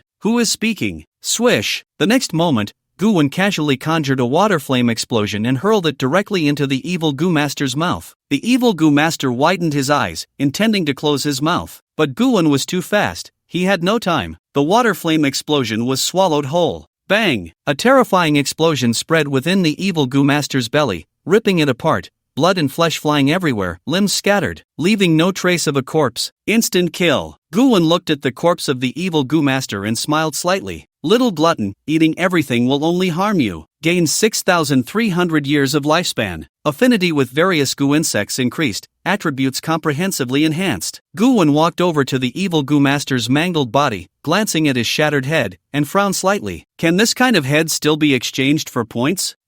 It should be possible. If anyone dares not to exchange points for me, I will definitely blow their head up like this. At this moment, the students were already dumbfounded. "Ha, is this it?" Just now, a single person defeated over 40 of them, a terrifying evil puppet master who had them completely at his mercy, existing like a big boss. He was actually killed in an instant? In the next moment, the students erupted with excited cheers, their eyes filled with admiration as they looked at Gu Wen, as if they were gazing at a true superhero. They had heard many stories of heroes, but this was the first time they had seen one appear beside them. Gu Wen's expression was calm, but a trace of inexplicable amusement rose in his heart. If these students knew that he was the Gu Wen who had just been expelled a few days ago, what would their reaction be? Perhaps it would be quite amusing. Those who need to heal, heal. Those who need to rest, rest. Help each other out. I'm going to save your teacher. Gu Wen spoke lazily, not looking back as he walked away towards the place where Wang Yuan was still fighting. Watching Gu Wen's back, the students felt a surge of confidence. With such a strong protector, what did it matter if there were evil puppet masters in the secret realm? They would definitely win. Justice will prevail. In the blink of an eye, Gu Wen had arrived at the battlefield. Wang Yuan was a summoning-type puppet master, and his main battle puppet was his white wolf, while all his other puppets were used to assist and enhance the white wolf's strength. At this moment, both Wang Yuan and the white wolf were covered in injuries, looking miserable, nearly at the end of their strength, fighting solely on willpower. One of Wang Yuan's eyes had even been burst, blood still flowing from it, looking quite terrifying. Wang Yuan's enemies were two puppet-like marionettes, their movements stiff and unhuman, yet their strength was formidable. They seemed awkward but moved with incredible speed. They were all second-tier puppet masters. On the ground lay a corpse, also a marionette. Clearly, Wang Yuan was fighting 3 against 1 and had killed one, but he was only a second-tier puppet master and was still struggling to cope. Gu Wen pondered. Puppet masters? Choosing to refine wood puppets with various attributes, merging them into their own bodies, turning themselves into puppet-like beings. Their thinking becomes rigid, but they can significantly enhance their strength in a short time, impervious to blades and bullets, with bodies of steel. TSK. The lowest-level puppet masters, with no potential, no limits. Gu Wen spoke with disdain, completely looking down on such puppet masters. Once they became puppet masters, it would be a permanent state. Even when not activating their puppets, they would still remain in this form. Can they still be called human? Perhaps not anymore. They could only be considered a special kind of creature that resembles a human. In a past life, there was a secret realm filled with such strange marionettes, who had nearly lost all their thoughts. They became nothing but killing machines. This was the fate of all puppet masters. The two puppet masters were now continuously closing in on Wang Yuan, revealing eerie smiles and making stiff, strange sounds. He, you're going to die. Flesh is fleeting, puppets ascend. You mortals have all taken the wrong path. After you die, it will be your students' turn. To oppose our paradise is your sin. One puppet master spoke, then the other echoed, their smiles eerie and terrifying. Wang Yuan stroked the white wolf beside him, gritting his teeth. Less talk,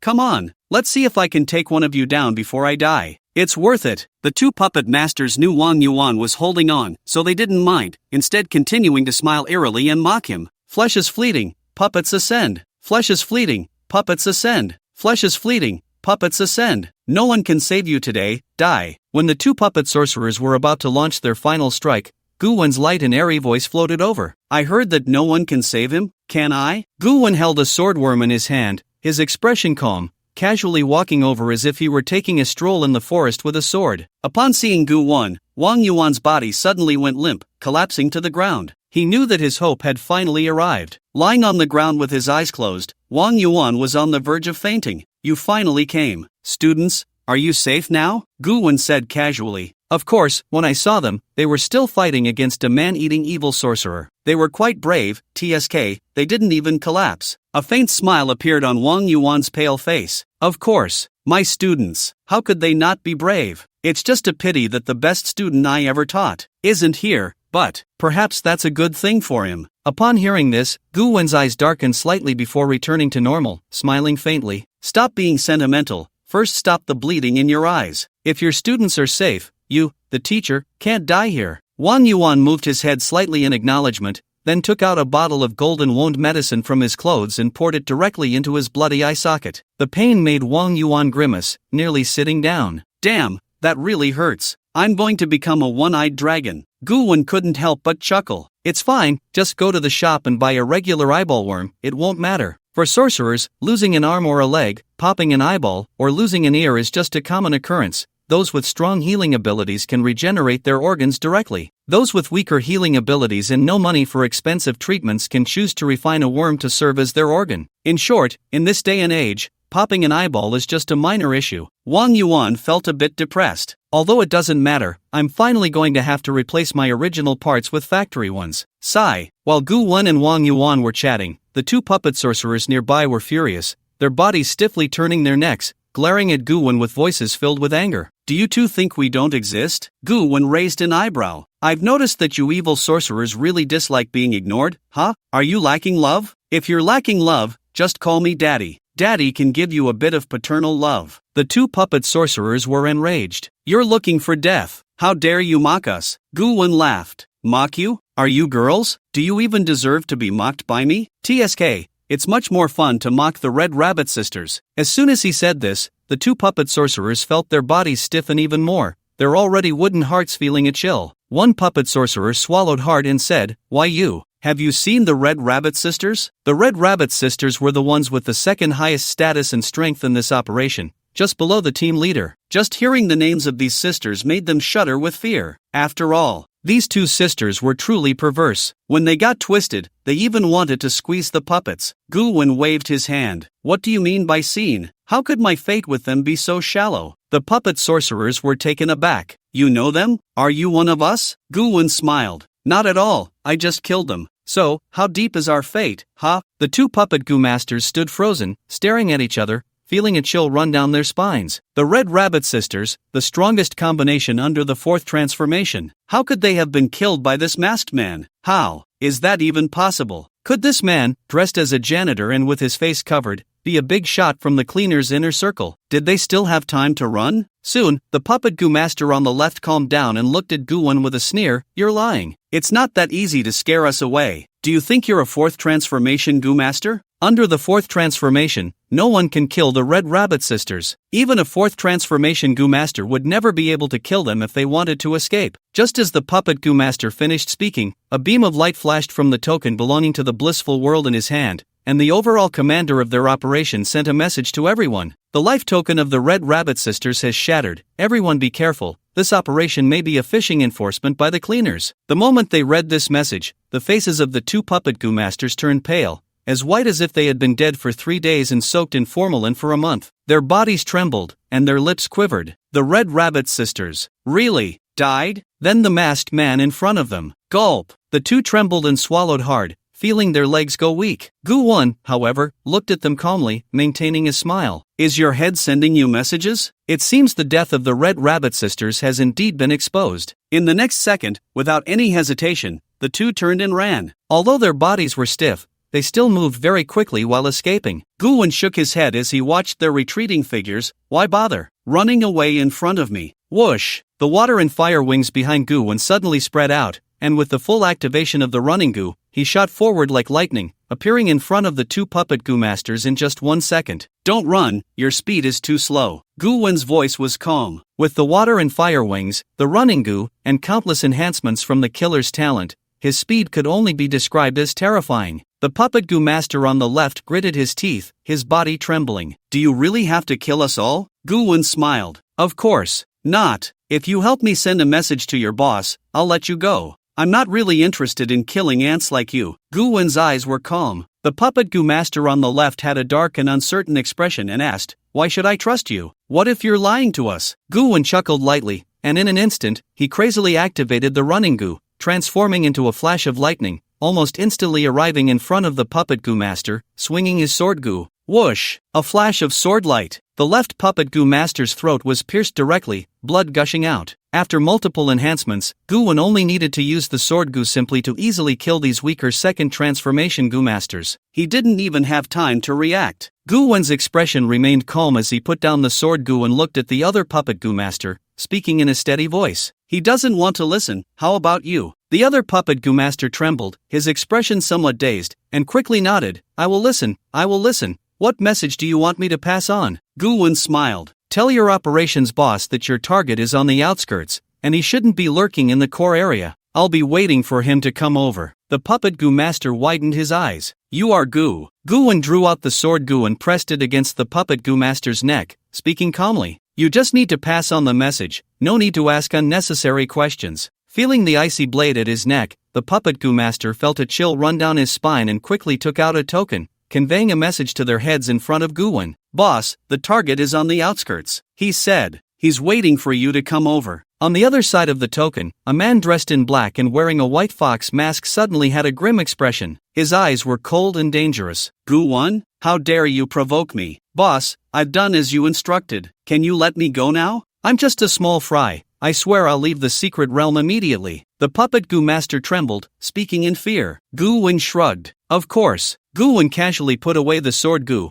but as a result of the sword Gu being too sharp, he inadvertently decapitated the evil Gu master. Blood gushed out as the puppet Gu master fell. Gu-won looked at the head rolling on the ground, frowning slightly. What's going on? I clearly let you go. Why did you still use your neck to hit my sword? Alas, it seems your life has come to an end. I can't save you. Gained 3,400 years of lifespan. Gained 4,800 years of lifespan. Affinity with various Gu insects enhanced. Physical attributes improved. Another 8,200 years of lifespan credited. Not bad. Gu-won casually decapitated another evil Gu master, holding the two heads, and walked up to Wang Yuan, saying, How's the recovery? Can you move? Wang Yuan was half lying under a tree. He made an effort to stand up, his voice a bit weak. I can, just a bit exhausted, nothing serious. Gu-won nodded. As long as it's nothing serious, let's go back to find your precious students. Wang Yuan looked at Gu-won and couldn't help but smile. You even tricked the evil Gu master. I like this personality of yours. Gu-won corrected him. I didn't trick him. He used his neck to hit my sword. The corner of Wang Yuan's mouth twitched. What a way to use your neck to hit your sword. That evil Gu master really ran into bad luck meeting you. You can walk now, right? Then head back to the open area first. As for the evil Gu master issue, don't worry for now. Their boss has noticed something unusual. Other evil Gu masters should be too scared to act rashly for a while. By the way, help me hold these two heads. As for me, I'll go out for a bit. Gu-won handed the heads to Wang Yuan. Wang Yuan's expression was strange and complex, but he nodded. Take care. He understood his identity and status, so he wouldn't be foolish enough to ask Gu-won where he was going. Gu-won's body flickered and then disappeared from the spot. Gu-won walked alone in the forest, a smile appearing at the corner of his mouth. Just now, because of the surprise attack from the evil Gu master, Wang Chunwei had escaped alone. So, he was now all alone. Just right for him to take down. With his strength, he definitely wouldn't get far. Finding him wouldn't be difficult. As one of the secondary targets for entering the secret realm,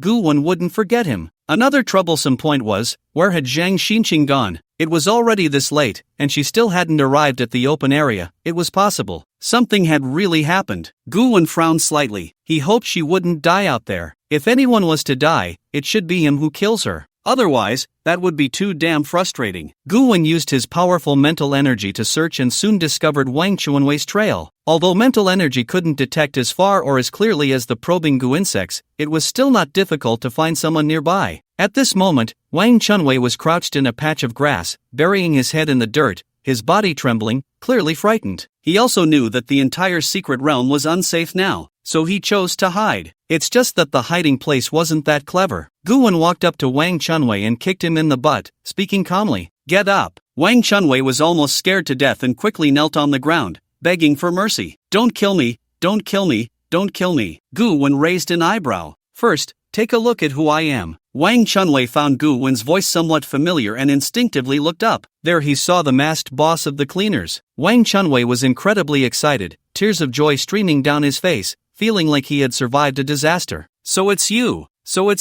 the boss. I thought I was going to die." "Woo woo, boss, you're finally back. Did you kill the evil sorcerers?" Gu-wen nodded. "A bunch of ants, they can't stir up any trouble." Wang Chunwei was overjoyed. "Then let's go." Gu-wen's lips curled up slightly. "Go? Where to?" Wang Chunwei was taken aback. "To find the teacher and the others." Gu-wen looked at Wang Chunwei, shook his head slightly, and said, "There's no need to find the teacher and the others. Why don't you take another look at who I am?" In Wang Chunwei's confusion, Gu-wen pulled off his mask, revealing a harmless smile, looking at Wang Chunwei with that smile. The moment Wang Chunwei saw Gu-wen's face, his eyes widened in shock. "What the hell? You're Gu-wen? Impossible, impossible, this can't be. How could you be so powerful and join the cleaners? Impossible, impossible." Gu-wen looked at the shocked and somewhat panicked Wang Chunwei, a smile appearing on his lips. "Yeah, how could I possibly be Gu-wen? Gu-wen should have become a beggar after being framed by you all, dying miserably in a corner of the city." Hearing the sarcasm in Gu-wen's voice, Wang Chunwei felt a chill run down his spine, and he hurriedly said, "Gu-wen, that incident back then shouldn't be blamed on me. It was all Zhang Xinqing who instigated me. She even said that if I was willing to identify you, she would treat me as her boyfriend. I couldn't resist the temptation." Gu-wen smiled. "Old classmate, why are you so nervous? I didn't say I would do anything to you. I'm just a cleaner now, don't you know?" Upon hearing this, Wang Chunwei immediately breathed a sigh of relief. Yes, Gu-wen is now a cleaner. Cleaners can't just kill people. That would get them punished. The next moment, he heard Gu-wen say again, "At most, I would just kill you. What else could I do?" Wang Chunwei's face suddenly turned pale. "No, don't, we're old classmates, after so many years of friendship. Can you bear to do this? That incident? It really isn't my fault." Gu-wen smiled. "Whether it's your fault or not doesn't really matter. I've long since stopped caring about the process and outcome of that incident. It's just that, if some grudges can't be avenged personally, it's inevitably a regret." Swish! Gu-wen waved the swordworm in his hand. Wang Chunwei's large head fell to the ground, his expression still filled with terror before he died. Looking at Wang Chunwei's corpse, Gu-wen's expression remained calm. Revenge achieved. Was it satisfying? Actually, no. Just like what he said to Wang Chunwei, he had long since stopped caring about this matter. But, even if he didn't care, the grudges that needed to be avenged still had to be avenged. After all, he was a petty person. To prevent others from discovering that the wound was caused by the swordworm, Gu-wen quickly waved the swordworm again, directly chopping Wang Chunwei's body into minced meat. After confirming that no traces could be found, Gu-wen nodded in satisfaction, casually digging a pit and burying the pile of meat paste in it. He was still quite nice to his old classmate. At the very least, he didn't leave him to rot in the wilderness. This was also a way to give him peace. Gained 32 years of lifespan. Minor improvements in various abilities, negligible. Gu-wen frowned slightly. What a loser. One of the side quests was completed. Now, there was still one left. Zhang Xinqing. Where did she go? Could it be that she was really killed by the evil Gu Master? Gu-wen frowned, feeling a bit worried. No, he had to find her. He absolutely couldn't let Zhang Xinqing be killed by the evil Gu Master, otherwise, he would be heartbroken. Gu-wen activated his powerful mental strength and continued to explore the outskirts, during which he unexpectedly captured several evil Gu Masters. These evil Gu Masters were completely different from before. Their previous strategy was to enter the Shoutang Mountain secret realm and then start slaughtering, destroying, and wreaking havoc without restraint. They were all about making a big show. They wanted the cleaners to know that their paradise was not to be trifled with. But, after the Red Rabbit sisters died, everything changed completely. All the evil goo masters panicked and were afraid. They feared that they would be next. If even the strong Red Rabbit sisters could die, what chance did these small fry have if they ran into the cleaners? The people of paradise unanimously believed that they must have fallen into a trap. Thus, these evil goo masters began to hide and flee everywhere. Goo 1, who was searching everywhere, discovered them and casually crushed them to death. It was a simple task. Unknowingly, the roles of attack and defense had reversed. Lifespan increased by 3,000 years. Lifespan increased by 5,800 years. Lifespan increased by 2,100 years. Lifespan continued to increase, and the faces of the evil goo masters turned pale, utterly collapsing. They kept using their tokens to communicate. All the evil goo masters in the secret realm knew that a masked cleaner was rampaging on the outskirts, hunting down evil goo masters everywhere. His tracking and locating abilities were exceptionally strong. No matter where they hid, they couldn't escape. Now, they were even more certain that this was all a trap set by the cleaners. It had to be. However, Goo-won was increasingly dissatisfied with the killing. His target was not these evil goo masters. Were they sick? Why were they lining up to die in front of him? Where was Zhang Xinsheng? Goo-won was genuinely worried that Zhang Xinsheng was in danger. It absolutely couldn't happen. Finally, heaven rewards the diligent. Goo-won found Zhang Xinsheng. However, her condition, TSK, it seemed a bit bad, and a bit, tragic. Goo-won's lips curled up into a smile. How pleasant. Goo-won found Zhang Xinsheng in an extremely hidden cave, located at the edge of the Shoutang Mountain secret realm, with a vast white barrier outside. Beyond the barrier was a chaotic flow of time and space. Anyone accidentally caught in it would have no chance of survival. Besides Zhang Xinsheng, there were 3 evil goo masters in the cave, all male, with twisted and evil faces. They gazed at Zhang Xinsheng with an extremely greedy and desperate look. She was showing an expression of utter despair, her face pale and in immense pain, tears streaming down her cheeks. She never expected to encounter such a situation. If she had known it would be like this, she would never have chosen to enter the Shoutang Mountain secret realm. Why did she have to run into the evil goo masters? Goo-won looked at this scene and couldn't help but feel emotional. The butterfly effect is indeed a marvelous thing. If Zhang Xinsheng hadn't harmed him, he wouldn't have stayed in that chain hotel and encountered the evil goo master. Consequently, the evil goo master wouldn't have invaded the secret realm to seek revenge on him and the cleaner. Zhang Xinsheng wouldn't have faced such a situation either. Fate is truly wondrous. Goo-won's lips curled slightly. This coincidence even reminded Goo-won of several legendary, incredibly powerful, and terrifying goo insects. Fate goo, story goo, butterfly effect goo, and so on. These goo insects all possess the ability to create various coincidences that ultimately connect into a single thread, leading to a specific event. For instance, the most terrifying fate goo can orchestrate a complete destiny for a person, or even for a group of people, a nation, the fates of thousands or tens of thousands. Alone, it controls the entire situation. With fate goo, one can kill without lifting a finger. Just by casually arranging a change in the trajectory of fate, one can kill invisibly. Story goo, on the other hand, has the ability to craft a narrative. Within the scope of story goo, the story it creates will unfold in an orderly manner. It can influence an entire city or even a nation. Most importantly, the affected individuals may not even realize they are part of a story and are being influenced. These 2 types of goo insects are incredibly terrifying. The butterfly effect goo, relatively speaking, is much weaker. Could his rebirth also be under the influence of fate goo? Goo-won suddenly thought of this, and then shook his head. This was not something he should consider at his current stage. Listening to Zhang Xinsheng's screams in the cave, Goo-won stepped into the cave, his expression calm and indifferent. Zhang Xinsheng had already endured the most painful torment. Now, it was his turn to make an appearance. Goo-won did not hide his footsteps but walked in boldly. The 3 evil goo masters inside the cave immediately panicked. Someone's coming. Could it be the cleaners people? Impossible. How could the cleaners people find us in such a hidden place? Damn it, they're ruining our good plans. Damn, I haven't had enough fun yet. The 3 evil goo masters wore grim expressions as they adjusted their pants. On Zhang Xinsheng's face, which was filled with despair, a glimmer of hope appeared. Although she was no longer pure, as long as she could survive, what did it matter? Just then, Goo-won walked in wearing a mask, his expression calm as he stepped onto the cave floor, taking a keen interest in Zhang Xinsheng's miserable state. He then turned his gaze to the 3 evil goo masters and said in a calm voice, "You have quite the audacity to be so reckless on my cleaner's territory. It seems you in the blissful world have lived long enough. Gu Wen's words were righteous, yet a smile lingered at the corners of his mouth. If he were to do such a thing himself, he would certainly disdain it. However, he wanted Zhang Xinqing to suffer a bit more. And so, these three evil Gu masters inadvertently helped him punish Zhang Xinqing. Zhang Xinqing thought Gu Wen was helping her seek justice, and for a moment, she felt even more wronged, crying out in pain. She cried very loudly. The three evil Gu masters frowned tightly, gritting their teeth. You cleaners bullied us in the blissful world first. We're just retaliating.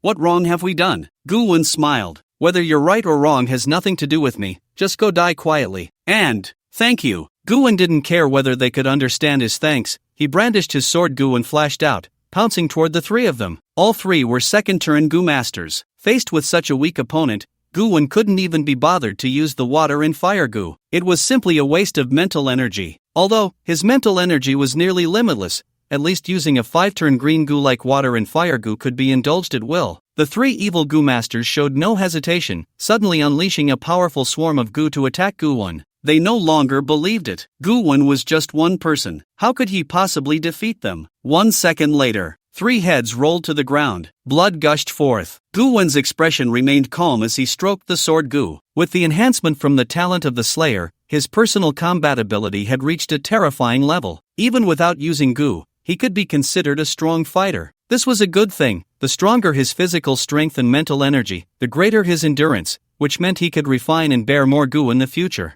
This represented his potential and limits, which were boundless. Gained lifespan of 2,342 years. Gained lifespan of 3,100 years. Gained lifespan of 1,321 years. Various Gu affinity and physical quality improved. Another 6,000 years of lifespan credited. Gu Wen's lifespan had skyrocketed to 70,000. This was a truly terrifying number. Killing people. Indeed, it was the fastest way to extend one's lifespan. Thinking about it, the evil Gu masters from the blissful world were quite nice. Knowing he lacked lifespan and voluntarily came to the Shoutang Mountain secret realm to be killed by him. Where could one find such good people? Using their own lives to fulfill Gu Wen. Good people. Gu Wen casually rummaged through the spoils and then approached Zhang Xinqing, who was covered in wounds and mentally on the verge of collapse. Upon seeing Gu Wen's gaze and feeling her own physical state, Zhang Xinqing felt a moment of shame. She lowered her head and bit her lip, saying, Can you get me some clothes? My clothes were torn by them. Gu Wen raised an eyebrow. You want clothes? What else do you want? Why don't you just fly to the sky? Gu Wen looked at Zhang Xinqing and said, I don't have any clothes,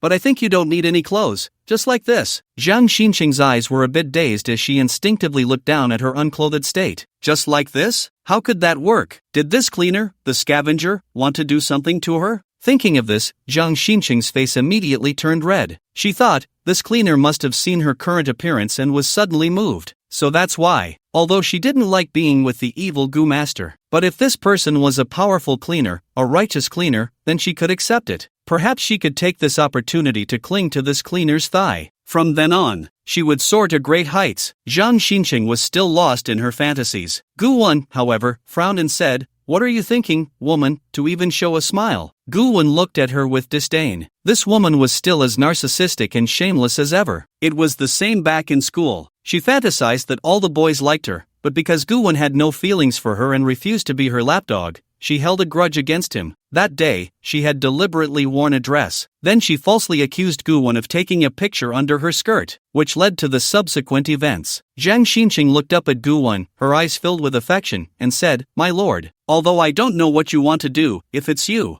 I am willing. Looking at Zhang Xinqing's disgusting expression, Gu Wen was unwilling to continue the act. Gu Wen directly reached out, tore off the mask on his face, and calmly looked at Zhang Xinqing, saying, Take a good look at who I am, my dear old classmate. When Zhang Xinqing saw Gu Wen's appearance, her eyes widened in disbelief. Gu Wen, how could it be you? You, when did you become a Gu master? Gu Wen's expression remained calm. Surprised? You probably never thought you would run into me here. Zhang Xinqing trembled, a bit excited. How could it be you who saved me? Why, I regretted it the moment I did that to you. I actually always liked you. I shouldn't have treated you like that. Gu Wen, I'm sorry. Gu Wen looked at Zhang Xinqing with a calm demeanor, a hint of sarcasm at the corner of his mouth. Not bad acting, my dear old classmate. Panic flashed in Zhang Xinqing's eyes, and she hurriedly said, I'm not acting. Everything I said is true. Let me explain. As Zhang Xinqing spoke, she tried to rush over, wanting to embrace Gu Wen with her body. But before she could get close, Gu Wen kicked her away. Gu Wen frowned. How disgusting. Stay away from me. Zhang Xinqing's eyes were filled with disbelief. How can you treat me like this? Is it just because I framed you? Putting the facts aside, don't you have any fault at all? Gu Wen smiled. Hopeless. Looking at Zhang Xinqing's posture, Gu Wen was too lazy to waste more words with her. The grudges of the past life, the resentments of this life. Just settle it together. She was merely a trivial punctuation mark in Gu Wen's life, not worth wasting too much time on. Gu Wen held the sword Gu and walked step by step towards Zhang Xinqing. Zhang Xinqing's face turned pale, showing fear. You, don't come over. What are you going to do? Gu Wen smiled slightly. Of course, I'm sending you to hell. Gu Wen smiled as she swung the sword Gu. Swish! Zhang Xinqing's head fell to the ground. Gained 51 years of lifespan. All aspects of ability received a negligible improvement, can be ignored. Gu Wen looked at Zhang Xinqing's corpse, her expression calm. A regret from the previous life was successfully erased in this life. She really had to thank the blissful world. If they hadn't rushed in and disrupted the situation at Little Tang Mountain,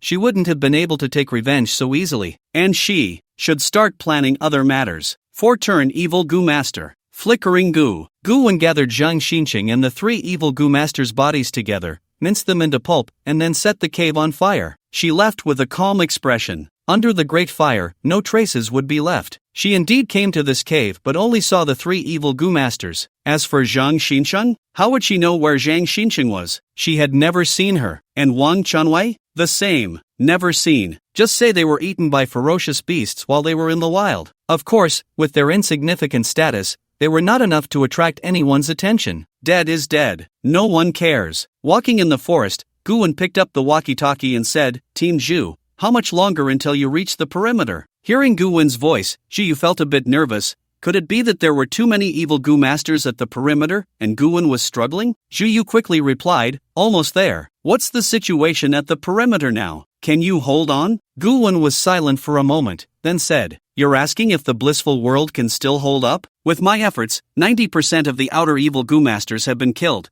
and there are hardly any survivors left. Next, we just need to focus on dealing with that 4-turn evil Gu Master. Gu Wen finished speaking. Zhu fell silent. Did they really kill them all so easily? What the hell? You're just a 2-turn Gu Master. How did you manage that? Zhu recalled that before entering the Xiaotangshan secret realm, the director and Li Lang had asked him to keep an eye on Gu Wen, and he hadn't taken it seriously at the time. He thought Gu Wen was just a 2-turn Gu Master. What kind of storm could he stir up? And now, Gu Wen really had started killing in the Xiaotangshan secret realm. Damn it! The evil Gu Masters were almost wiped out. Fortunately, people from the blissful world came to block the attacks. If they hadn't shown up, would those being killed now be those students? Zhu remained silent for a while before speaking. Impressive. Gu Wen smiled. Just average impressive. By the way, I've already provoked that 4-turn evil Gu Master through the people from the blissful world. He should be on his way to the outer area now. Shu team, hurry up and gather with me. Let's discuss how to kill this 4-turn evil Gu Master. A cold light flickered in Gu Wen's eyes. Since they had already entered the Xiaotangshan secret realm, they might as well stay. Let's all remain here. Zhu's eyes widened. Damn,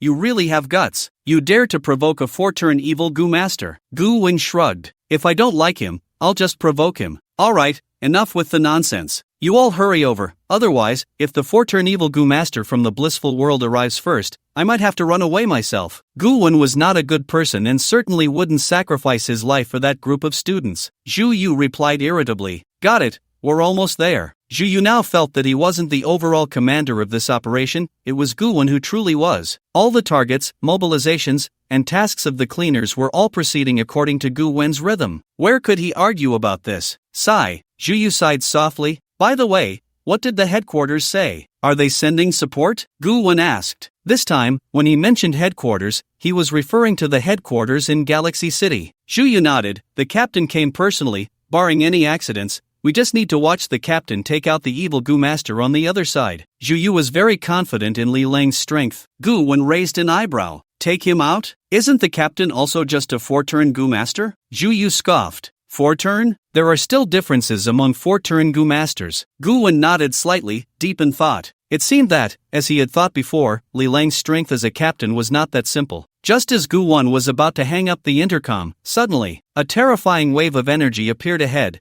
directly locking onto Gu Wen. A swarm of black crows spread out, making a cacophony of sounds, flying in droves and obscuring the sky. Above the flock of crows stood a man dressed in black, wearing a white fox mask, who looked down at Guwon with a playful glint in his eyes. "I found you, little mouse." Guwon squinted at the man in black in the sky and spoke into the intercom. "You just said there wouldn't be any accidents, and now an accident has occurred. That four-turn evil Goo Master has found me." Damn it, this is bad news. Guwon had never expected that this man could move from the core area to the outer area and lock onto him in such a short time. Unless this man had refined a whole set of speed goo insects. From the fact that the opponent can control a group of black crows and can fly using them, it's not impossible. Zhu Yu's expression changed dramatically. What? In the next moment, the man in black in the air waved his hand, and a black ray appeared, directly blasting the walkie-talkie in Guwon's hand. On the other end of the walkie-talkie, Zhu Yu heard the sound of the explosion and immediately clenched his fists in anger, his expression grim. It's over. This time, he's definitely going to die. I told him not to be too high profile, not to be too cocky, and now, sigh. Zhu Yu gritted his teeth, fully mobilizing the mental energy within him, wanting to rush to the scene as quickly as possible. Even if he was too late, he had to try hard. What if there was a miracle? Guwon looked at the man in black in the air, and almost in an instant, he guessed something and immediately said, "You never went to the core area. You've always been on the outskirts." The man in black replied indifferently, "Not exactly. I chose a location between the core area and the outskirts. This way, no matter where I want to go, I can reach it quickly and avoid unnecessary accidents." But I didn't expect that an accident would actually occur on the outskirts. After hearing this, Guwon suddenly understood. No wonder when he was initially slaughtering the evil Goo Masters, the opponent didn't take action, because they also needed time to travel and investigate. The opponent had to confirm that there were no other powerful cleaners in the outskirts before daring to show up. The true location of this man in black was not revealed to anyone. Other evil Goo Masters also believed that the man in black was in the core area of the Showdown Mountain secret realm.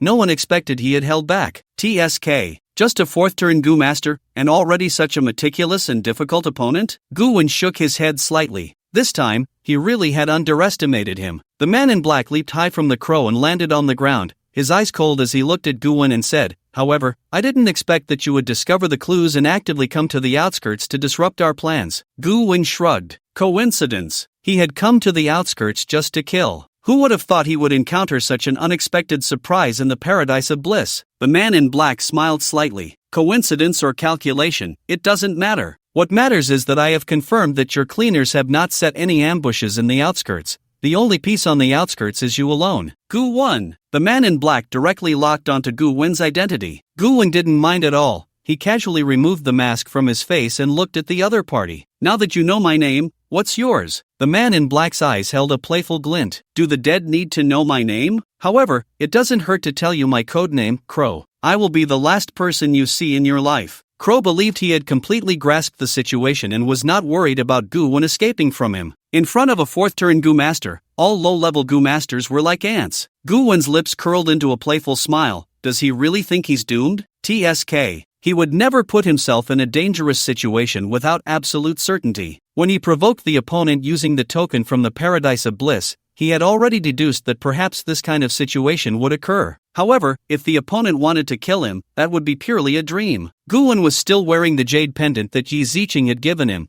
which could block a full-force strike from a fourth-turn Goo Master, and he only needed the pendant to buy him a second. With that second, he could use the concealment goo, the invisibility goo, plus the wings of water and fire, to escape. He was already in an invincible position. However, is there any way to kill this fourth-turn Goo Master? Guwon looked at the crow in front of him, deep in thought. So, am I definitely going to die today? Guwon feigned a somewhat desperate and slightly unwilling posture. The crow's gaze was icy. Put away your clumsy acting. A ruthless Goo Master who has brutally killed all the others to bring me into the secret realm would simply give up? The crow narrowed its eyes, a sense of vigilance rising within. It feared that Guwon might be playing some trick. Although Guwon was only a second-turn Goo Master, even a lion uses all its strength to catch a rabbit. Moreover, Guwon had killed the Red Rabbit sisters. He had to be cautious. Guwon was also quite surprised. Had he really killed all the other evil Goo Masters in the blissful world? He truly didn't do it on purpose. He was just looking for Zhang Xinxing, the others. He had just killed them offhandedly. Who would have thought that, as he went along, he would wipe out all the evil Goo Masters? Seeing the crow still in a highly vigilant stance, Guwon shook his head helplessly. So smart? In that case, I might as well wait for death in peace. After all, as a second-turn goo master, how could I possibly be a match for a fourth-turn goo master? But, before I die, I need to open my goo jar first. Otherwise, if I die in the goo jar and my lifespan remain, that would be too tragic. Goo-won said, casually taking out a white goo jar. Just as he was about to open it, suddenly, a strange black wind fiercely blew by Goo-won, sending him flying several meters away, crashing into a large tree. The white goo jar in Goo-won's hand was swept up by this black wind and directly brought to the crow's side. Goo-won lay on the ground, frowning slightly, and touched his abdomen. My ribs are broken. 7 of them, but thankfully not all of them. Goo-won felt his ribs, adjusting them simply and forcefully, ensuring that they wouldn't accidentally pierce his internal organs before he finally got up with relief. Although he experienced an excruciating pain during this time, it was nothing to Goo-won. Are all you evil goo masters so unscrupulous? You just attack without warning? Goo-won said irritably. The crow looked at Goo-won's posture, and the corner of its mouth couldn't help but twitch slightly. This guy was a bit fierce. His ribs were broken, yet he acted as if nothing had happened. Doesn't it hurt? The crow steadied its emotions, regaining a calm demeanor, and a smirk appeared at the corner of its mouth. Even a lion uses all its strength to catch a rabbit. Don't think you can play any tricks in front of me. Want to open the goo jar? I won't allow it. The crow picked up the white goo jar that Goo-won had taken out, glanced at it briefly, and frowned. It really is just a white goo jar. As a fourth-turn goo master, he had been wandering in this world for 8 years, entering countless secret realms of all sizes, and had seen many different kinds of goo jars. He was confident he could tell whether this thing was a real goo jar or not. A goo jar needs to communicate with one's lifespan. This is an unsolvable anti-counterfeiting mark that no one can replicate. So this thing can only be a white goo jar. But the crow was still somewhat puzzled, furrowing its brow and continuing to speculate. Do you have some special goo insect that needs to be activated by opening the goo jar? Or is there some seal on the outside of this white goo jar that, once opened, can unleash powerful forces? The crow began a wild brainstorming session. Smart people always think more than ordinary ones. In this world, all sorts of strange goo insects emerge endlessly, and the crow had to be on guard. But after thinking for a long time, it still couldn't figure out what Goo-won's method was. Goo-won looked at the crow, his eyes calm, and said, "Stop thinking about it. This is really just an ordinary goo jar. You can either put it away, throw it away, or return it to me." The crow sneered. The more you say that, the more I'm convinced this goo jar is definitely not simple." The crow's eyes were fixed on the jar, murmuring, "However, no matter what special significance this goo jar has for Goo-won, it can only be a goo jar. This is something certified by heaven. There absolutely cannot be any surprises." Right. I really was overthinking it. As the crow pondered, a sudden realization struck him. He suddenly recalled a rule of this world. Goo jars cannot be forged. Goo jars cannot be set with traps. This is a rule of heaven and earth, with no exceptions. Otherwise, if someone were to specifically create trap goo jars, the market for goo jars in this world would be thrown into chaos. This is a rule set by heaven and earth. It cannot be wrong. Holding the white goo jar, the crow looked calmly at Goo-won, a smirk playing at the corners of his mouth as he said, "I already know your plan. You want to use this ordinary goo jar to attract my attention, to buy yourself some time, right? I'm sorry, I've seen through your plan. This white goo jar is really just an ordinary goo jar. Not worth mentioning." Saying this, the crow confidently invested his lifespan into the white goo jar. Just a mere 10 years of lifespan, he could afford it. He wanted Goo-won to see with his own eyes that he had unraveled Goo-won's scheme. Whoosh! In an instant, a flash of white light burst from the white goo jar, the very light that appears when a goo jar is opened. Everything was perfectly normal, perfectly ordinary. The crow displayed confidence, sneering. "As expected, I guessed right." Meanwhile, Goo-won, standing by a tree, watched as the crow actually opened the white goo jar, unable to contain his laughter, laughing wildly and arrogantly. "Ha ha ha ha ha ha ha." Sorry, it's not that he liked to laugh, it was just that he really couldn't help it. He took off the white goo jar, actually just wanting to casually try it out, to see if he could get the crow to open the white goo jar voluntarily. Although, the chances were low. After all, why would the other party, having nothing to do, want to snatch his white goo jar? But, failure didn't matter, he could still use the invisibility goo and concealment goo to escape. Yet he never expected that this seemingly clever crow, being too clever for its own good, would actually choose to open the white goo jar. This white goo jar was exactly what Goo-won had bought in the goo jar shop, and inside it contained a trivial goo insect, the death goo. The judgment state of this death goo was death. The one who opens the goo jar, no matter how strong they are, will undoubtedly die. This is also the reason many powerful Gu masters meet their demise. As for why these powerful Gu masters don't let others help them open Gu jars, the reason is simple: refining lifespan insects takes time. The higher the age of the lifespan insect, the longer the refining time required. Only Gu masters with strong mental power can refine lifespan insects in a short time. An ordinary, unremarkable Gu master, if they wanted to refine a 10,000-year lifespan insect, wouldn't have enough time in a month, let alone some high-level Gu jars, which require astronomical amounts of lifespan. Additionally, certain special Gu jar rewards can only be obtained by the one who opens the jar. So, for various reasons, the Death Gu is absolutely a nightmare for all Gu masters. No one wants to open a Death Gu. Upon hearing Gu Wen's maniacal laughter, the crow felt a surge of intense unease, a violent unease, as if all the hair on his body was about to stand on end. But, why? This is clearly just an ordinary white Gu jar. Why is the other party laughing? Why does he feel the breath of death? What is going on? The crow felt doubt in his heart and turned his gaze to the white Gu jar in his hand. Suddenly, his eyes widened in shock, and his hair stood on end. Damn! Death Gu! Whoosh! The Death Gu moved at lightning speed, instantly piercing into the crow's brow. The crow had no chance to resist or escape. He could only stare wide-eyed in horror as his body lost all vitality and collapsed to the ground. He died on the spot. In the moment before his death, the crow was filled with disbelief. He realized that Gu Wen might possess the ability to see through the Gu jar. Only this could explain why Gu Wen did what he did. But unfortunately, this secret was something he could share with no one. He could only take it with him to the underworld, passively keeping it forever. After all, the mouths of the dead are the tightest. Gu Wen, holding his broken rib, blood trickling from the corner of his mouth, walked step by step to the crow's corpse and smiled. "I'm very sorry, but even though you are a fourth-turn Gu master, the winner this time is still me." Gained a lifespan of 120,000 years. The lifespan Gu immediately went into a frenzy, absorbing lifespan, a total of 120,000 years. Adding all the lifespan he had gained before, Gu Wen now had exactly 200,000 years of lifespan, an astronomical number that he could waste without worry. After the lifespan Gu finished absorbing the lifespan, it shot out a blood-red net, directly capturing the crow's soul, which had just died and had not yet departed, and devoured it. With this, the most difficult condition for the lifespan Gu to advance to the third turn had been met. He only needed to pay another 10,000 years of lifespan to successfully advance the lifespan Gu to the third turn. Gu Wen felt joy in his heart. This crow was truly a good person. If the crow hadn't come to deliver his head, who knows how long it would have taken him to successfully advance the lifespan Gu to the third turn. He couldn't just find an opportunity to ambush Shuyu and kill him as nourishment for the lifespan Gu, could he? With the crow, he no longer had to worry about this matter. Unfortunately, the crow wasn't killed by Gu Wen himself,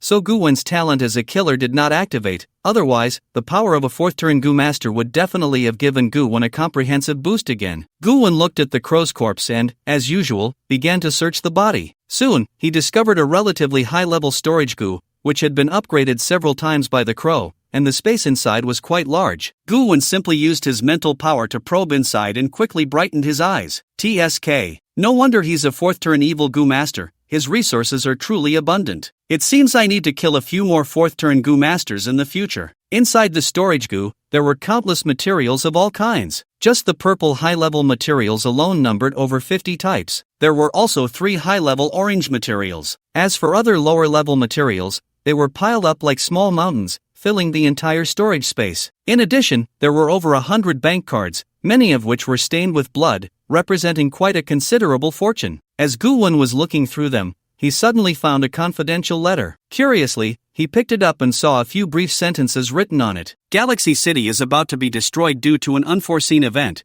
There is no need to linger in Galaxy City. Once personnel are gathered, quickly proceed to the mission location to capture the target. Burn. After reading, Bloodclothes Gu Wen's expression immediately turned grim after reading this confidential letter. Wait, the people from the Paradise World actually know that Galaxy City is about to be destroyed? Where did they get this information? The main reason for the downfall of Galaxy City is Lizard Mountain. 2 months later, the ferocious beasts within the secret realm of Lizard Mountain will revolt, breaking the barrier of the secret realm and invading Galaxy City. Among them are countless powerful fourth-turn ferocious beasts, as well as an almost invincible fifth-turn ferocious beast. They will directly destroy Galaxy City. Gu Wenben thought this was just an accident, as it is not uncommon for ferocious beasts to break through secret realms and invade reality. But what if the people of the blissful world could foresee this impending disaster? In that case, it wouldn't be so simple. Gu Wen furrowed his brow, his mind racing. In his memory, less than half a month after the destruction of Galaxy City, an ancient ruin beneath Galaxy City emerged,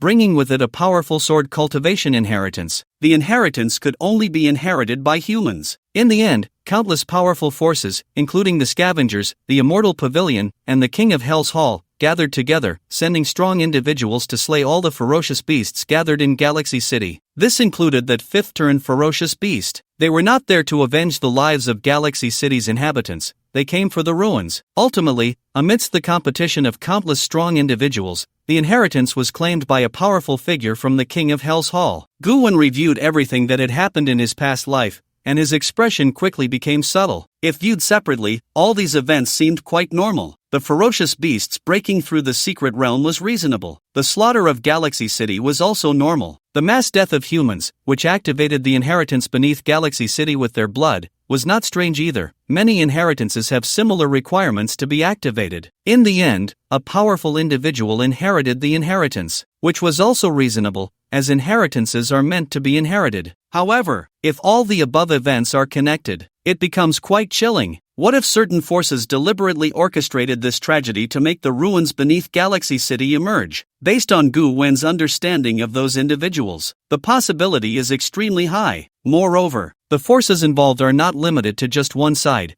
but rather countless powerful forces working together to set this trap. Is the Scavenger truly clean? TSK, an anti-human organization, the Blissful World, is already aware of the impending tragedy here. If the Scavenger claims to have heard nothing, Gu-wen absolutely does not believe it, unless someone deliberately erased the events here. After all, Gu-wen, who had once joined the Scavenger and held a high position, is well aware of how many tumors exist within, and these tumors are powerful, holding authority. They could easily cover up everything in a certain area. To sacrifice an entire city for a sword cultivation inheritance, that's truly ruthless. It's just a pity for people like Li Lang and the others, who until their deaths, will never know they were sold out. Gu-wen's voice carried a strong sense of sarcasm. Since he fortuitously learned of these matters, if he does not allow history to change a bit, that would be too boring. As for whether he would lose some opportunities due to the changes in history, Gu-wen actually does not care. Having been reborn, if he lacks even this bit of confidence, he might as well roll into an alley and become one of those beggars living off scraps. Gu-wen looked at the information on the secret letter, especially the 4 words "burn" after reading, and the corners of his mouth slightly lifted. This crow has ulterior motives. The secret letter is quite useful, so I'll keep it for now. Gu-wen tucked away the secret letter and continued searching through the crow's storage talisman. Soon, he discovered a blood-red bead. The bead was entirely blood-red, filled with blood, and incredibly slick, with a few words engraved on it, 10W. Blood bead? Killing 100,000 people to refine this pearl, now that's a good thing, worth its weight in gold, especially for a sinister Gu master, it can be considered a treasure. Gu-wen played with the blood pearl, casually storing it in his storage Gu. If he later obtained Gu insects related to blood, he could use this blood pearl to nourish them first. If he remembered correctly, submitting the blood pearl to the Scavenger could also earn him a considerable amount of points. As for who needed this blood pearl, that was unknown. Just as Lu Hao said, it was a very dangerous question. Gu-wen continued to search through the storage Gu. He unearthed many miscellaneous items, all of some value, and proactively moved them all into his storage Gu. Due to the sheer volume of items, his storage Gu was getting a bit full, so Gu-wen directly upgraded the storage Gu to level 3. Before level 3, upgrading the storage Gu only required lifespan, and what Gu-wen had in abundance was lifespan. After finishing the search of the storage Gu, Gu-wen began to examine the body of the crow. Soon, he found a Gu insect's corpse among the crow's remains. A 4-turn blood crow Gu. Purple grade. This was a purple Gu insect that evolved by consuming blood life, with strong combat and survival capabilities, ranking among the best in strength among purple Gu insects. This Gu insect had been cultivated to 4 turns by the crow. Seeing this Gu insect, Gu-wen couldn't help but feel fortunate. With a 4-turn blood crow Gu, the crow's strength was definitely not to be underestimated. He was certainly not just a simple 4-turn Gu master. He might even be just a step away from becoming a 5-turn Gu master. If it weren't for the Death Gu, even if Gu-wen teamed up with Juyu, they might not be a match for the crow. Perhaps only Li Lang could fight the crow. Moreover, the blood crow Gu had a very strong survival ability. If it encountered a life and death crisis, it could directly consume its essence blood, transforming into a blood crow and traversing thousands of miles away. Even Li Leng wouldn't be able to catch him. This time, Gu Wen was able to use the death gu to calculate the crow's demise. It was truly an unexpected surprise. If this guy ended up in the underworld, he would definitely feel an immense grievance. Dying was one thing, but dying in such a humiliating way was too shameful. Oh, right, his soul had already been devoured by the lifespan gu. He had no chance of going to the underworld. Gu Wen took out a box and carefully stored the corpse of the blood crow gu. Even in death, the blood crow gu was still worth a fortune. It could serve as a substitute for countless high-level gu insect advancement materials. Its value was roughly equivalent to orange-grade materials. After extracting the remaining value from the crow, Gu Wen pondered for a moment, took out the sword gu, and inserted it into the crow's skull, stirring it around, destroying the crow's brain. With this, no one would be able to see the memories of the crow while it was alive. The brain was turned to mush, and the soul was consumed. Even if a deity came, they wouldn't be able to see how the crow died. This way, Gu Wen didn't have to worry about the secrets of the gu jar being discovered. Gu Wen took the white gu jar from the crow's hand, then slightly raised the corner of his mouth, cutting off the crow's head and holding it in his hand. In the Pure Land, total annihilation. Everyone was killed by Gu Wen alone. Such a great achievement should earn him a considerable amount of points, right? Especially with this crow's head. TSK. A top-tier 4-turn sinister gu master. If he received less than 5,000 points, Gu Wen would eventually blow up the scavenger headquarters. As for whether killing the crow would provoke hostility from the Pure Land, or whether it would expose him to the upper echelons and other forces, Gu Wen cared even less. He had already killed him. Was he supposed to hide? Anyone who wanted to find trouble with him was welcome to come. Gu Wen held in his hand the invisibility and concealment charms, along with the title bestowed upon him by heaven and earth, the Man of Mist, which gave him ample confidence. After cutting off the crow's head, Gu Wen casually burned the crow's body, and after it was reduced to ashes, he stomped on it a few times with his foot. The bones were crushed to dust. With that, he felt somewhat safe. Just as Gu Wen was about to take out his walkie-talkie to report his safety to Zhuyu, he suddenly remembered that his walkie-talkie had been destroyed by the crow. Gu Wen frowned. Damn it, this crow had to give me some trouble even in death. The walkie-talkie is broken. I wonder if I have to pay for it. Anyway, I won't pay. This was damaged while doing official business. If anyone asks me to pay, I'll kill them. Gu Wen put on his mask, grabbed the crow's head, and started heading south, where Wang Yuan and the students were stationed in an open area. He planned to gather them first. Most importantly, several heads he had previously collected were still there. If he didn't go over soon, what if something went wrong with the heads? That would be a waste of precious points. In the blink of an eye, Gu Wen returned to the clearing with the heads. Wang Yuan and the students had already gotten used to seeing Gu Wen carrying a head, as he brought one back every time. When the students saw Gu Wen, they all stood up, their eyes filled with admiration. "Sir, you're back." Gu Wen waved his hand. "Don't call me sir, I've said it before, just call me the Masked Man." At this point, Wang Yuan had regained much of his strength and was able to stand. He walked up to Gu Wen, looking at the head in his hand, his voice filled with emotion. "Thanks to you, the evil gu masters from the blissful world couldn't harm the students, otherwise, the consequences would be unimaginable." Just thinking about the previous situation made Wang Yuan feel a lingering fear. If he had been killed by the puppet gu master back then and Gu Wen hadn't been there, those students would have undoubtedly died. There was no other possibility. Gu Wen asked, were the students seriously injured? How many died? Gu Wen remembered that during the battle with the man-eating gu master, several students had been severely injured and couldn't even get up. Wang Yuan shook his head. "It's fine, under the treatment of the healing gu, the injured students are not in life-threatening danger. However, 2 students are missing and may have fallen into deadly hands." At this point, Wang Yuan couldn't help but sigh softly. Although he didn't like the actions of Wang Chunwei and Zhang Xinxing, they were still his students, and now that they were missing, their lives uncertain, his emotions were naturally quite complex. Gu Wen smiled slightly and shrugged. "2 missing, huh? They might already be dead. I've swept through the entire perimeter and found no sign of your students." Gu Wen said might but knew for certain that those 2 were dead. After all, he had been the one to take action.